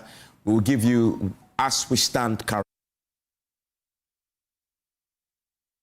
two main candidates, the NDCs and the MPPs, shortly, because the Electoral Commission has collated those, and they'll project that, and then we'll get that for you, because that will be confirmed provisional results as we have it. So stay with me as far as that is concerned. But one thing is instructive, and Wednesday, I want to start with you on that. It's been almost 2 hours since we went live at the Collation Center, and Brace can still not locate any senior, in fact, any MPP agent at the Collation Center. What does that tell you? Well, it's very obvious. We saw that in Asin North until later on when someone showed it up there and told all of us at the time that the NPP was unsuccessful. Evans, if at this time you are not at the Collation Center, and the political parties know the results, so if, it only tells you one thing, that the NPP was unsuccessful in this election, and they do not think that at this point in time it really matters for them to be at the Collation Center. After all, their presence there may not change anything. Maybe somebody will just show up eventually and sign it. But hey, it's obvious that the election did not go their way. The signs may have been on the wall prior to the elections. I'm sure, if they had done their own analysis, they would have realized that the moment the people start asking for development, and we've seen it, that, normally in areas that swing, the ruling party, the governing party is able to win. Even in areas that sometimes are strongholds or, tilt towards an opposition party. And Honorable Minister Afuseni has joined us. So you probably will tell you about the Willency by-election, between 2001 to 2005 when J. Kufuor had assumed office. This is an area that was won by the NDC in the 2000 elections. But after the candidate was disqualified, the NPP won it. And in those days, the NPP would make the case. Same happened in Bimbila. Look, once you have a governing party going into a by-election, and that place tilts, is not a stronghold of the opposition party, and the people, and these days that there's a lot of research to indicate what the people want or are demanding. If they demand development, and then your position, forget it, you're done. But also because in the past we've had elections before, by-elections before, where the incumbent party's candidate didn't necessarily win. the elections. I mean, the narrative has been that if the party is in power and there's a by-elections, the tendency for the people to obviously know, as they've used the analogy, if your mother is cooking in the kitchen, you know that you're going to get the best part of that meal. And so why do you give it to, why do you hang around your stepmom? What we've seen in this case, and I'll bring Mr. Dankwa in here. Mr. Dankwa, when you went to the ground, what the people told you was development. That's what they wanted. And in their estimation, the party in power, yes, in the 8 months back, listen, 9 months back, they voted for, at the time, the party in power, right? Now, the party in power, at the time, that was in December 7, 2024, lost elections. The opposition party then is now in power with a hefty majority in parliament. Well, why don't switch? Why don't you switch and vote along the same lines you voted the last time? Basically, the people in Akwatia say we vote for the party in power. That's what you got, because they in essence say if you're in power, then you have the means to bring the development we want. Absolutely. That's why in the exit poll, 50% of the respondents were citing development projects as the reasons why they are voting the way they are voting today. And that clearly favors the NDC. And if you look at the message the NDC was preaching on the ground, say, look, we are in government, he will lobby for your projects, and then when he knocks doors will be open. And this other guy cannot do so. And realistically, look, the roads are very bad in the Akwatia constituency. I'm from that place. The roads are bad. And if you want to get something done, even if you love MPP, for the next 3.5 years, give it to the NDC guy for him to fix some of the roads for you. And then maybe in 2028, we can change him. But for now, there is no value in keeping MPP MP in Akwatia, according to the voters. And that is what is influencing the decision tonight. Yes. And your exit polls confirm that. Repeat that for me. What's your exit poll? But the previous poll, the last poll that we released last Thursday, it was 42%. But in the exit poll, it's gone to 50%, up 8 points, meaning that is driving more decisions than we even thought. And in that poll, NDC was still winning. So it is confirming what they said to us in the polls. But this is fascinating, Winston. I'll come to Inusa Fusino, who has joined us. But Winston, on the same lines as we are arguing, in 2020, the NDC won. But see, this is the difference. And they won it. Between 2020 and 2024, we had an NDC parliamentary candidate there, right? And he's saying the roads are so terrible. Yeah. So the people are calculating we had an opposition member of parliament for 4 years. Nothing happened. So in 2024, they figured maybe we should give it to the guy who is in power. Look, and Evans, let's do it this way. You know, in 2000, the NPP won the Akwatia seat. In 2004, Kisi, he maintained it. 2008, Dr. Kofi Asare, the late Kofi Asare, my good friend, won it. Even that one, he won in the second round around August. Yeah. And I remember the party, certain polling stations where you fought with violence, so they had to go back and vote. Now, this is it. By 2012, the NDC in office, Baba Jamal, won and beat Dr. Kofi Asare. Then in 2016, Amase comes up, and then in 2020, the NDC wins. But this is the point. The difference between a main election is that you sometimes may not know how it's going to go. And so you would look at the person who is contesting and say, who knows? Let me look at this person. Let's look at what the person has done for me. And this is the point. When Enes showed up in 2020, now the NPP had a very, very difficult primary in 2020. Mind you, the NPP went to the primaries in June. Enes at the time had gone in when Amase had defeated Dr. Kofi Asare in the primaries, went on to win with a huge margin of more than 5,000. Now, Amase at the time going in, and Musa Dankwa would know her husband Alaji say, and all the dynamics that played out in Akwatia in those days, the kind of influence he had within the mining community, Amase herself also. So that particular election showed you something. But this is it. The moment you get into a by-election, and in 2020, I would tell you, a part of the reason that the NPP even lost was a problem in that constituency.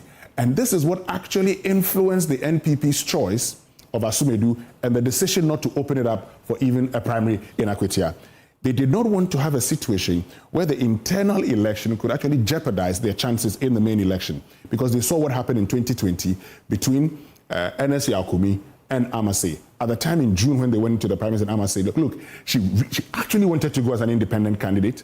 It took a lot of talking before she had to back down on that decision, and that itself affected them. Maybe if that hadn't happened, you probably would have had Ernest Kumi winning in 2020. But one of the things he did in 2024 was that, having lost the main 2020 elections, he decided to now touch base. He now decided to, and Musa Dankwa, who's from the area, will tell you, what Ernest Kumi did very well was to touch every person that he could touch in Akwatia.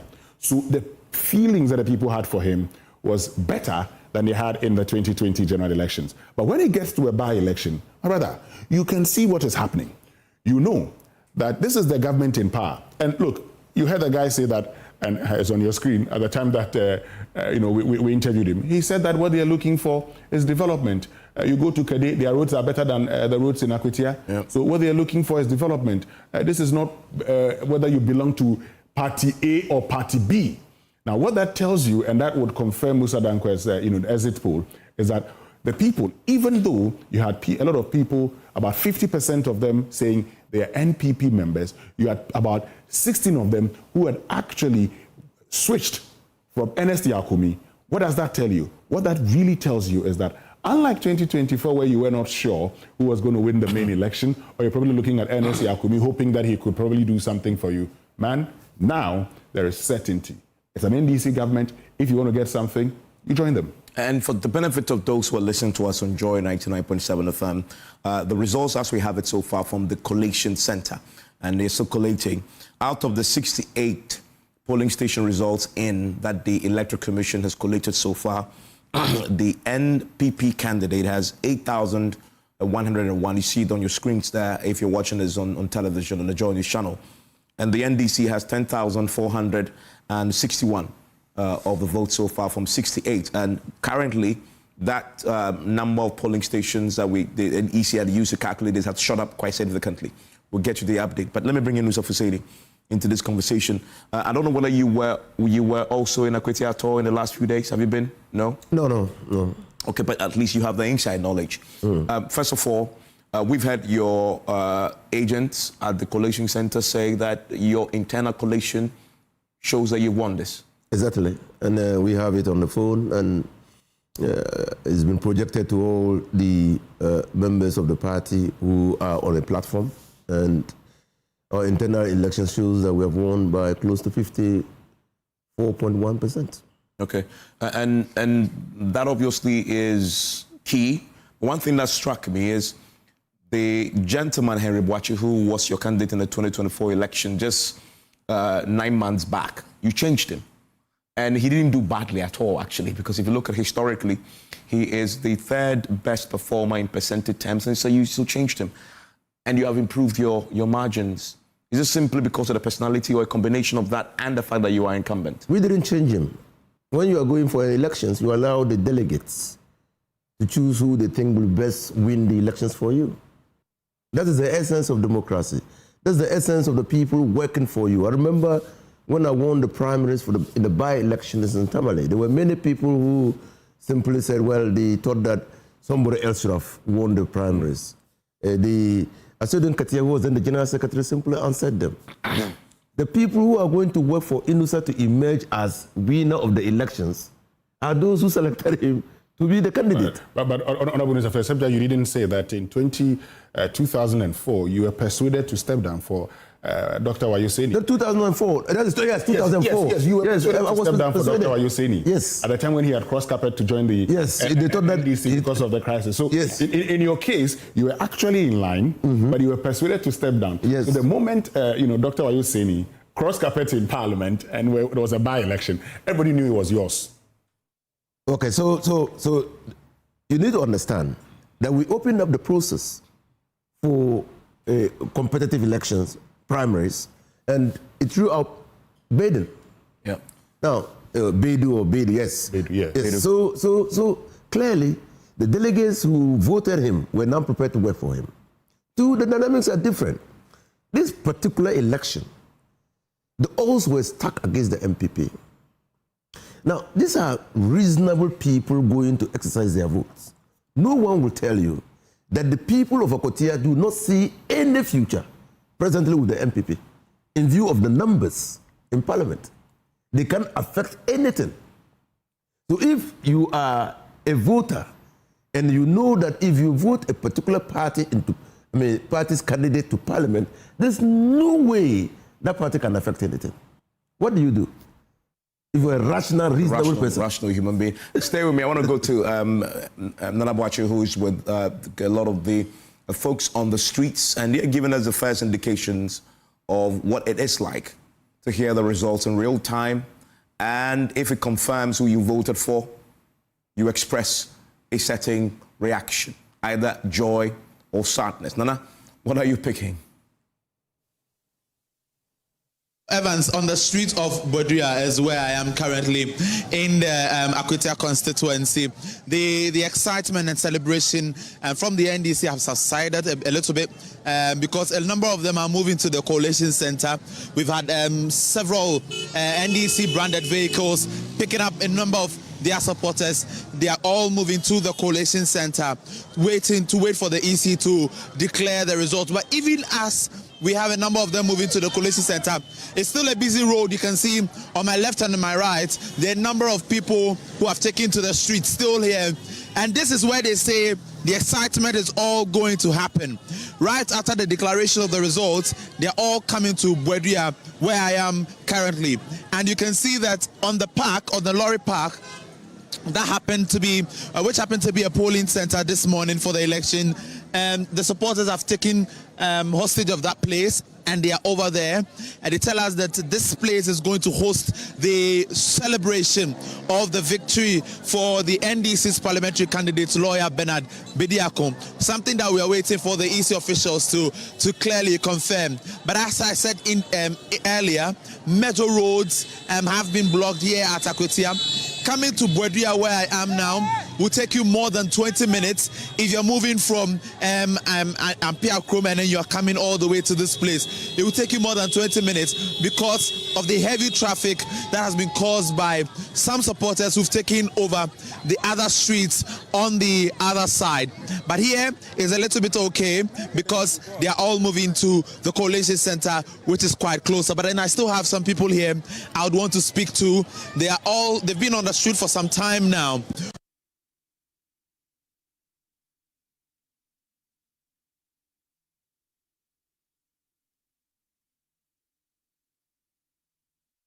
Yeah, many ajepa because when you kona you be na besa ka kire say twen say EC be declare abano ansa na wahu de ekọ because ye nyina ye nim de ekọ say lawyer be dia kon ye den wadi nkunim awie na say wahu provisional results no and it also wadi nkunim na nema be na ohwe ni mu say lawyer ye de no okomra se bedwami modi ni komra se bedwami obetumi ababa ya ma manfo e wa Akwatia.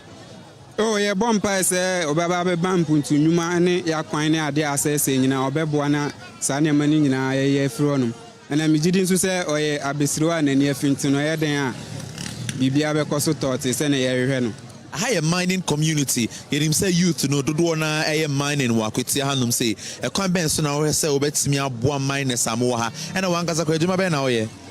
Oh, me ankasa ne de me driver ni. We are driver ni. Na wa colleagues and now na for me mine no kwan be na a lawyer e betimi aboa mo say de be ya mine no metimi aye no kwan paso. Mine ni de fancy me shere nim ho ayi biasa on say makato say me driver ni ba me sure say den o say mine no mu jai ba say on beboa na o mo aye ni yese na be ya ense asase ne sa ne manema no ense insu say na be ya da chiman so be den ebebre timi sure say on behwe sa ntoto no mo aye. Yeah, that's a pan. And so he is a driver in the Akwatia constituency and saying that this happens to be a mining community just as we know, and he is hopeful that with lawyer Bernard Bediako going into parliament, there is going to do a lot of things for them, expand the mining industry so that they can have or they can mine legally. This is the streets of Akwatia, and over here a number of NDC supporters have taken to the streets celebrating what is yet to be announced. That is the victory of the NDC's parliamentary candidate, lawyer Bernard Bediako. Police officers continue to move to the collation center in their numbers. Police vehicles are trooping in and out of Akwatia, manning the place and making sure that everything is safe. As I speak to you, we've had a number of NDC executives who've passed through this particular street. That's the Budgetary street. All of them come in, they celebrate with the supporters on the streets, and then they make their way to the coalition center. That is where the big deal is going to happen, and from there Budgetary is going to host the big celebration. That is what the residents are telling us, and you can see even from the clear picture or the little picture that we've painted earlier and then right now, it tells you that a number of people are ready to join the celebration right after the declaration is done at the coalition center. And so, Evans, this is what it looks like on the streets of Budgetary and on many other streets here at the Akwatia constituency. Few minutes left or hours left for the EC to declare the results, and then when that is done, we'll bring you back to the streets where every single joy or excitement is going to take place. Okay, we're going to. And that there is my colleague, Budgetary, giving us a very latest from the community there in Akwatia. The action is still at the Collation Center, where my colleague, Kojo Brace, will join us with the very latest on what the Electoral Commission has collated so far. As we inch close to 100 polling station results, we are waiting for a total of 120. And that will give us a clear picture who has won this definitively. And we'll bring that to you when we have it. Joining me right now is Gary Nimako, who is the Director of Legal Affairs with the NPP. He joins me in the studio together with his very good friend, Unusa Fuseni, also a lawyer. And they're seated close to each other. I'm grateful that both of them could join me on set. You have here with me also Musa Dankwa, who had done the exit polls and had predicted at the back of that the MPP was going to lose this with quite some margin. As it's turning out, Winston is with me still, and since Gary just joined us, I want to get him in. Gary, give me your reaction to the day. Well, it was good evening to you. Good evening to my senior, my good friend, my brother, Honorable Nisa Husseini. Musa Dankwa has been a very bad man. He's been doing predictions against the party. Yes. Winston is my brother. We've been working together for a long time. But hey, let me tell you something. Something is really intriguing that I think I want to put to the fore. You know, I was a lawyer in this case. You know that. Yes.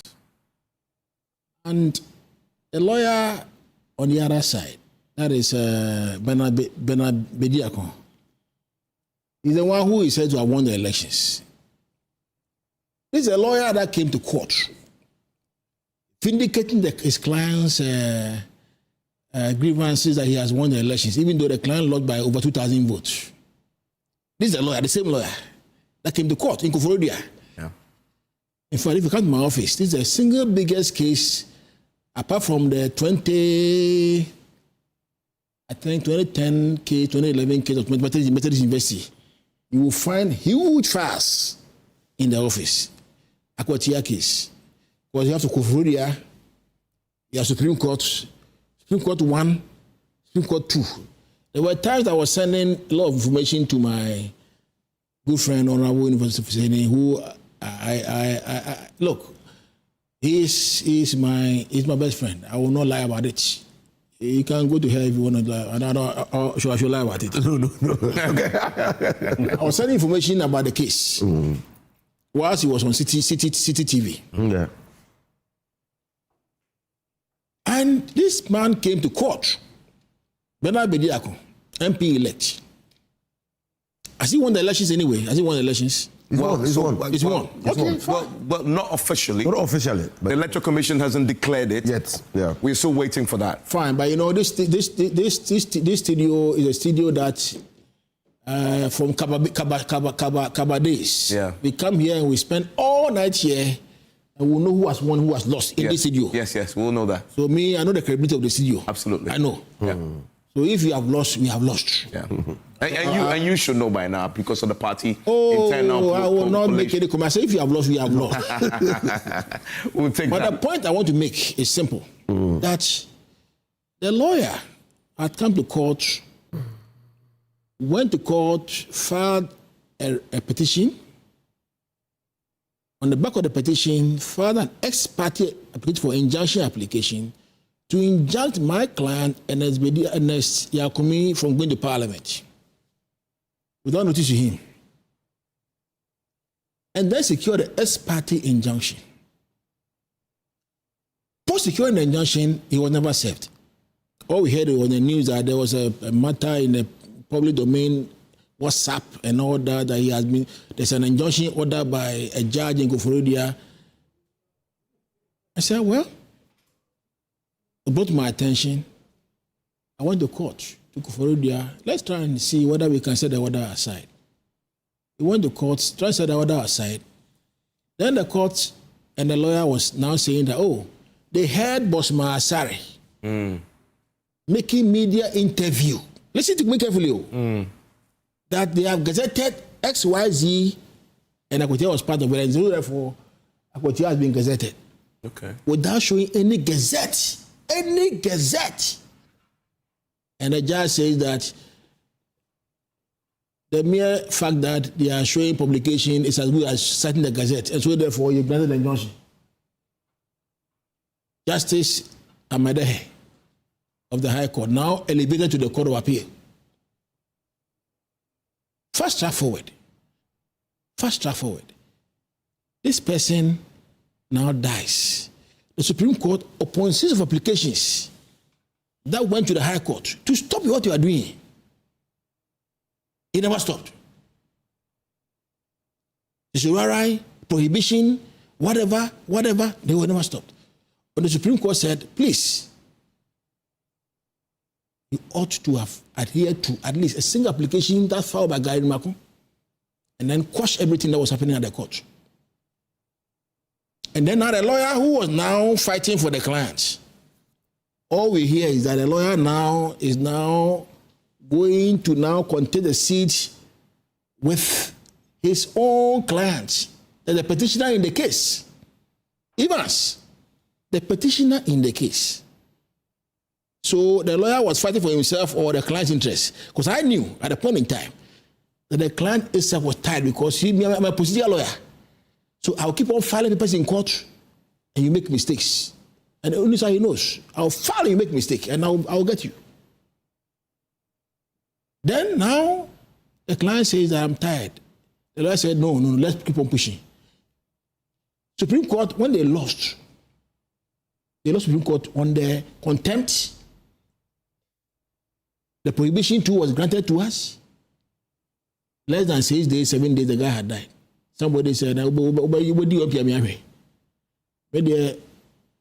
believe it's superstition too much. The point I'm making is that what was my brother, Benabidi Akun, the junior lawyer's interest in this whole case? Was he fighting his own class interests? Or he was fighting the class interests? Because the ethics of the bar is so clear. A client hired you to do his case for him. And then you go and contest elections with the clients in your primaries. In your primaries. Look, Evans, do you know that me, NDC political elections, against Senator Ajimaro. It was an NDC internal matter. I went and I was fighting for Niamashte. Was it 2015 or 2013 or something? The year. It went to Supreme Court. Supreme Court. The point I'm making is that sometimes fidelity to the law and conscience, equity, to prick you that, how do you go and contest your own client in the primaries? So clearly, Bernard has made me aware. And I told him, when he came to the court of Gofurudia and the Supreme Court, I asked him, Bernard, I think you have an interest in this seat. Because the client kept telling me, and the people kept telling me that, The gentleman has interest in the case and the seat itself. He wants to contest himself. They say, no, it's not possible. He cannot do it. He cannot do it. And now here we are. He's going to do it. And they said that he has won. He actually did far better than the man that he was representing. So it means that he himself realized that the man could not win the seat because the man on the seat was over 4,000 votes. Look at the Gazette. Over 2,000 votes he lost. So probably they realized that the man cannot win the seat. So let us fight this guy. And let me tell you, the man said that Kuneskumi said that he want to resign from parliament. Are you aware? Said that?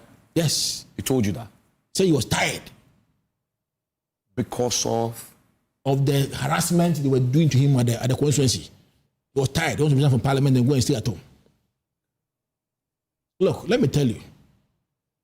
For me, I live with my conscience. You know I'm an ex-seminarian. I went to a Catholic school to become a Catholic priest. Ask my people who were with me at the seminary, they will tell you. Maybe I'll be a Catholic priest. I'll tell the truth to you and the truth will set me free. The gentleman was harassed and over-harassed. The point was made very clear. You can win the seat, all right. So why did he stay on if he wanted to resign? What convinced him to stay on?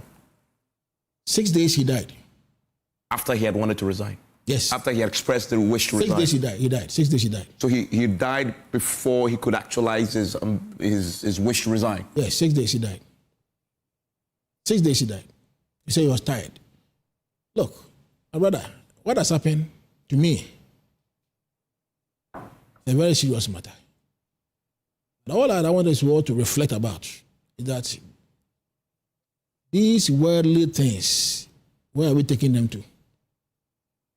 Where are we taking them to? You want a seat, you want this, you want that. And so, you might look at the humanity. That to me is more important.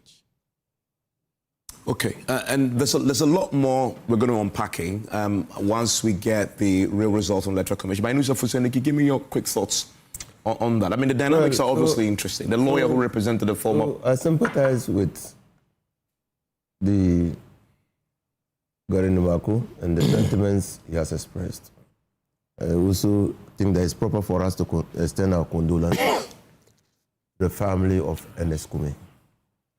But I have been in Parliament for close to 17 years. Yeah. I've contested elections 4 times. Being in Parliament is taxing.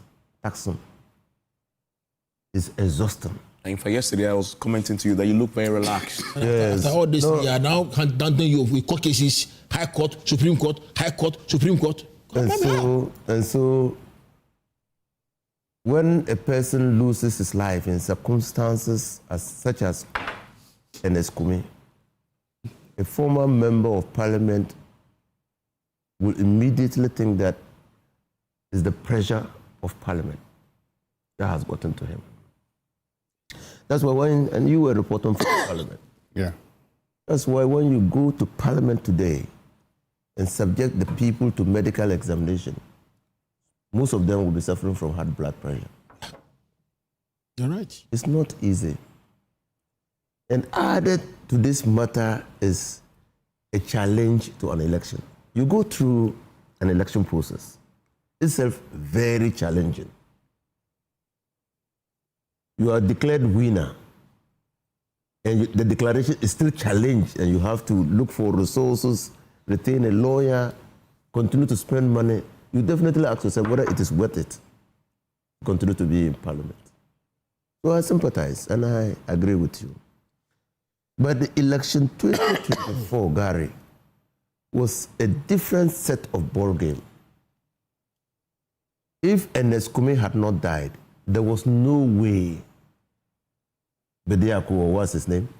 Bedu would have contested the seat. Because that election had been concluded. But the case was not concluded. No, the election had been concluded. The case, and we are still in court. And And the candidate was the one identified as the candidate. But the case at the High Court were to go back to the High Court to continue with the case. So if who won and who lost. So if Ernest had not died, yes, Bedu would not have been a candidate. Exactly.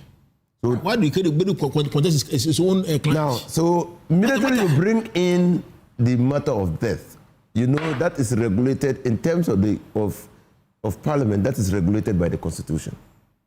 A by-election has to be held, and the by-election again throws up different set of considerations. His client. Yes, I know, but it's a different set of considerations. It's his client. Now, so the party opens nominations. The party cannot disqualify the lawyer on the grounds that he was a client to the former. Let me look at you. May God bless former Greater Accra Arena chairman. That is Adekoka. Mm-hmm. Adekoka disqualified Senator Ajima Rawlings when we're dealing with Senator case because he had no voter ID card. But these are the principles. No. You see, and the point you want to make is these are the principles. When there's no principle that says that a lawyer cannot contest against his own client. His own client. There's no principle. On the same case. No, there's no principle. On the same seat. When the case is still live. It's still live. The same case. It's still live. The case technically died. It didn't die. When Ernest Kumi died. Technically. Yeah, true. Yes. Yeah, but and so when Ernest Kumi died, if the party had taken a decision that they would represent the candidate who contested the 2024 election, that would have been a different matter. But the party opened nominations. But the party did not believe the candidate to win. Is that the case? We have won. So that's you see, the candidate has won. The candidate has won. We wanted the seat. And we got a candidate who has won the seat. No, the candidate who you think can win the seat for you. Yes. However, the candidate breaching ethical values. There's no ethical rules here. There are political rules which govern contesting his own clients. Yeah. His own clients over the same subject matter. But here's the same seat. Here's the thing, Musa Dankwa. Did these dynamics play any role at all in the outcome? I doubt. When you went to the ground, did the residents or voters evaluate this? In fact, I mean, the issues they were campaigning vigorously on the last minute, the sympathy was near 5%. Okay. Those who said they'll vote for the MP because they have lost an incumbent. 5%. Okay, so that's insignificant. And you can't pivot your campaign on a 5% to win. It's just... I don't know. Let me just ask a question. Okay, please. When you went to do your research, did you discern any campaign message from the MPP? There was, but it was repulsive. There were people who were saying to us that the candidates seemed to be too much interested in galamsey, in mining. So when you say interested, what do you mean? He was trying to say that, okay, he will promote sensible or... responsible mining. Okay, so that is the MPP candidate? Yeah, mining jobs and that, But people feared that their children wouldn't see him as a role model.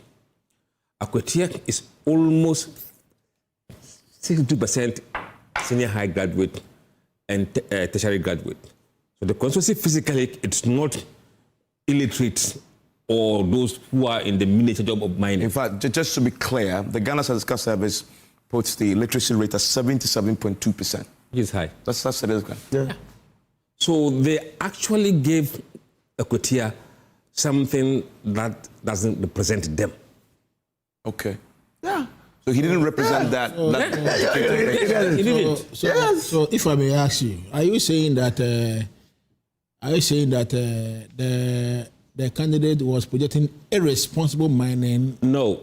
Let me conclude. The lady said clarify the point so that we all understand. We are being viewed live. They were saying that, look.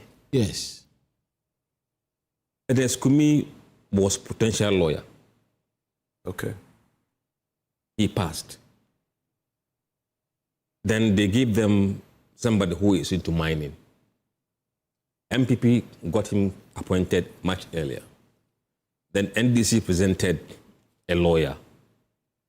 She was saying, or they were telling us that if you want a role model for the constituency, who would that role model be? Okay, so the lawyer tag was powerful. Because, see, I come from Akwatia, one of the key electoral areas. It is okay, so you actually come from Akwatia? Yes, I come from Akwatia. Okay. The people want to encourage their kids not to go into Galamsey after junior high.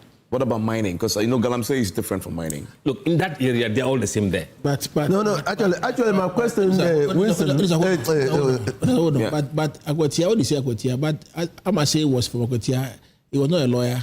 She was not a lawyer. She was not a. You see, not a minor. No, you Didn't she win the see, election? every election is the same. Yeah. Demography don't stay the same. It is changing. Did you know the demography of Akwatia in 2016 when she won? You don't know. No, Akwatia is now heavily educated. Now, let me just make this point. And I'll come to you. I know you have. Let's just say, Winston. I was saying that. Now, NDC went to Akwatia with a message, and the message was clear, and anybody, even on this platform, it has been articulated. That look, you have a micro minority in parliament. You are looking for development. President John Dramani Mahama is the president. He has come out with a vision. You want your rules to be fixed. It is better to send somebody to parliament who will sit with John Dramani Mahama's party and work with John Dramani Mahama to meet your felt needs. Does it make sense? It does. Now, hold on. MPP, Hold on. Yeah, MPP. I'll come to it, definitely. MPP, let him run. What was the message? I'm not talking about the candidate. What message did they give to the people to retain the seat? I didn't see one. I didn't hear them talk about... A second, did you get the NDC MPP's message? No. Because they, to be fair to what Inusa is saying, anytime I heard the NDC campaign, they make the point. But the point? That will bring a development because we are in power. Oh, what? What was the NPP's equivalent? There was no message. Gary, can you enlighten us? It's not supposed to be equitable, fair, according to the principles of the Constitution. It's fair. We develop across the country. So what are you talking about? Look. And in any event, if you are talking if you are talking about, look, hold on. If you are talking about what you just said. Yes. What you just said. Yes. You have been a minister before. Yes. Former minister before. Yes. Did they appoint you to any office? Who? As we speak now. No. So what are you saying? I mean, are you saying that there was no guarantee? There's a guarantee. No. There's a guarantee. On the side of the party with the majority. So let me tell you. It gives him a bit more sway. Exactly. No, but the swaying they are swaying is only political talk. No, but you see, Evans, you don't get it. Evans, he doesn't get it. Just a second. I want to hear. The point that Gary should understand is that in a by-election, always the incumbent government goes in with a promise of development. And it's up to the people to find out. And for some reason, the people bought into the government's campaign. Now, the campaign message was simple. If you vote for Bedu, what you would have is that you would have development. Yeah. We are the party in government. He is a member of parliament. He can walk to a minister and say, I need development in this place. It's facade. Yeah, but what about No. So you see, this is the point. You don't get it. This is the point. And while you may say that there's a facade, this is the point. Yeah. While they were talking about development, Musa Dankwa says that it was the drip machines that were bought, that they were using to do the development. Yeah. Now, those machines were on the ground working. You probably would say, even today they were on the ground. They were ground working. Now you'd say, okay, but you know, governments do this all the time. It only tells you one thing. And the bit about I must say, now in 2011, right? In 2011, I was in Akwatia. I was in Akwatia for the NPP's primaries. At the time, Dr. Kofi Asare, okay, was the incumbent member of parliament. It was a popular acclamation. He was going through acclamation. But when I got to Akwatia at the time, Kate Jemfua, who was the NPP's women organizer before being made deputy national women organizer, spoke before Dr. Kofi Asare. Please stay with me, Winston. Please pause for a second, because I want to take you back to the collation center there where my colleague Kojo Brace is standing by. Kojo, the last time you updated us, we're at 68 polling center results. What do we know now as far as the collation of more results from the polling stations are concerned? Where are we? Confirm that more results are coming in. I can confirm that more results are coming in, but what the EC has not done for us is to project the Excel sheet again for us to see where we are in terms of the number of police stations that have come in and how the numbers are looking. What they are doing is to be collating the results as they come into their console. I'm sure they want to get a certain number of police stations before they can project it back again. So as we said, we can just estimate that we may be doing a little over 80, but until it's projected, we might not know exactly how many police stations that they've collated so far here. So that's the update. They've not projected it again for us to see exactly how many stations have come and what the numbers are looking at. But I can say that the numbers keep coming, and therefore we might. But by the understand the project, you might be doing between 80 and 90 police stations, Evans. And I still need to return to that subject of the whereabouts of the MPP agents. Do you have any clarity? Have they showed up now?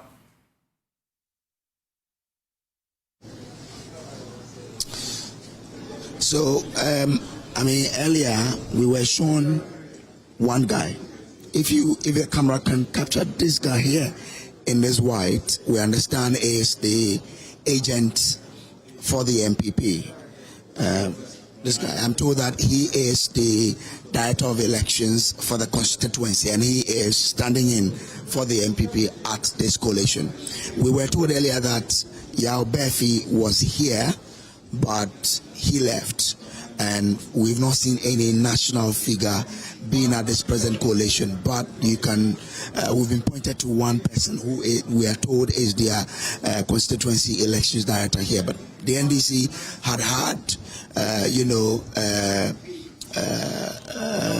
Rashid Tanko computer here. Even as we speak, I've seen Kobe Woyome, who is a member of parliament, also here, as you can see on the screens now. So the NDC really has brought to this collation center people from national members of parliament to oversee this collation. But to the NPP, we can only confirm that someone, I'm told, is their constituency elections officer is the one representing them here. Evans.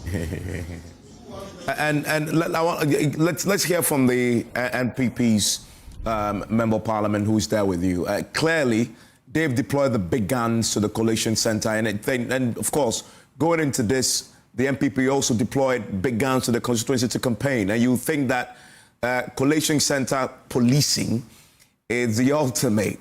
At the end of the day, if you don't police the collation, you may be in trouble. So you were expecting to see some of the big guns there. We don't have that. The NDC obviously still has their big guns there.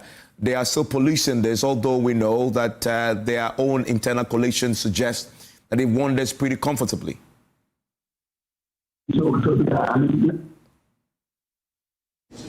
Yeah. Let me try and find out from Kobe Women. Apparently, Rashid Tanko computer is still in the house. So, the point you make about policing the results, even here at the college center, it's quite instructive. Mr. Woyome, you've been here since morning. I spoke to you earlier. Yes. You've been through the process till this time. We've not been able to identify your counterpart from the MPP in terms of from the national here at the coalition as we speak. But how important is it for you, the NDC, to police these results to this particular point and to ensure that the EC declares your candidate as the one duly elected to be the Member of Parliament for Akwatia? Well, thank you once again, and good evening to your viewers out there. I think being here, even at this time, is to ensure that our rank and file, the people of Akwatia who have voted for the NDC, do not get disappointed. I mean, we value them so much. I mean, that is why we are all here. And for the cry and the call, which I believe we have heeded to, must end up with some joy and not in a manner where we get shocked or disappointed. We all know what happens when you don't police your election process properly. So I think it's in the interest of our people for whom we have come, and so that at the end of the day, we can also pat our backs and show this as having done well. So I think that is what we're doing. But your system has already told you that you've won. Absolutely. Why not go home and sleep? No, until it is finally declared. You don't rest. That one. Though we have what we have, I mean, ours is just as a control or a check. But then there would be the need for the EC to come out officially, and that's when probably our people will begin to jubilate, because I know some people are waiting just to hear the EC pronounce the winner, whom we already know anyway. Then, I mean, you give them the freedom to at least enjoy themselves and be happy that we have fought a good fight and have really won. And this constituency will see a very unprecedented development. You say unprecedented, so they'll be backing by it.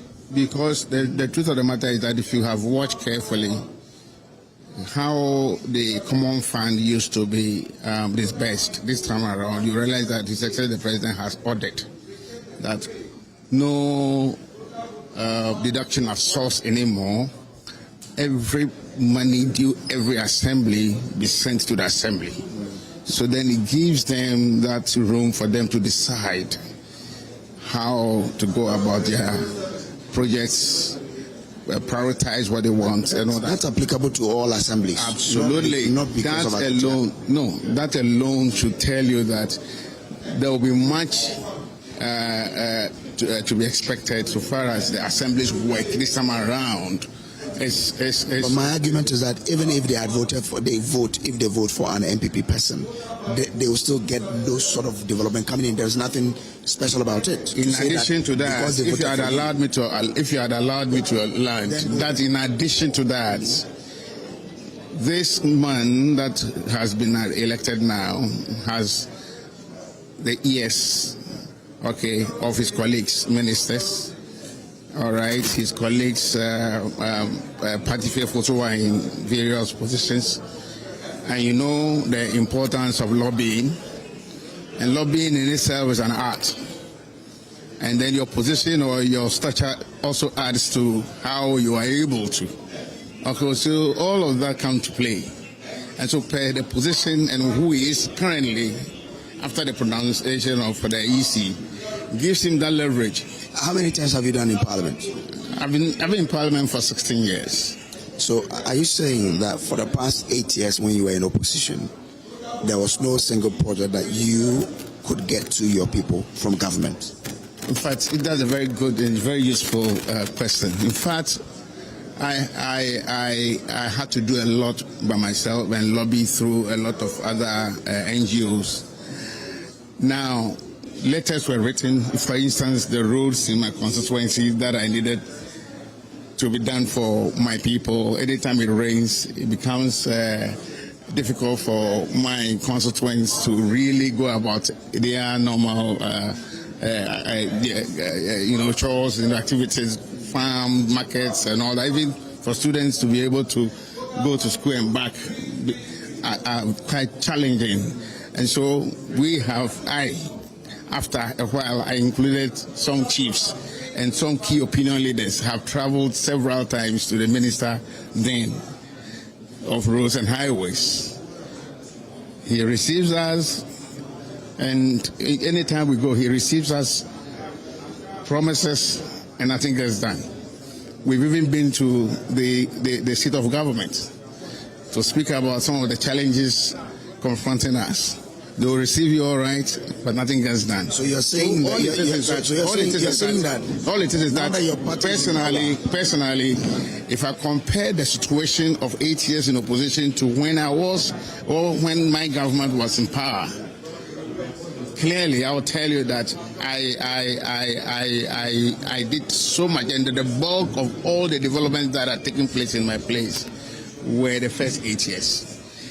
So if you juxtapose how I experienced whilst in Parliament, the two situations, having your party in power and then not having your party in power, and you being in Parliament operating from the opposition angle, you try all that you could, even sometimes try to lobby your own colleague, member of Parliament who is on the other aisle, to try to see, the opposite aisle, to try to see whether some positives would probably reflect in your constituency. They never got done. Isn't this a development that you should use Parliament to try to fight? That we are all in a country, we all pay taxes. Yet when it comes to disputing the cake, you say that you're going to look at the people who belong to your party to dispute the cake. You see, the difference here is this. The difference here is this. With the current president in power, we know his doors are wide open, and he doesn't even look at issues with those political alliances. Once you get to him and he's able to identify with the issues that you raise, irrespective of whether you are an MPP or an NDC, it gets done. But that analogy defeats the whole thing you've been preaching here. Now vote for an NDC because the NDC power. You're saying that the president. Let me conclude. However, I am having a little challenge. Why are people in opposition today not taking advantage of who the current president is and begin to do something positive? For instance, may he so rest in peace, our brother who passed on here. The president launched a very important program, the apprenticeship program for the youth. And in other constituencies and districts and municipalities, they've been rolled out. Do you know what? When we came here and started visiting various youth groups and homes and all that, they have never been informed or told. Nobody came to even a radio station here to speak about that policy to them. And I was thinking that, so hasn't your former member of Parliament, at least, may he so rest in peace, while he was on, come around to talk to you about some of this and then show you, for instance. Do you accept? Hold on. Do you accept that? Do you accept that the analogy that you've been waging? Because this morning you've been throwing this argument around. Mr. Weaver, hold on. No, let me land. You have defeated your own argument. I have not, because you see, I will not also wait until our people in opposition today realize who the current president is, how magnanimous he is, he's so receptive. Until they realize it, I'll continue to tell people that, look, vote for my party member to come and deliver on the goodies. Okay, I hear. If today they are only in Parliament and staging the workhouse and it's as if that is the stock in trade and that is all that they do. I get Please, until when do you satisfy the needs of the people who have voted for you to go to Parliament? Thank you very much, Mr. Weber. You see what I mean? So that's Honorable Kobe. We're still at the Coalition Center here. I will be bringing you all of the processes for you on the Joynews channel. Do stay.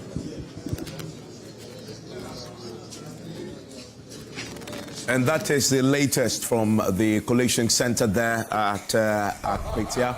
And yes, the debate is happening in the studio as well, as we await the Electoral Commission to announce the results there. And when they do, we'll bring it to you. We are now very close. We are anticipating that in the next, 40 minutes or so, we should get the Electoral Commission to give us a declaration of who has won. So you need to stay with us. And I want to bring in the Deputy General Secretary of the NPP. He's joining me right now on Zoom. Haruna Mohammed, he's been in the constituency all day. I want to clarify a few things with him because I know the NPP, they have the final results already, and he must know that because the NDC, they have theirs. They've told us that they've won by 54%. Haruna, have you won or have you lost? Per the CI 127, it is the Electoral Commission that will declare and indicate who has won the election. You can only provisionally announce results of constituencies or polling stations that you have certified. And in terms of results collation in this country, we in the NPP have demonstrated enough credentials in terms of results collation. We don't jump when we are not concluded. So I am telling you that at the party coalition office, we are putting our figures together, making sure that we have the confirmed results as we receive them on the pink sheets before we make any pronouncement. But I also know, and just to confirm the point you make, that you have invested very heavily in speed and accuracy in collation of results. In fact, you have set the tone for this over the last 3 elections. Knowing you and knowing the NPP, you should know by now where you stand, even if you don't have the final 120 polling station results in. You're saying that you don't know that as of tonight, as of now at 20 past 9? You see, when you talk about accuracy and the speed, you also talk about timeliness. Timeliness is very important. And for us, we are also tying this results collation to timeliness. So if the journey of the pink sheet does not tally with the timeliness, you cannot also jump because you have speed to make some announcement or pronouncement that you think that your data must support whatever you say. Certainly, yes, we have put together some certain figures, and we hope to get all the figures together and get this results from out there. You know, so from what you have so far, from what you have so far, where do you stand? Well, there are provisional ones. We have always stayed away from using what we have been called and given, because that has been the standard when we set the standard in 2016.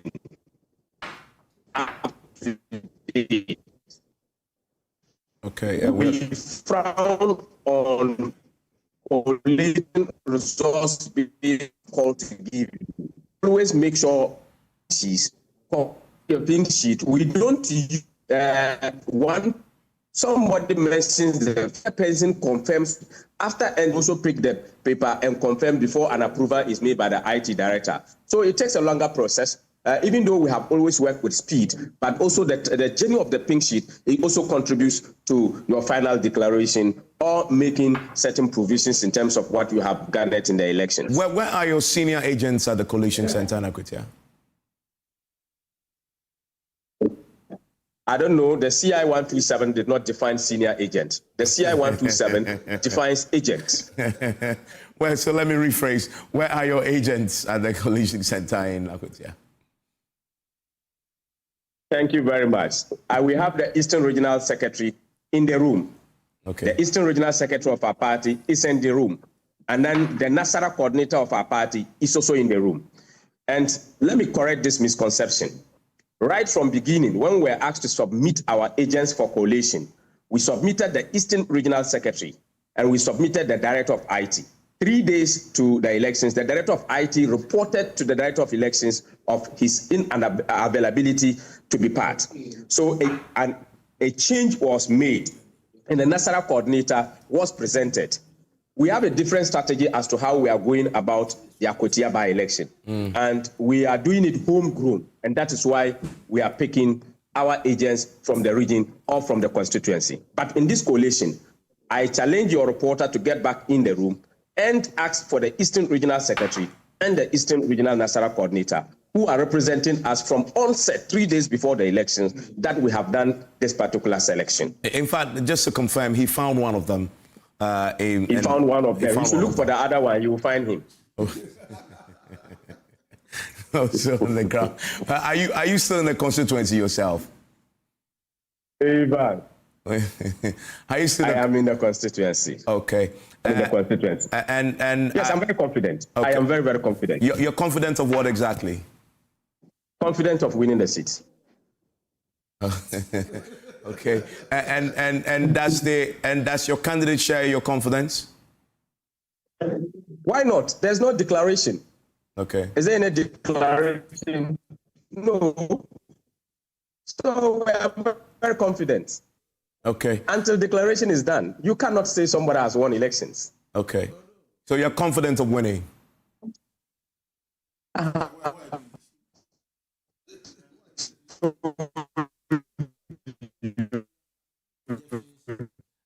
I believe we've lost his connection. But Gary, you have an intervention. I'm seeing projections on your. Yes. These projections, I'm seeing 8,101. Then 10,000. 10,461. I don't know whether these projections are verifiable or they are accurate. From the Coalition Center, the Electoral Commission Coalition. The Coalition Center. Yeah. So you are reminding me of my beloved friend Kaba. When Kaba was here, and then I remember those times he said, if you go and bring Kakai Betes. Those times we had won election in 2016 into 2017. And we also celebrated the elections that we won in 2016 to 2017. So elections is won and is lost. Okay. Yes. So these are from Electoral Commission. It means that we have lost the elections. That is all. I mean, nothing stopping we lost the elections. A second, because I'll come to you. You are saying this from Electoral Commission. Yes. But this is not the final. It is not from all 120. Is it verified? Is it verified? Yes, this is. This is from only 68. From the various polling stations, and they have been signed by our agents? This is from the Coalition Center, yes. But it is not from all 120 polling stations. It is only from 68. Has it been verified? Yes. So let us leave it. Because, when it comes to litigation, I am the same person to litigate the matters. That's what I'm saying. Has it been verified by Electoral Commission? What we have now on your screen, yes, has been. Yeah, so let's leave it as it is. But you are the director of elections. When you check, I'm the director of legal, not director of legal. Yeah. Pardon me, the director of legal. Yeah, I'm not somebody that will direct in the MVP into a wrong path. Okay. If it's right, it is right. If it's wrong, it's wrong. If you have lost. Okay. And when you check, what did you establish? You've lost? From where? You are talking to the General Secretary. He's telling you he's on the ground. And he's getting these figures for us. All I'm saying is that these figures should be verifiable, so that we all know that this is from the Electoral Commission. And then we can all accept that, EC has verified the figures, they are correct, they are accurate. We cannot pick from there. That is all. Evans, you see, when somebody is running away from defeat, you must be able to tell. He says that declarations are made by the Electoral Commission. Perfect. Because the CI says so. But we were all in this country when Dr. Gombe came out, long before the Electoral Commission declared and accepted, considered defeat. We were all in this country when Kufo and the Jake, you recall? Yeah, I do. Call the elections for the MPP. With the right information. And so when someone is running away from the outcome of an election, you must be able to tell. Okay? I think the MPP is running away. The Deputy General Secretary is. He's running away. Gary is not shying away from admitting if the... Gary made a call, and I'm sure he's now appraised with the results. And then that person too was trying to run away, not giving him the full details of this. Now we've won these elections neat and dry. It's a very unfair. Now, but the fact is that it's a very unfair election that you have won. How is it unfair? To the extent that, and this point should be made very clear. To the extent that I am Honorable Minister for Senate clients. Yeah. So you see, let me tell you where you are wrong. I go and contest him. Yeah. Contest him on the same seat. Yes. When the case has not even ended. Yes. At the end of the day, I win him. So I knew that Honorable Senate was not popular on the ground. And I was popular on the ground. And at the end of the day, so you see, when you said that, because you were a lawyer in the matter, I didn't want to argue with you because I saw that you were emotional. But let me set the record straight. Don't argue me. Bedun, our candidate. When you're done, I have an update for you from the Electoral Commission. So our candidate, okay, was the secretary. So, just a second. Gary, just a second. I have the very latest for you.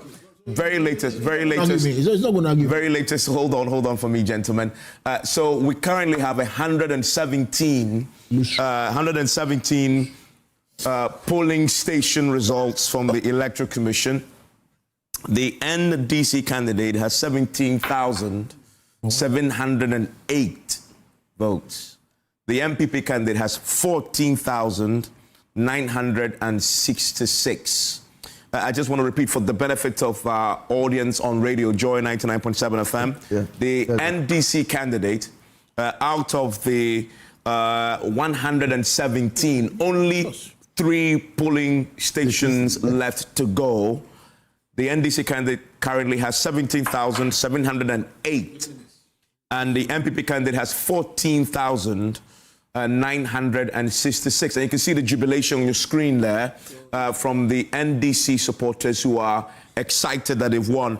Now, the question to pose to Winston, and Winston is a mathematician, and so I need to pose it. Winston, if you give all 3 remaining polling stations to the MPP candidate, would he get close to 17,000? Polling stations remaining. I know the largest polling station is about 700. Yeah. If the largest polling station is 700. Times 3. And actually it's left with 2 because in the 2024 election, there was a special vote polling station that made it 220. Yeah. So if you look at the margin now, which is about 2,800, if I were to give all the 700 votes, 100% voter turnout, and even said it was 3, it would take it to 2,100. It will still not be enough. Okay. Pause. I want to get reaction from the crowd there. I'll come to Gary because this is let me react before you go. Please forgive me. I need to do this. I'll come to. Don't tell the windows after myself. No, I want. Please hold on for me for a second. Let me bring in Nana Boache. Nana Boache, give us the reaction from this very latest result from the Collation Center. Oh my God. Would have our eyes on that place as well. I find it very difficult to even spot someone to speak to, but narrating what is happening is super excitement over here. Tell us. Obetmini akasa kakra. Abana ya kwakotono lawyer na mosu edin kunim. Ni gisema o. Ni gisempa. Adentia. Efisa ne ani ehwe anim no yensa aka. Na ahaye MPP NDC nyina stronghold omunyina ewi ni city in Prebebre eden na ma we yesronko ne ma we yesronko ne say no bi adauto lawyer ba say no akwatiafo a kire say lawyer nso bedi bia eye yeah, that's a part. And so that is another person saying that he's excited about lawyers' victory and that this, although being a seat for both MPP and NDC winning before, he thinks that lawyers' victory is going to bring development. Apathy, who are live on Joynews. Lawyer Kunim de Akwatia. Then so Kopa Naura, a bit me as Ama Akwatia for. Oh, the Dika, Yasadama, which you're down for Kwame. The Tossons were there, Asadama, the more thing, Emma IGP and Kuala, Lomba Juma, Sabana, too peaceful, Bibia and Sibia, lawyer, you you try there. Also, where this street, Juma need this street. And see, Mr. Lawyer, you know, about Jim Babu, no. I know being a Pagala, said, Juma, no. Yapajuma, Yapaju, you to know. I have a Juma, it's a top of my lawyer, no. The enemy say, and Papa, I bonnet by your breno. Lawyer, but I will say, or didn't put them by a Juma, you and what way. Yeah, better as a pass. So he's also saying that with the election of Lawyer Bernard Bediako, the MDC's parliamentary candidate, going into parliament, a lot of development will be brought into Akwatia. He says that although a number of them are minors, what they want is real jobs and not galamsey. Okay, there's another man here. You're from our Fred logo. Yeah, boy, yes, I'm good. Yeah, brepa. And it's your father, yes, I'm good. And it's a when it's a lawyer and couldn't be home. You're a lawyer, we know. obe boy nyam o say ya papa asimadu awini but lawyer on Google am say ni maye yenya ni be gye say waba na ora galamsey na moya wa kroma anum say Tell papa galamsey ni wa adwuma wa pa galamsey na sa galamsey anya de papa o dabio anya say bia e mine na ye no anya say ye nkwa asase ase ye ya ni ye feeling na asase no so asa rate enti odi be 2 years 3 years asase no so you fine ye bi me dalata oye bi no on say asase onya hwe wan kasa oye galamsey ni bi me na me ka cho na wani je say adwuma oye mani jo anu na minyaska abai no vaduma bi adwuma na wa hanya no mining sector enti sa mining sector na je adwuma ata obi ade boy enti so far na ye adwuma na ade mfaso de bra aban no saa nso ye nyato enya bidi ye ne ye maya de ye hwe busua nyina enti anya se bia ye ne age se bia se but emputo ne ye hwehwe ade enti na ye nya ye ne age se sa ya papa asimadu wini ya ye ne beje ya papa lawyer to win enya ni age anya say bia NDC MPP anya ni tie ni age but denje ni age ne say ya papa na wonani ono aba no ye mpese se ne wa ba do so o lawyer no oba na ju so oba ba say oba ba hayen o ha na oba ba hayen no o ya na ju so oba ba hayen 4 years time ye ne ne ba yo ye ba sa pam no akọ and so that is another supporter of the NDC's parliamentary candidate who's excited about his victory. We will take you to the streets here, and the celebration has taken another turn, and the other side of the street is bustling with so much excitement. A lot of people would want to even speak to us.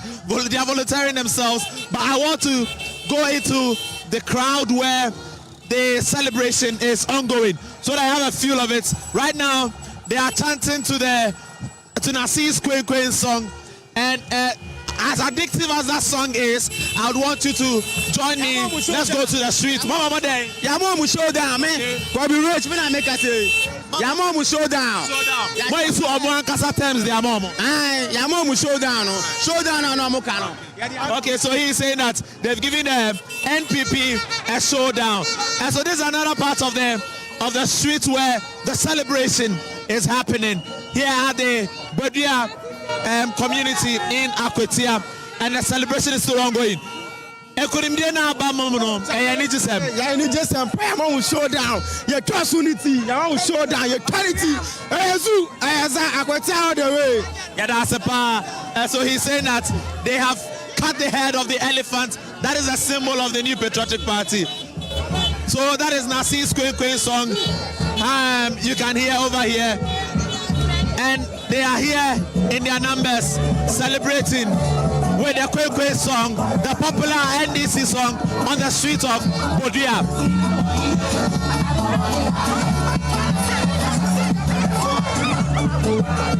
When you're Japan, but maybe there's one no one mention one monyan ya bu exam before say 2028 NDC still in the big keke ya bu omo ya hwe mo ankasa obi e ba ya mo ka che say abaro mo na bedi but onyankopon jama nyankopon na wini regional executive member ni okay, so I have a regional executive here with me. She's also in a jubilant mood. When you Japan so party didn't kunim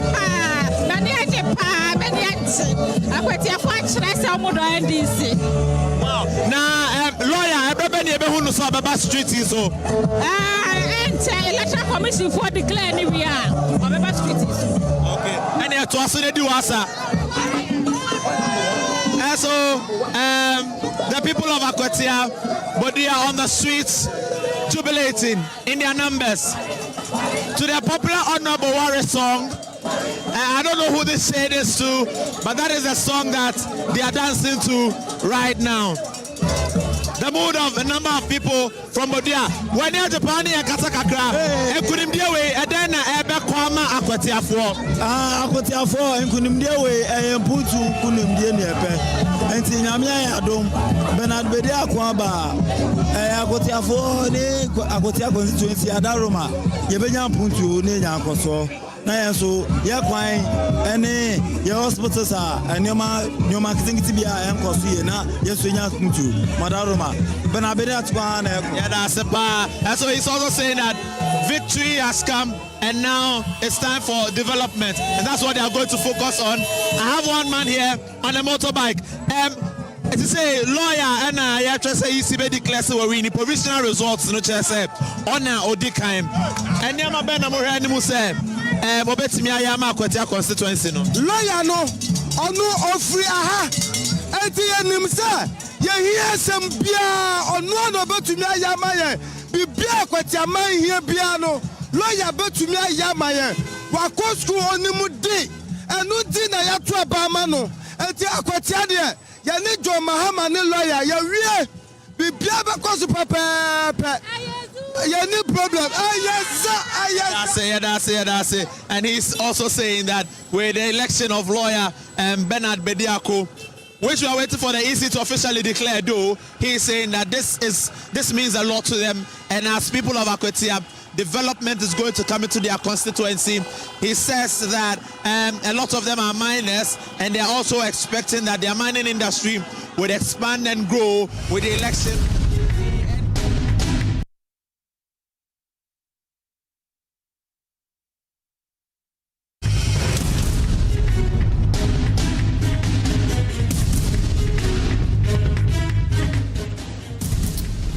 And this is your election headquarters. We can now project that the NDC's candidate in the Akwatia by-election will be the next member of parliament elect for that constituency.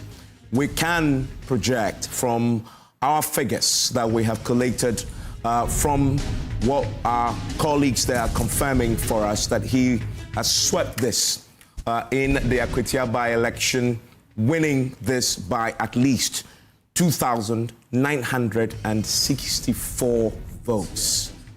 And that is a significant margin indeed. And if just joining us and you are listening in on radio on Joy 99.7 FM, we're just joining our live coverage of the Akwatia by-election, and the Joynews projection is that the NDC candidate in the Akwatia by-election will be the next member of parliament for the Akwatia constituency. This is a Joynews projection. He's won this by a margin of 2,964 votes. And let's put that in context, because the NPP candidate who won this in the 2024 elections won this by just over 2,000 votes.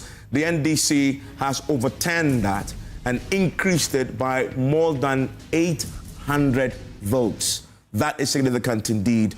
And he, Bernard Bedu, should be sworn in the next, few weeks as the next member of parliament for the Akwatia constituency. And that is a projection coming in from your election headquarters, as confirmed by the Electoral Commission on the ground. You see that on your screens there, another confirmation of that. The NDC's Bernard Bedu is a projected winner of today's by-election in Akwatia. And Gary Nemako is with me. Gary, your reaction to that? Yeah, Evans. Thank you very much. Thank you very much. And I'm happy that my good brother, Honorable Nisa, is here. Can you sit down so that I can look at your face? Yeah, I'm here. Yes. Do you know that the former MP, that is Honorable Ernest Yaokumi, the late MP. The late MP won with over 2,000 votes. Yes. And the same Bernard Bediako, lawyer for the then petitioner, was challenging the 2,000 vote in court to the extent that now we have by-elections. In fact, under normal circumstances, I would have said congratulations for winning over 2,000 votes. But he knew 2,000 votes, but never congratulated Honorable Ernest Yaokumi. Same as the MP. Same as the MP.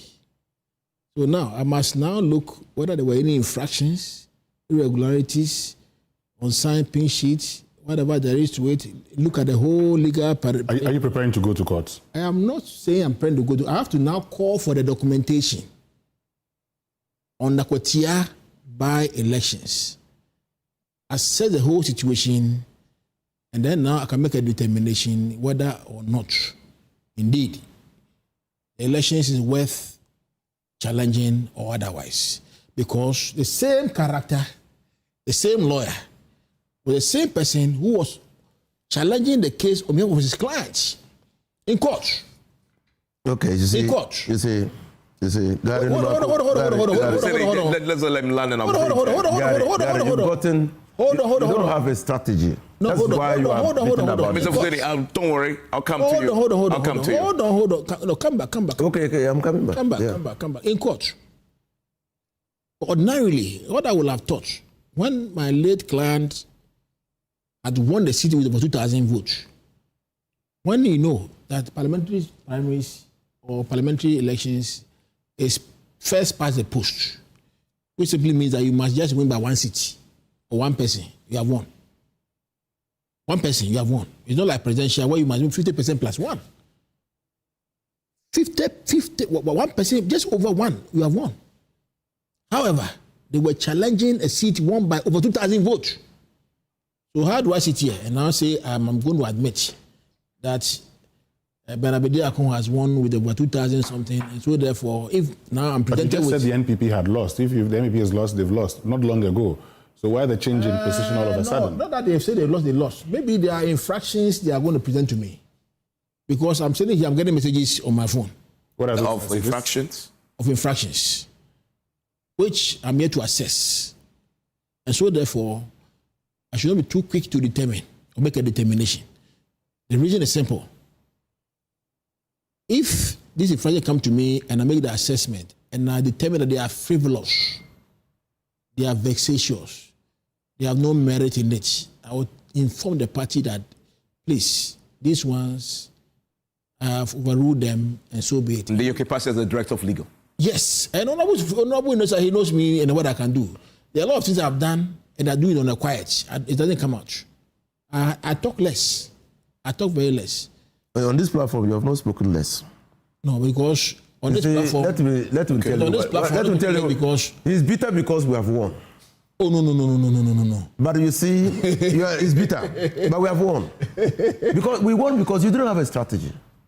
And Bedu, let me tell you now that we have won, let me tell you, Bedu Akun was our Constituency Secretary.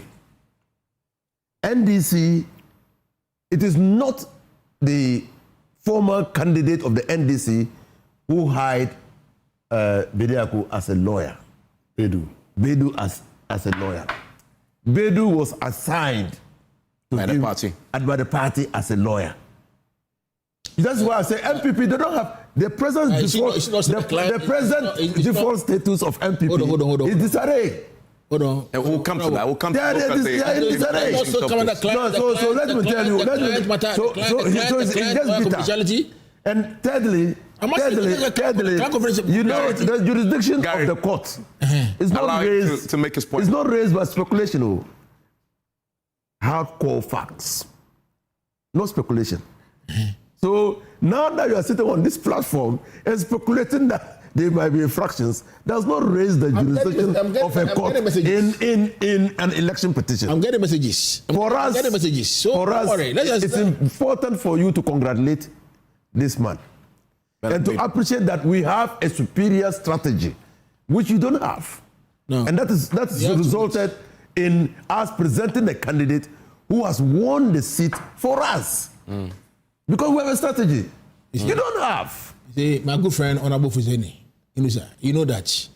There is a man that was... How do you have a strategy of putting a Galamseya to go and contest elections? Wait. When everybody knows that he's destroying the vote. That he's a Galamseya. You see, there is a man who is saying I won the elections, who was in court way back in December, when there was no Gazette publication of the election results. But you have just said you go to court without a Gazette. No. They have not even declared it. Oh, please. Well, hold on. But those are... It's a moot point now, isn't it? No. Very moot. I said that he's now exhibiting his bitterness. No, you said you can congratulate. But the man has won. Yeah. No, you said congratulate him. You're explaining why you can't congratulate him. No, you see, I am having a difficulty to do so. Come back. What? I won't come back. Oh, don't worry, I can see you. Your bitterness is consuming you. To the audience. Speak to the audience. That's fine. The first time that my good brother is now trying to hide my face from the camera. Your camera is this way. See, the point I'm making is that there is somebody who has come to court who never brought any gazette notification of results, and yet was relying on Dr. Basmasari's publication or news conference to say that there's a gazette, and so therefore the results have been gazetted, and relied on that publication without any gazette before a court, high court, a court of record, and yet to make an argument for an injunction, ex parte. Yeah, that's all in the past. What has that got to do with the outcome tonight? The point I'm making is that the same character who was doing all these things was pursuing his own interests, his personal interests. That's what I'm making. No problem. I mean, you made the point. But that's fine. That's your view. But that's the situation. In all fairness, I mean, he's won elections. He'll be declared soon. There's a presumption of regularity until proving otherwise. If he declared he has won, fairly and squarely, based on the figures that we are seeing from the Electoral Commission coming to you shortly, then once they declare that he has won, I will duly congratulate him. But I'm receiving information on my messages from the Director of Elections. What's the nature of the information? There are infractions. I don't want to discuss it here now because I have to assess it within the nature of within the remit of the law. My brother, congratulate the man. Okay. And then see what are these MP elect. Please, Honorable. He has been to court with us for how many months, and even though we won, our candidate died in the process. Am I sensing tit for tat here? You're simply going to drag this out in court against him to frustrate him? They will throw his petition, if he files an election petition, they will throw it at his face. I will assess every infraction brought to my attention on its merits. And he knows. Honorable Professor, he knows that I'm a very fair person. If it doesn't merit it, I would just say, no, I'm not going to merit it. I'll throw it away. Okay. And I will assess it. Congratulations. Okay, so hold on for me for a second, and let me come to... Hold on. Good friends, hold on for me. Mr. Dankwa, so you had projected initially 47% for Bernard and 42%, I believe, for the MPP candidate. The committee. And then there is 11% who are undecided. I believe the 11% may have decided now and swung this heavily in the favor of the NDC. Yes, but if you look at the committed model that we published, we had 53% and 47% as the committed. That's modeling out those who are undecided. And we said that 53% for Beidou was the floor. That's the minimum he was going to get. Could be higher than that. And lo and behold, we've seen that he has done 54.7%, and that will reduce the 47 for Smedu. So we were quite confident, but during the exit poll, it was a bit tricky in looking at the numbers that we were seeing, especially among the minority ethnic groups, which really gave me some kind of nerves. But then I realized that, look, these guys are people who normally are a bit economical with the truth when they are in the midst of, when they are minority. But we're telling you we're voting for the MPP candidate. So that made the race too close to call. That's why I didn't project the outcome in the exit poll, waiting to see what the actual count is. But what gave me hope that NDC had won was that among the accounts, MPP was 50.5%, NDC 49.5%. Yeah. That is just a...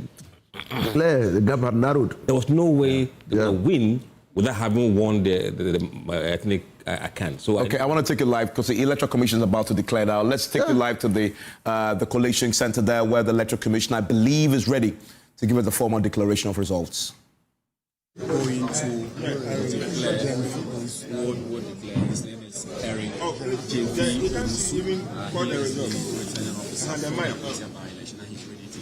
Officers from the Electoral Commission,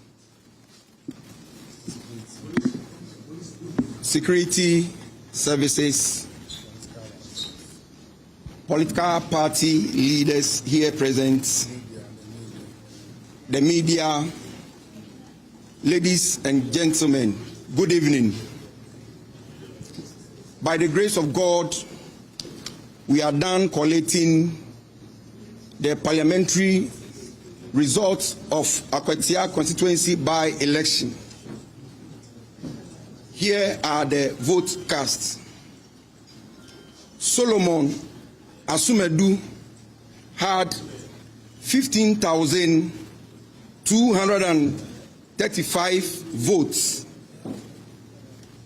Bernard Bediakon Bedu of NDC had 18,199. Ousu Patrick LPG had 82 votes. I repeat, Asumedu Solomon NPP had 15,235. Bernard Begiakubedu NDC had 18,199. Ousu Patrick LPG had 82 votes. Total valid votes 33,516. Total rejected ballots 303. Total vote casts 33,819. With the figures mentioned so far, Director, with your permission,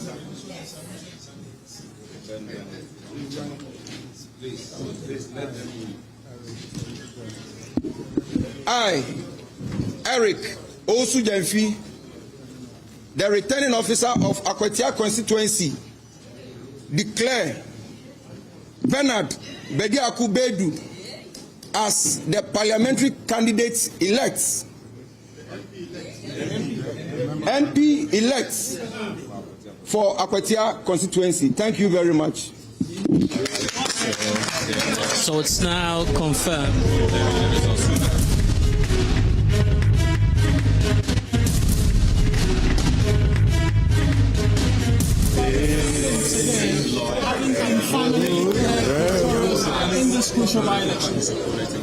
Okay, so yes, Ebenezer, this is how far the good Lord has brought us. You have said it all. The confidence has always been there. It is not just mere confidence out of nothing. It was born out of the good work we have done. After engaging the people, we read their reaction towards the message we gave them, and we saw that it had really imbibed. They gave us a hope, some hope of a sort, which hope has resulted to what we see today. I mean, we've always been very confident. I told you, I don't know whether I told you guys that we've been in this game for a while. If you are in it and you are losing, you will know, except maybe if you don't want to be honest yourself. I told you what we were working out at that moment I spoke to was with regards to the gap. But as for the win, what are we witnessing? We've won. Okay, so do you think we had a lot in the lead up to this election. The NPP spoke quite greatly. At some point in time, the Vice President made certain claims. He said he shouldn't have been in the race, amongst many other things. When you were hearing all of this, what was going through your mind at that time? For me, I've always said that, you see, when you are going to such contests, there are a lot of things you will hear. But I don't focus on tangentials. The focus is on the main ball. My focus is to have my message delivered, the people accept it, and then they take it up and work to make sure victory is delivered. Indeed, you see, some of these comments, if you are not careful, you'll be swayed by them, and then you go outside the main target and then be dealing with, well, let me put it this way, unnecessary stuff. Because you see, I shouldn't have been in the race as in what? I mean, that I was disqualified, or it was an illegality on my part or what. And so we've gone past that stage. Elections were held. We have the results. Sorry? Development. We've always said that, you see, Akwatia's name has always been with regards to mining. You can't take away the mining. Okay, we only have to do it lawfully.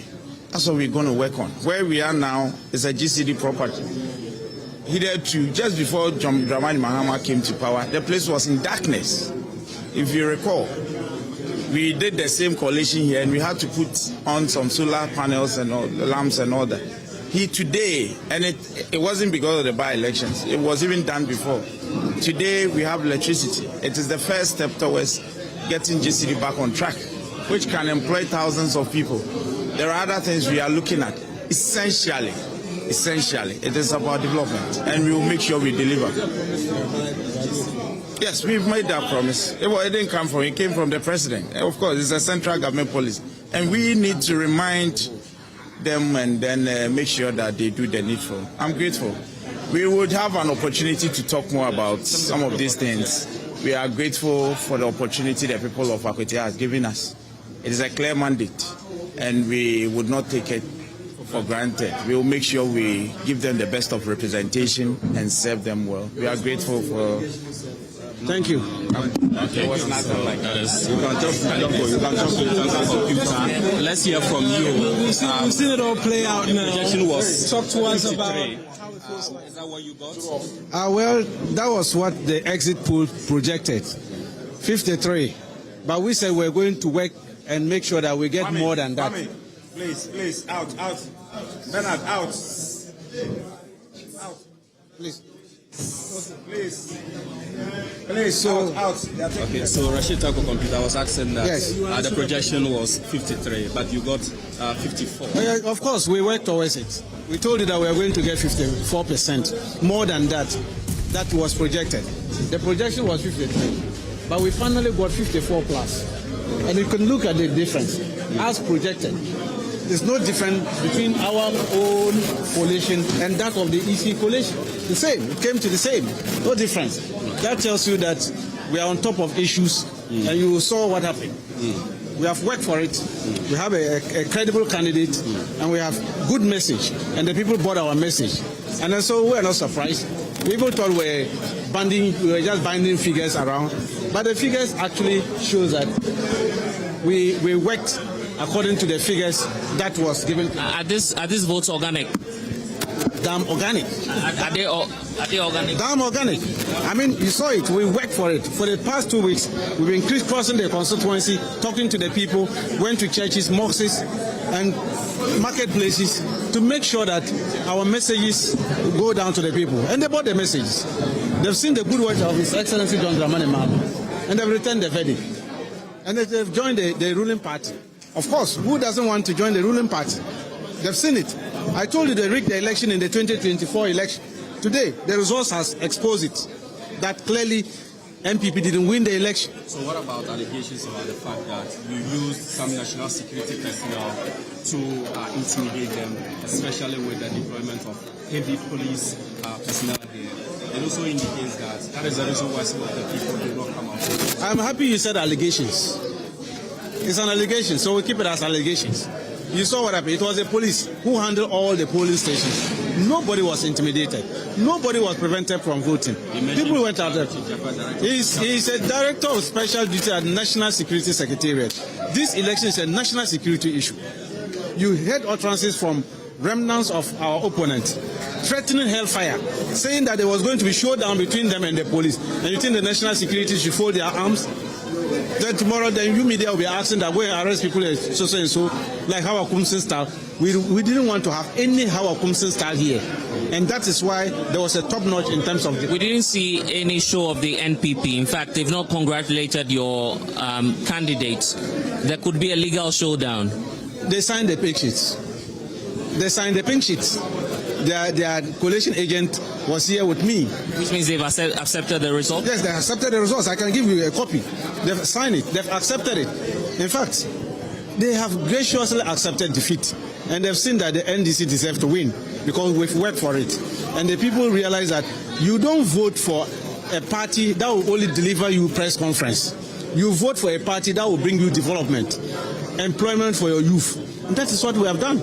And clearly, we have to give thumb up to the good people of Akwatia, executives of our party, led by our national chairman and the general secretary of the party. In fact, they've been here for the past week. They've not gone anywhere. Leadership of the party, all the executives slept here, worked across the distance. So the victory is an organic victory. A victory for the... From here, we go to Tamale. To what extent is the NDC willing to go? You have too many seats in parliament. Only Tamale. We are going to Michael Befi constituency. He says he's apologized, and we are not accepting it. Nobody's going to. We are not accepting the apology. He must resign. If he doesn't resign, Ghanaians will not take politicians serious. We must be serious. They must hold us to our words.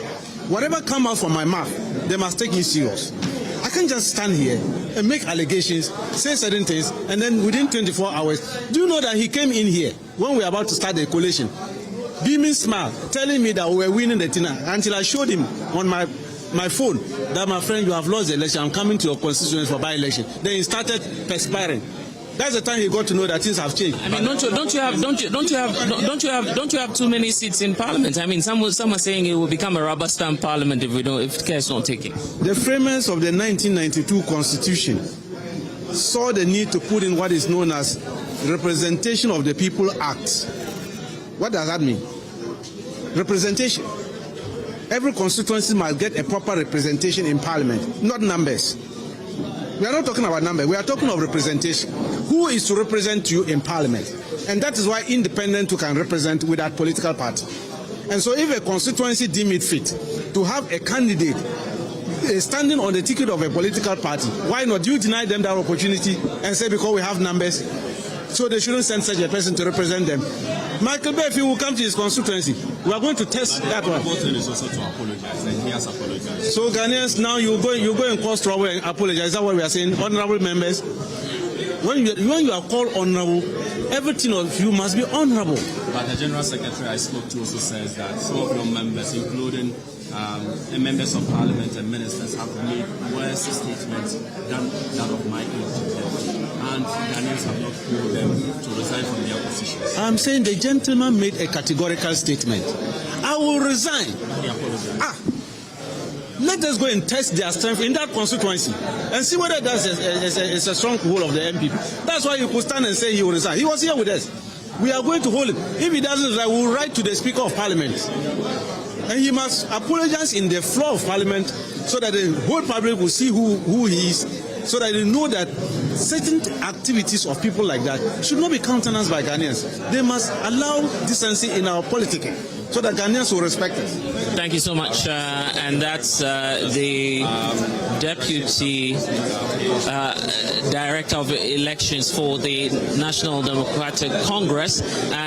Obviously, he'll be acting in that capacity now, which gives us a sense of how authoritative his comments will be.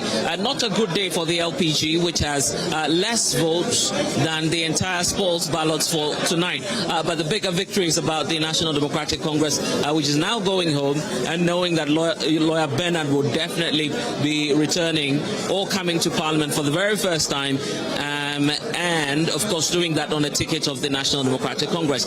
We call it a night here from the Akwatia Coalition Center, where we can confidently tell you that the National Democratic Congress has flipped the seats in a very dramatic style. Of course, not many were wishing that for the deceased MP, but now it is confirmed that the NDC will now be taking over from the late NS Kumi, who then had won the seat for the new Patriotic Party. From all of us here at the Collation Center, you can see lots of interactions happening.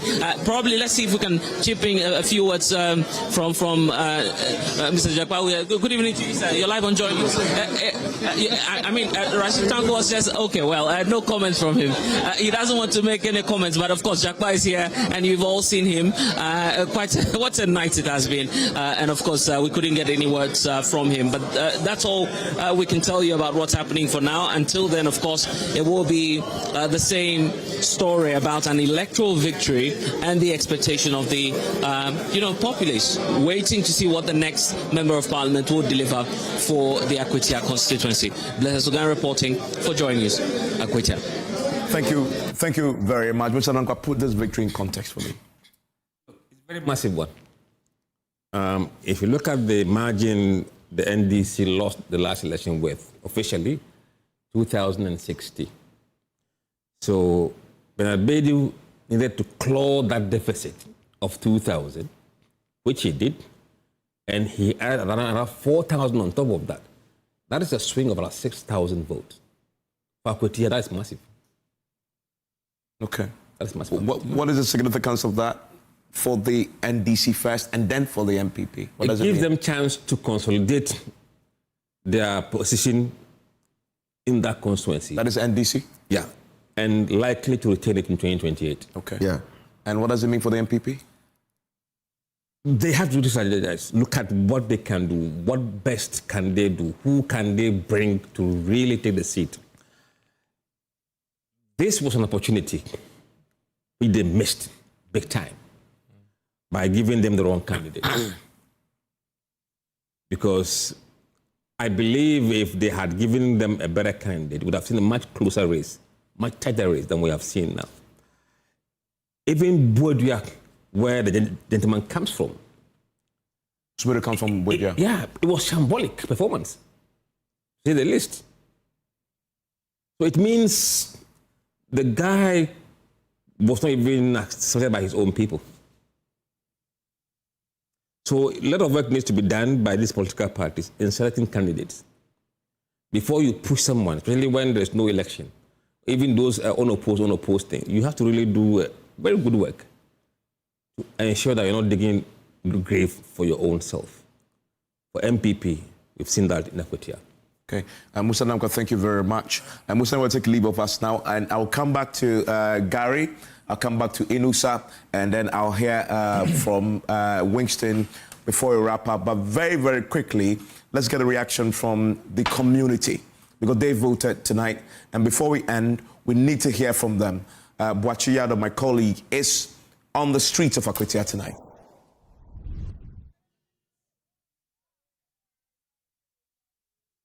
Yes, Evans, we are live from the Budgetary streets here in the Akwatia constituency. And earlier, we gave you clear scenes from this particular street where a number of residents had besieged in jubilation, celebrating the victory of lawyer Bernard Bediako, the NDC's parliamentary candidate, who is now the member of parliament elect for the Akwatia constituency. And on the streets right now, we are waiting for lawyer Bediako and his team to make their grand entry to this place where they are going to have the jubilation party.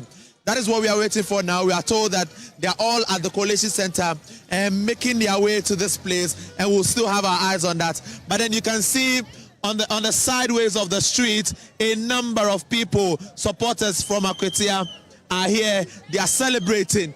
You can see one man here. I want to speak to him briefly. Eja, when you have Japan victory, Akwatia NDC say I green, and then you hear any more enemy. Mama, that is so. You're beyond say be green that.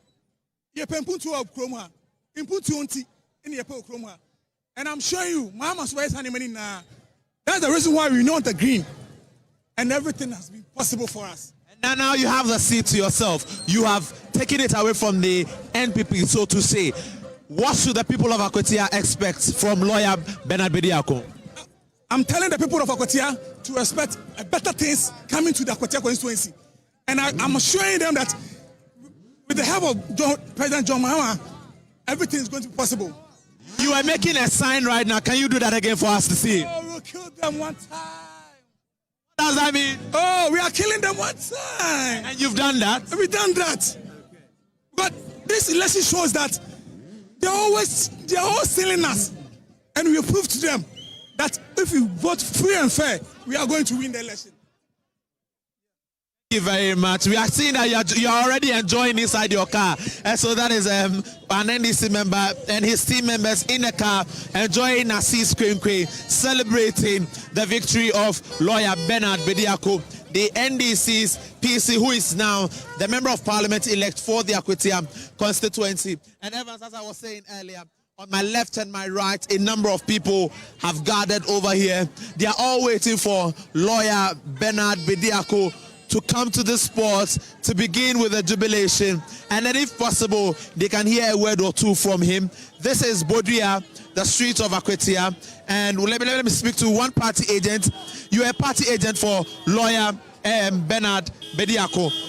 Where you were, tell us, how was the results over there? Of course, I also went to Wenchi. Oh, you went to Wenchi? Yes, I'm at the Wenchi Palace Square B. The results over there, I can choose to say, as for the NDC, we are okay with it because last year we got 34, but this recently one, MPP got 194 and NDC also got 74. Which means you are appreciated. Yes, which means we are appreciated.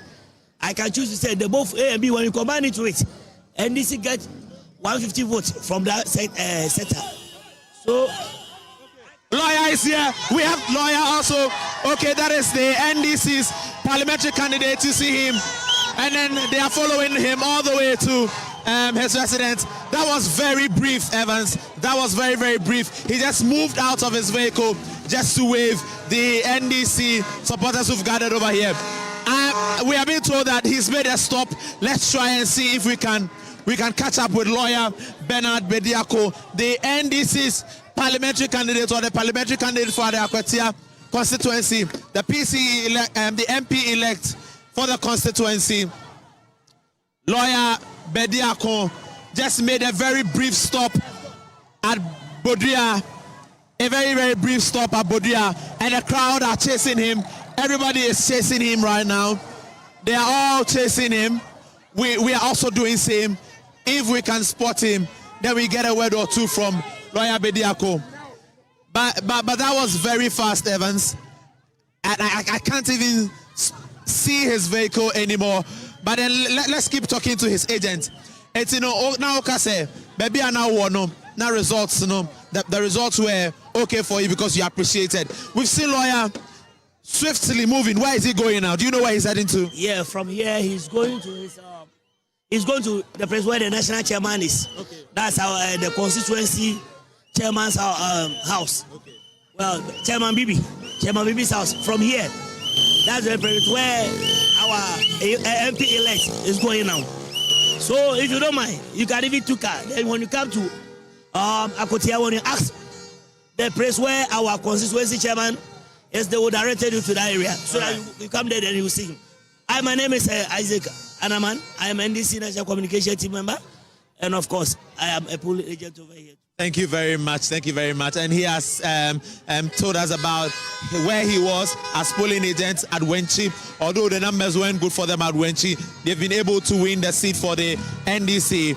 And we just saw lawyer Bediako briefly moving out of his car, waving at the supporters of the NDC who had gathered on the street of Bodria to join him in celebration. We're being told that he's going to the residence of the constituency chairman, and hopefully we would get to have lawyer Bernard Bediako come on the streets to join his people in celebration.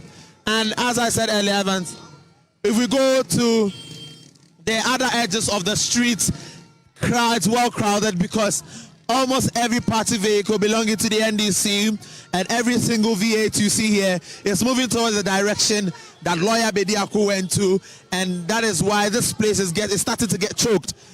It's starting to get choked. It was a very brief stop by lawyer Bediako, but the crowd had to chase him so that they get a feel of how it looks like to have a new member of parliament, if I'm to put it that way. And it was rather unfortunate that we did not get to hear from him, but then we are being told that he's going to see the constituency chairman and then get to interact with the people later. When you have Japan, say Madi Kunim. See Madi Kunim. When you have Papa say lawyer, I'll call parliament. Now, lawyer, chairman who no? Papa because she no so because she also go see a lawyer. Papa. Oh, chairman who no? Me who no? Many judge need ye go Okay, and so they said that yes, they came to see lawyer Bediako. He was in white, and so they are also going to join him in celebration. The streets keeps bustling up. Abatuano, who ne say? Abatuano, Equafampa, Namania Gibebre, say Yadi Kunim.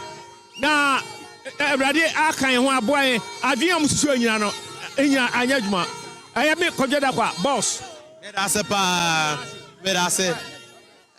And so, Evans, the streets of Akwatia bustling up as the supporters of the NDC just saw their newly elected member of parliament walk through the street. This is the Budgetary street.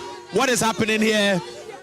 And we've painted a picture, so much jubilation on the streets of Budgetary as they are all excited about the election of lawyer Bernard Bediako as their new member of parliament. Over to you. And that there is my colleague, Nanabuachi Yadom, on the streets of Akwatia. In the studio with me still is Gary Nimako, who's the Director of Legal for the MPP, and is Hussein, his former Member of Parliament for Tamale Central, and Winston Amwa. Gary, the die is cast now. The Electoral Commission has declared, ready to congratulate the NDC candidate. Let my senior brother come back before I can talk. He's still, come back small. Okay, that's okay. Yeah. Let me say that the subject to, and the subject is underlined, subject to the comments, complaints I'm receiving on my WhatsApp messages. I want to congratulate my younger brother, Bernard Bediako Bedu, for winning the Akwatia seat. But let notice be said on him that I am going to investigate all the infractions sent to me. If I find merit in the infractions, then obviously there will be litigation after he has been gazetted by the Electoral Commission. And that notice, I believe he himself is aware that he has visited the same thing on my own client, NS Bediako. May he so rest in peace. So I will investigate it in a very open, frank manner. And if I find merit in them, I will pursue it in court. If I don't find any merit in them, I will abandon it. I will not do any personal vendetta as the way they did it their own. To the extent that when they realized that even NS Bediako won over 2,000 votes, they were pursuing him. He was gazetted by the Electoral Commission. They were pursuing him. I don't know how they were going to overturn it. To the extent that Supreme Court even had to quash contempt proceedings against the gentleman. They were pursuing him in the criminal proceedings at the CID.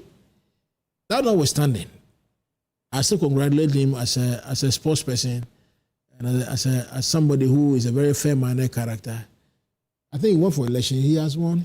Let's talk about the bigger picture. What does this mean for your party? Musa Damka makes the point that this obviously is a further confirmation that your party is in disarray.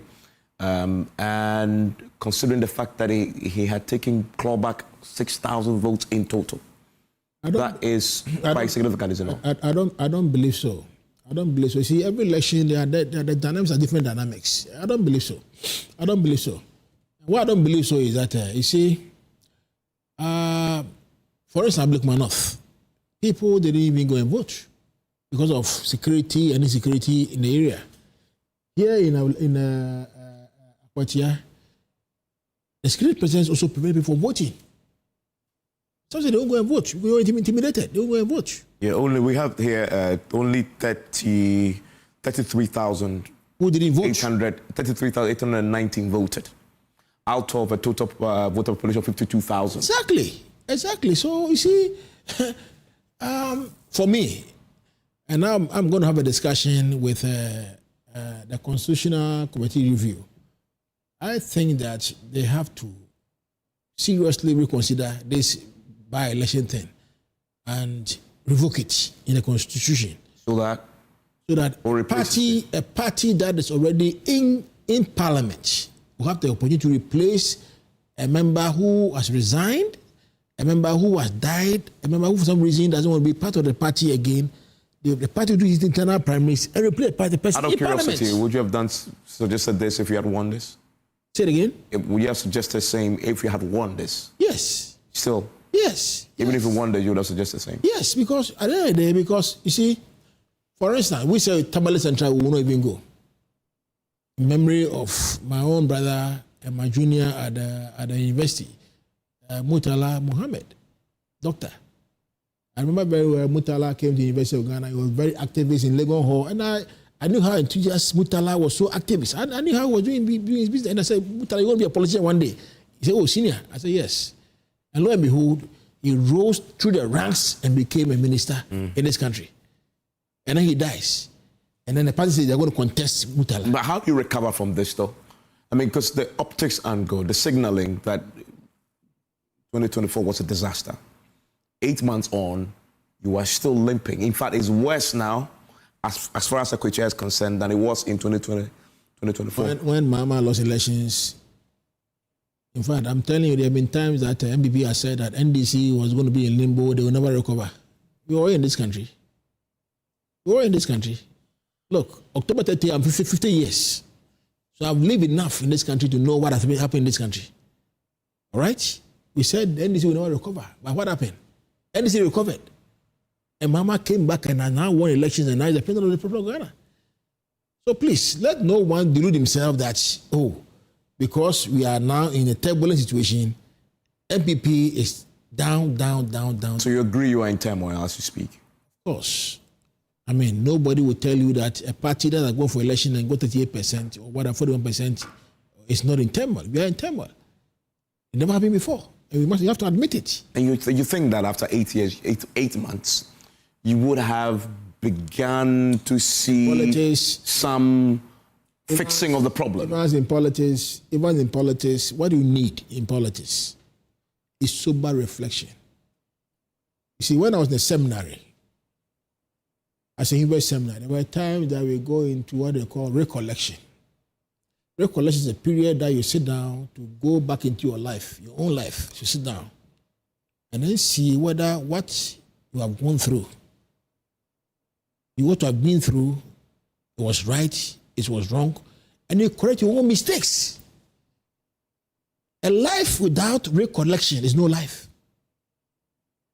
So if you think that, you are all too knowing, you know everything, then you are making a big mistake. I'm telling you, the party made mistakes. The party ought to sit down, come out and say, look, we made these mistakes, we are sorry.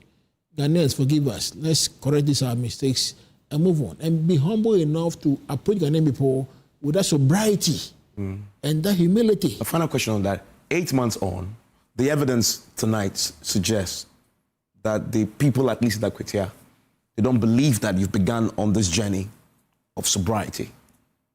In fact, they punished you even more compared to the 2024 elections in Akwatia. Well, you realize that some even didn't vote in this election as well. Some didn't vote in this election as well. That's true. The same way it was reflecting in the general elections, where people didn't come out to vote. Let me ask you, because you're from the party, do you honestly think the 8 months you've had so far, you have taken advantage of that to begin the internal reflections and you're back? Now, you should be back on the path to recovery. Are you there yet? Are you satisfied with what the party has done so far? I think that in politics, a day is even very, very important. I don't think that we are there yet. Okay. I think that we are still on course. Inusa, for the NDC, you have not only a supermajority, you have more to spare. I mean, Tamale Central is a foregone conclusion. You are going to have 185 seats. This is unprecedented. You can go to bed, and this will just manifest itself in terms of a victory in 2028. Ghanaians just love you. So we went into the elections with a clear view on what we want the people of Ghana to remember us for. As a party that is focused, disciplined, and with a vision. We went into Akwatia with a strategy. And you must be asking yourself why our candidate, a lawyer, contested against a galamsey or a minor. We deliberately choose somebody who will resonate with the people to stand in Akwatia. So if a party is bereft of strategy, that's what happens to them in an election, in a by-election. Now, we also knew that even though we've won Akwatia 4 times, we had to come out with a message that would connect with the people. And we did that.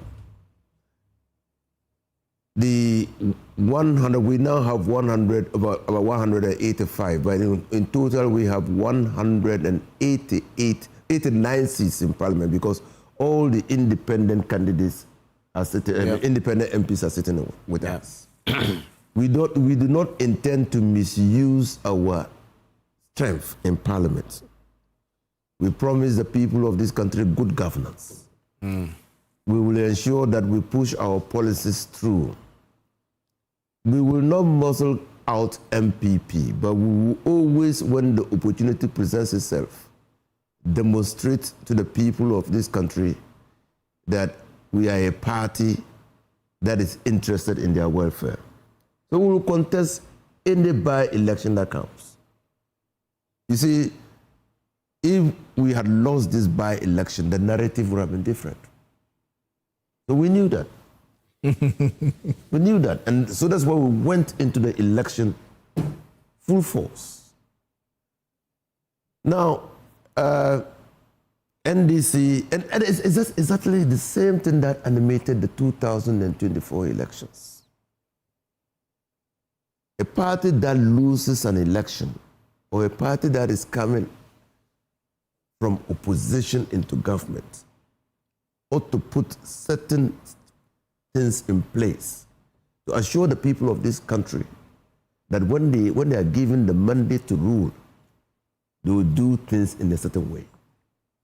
I don't see that in MPP. I've said it and I'm saying it again. The default status of MPP today is disarray. That they appear not to have come to terms with what caused their catastrophic defeat in the 2024 elections. In fact, many could say today was the first test of whether or not they're beginning to steer back to the track of recovery. But the signs were clear, were very clear in the early days. And as Kumbin dies, so he's out of the equation. What considerations went into choosing Yadom as their candidate? Or what is the name of that guy? Asmedu as their candidate. Look, as a dispassionate political observer of what is happening in MPP, it was one group of MPP still showing their dominance in the party, imposing a candidate on the party. I don't think so. On the basis of consensus. Because, you see, do you think that MPP has no candidate in Akwatia? Hold on. Listen to me. If you want to come back, I mean, what you said about recollection, we say it in Islam as reflection. Yeah. Okay? Now, you must sit down. From the briefing I received, just a second. The thing was that they met in this Eastern region and they all agreed on this candidate. That's the briefing I received. Okay. So when we say that they went and put the candidates, so that's what makes the point about consensus. So you meet in Eastern region and you agree that you are going to present a solution. On what basis? Is it on the basis of his popularity? All the candidates agreeing. Well, you see, all the candidates agreeing is not strategy. All candidates agreeing that they will put a candidate who will not win the election. There's only is that one a strategy? Is that a strategy for there's a party? only one ultimate evidence, which is the outcome. The outcome. You can't agree that you're going to lose. So your party agreed that they were going into the election to lose. Anyway, I think that. So you see, again, even Gary Marcus' answer vindicates what we are saying. He doesn't give us evidence of what went into that agreement. The popularity, the status of that person within the party, the likability, and even a departure. In what we have seen in Akwatia, there has been a departure by their party from their convention of electing their parliamentary candidate from Wenchi, which is their stronghold. So again, default strategy. They lost even turnout in Wenchi because that's your traditional stronghold. So clearly, you see, don't say that you should stop. I won't stop. I say that your party, we are satisfied, totally satisfied. And look, he's a lawyer. When we started as a party, MPP used to call us veranda boys. You remember? No, you call yourself veranda boys. You called yourself veranda boys. No, we formed a club, veranda boys. Exactly. We formed a club, veranda boys. That's why I say. And then MPP said, all of us were veranda boys. And girls. And girls. Today, we present a lawyer as our candidate for Akwatia against a galamsey or a miner, a small-scale miner. Okay. You see, let me hear from you finally on this. Yes, Evans, but you see, the NPP too would have done that. I am not privy to the kind of analysis they may have done. But, in Akwatia, from 2000, as I remember, Amase is the one with the best performance. But you see, Amase, even when she went to Parliament, people would mock her. Yeah. But you see, this is where Amase is the hairdresser. This is where the NPP probably could have seen something. When Ernest Yakumi showed up, and Gary, when Ernest Yakumi showed up first, even though he had not, gone to the law, so there were those who called him lawyer. Yeah.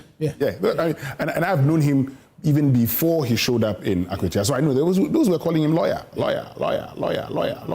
call him as empire and all the networks. Yeah. Lawyer. But he passed the law school. Yes. Posthumously. But the way he was then able to beat Amase in the primaries would give you a signal of how things were beginning to change in Akwatia. Yeah.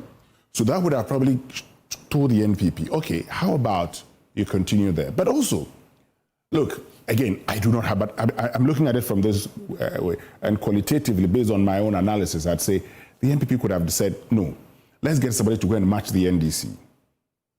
What is it that they did? Was it the case that, and this is somebody, Asumedu, and you hear the people saying, oh, he's been helping the people, I spoke to some of my NDC friends who said, oh, the guy has been helping, the people like him, the young men like him, and all of that. So you're probably thinking, push him into the race, who knows, he could do the job for you. Unfortunately, it didn't work. Look, strategy, sometimes people take a gamble. Yeah. It doesn't work. But here's the thing, Wix, and this is a big question, and we'll wrap up on that. This is a party that wants us to believe they are in the rebuilding phase. However, we're now learning they're repeating the mistakes that led them to the ditch in 2024. 8 months after the defeat, everything else that went wrong in 2024 is repeated in Akwatia. What do you read into that? You see, Evans, and that's why I make the point. Look, this was their first opportunity to show us that they understand why they lost, and they're going to apply all the lessons in Akwatia to turn this around, and they haven't. The thing about a by-election Evans, the difficulty of a by-election, if you are an opposition party having lost an election, is the likelihood that you lose that by-election, unless it's a safe seat for you. Even in safe seats, governments are able to take it. Look, I'll give you a typical example. I use the Bimbila case. Joynews Afuseni here knows. He knows that in the past, those times, Gukpegu Sabongira, 1996. Yeah. Look, you know, Honorable Joynews Afuseni, that a lot of the dynamics in Dagbon were post-2002. Yes. It changed. Watch this. The dynamics, yeah. So in elections, a lot of things would happen.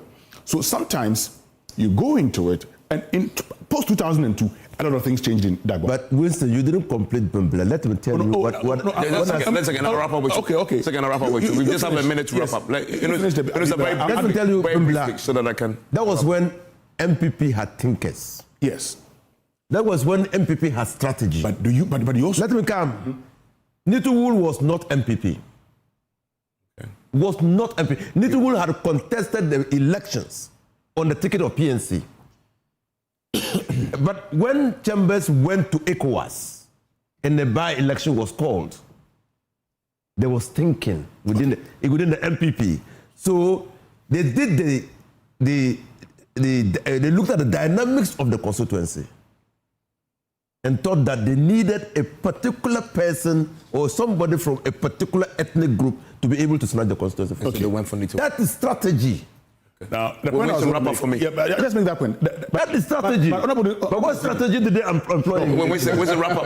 The point I was making in Bimbila was that when Nituwul went to Dan Boche in 2002 to say that you needed Nituwul to contest the election, he asked him, "Who is this boy?"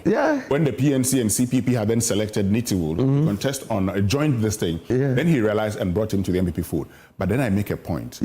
The campaign strategy of Nituwul in 2004, post that by-election, made him lose the elections.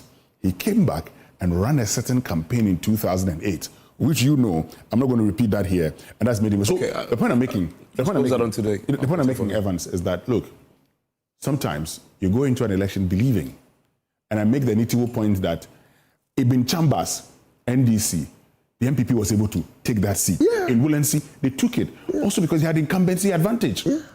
Today, the NPP may think that, they're going into this race believing that Asumedu may have done the magic for them. They also didn't want to go into a primaries because of even the challenges within the Akwatia constituency itself. You manage the challenges. And that is how come they felt that selecting this guy, this is a gamble gone bad. The strategy, you don't bet on the altar against you. Where I think the strategy didn't work is that when the NPP realized that the NDC was promising development, sympathy alone couldn't do the trick. Okay, so where does that leave the NPP? Well, I mean, they're still in a rebuilding process. Look, the NDC post-2000 lost all the by-elections in the first term of J.A. Kufuor. I do not see NPP winning any by-election in a swing constituency. In the scheme of things, the NDC still has the goodwill. And so the NPP would struggle in by-elections. If they put their act together, post the 31st January 2026, after the selection of a flag bearer, they must now begin to do proper introspection and go back to their roots. Enough of the choboi that brought them to power between 2016 and 2020. They must go back to their roots. And that's us Wink saying, and thank you, Enusa, thank you, Gary, and all those who join us. Enjoy the rest of your evening. This has been your election headquarters.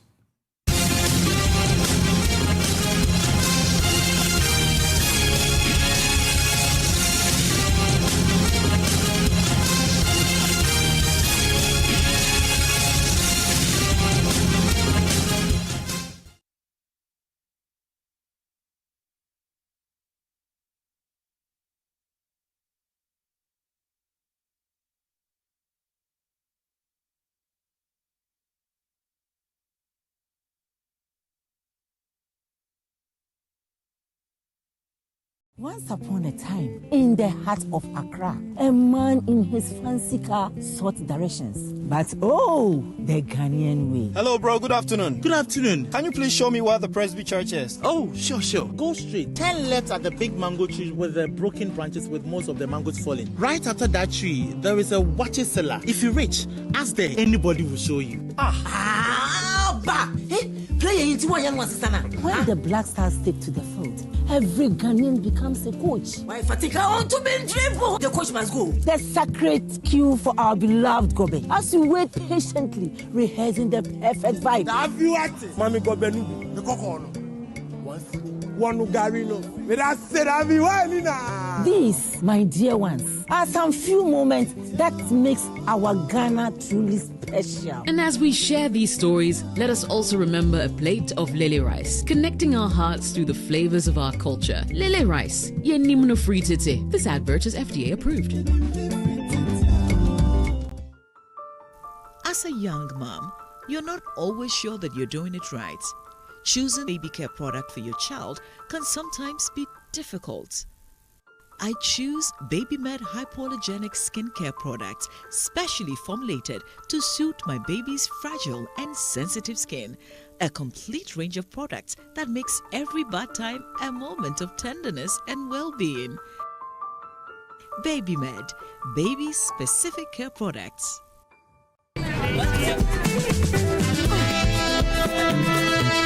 Adwa, Frightor has sachets and in different sizes too. You didn't know? These Frightor sachets that we all use to fry our meat and fishes, to prepare our favorite meals, and to refill our empty original Frightor bottles. Get your trusted Frightor sachets today for affordability, convenience, and for the refilling of your original Frightor bottle. You deserve a life of goodness. This advert is Hey, new Wele. Yes, so it's Printex. It's new Wele. So you want this one also? Every dress be new Wele with Printex. Rise and shine, it's another day to stay on point. Toast is Friday, it's still on point. Watch is Friday all day long. Still on point, yes, it's still on point. It's still on point. Watch is bread, it's still on point. For your bread, it's creamy. For your toast, it's still on point. It's yummy, delicious. It's still on point. Still on point, yes, it's still on point. It's still on point. Still on point, yes, it's still on point. It's still on point. For your toast, it's still on point. It's still on point. Fortune spread, it's yummy, delicious. It's still on point. Fortune spread, delicious, creamy, and always on point. This advert is FDA approved.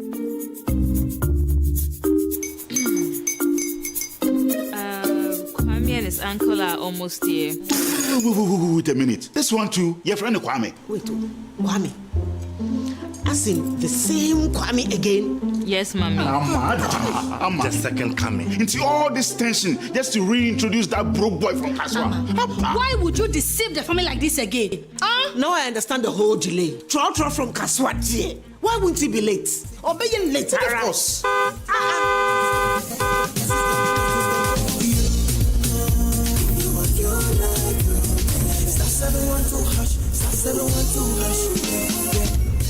Be the luckiest, go be from your job, be luckiest. From not the block, she be luckiest. Yeah, you go be luckiest. No matter why you're lucky, everybody go be that luckiest. That's Kwame! Send your God down for boom. If you're poor, what's that? So would the coming of the Son of Man be? Is that his car? Everywhere. Dial *712#. Choose your ticket. Enter your lucky number. Follow the prompts and let destiny handle the rest. This promotion is regulated by the NLA on the Caritas platform.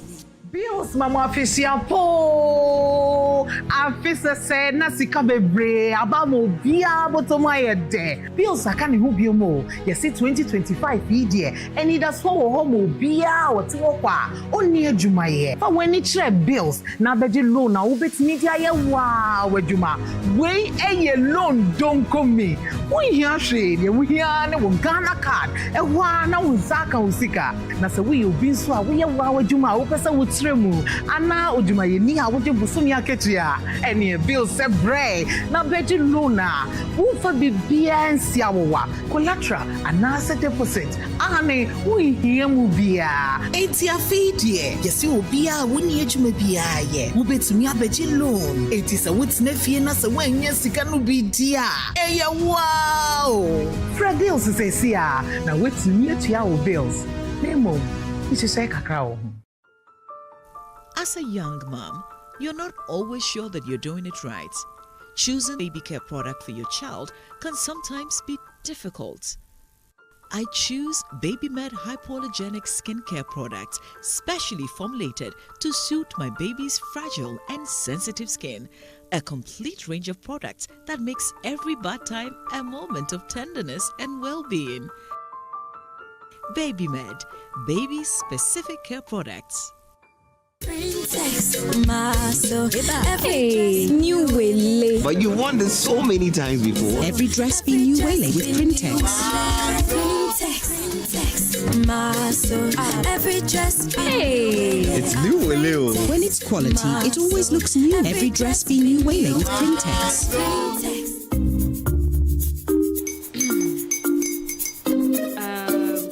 His uncle are almost here. Wait a minute. This one too, your friend Kwame. Wait, Kwame.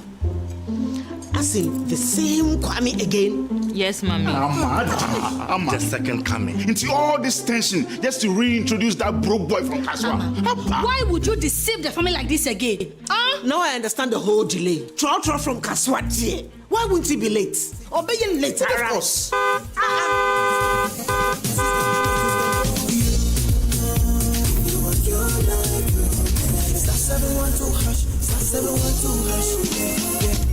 You go give me the luckiest. Go give from your be luckiest. From not the block, she be luckiest. Yeah, you go give me luckiest. No matter why you're luckiest. Everybody go be that luckiest. That's Kwame! Send your God down for boom. If you're poor, what's that? So would the coming of the Son of Man be. Hey! Is that his car? Everywhere. Dial *712#. Choose your ticket. Enter your lucky number. Follow the prompts and let destiny handle the rest. This promotion is regulated by the NLA on the Caritas platform. Hey, Charlie, what number? The malaria really knocked you down, eh? Charlie, no joke. Fever, headache, vomiting, loss of appetite. I couldn't even eat my usual fufu. You and your fufu. But I hope you got tested before the malaria treatment. Yes, I did. And thanks to Malatu, I kicked out malaria one time. When malaria strikes, take Malatu, containing artemether and lumefantrine. Comes in tablets and suspension for effective treatment of malaria. Great to have you back. Thank you. No problem. Malatu is suitable for adults and children. Manufactured and distributed by NS Chemists Limited. This advertisement has been vetted and approved by the FDA.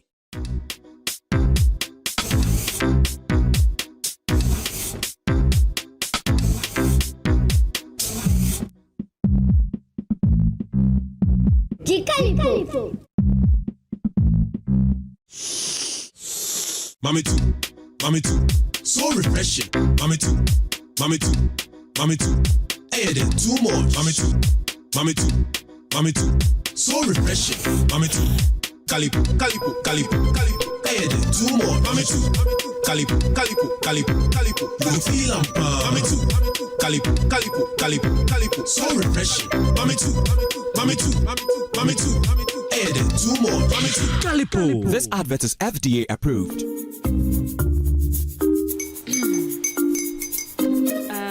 Kwame and his uncle are almost here. Wait a minute. This one too, your friend Kwame. Wait, Kwame. As in the same Kwame again? Yes, mommy. I'm the second coming. Into all this tension just to reintroduce that broke boy from Kaswa. Why would you deceive the family like this again? Now I understand the whole delay. Troll from Kaswa. Why wouldn't he be late? Or be late, of course.